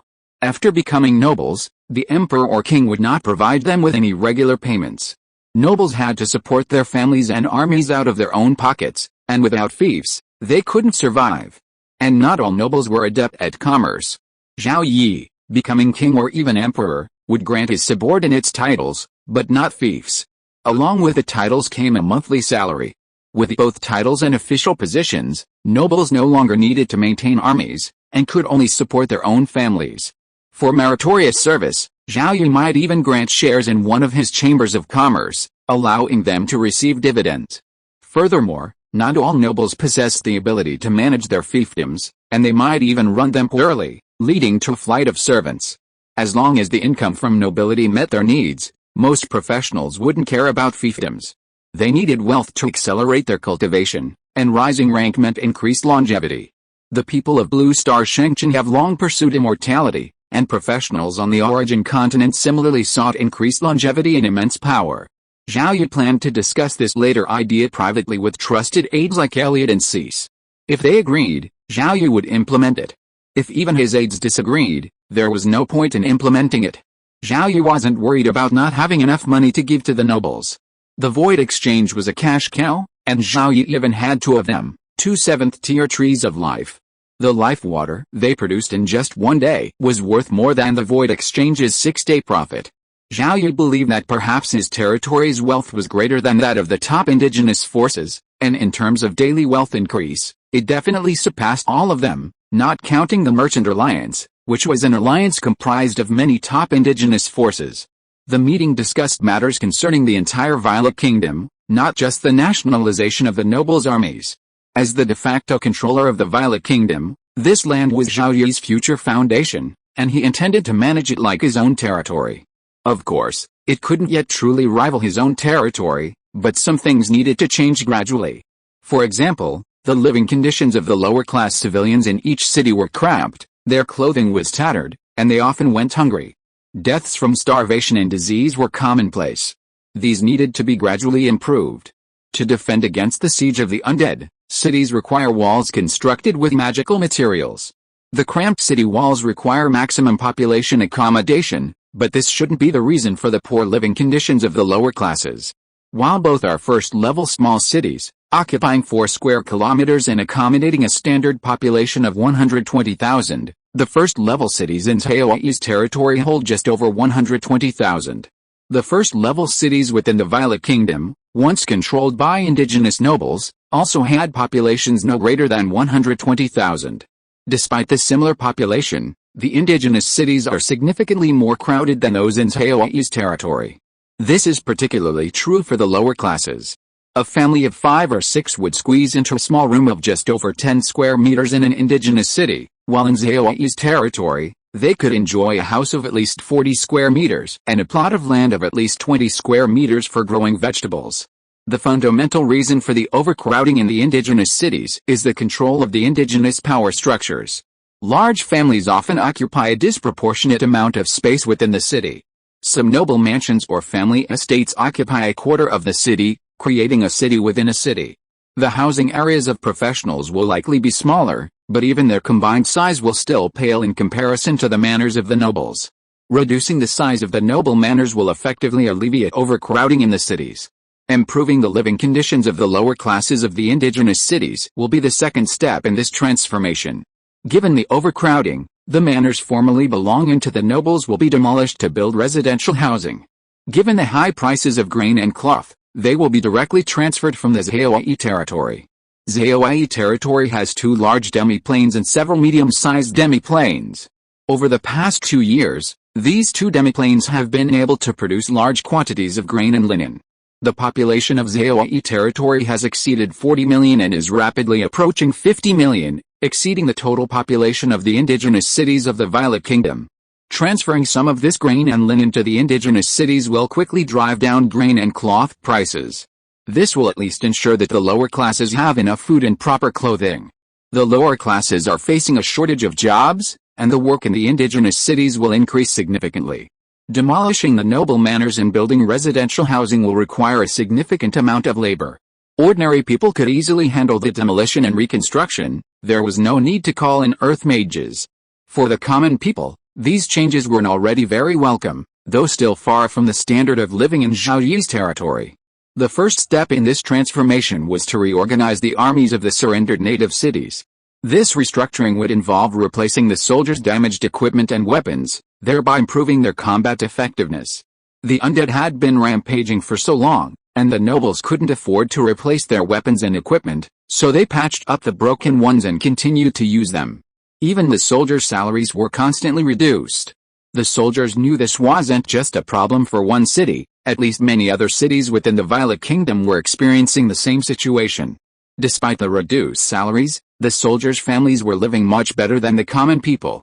They didn't blame the nobles, but only cursed the undead. After the reorganization, the soldiers' salaries would reach 1/3 of what soldiers of the same profession and rank in Zhao Yi's territory earned. After 3 months, those who performed well would see their salaries increase to 1/2. After a year, those who performed well will receive the same pay as soldiers in Zhao Yi's territory. Even if it's only 1/3 of the pay, it's still significantly higher than the nobles previously offered them.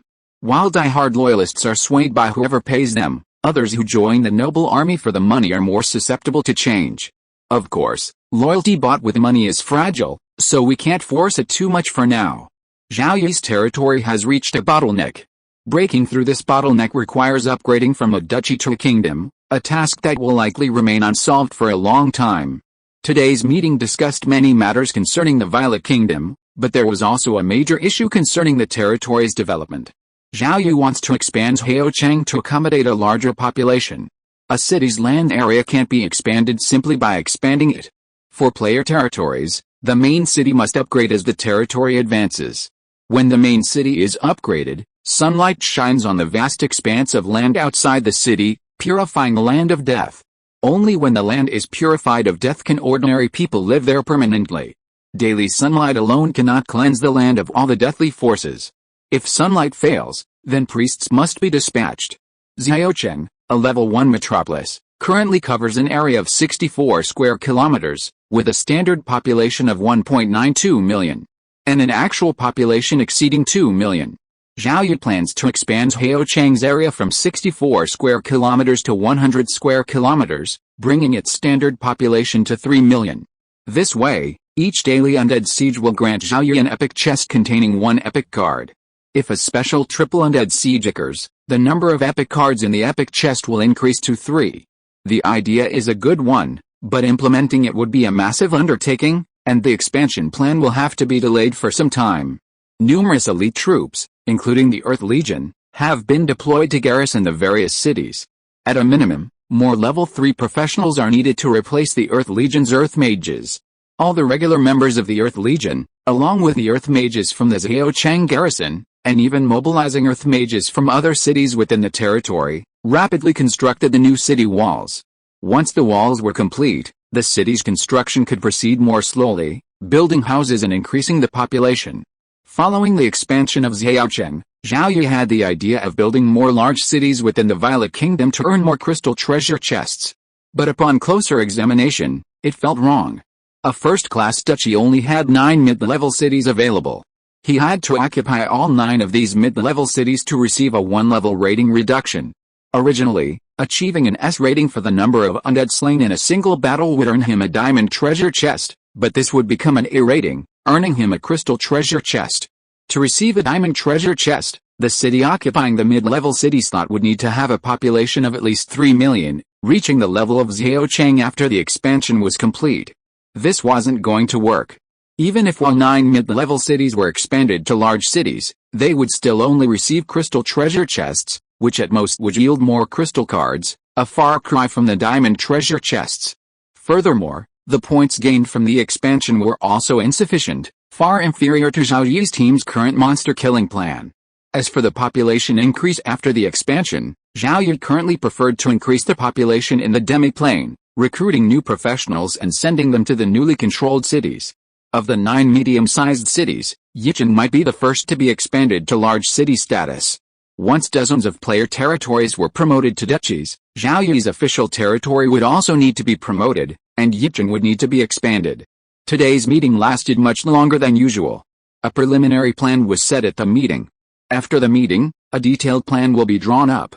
After Zhao Yi's approval, it can be officially implemented. After recruiting personnel, Zhao Yi and Melissa returned to the Lord's mansion to rest and practice. The figure of Brittany appeared in Zhao Yi's mind. Brittany should have arrived at Jianshan. I don't know what will happen. I hope there will be no accidents. It's still that her strength is not enough. If she could be promoted to legend, Brittany would not need to join Jianshan at all. Fortunately, Jianshan has a very good reputation among the indigenous camp. It is also a neutral force. Moreover, Brittany directly apprenticed to a legendary strongman, which made Zhao Yi feel a lot more at ease. Zhao Yi cannot trust the indigenous strongmen who are not his own, unless the two human races, the indigenous people and the Blue Star players, are integrated together and become indistinguishable. Chapter 273 Initial Change. If the content of the previous chapter does not make sense, please think of the fairy world. A few days passed, and several plans that had been fully formulated were launched almost simultaneously in the Violet Kingdom. In the royal capital, obeying the king's order, the 6 marquises and 23 earls who owned fiefs all gathered in the royal capital. When they received the king's order, they were very confused and didn't know why the king summoned them. They also knew that only the old king, Charles, was left in the royal capital at this time, and the new king had gone to Jianshan. When they arrived in the royal capital, the nobles were received by the Violet family. When everyone arrived, a noble meeting was held by the 5th-level shield warrior Tugas Violet and the 6th-level archer Solari under Zhao Yi.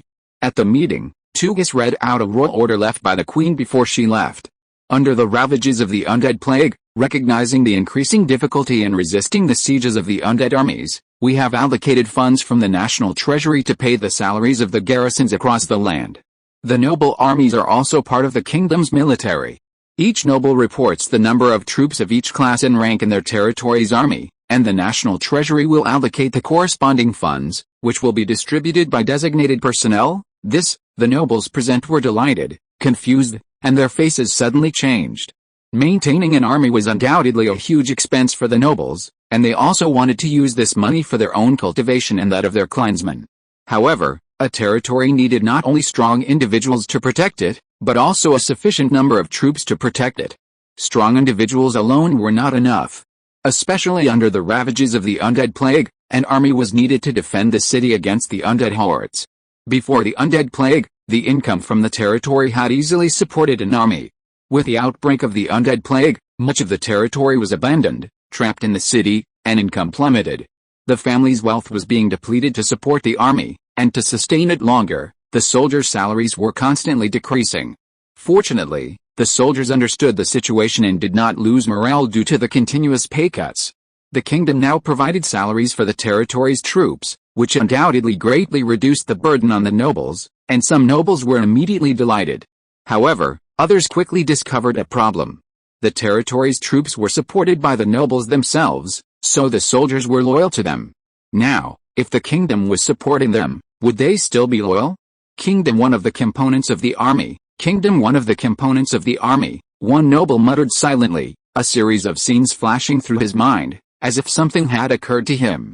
A wise person would naturally think of the time when the kingdom sent troops to eliminate the traitor's family, and the traitor's territory's army resisted. Now the king must change this situation and make all the troops within the kingdom obey his orders. Funding the territory's troops from the national treasury was only the first step. Other changes would follow to ensure that the territory's troops truly obeyed the king's orders, not the nobles. But what good was knowing all this? The new king was incredibly daring. He had simply exterminated, expelled, or stripped over 4/5 of the Violet Kingdom's nobles of their titles and fiefdoms, yet he still managed to maintain the kingdom's stability. The remaining nobles were completely loyal to the Violet family, with no thought of betrayal. Even if they thought the king's order was intended to change the allegiance of their territorial armies, their loyalty to the Violet family meant they wouldn't resist, nor would they have the strength to do so. If they didn't resist, they simply accepted it. It was a good thing for them. The army defending the city remained, at least for now, obeying their orders, while they no longer had to pay to maintain it. For Blue Star, without supernatural powers, power was crucial. But in the game world, where supernatural powers existed, power clearly outweighed wealth. Wealth could be used to purchase resources, accelerating the training of professionals, and purchasing weapons and equipment to enhance their strength.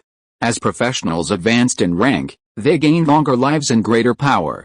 Lifespan and strength were what they sought. Power? Neither important nor unimportant. Many first-tier and top-tier indigenous forces could have ruled a kingdom or even an empire, but they chose to establish guilds and generate wealth through trade. Whether establishing guilds or managing fiefdoms, the goal was to generate wealth, ultimately supporting the advancement of their professionals, as rising realms increase lifespan and strength. At the meeting, no noble objected, and all accepted the king's order. Upon returning to their fiefdoms, they would immediately count the number of soldiers of each profession and rank in their armies and report to the capital. Despite being the commanders of their own armies, they only knew a rough estimate of their numbers. They didn't know the exact number and professions of third-tier or even second-tier professionals, but they were unaware of the first-tier and zero-tiers, especially the zero-tier cannon fodder. As for the salaries of the noble territorial armies, they would initially be the same as those of the reorganized armies of other cities, 1/3 of the salary of Zhao Yi's own soldiers. This would increase to 1/2 after 3 months, and then to the same salary after 1 year. Meanwhile, Zhao Yi's officers and generals were reorganizing the armies of their newly acquired cities. As the armies of the Violet Kingdom's former rebels, morale remained low after their surrender. Had it not been for the frenzied slaughter by Zhao Yi territory's professionals, driven by a desire for advancement, these surrendered troops would likely have suffered significant casualties. They surrendered to save their lives. While most pledged their allegiance to the rebels for financial gain, this loyalty was difficult to sway quickly in a matter of days, especially for the diehards within. With their allegiances now dead, their sole focus was revenge. However, their limited strength forced them to remain in hiding and gather strength for vengeance. Faced with overwhelming power, the weaker professionals resigned themselves to the transfer, joining new units and finding new allies. These comrades might still be familiar, but they had never fought alongside them and didn't understand their opponent's rhythm. These new allies were likely new. The reorganized city defense forces would be less powerful. But with the professionals from Zhao Yi territory, they could easily hold off the undead hordes without suffering many casualties. And then came the crucial matter, pay. After receiving a salary equivalent to 1/3 of the soldiers in Zhao Yi's territory, Some professionals immediately changed their minds. As long as there's money, it doesn't matter who I work for. These professionals who quickly changed their minds were generally fence-sitters and the first to surrender. Many more experienced mixed emotions after receiving significantly higher salaries than before. Those who were die-hard fans of the rebels scorned them, comforting themselves with phrases like "I'm buying people off with money, but I'll definitely not pay them this much again," and then carefully accepted the money, believing they had families to support. Diehards can't remain loyal forever. Without a loyal target, they often change their minds over time, even abandoning any desire for revenge and settling down to a more peaceful life because their enemy was too powerful. Another change Zhao Yi made to the Violet Kingdom also affected these surrendering professionals. Large quantities of grain and linen poured into the cities of non-player territories within the Violet Kingdom, causing prices to plummet, leaving grain and cloth merchants stunned. Seeing the cheap food, the common people dug out their cherished money and rushed to the streets to buy it, fearing it would be sold out if they arrived too late. However, contrary to the expectations of both the common people and the grain merchants, the cheap food remained unsold after just one day. After a few days, the common people realized there was plenty of cheap food and stopped buying in large quantities. Food was no match for money in the event of an emergency. The grain merchants panicked. They had assumed there was only a small amount of cheap food, but they had never expected so much to remain, seemingly endlessly unsold. They made their living selling food, and now that they couldn't sell their own food, what was they going to do? Should they sell it at a low price? But selling it at such a low price would mean huge losses. The grain merchants could only hope that the cheap food supply was limited and wouldn't last forever. Even if it lasted for a month or two, they could wait. But if it lasted for a year or two, they would go bankrupt. Food was crucial to the families of ordinary people, and equally to those of Tier 0 professionals. Tier 0 professionals earn significantly more than ordinary people, but only to a limited extent.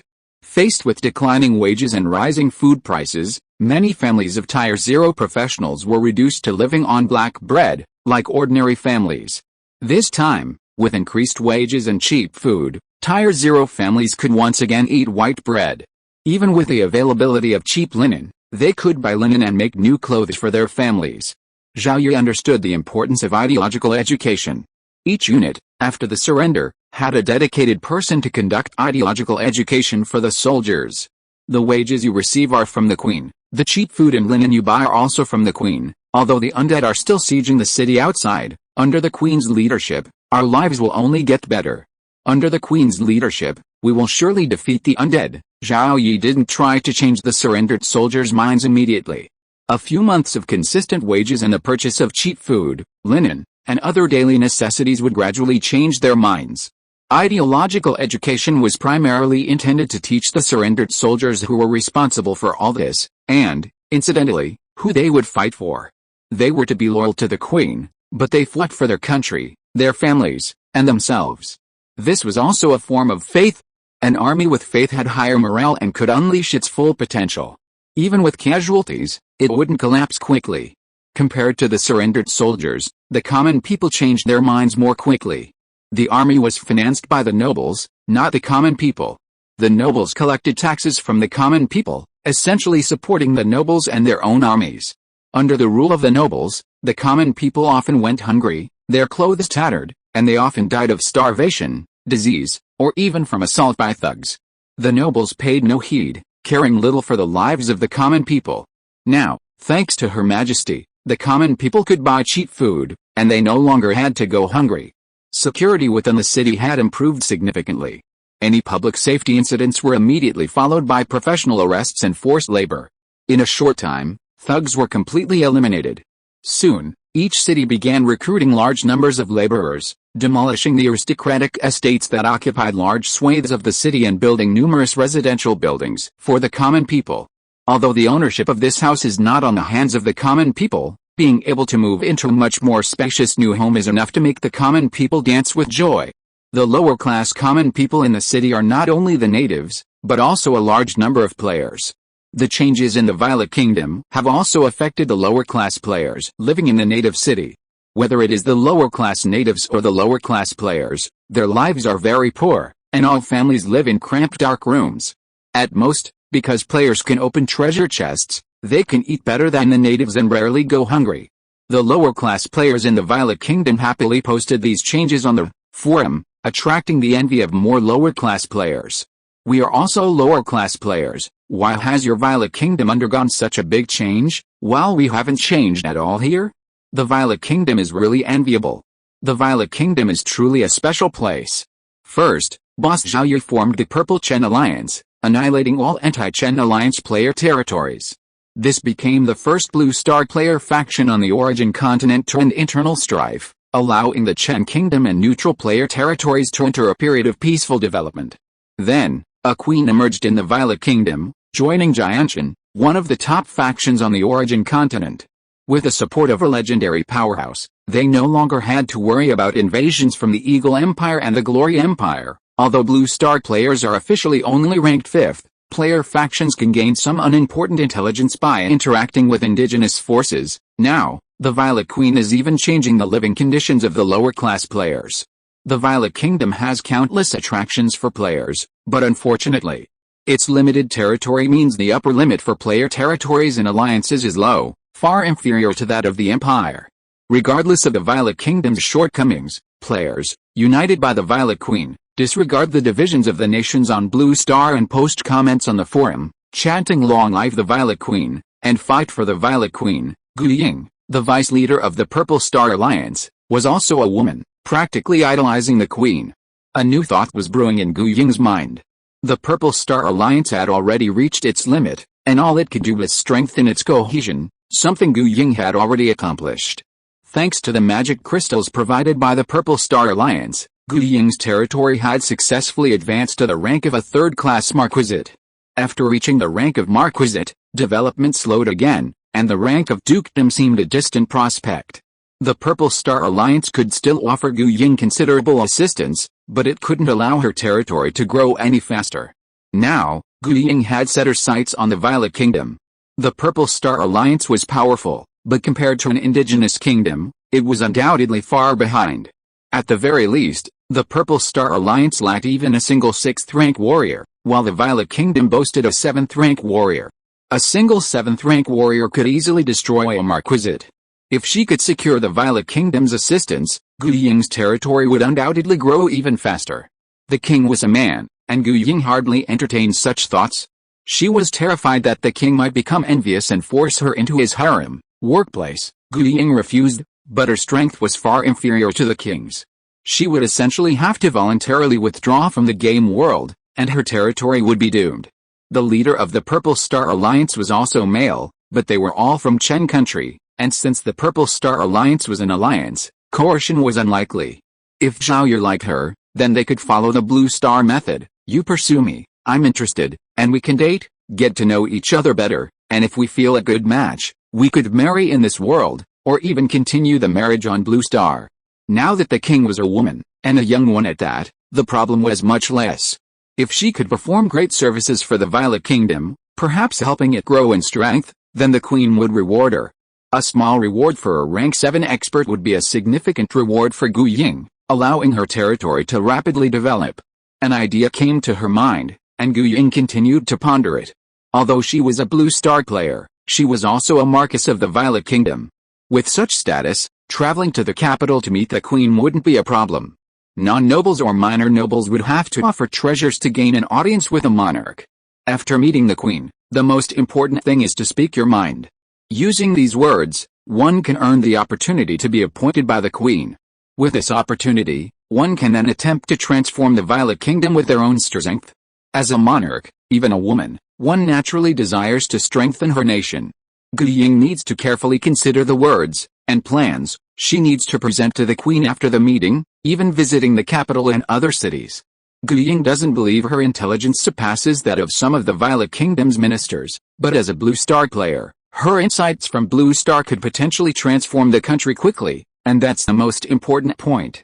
Gu Ying is also concerned about being overtaken by other players. As a woman, she should have some advantages over the queen. As soon as the queen returns from Sword Mountain, she will definitely travel to the capital to meet her. In fact, it's not just Gu Ying and the Violet Kingdom, numerous players in other indigenous nations are also making efforts, especially non-lord players. Lord players can develop their own territories, while non-Lord players can choose to be recruited by Lord players or form mercenary groups. Some players also choose to join the indigenous nation system, such as becoming soldiers. The more zero-tier cannon fodder, the better. City defense forces everywhere will not refuse more cannon fodder, even if they are heroes from another world. A small number of players have rapidly advanced within the indigenous nation system, rising in military and official ranks, but they still lag far behind the Lord players. Some Lord players have also met with the monarch to propose reforms to strengthen the nation. Whether the monarch uses them is one thing, the opinions of the indigenous nobles are even more crucial. If they provoke the hostility of the indigenous nobles, the Lord player may even be assassinated. The monarch is generally the most powerful person in a nation, but they cannot completely replace the indigenous nobles, often resorting to compromise after compromise. The Violet Kingdom is an exception, where over 4/5 of the indigenous nobles have been exterminated, expelled, or stripped of their titles and fiefs.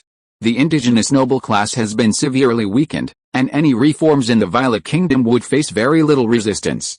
This is one of the reasons for Gu Ying's ideas. If the Violet Kingdom's aristocracy remains unchanged, Gu Ying would not dare to venture out. Gu Ying is also considering the integration of indigenous people and players. The strength of the Blue Star player camp is rapidly increasing, with Tier 5 players constantly emerging. Tiers 4 to 6 are considered mid-level professionals, and above them are high-level professionals. Mid-level professionals represent the backbone of a nation. In the Violet Kingdom, where the strongest are only Tier 7, the status of mid-level professionals is even higher. If the Violet family had not encountered a formidable enemy, the emergence of a large number of Tier 4 players might have caused some changes in the Violet Kingdom, perhaps even prompting the Violet King to summon the Tier 4 Lord players. Now, not only Tier 4 players, but also several Tier 5 players have appeared, all of whom are marquises of the kingdom. The rising power and status of Blue Star players in the Violet Kingdom will undoubtedly earn the king's attention. A further step up to rank 6 allows players to become dukes, considered high-ranking members of the kingdom. The best solution is for the king to treat both native nobles and player nobles equally, thus facilitating player integration. In other empires, many player lords are still hesitant to take any action. However, in lower-level kingdoms like the Violet Kingdom, some marquises and earls have already mingled with many native nobles and achieved initial integration. In the Violet Kingdom, integration is currently struggling due to changes in the upper echelons of the kingdom. Player lords and neutral player lords from Chen Kingdom had established friendly relations with some native nobles, but in the blink of an eye, most of these indigenous nobles have vanished. The next step depends on the Violet Queen's opinion of Blue Star players. Gu Ying hopes to ascertain her thoughts during her meeting. If the Violet Queen has a negative impression or is hostile towards Blue Star players, the Purple Chen Alliance will be in a very precarious position. Gu Ying was delighted by the changes brought about by the arrival of the Violet Queen, but she also harbored many concerns. She hoped those uncertainties wouldn't materialize, that everything would progress in a positive direction, and that the Violet Queen would view the Blue Star players as a force to be reckoned with. If only the leader could reach rank 7, a thought suddenly occurred to Gu Ying, before she silently dismissed it. This thought arose because, since joining the Purple Star Alliance, she had trusted the leader. With a leader, the Purple Star Alliance remained stable, ensuring members could receive timely assistance if they encountered danger. Most members of the Purple Star Alliance viewed the leader as a pillar of support. Because of this trust, when distributing alliance funds, most members preferred to give magic crystals to the leader, allowing him to accelerate the development of his territory. A powerful leader could better protect them. However, Chang Jin, the highest-ranked Blue Star player, was only rank 5. How could the leader possibly reach rank 7? Chapter 274, Migration of the Undead. Less than 10 days after Brittany's visit to Sword Mountain, she returned to the Violet Kingdom. During her nearly 10 days there, Brittany met her senior brothers and sisters, received initial instruction in the way of the Sword Saint from Sword Saint Zhao Yi, and attended the apprenticeship ceremony. After the ceremony, Brittany was eager to return to the Violet Kingdom, simply because her grandfather was nearing his end. Had her grandfather not urged her to go to Sword Mountain, Brittany would not have gone there right after the coronation. Seal has now come to terms with death. If Ostash were still alive, Seal would have been filled with regret, sadness, and anger, wishing to kill him. He didn't want to die like this, as his own death would have ended the Violet family. Today, thanks to the water of life provided by Zhao Yi, He has lived for several more years. His granddaughter has ascended to the 7th rank and slain her enemies. The Violet family has only experienced a temporary decline, and its future will only grow stronger. Seal no longer holds any regrets, and can face his impending death with equanimity.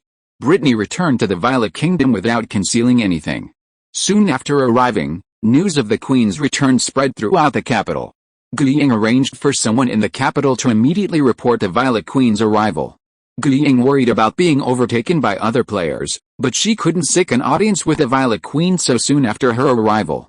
The next morning, Gu Ying and a few others made a stopover in Hudro City before arriving in the capital. The capital had its own department for receiving nobles, so Gu Ying went to noble court and announced her desire to see the Violet Queen. As a Marquess of the Violet Kingdom, Gu Ying was eligible to meet the king. The Violet family member in charge of the noble court instructed Gu Ying to return to her residence in the capital and await an audience with the queen. Gu Ying waited in the capital for a short while before being summoned to the palace that afternoon. There, she met Brittany, crowned and seated on the throne, rumored to be the youngest rank 7 expert on the Origin continent. Upon first sight, Gu Ying felt the majesty not of a king, but of a powerful being. Brittany's reign as Queen of the Violet Kingdom was ultimately too brief, and even if her royal dignity had been established, it was rare. "Greetings, Your Majesty." "Excuse me, Marquess Gu Ying, what brings you to this audience, Your Majesty?" "I may be a hero from another world, but I am also a member of the Violet Kingdom. I wish to contribute to its development and make it even stronger." Her status on Blue Planet, her identity in the gaming world, allowed Gu Ying to face the Violet Queen with ease. She spoke freely, unfurling her thoughts on the Violet Kingdom and her willingness to serve the Queen. Brittany listened intently. Upon learning of the otherworldly hero's request for an audience, Brittany first called Zhao Yi, and only after Zhao Yi agreed did Brittany decide to meet Gu Ying. During the call, Zhao Yi assured Brittany that while he could meet with any otherworldly hero who requested an audience, he could not reuse any of them. Zhao Yi knew it was Gu Ying, the vice leader of the Purple Star Alliance, who had requested a meeting with Brittany. The two worked well together, but Zhao Yi didn't want to use her, at least not yet. He could guess Gu Ying's motive for seeking a meeting with Brittany, to gain the king's favor. By serving the kingdom, she could earn rewards, rapidly develop her territory, and ultimately, advance her rank. However, the Violet Kingdom was Zhao Yi's foundation, and it needed to develop according to his plan. Other players participating in the Violet Kingdom's development might create a more ostensibly better Violet Kingdom, but that wasn't what Zhao Yi needed. He had to wait until Zhao Yi revealed his full power before he could use other players. In the palace, Gu Ying repeatedly expressed her ideas. Brittany listened intently, pondering her own thoughts. Ultimately, she made no promises, simply saying, "I'll seriously consider it." Gu Ying left the palace and the capital disappointed. Her carefully prepared words had failed to impress the Violet Queen. It was a complete failure. Despite this disappointment, Gu Ying sensed that the Violet Queen held no prejudice against Blue Star players. A third-class Marquess, a powerful figure among the nearly 1 million Lord players, Gu Ying, possessing a strong personality, was far from satisfied. Unfortunately, she was denied the Queen's favor, and her territory was denied the opportunity for continued rapid development. Gu Ying was deeply disappointed, but helpless, hoping the Queen would one day change her mind. A few days after Brittany returned to the Violet Kingdom, Joanna officially reached rank 6 perfection. Using a level 7 advancement stone, Joanna, Zhao Yi, and Melissa leveled up together, continuing their journey to the graveyard to battle monsters. Initially possessing only a 3-star Wind Mage talent, she could only advance to rank 5 at best, with the possibility of reaching rank 6 being extremely slim. Unexpectedly, within just a few years of knowing Zhao Yi had used a precious divine artifact to upgrade his talent from 3 stars to 5 stars. His class rose from a common Wind Mage to Platinum Wind Chaser, and then to Diamond Wind Rider. In just 3 years, she reached 6th stage perfection, ready to ascend to 7th stage at any moment. She would become the next young female 7th stage expert on the Origin continent, following Brittany, and would attract the attention of many top powers. Reflecting on the changes of the past few years, Joanna found them all incredible. But with Zhao Yi by her side, they seemed like ordinary changes, as there were countless similar changes happening throughout the territory. Joanna no longer cared about these changes, simply being by Zhao Yi's side was enough. Half a month after Joanna's 6th stage perfection, Seal passed away with a smile on her face. Zhao Yi personally went to the capital to see Seal off. Before his death, Seal, with all his strength, grasped Zhao Yi's hand with one hand and Brittany's with the other, then brought their hands together. "Please," were Seal's last words. At that moment, Brittany burst into tears streaming uncontrollably, forgetting her status as the Violet Queen and a 7th stage expert, becoming nothing more than a devoted granddaughter in front of her grandfather. Zhao Yi thought back to Blue Star, when his grandparents had passed away. If only they could hold out until they descended into the game world. With Zhao Yi around, the two elders could live for centuries longer. Such is life, its ups and downs, even legendary masters must have experienced them all. After Charles's death, Zhao Yi's visits to the capital became more frequent, right up until Brittany's second trip to Jianshan. During Brittany's visit, one of her senior brothers arrived at the Violet Kingdom to take charge. Brittany had over a dozen senior brothers and sisters. The oldest and strongest was senior sister Zhan Simon, at the peak of the 7th rank. There were several other senior brothers and sisters at the 7th rank, while the others hadn't yet reached the 7th rank. The sudden arrival of a junior sister at the 7th rank spurred these brothers and sisters to redouble their efforts, determined to reach the 7th rank. Those who had reached the 7th rank also worked hard, fearing the younger sisters catching up. Overall, the camaraderie within Jianshan's academy remained strong. Back on April 1st, a few days after Charles's death, a new change occurred in the game world, originating from the undead faction.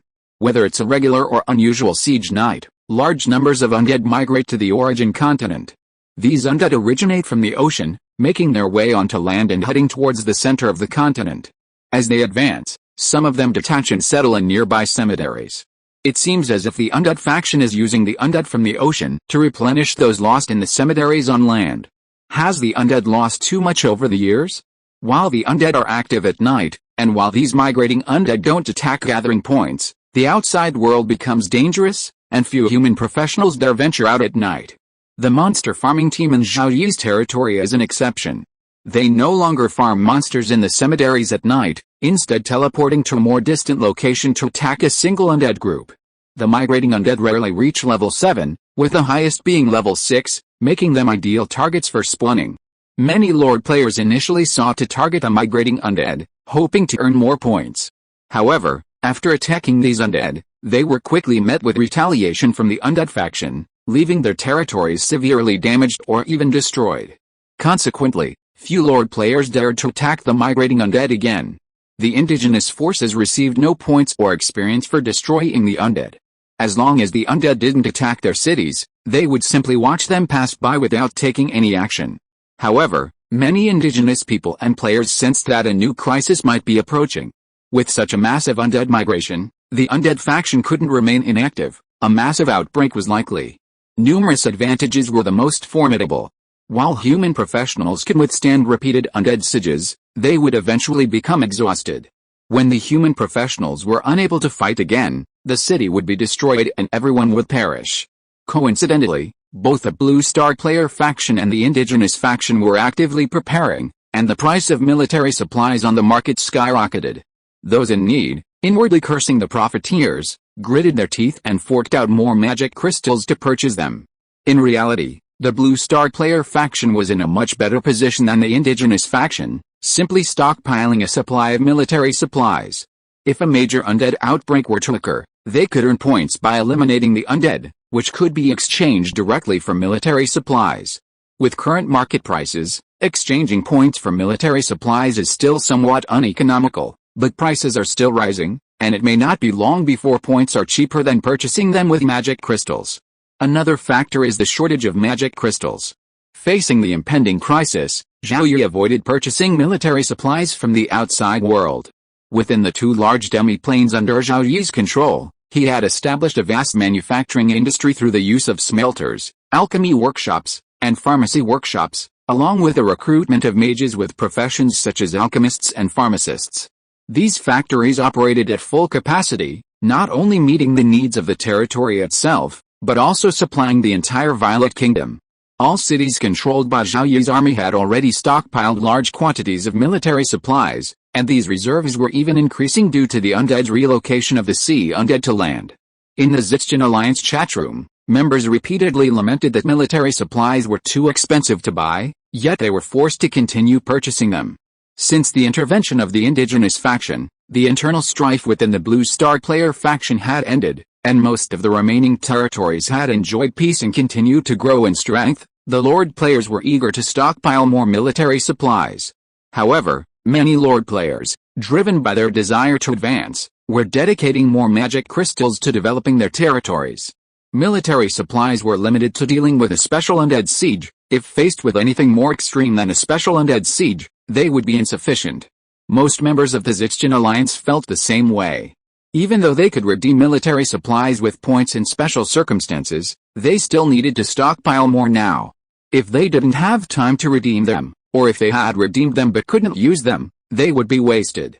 Zhao Yi pondered the matter and decided to sell a batch of military supplies to the Zixtian Alliance members at a low price, referring to the normal market price.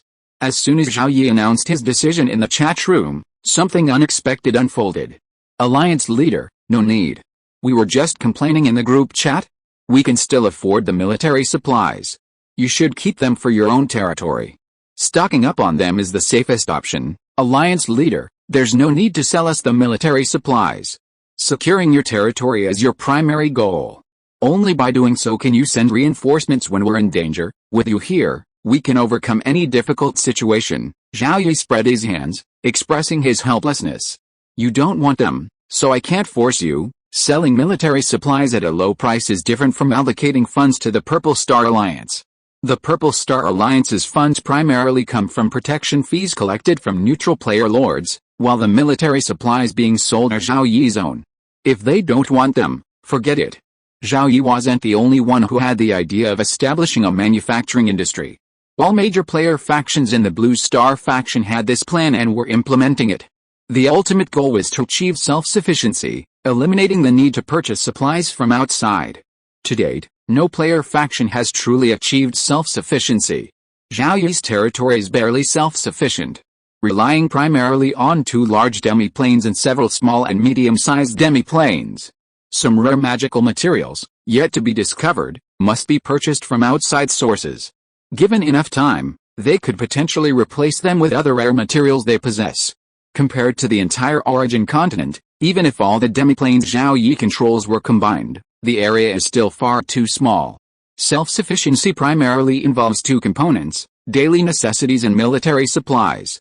Food is essential, and most Lord players meet this demand by growing crops within their already limited cities. Even with nature mages who can speed up crop growth, it's still insufficient to meet the rapidly growing population, necessitating large-scale purchases from outside sources. However, some fortunate Lord players have finally found a place to produce large quantities of food by opening a demiplane suitable for growing crops from a treasure chest. Platinum treasure chests can yield miniature demiplanes up to 10 square kilometers in size. Crystal treasure chests can yield small demiplanes ranging from 10 square kilometers to 1,000 square kilometers. Diamond chests can reveal medium-sized demiplanes, ranging in size from 1,000 square kilometers to 100,000 square kilometers. Even if they can open epic chests containing large demiplanes, other Lord players will only receive a few epic chests and draw very few epic cards. At best, they'll only obtain medium-sized demiplanes, which they'll have to conceal, as large demiplanes are a significant draw for the indigenous population. There have been cases of indigenous factions attempting to seize demiplanes within player territories, or even completely wiping out the territory. Consequently, major player factions often place medium-sized demiplanes in territories that recruit only indigenous populations, sending them into the demiplanes for farming, logging, and mining. Micro and small demiplanes are only placed in territories with large player populations. For example, Chengjian's territory has a small, average-sized demiplane dedicated to alchemy workshops, producing weapons, equipment, and alchemical items. Zhao Yi's main city, Yichun, also boasts 2 miniature demiplanes, one serving as a warehouse and the other as a place to grow crops. Within the Blue Star player faction, there are detrimental factions. They often leak information about monster hunting teams and their graveyard raids to the undead faction, prompting retaliation from the undead army. They can also leak information about demiplanes to the indigenous faction, attracting powerful indigenous warriors to seize the demiplanes and often murder them to silence them. Faced with traitors, The major player factions must remain secretive, with only those who are completely trustworthy being able to glean any information. With a medium-sized demiplane with a large area of arable land, a player faction's subordinate territories will generally be self-sufficient in food. While food self-sufficiency is fundamental, military supplies are equally crucial. Treasure chests reveal primarily high-grade weapons and equipment, used to equip the territory's high-end forces, but lower-grade weapons and equipment can also be found. However, these are in short supply, requiring them to rely on external purchases. Weapons, equipment, alchemical items, magic scrolls, potions, and so on. A vast array of military supplies can only be purchased from outside sources, costing a fortune. With access to an alchemy workshop or pharmacy workshop, you can craft some items yourself, significantly reducing costs even if you have to purchase raw materials from outside sources. However, initially, relying solely on players to develop manufacturing isn't feasible. Compared to the rapid leveling of combat class players, classes like alchemists and pharmacists level up very slowly, requiring initial reliance on native alchemists and pharmacists. Over time, some talented players have made some progress in these professions, but they're still far behind the natives. It's only been over 3 years since Blue Star players arrived in the game world, and there's still much for them to learn. Recruiting both natives and players to player territories has its pros and cons, so it's best to recruit both. Unfortunately, initially, natives and players struggle to integrate. Regardless, all major player factions are striving to achieve self-sufficiency in both daily necessities and military supplies.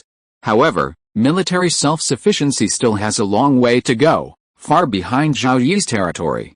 A large enough territory, sufficient resources, a large population, and a sufficient number of professionals are the foundations of self-sufficiency. For major player factions, achieving this from a single territory is difficult. While they may have many subordinate territories, they are separated by vast distances, and the costs of transporting personnel and supplies are substantial. Military supplies cannot be self-sufficient, so they must be purchased. Weapons and equipment are relatively easy to come by. They are not disposable and can be repaired if damaged. However, disposable items like explosive arrows and alchemical bombs are once used and gone. Just like the various countries on Blue Star, without a military-industrial system and unable to produce weapons, relying solely on external purchases, they cannot stockpile enough to sustain a war. Countries with military-industrial systems, on the other hand, produce at cost. In wartime, they produce as much as they can, regardless of cost. Members of the Purple Star Alliance's large group were complaining about the high price of military supplies, and numerous Lord players were also complaining on the forum. But complaining was futile. If one still had money, no matter how high the market price of military supplies, they had to buy some. If they didn't, the price would rise even higher. The undead in the ocean continued to migrate towards land, and the potential crisis wouldn't materialize for a while. Compared to other player territories, Zhao Yi was under even greater pressure. He had to protect not only his own territory but also the indigenous cities within the Violet Kingdom and support the Purple Star Alliance members as much as possible. As for neutral player territories, he simply ignored them. If a crisis erupted shortly after Brittany's coronation, Zhao Yi would be in a state of panic. He might even have to abandon some indigenous cities or even refuse to support the Purple Star Alliance members. A month later, Zhao City's initial expansion was complete. 2 city walls were lengthened, and 2 new walls were added, bringing the city's area to 100 square kilometers. He then continued to construct various buildings in the planned areas within the city and fill the city with people. Due to the change in his monster farming plan, Zhao Yi's daily points increased dramatically. With so many points in hand, recruiting Tier 3 professionals was within his means. The expansion of his sphere of influence had weakened the defenses of the various cities, and these defenses were gradually strengthened.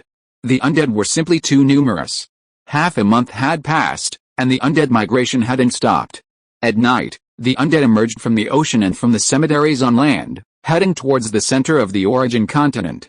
With daylight approaching, they retreated to the nearest cemetery. Lord players whose territories were on the coast lived in constant fear, fearing that the massive undead passing through their territories would devour them. With so many undead, their territories simply couldn't withstand it. It was like a monstrous wave, shattering a city with a single blow. Fortunately, due to the rules, everything remained peaceful, but the Lord players' nerves remained tense. With so many undead migrating, the possibility of a major undead attack from the undead faction grew ever greater.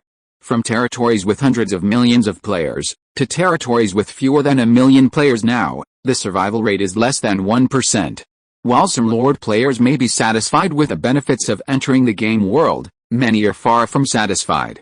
There are even players like Zhao Yi who have fallen in love with NPCs and want to live in this world with their NPC lovers for a longer period of time. Chapter 275 Legend.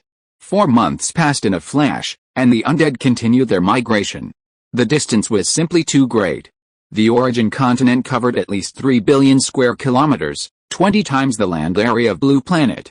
Even if the origin continent were a perfect circle, the journey from the coastline to its center would still be at least 30,000 kilometers.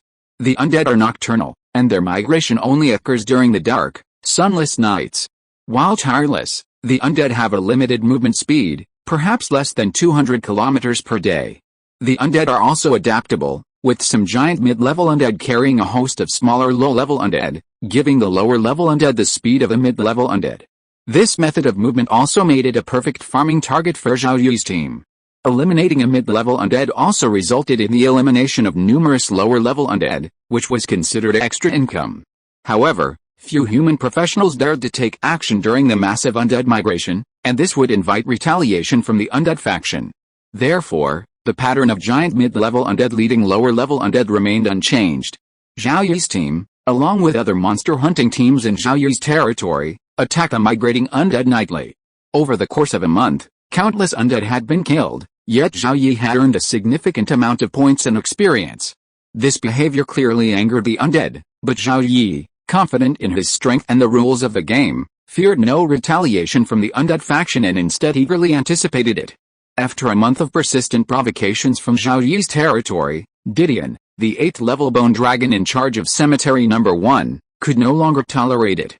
Didion first contacted Cedric, the 8th level skeleton king, who agreed to attack the gathering point, Xiaocheng.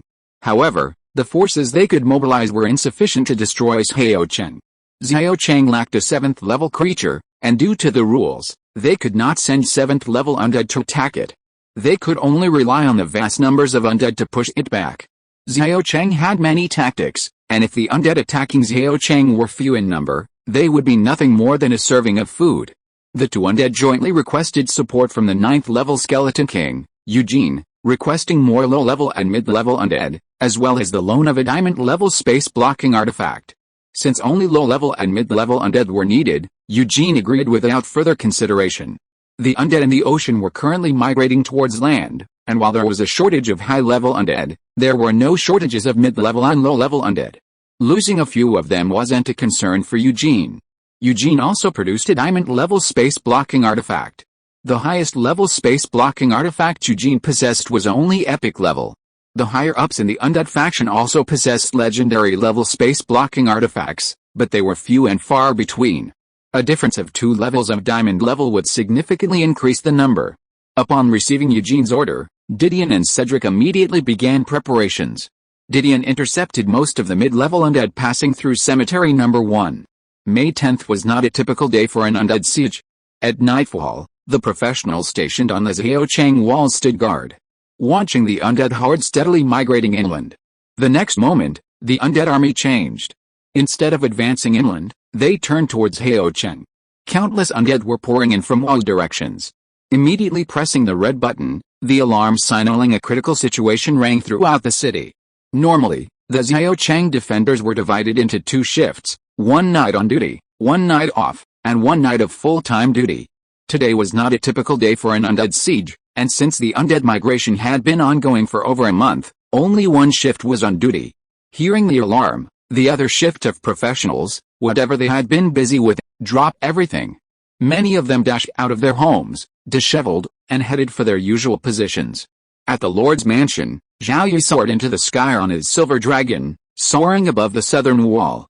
The area outside the southern wall was typically the frontal battlefield, with a command center located atop it. Elliot, on duty, looked sternly at the undead pouring towards Zhao City. Elliot, what's going on, Lord? I suspect it's retaliation for our actions against the migrating undead, revenge from the undead. I'd welcome it, but the undead know our strength. This siege is special, so we must be prepared. Yes, sir. A few seconds later, Joanna flew over, and Zhao Yi's phone rang.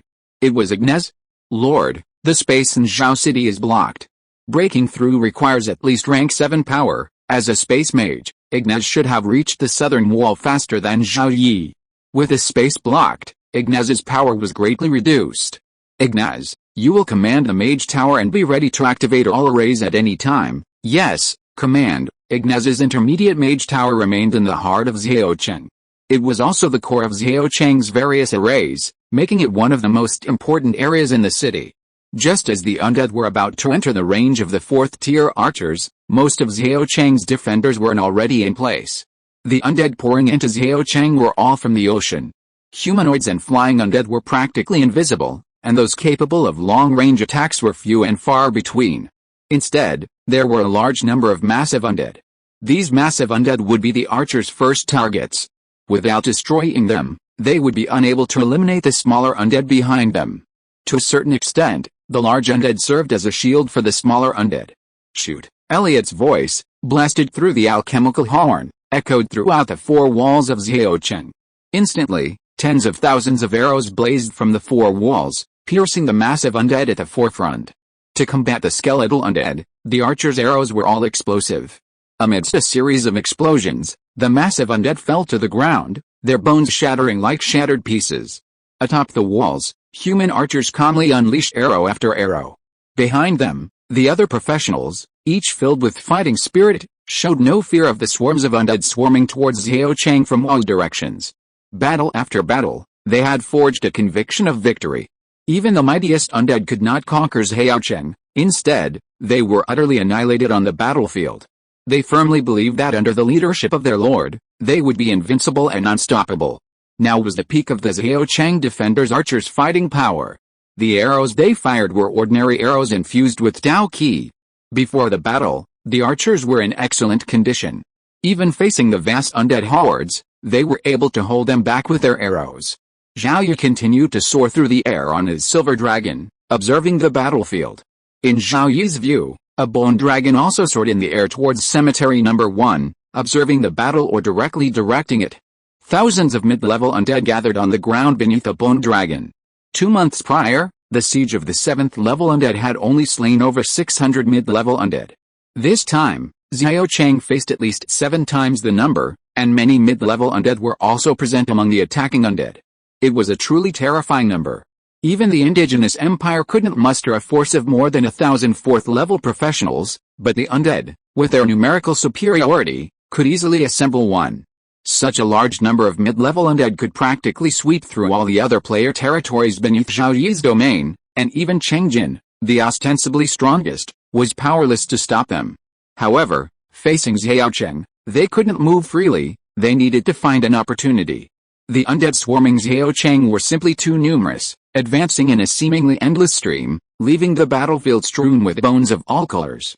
With Zhaocheng's expansion, its population now exceeds 2.5 million, and its garrison numbers exceed 300,000, of which archers, including cavalry, make up at least 1/5.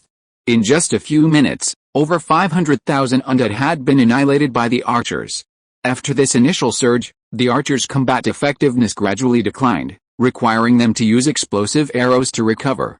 Warriors and mages could still participate in the battle from the city walls, but the undead were too numerous to fight.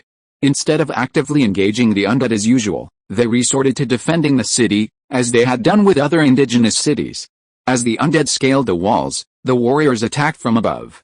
Whether to fight outside the city walls or defend them, Zhao Yi chose neither option given the overwhelming strength of the undead. Ignace, consume 1 bar of energy to activate the diamond-level phantom killing array. Yes, sir. 1 bar of energy represents 10 million low-grade magic crystals. This was the second time the diamond-level phantom killing array had been activated. The first time, it had consumed 20 million low-grade magic crystals, instantly wiping out a nearly 200,000 strong undead army, including at least 250 mid-level undead. Tonight was a good opportunity to rack up points, and Zhao Yi intended to eliminate as many undead as possible, ideally wiping out a mid-level undead force beneath a bone dragon. He activated the diamond-level phantom killing array, but he couldn't kill too many undead at once, lest they flee. Therefore, this attack would only consume 10 million low-grade magic crystals. The archer's effectiveness waned as the undead continued to approach Zhao Cheng. 9 minutes into the battle, an invisible wave, originating from the city's four walls, swept through the undead in all directions. Wherever the wave passed, the undead's soul fire was extinguished, and the charging undead's bodies fell apart as they ran. At least 400,000 undead were instantly destroyed by the illusion-killing array. Within its range, only a few 6th-tier undead remained standing. Only in areas further from Zhao Cheng did 5th-tier and 4th-tier undead gradually survive. If Didion were human, he would have frowned deeply. However, Didion was a bone dragon, and at most, he could sense Didion's mood swings based on the state of his soul fire. In just 10 minutes since the battle began, 1 million undead had already been lost, but Didion didn't take it too seriously. It was an 8th-tier undead, and most of its casualties were lower-tier ones. Higher-tier undead didn't care how many low-tier undead they lost, as long as they could achieve their intended goal, any loss was worth it. However, the loss of so many undead made Didion realize the strength of this gathering point, and it would be difficult to capture it. Didion could discern that the area of effect mental attack was being launched through a magic circle, consuming a significant amount of energy to activate.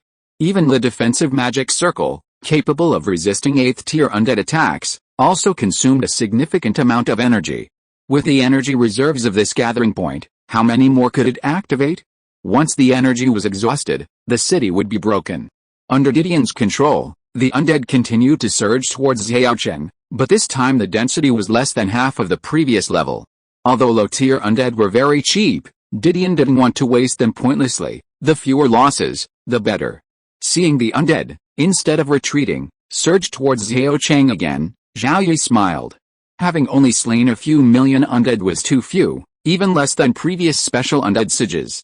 To obtain a treasure chest above epic level, one would need to slay at least 10 million undead in a single battle. It was unclear if they would have a chance to reach that level today. Facing another surge of undead, the archers braced for battle, but when the undead entered their range, they received no command to attack. The undead drew ever closer, almost reaching the distance between them and the previous wave, when another invisible wave swept towards them. The second diamond-level illusion-killing array was activated today, again consuming 10 million low-grade magic crystals and wiping out approximately 200,000 undead. A third wave of undead surged towards Zhao Cheng, and the density decreased again. This time, as the undead entered the range of the human archers, Elliot immediately gave the command to shoot. He even organized a force of Tier 3 professionals to charge in. The method of descending the city was also quite interesting. Earth mages quickly constructed earthen stairs outside the city walls for the Tier 3 professionals to ascend and descend. As the density of the third wave of undead increased, the professionals quickly returned to the walls and activated the illusion-killing array for the third time. The ensuing battle between the Zhao Cheng defenders and the undead horde became formulaic. When the attacking undead were dense, they would bring them closer and activate the illusion-killing array to clear the battlefield. When the attacking undead were scattered, the Zhao Cheng defenders would eliminate them, even sending Tier 3 professionals to charge in and gain experience and level up.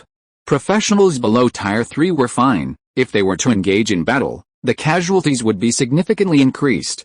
The fifth time the undead were cleared from the battlefield, Didion's soul fire fluctuated slightly. The seventh time the undead were cleared from the battlefield, Didion's soul fire pulsed slightly. The 10th time the undead were cleared from the battlefield, Didion's soul fire suddenly intensified. 10 times, the 10th time already. At least 5 million low-level undead had been lost, and many mid-level ones too. Didion was growing impatient, wondering how much energy Zhao Cheng still had. But the war had already reached this point, and with so many undead already lost, the living had already consumed a significant portion of their energy reserves.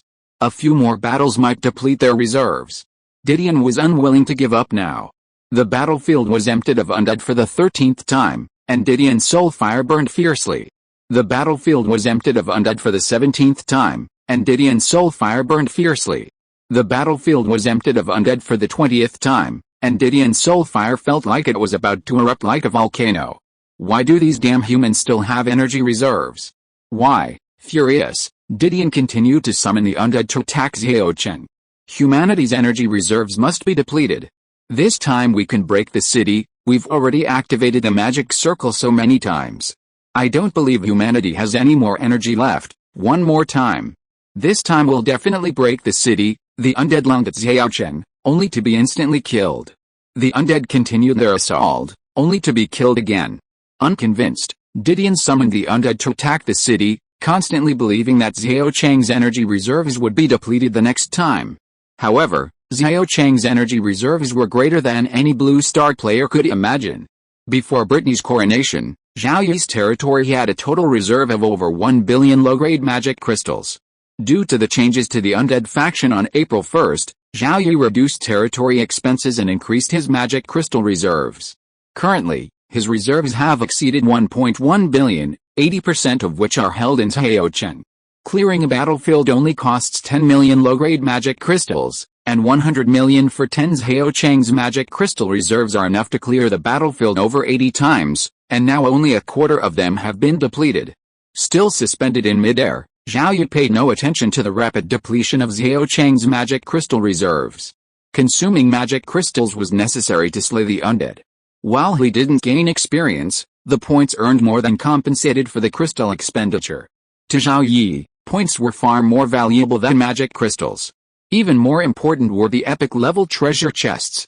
A rough calculation suggested that over 10 million undead had fallen on the Zhao Chang battlefield. Finally, he could see what the epic-level treasure chests looked like. The Zhao Chang battlefield continued to ravage the undead. Didion, brimming with rage and unable to vent, wished he could crush Zhao Chang himself. However, Didion knew that Zhao Chang had a defensive formation against 8th-tier undead, and that its energy reserves were constantly depleted. His own attacks would be ineffective against the city.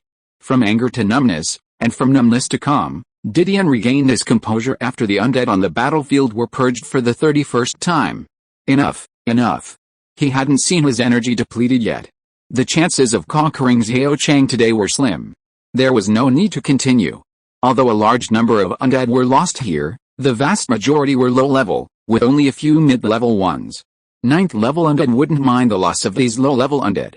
Compared to the losses across the entire Origin continent, the losses here were less than 1,000th of what they'd been. With one last glance at Zhao Chang, Didion reluctantly arranged another wave of undead to attack the city. He prepared to return to Cemetery Number 1 with thousands of mid-level undead. Leaving, Zhao Yi noticed this scene in the distance. This wouldn't do. Such a large points package couldn't be let go. Zhao Yi briefly communicated with Elliot, and then the Zhao Chang defenders, under Elliot's command, made changes.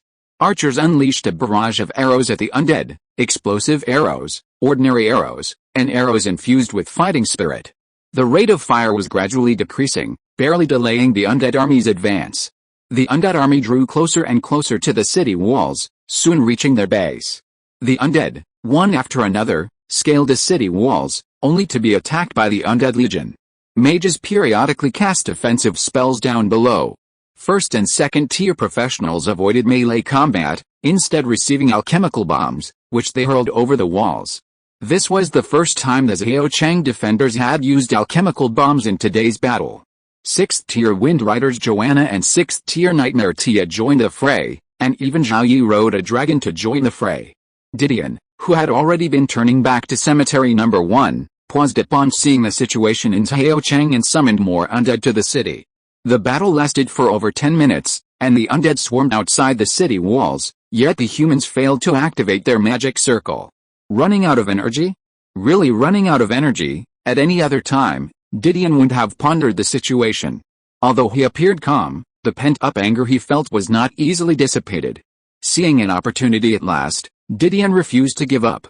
He immediately commanded the mid-level undead on the ground to charge towards Zhao Chang. The battle was now raging on the city walls. If these mid-level undead joined in, they would surely be able to capture the walls and, in turn, Zhao Chang.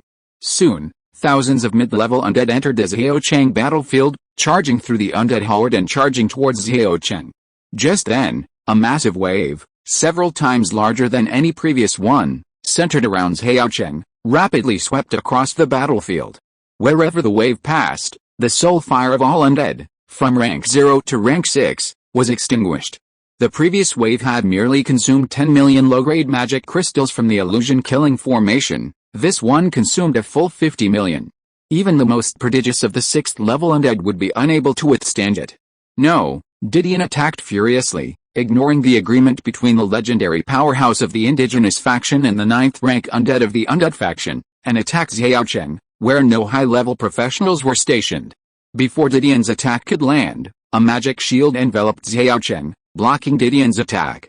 Didion launched several more full-strength attacks, each blocked by the magic shield. It was clear that a few attacks were not enough to vent Didion's anger. He attacked dozens of times, only to be damaged by the magic shield before pausing. He glared at Xiaocheng with hatred and turned to fly towards Cemetery Number 1. The loss of so many mid-rank undead in one battle was greater than the losses in dozens of previous battles combined.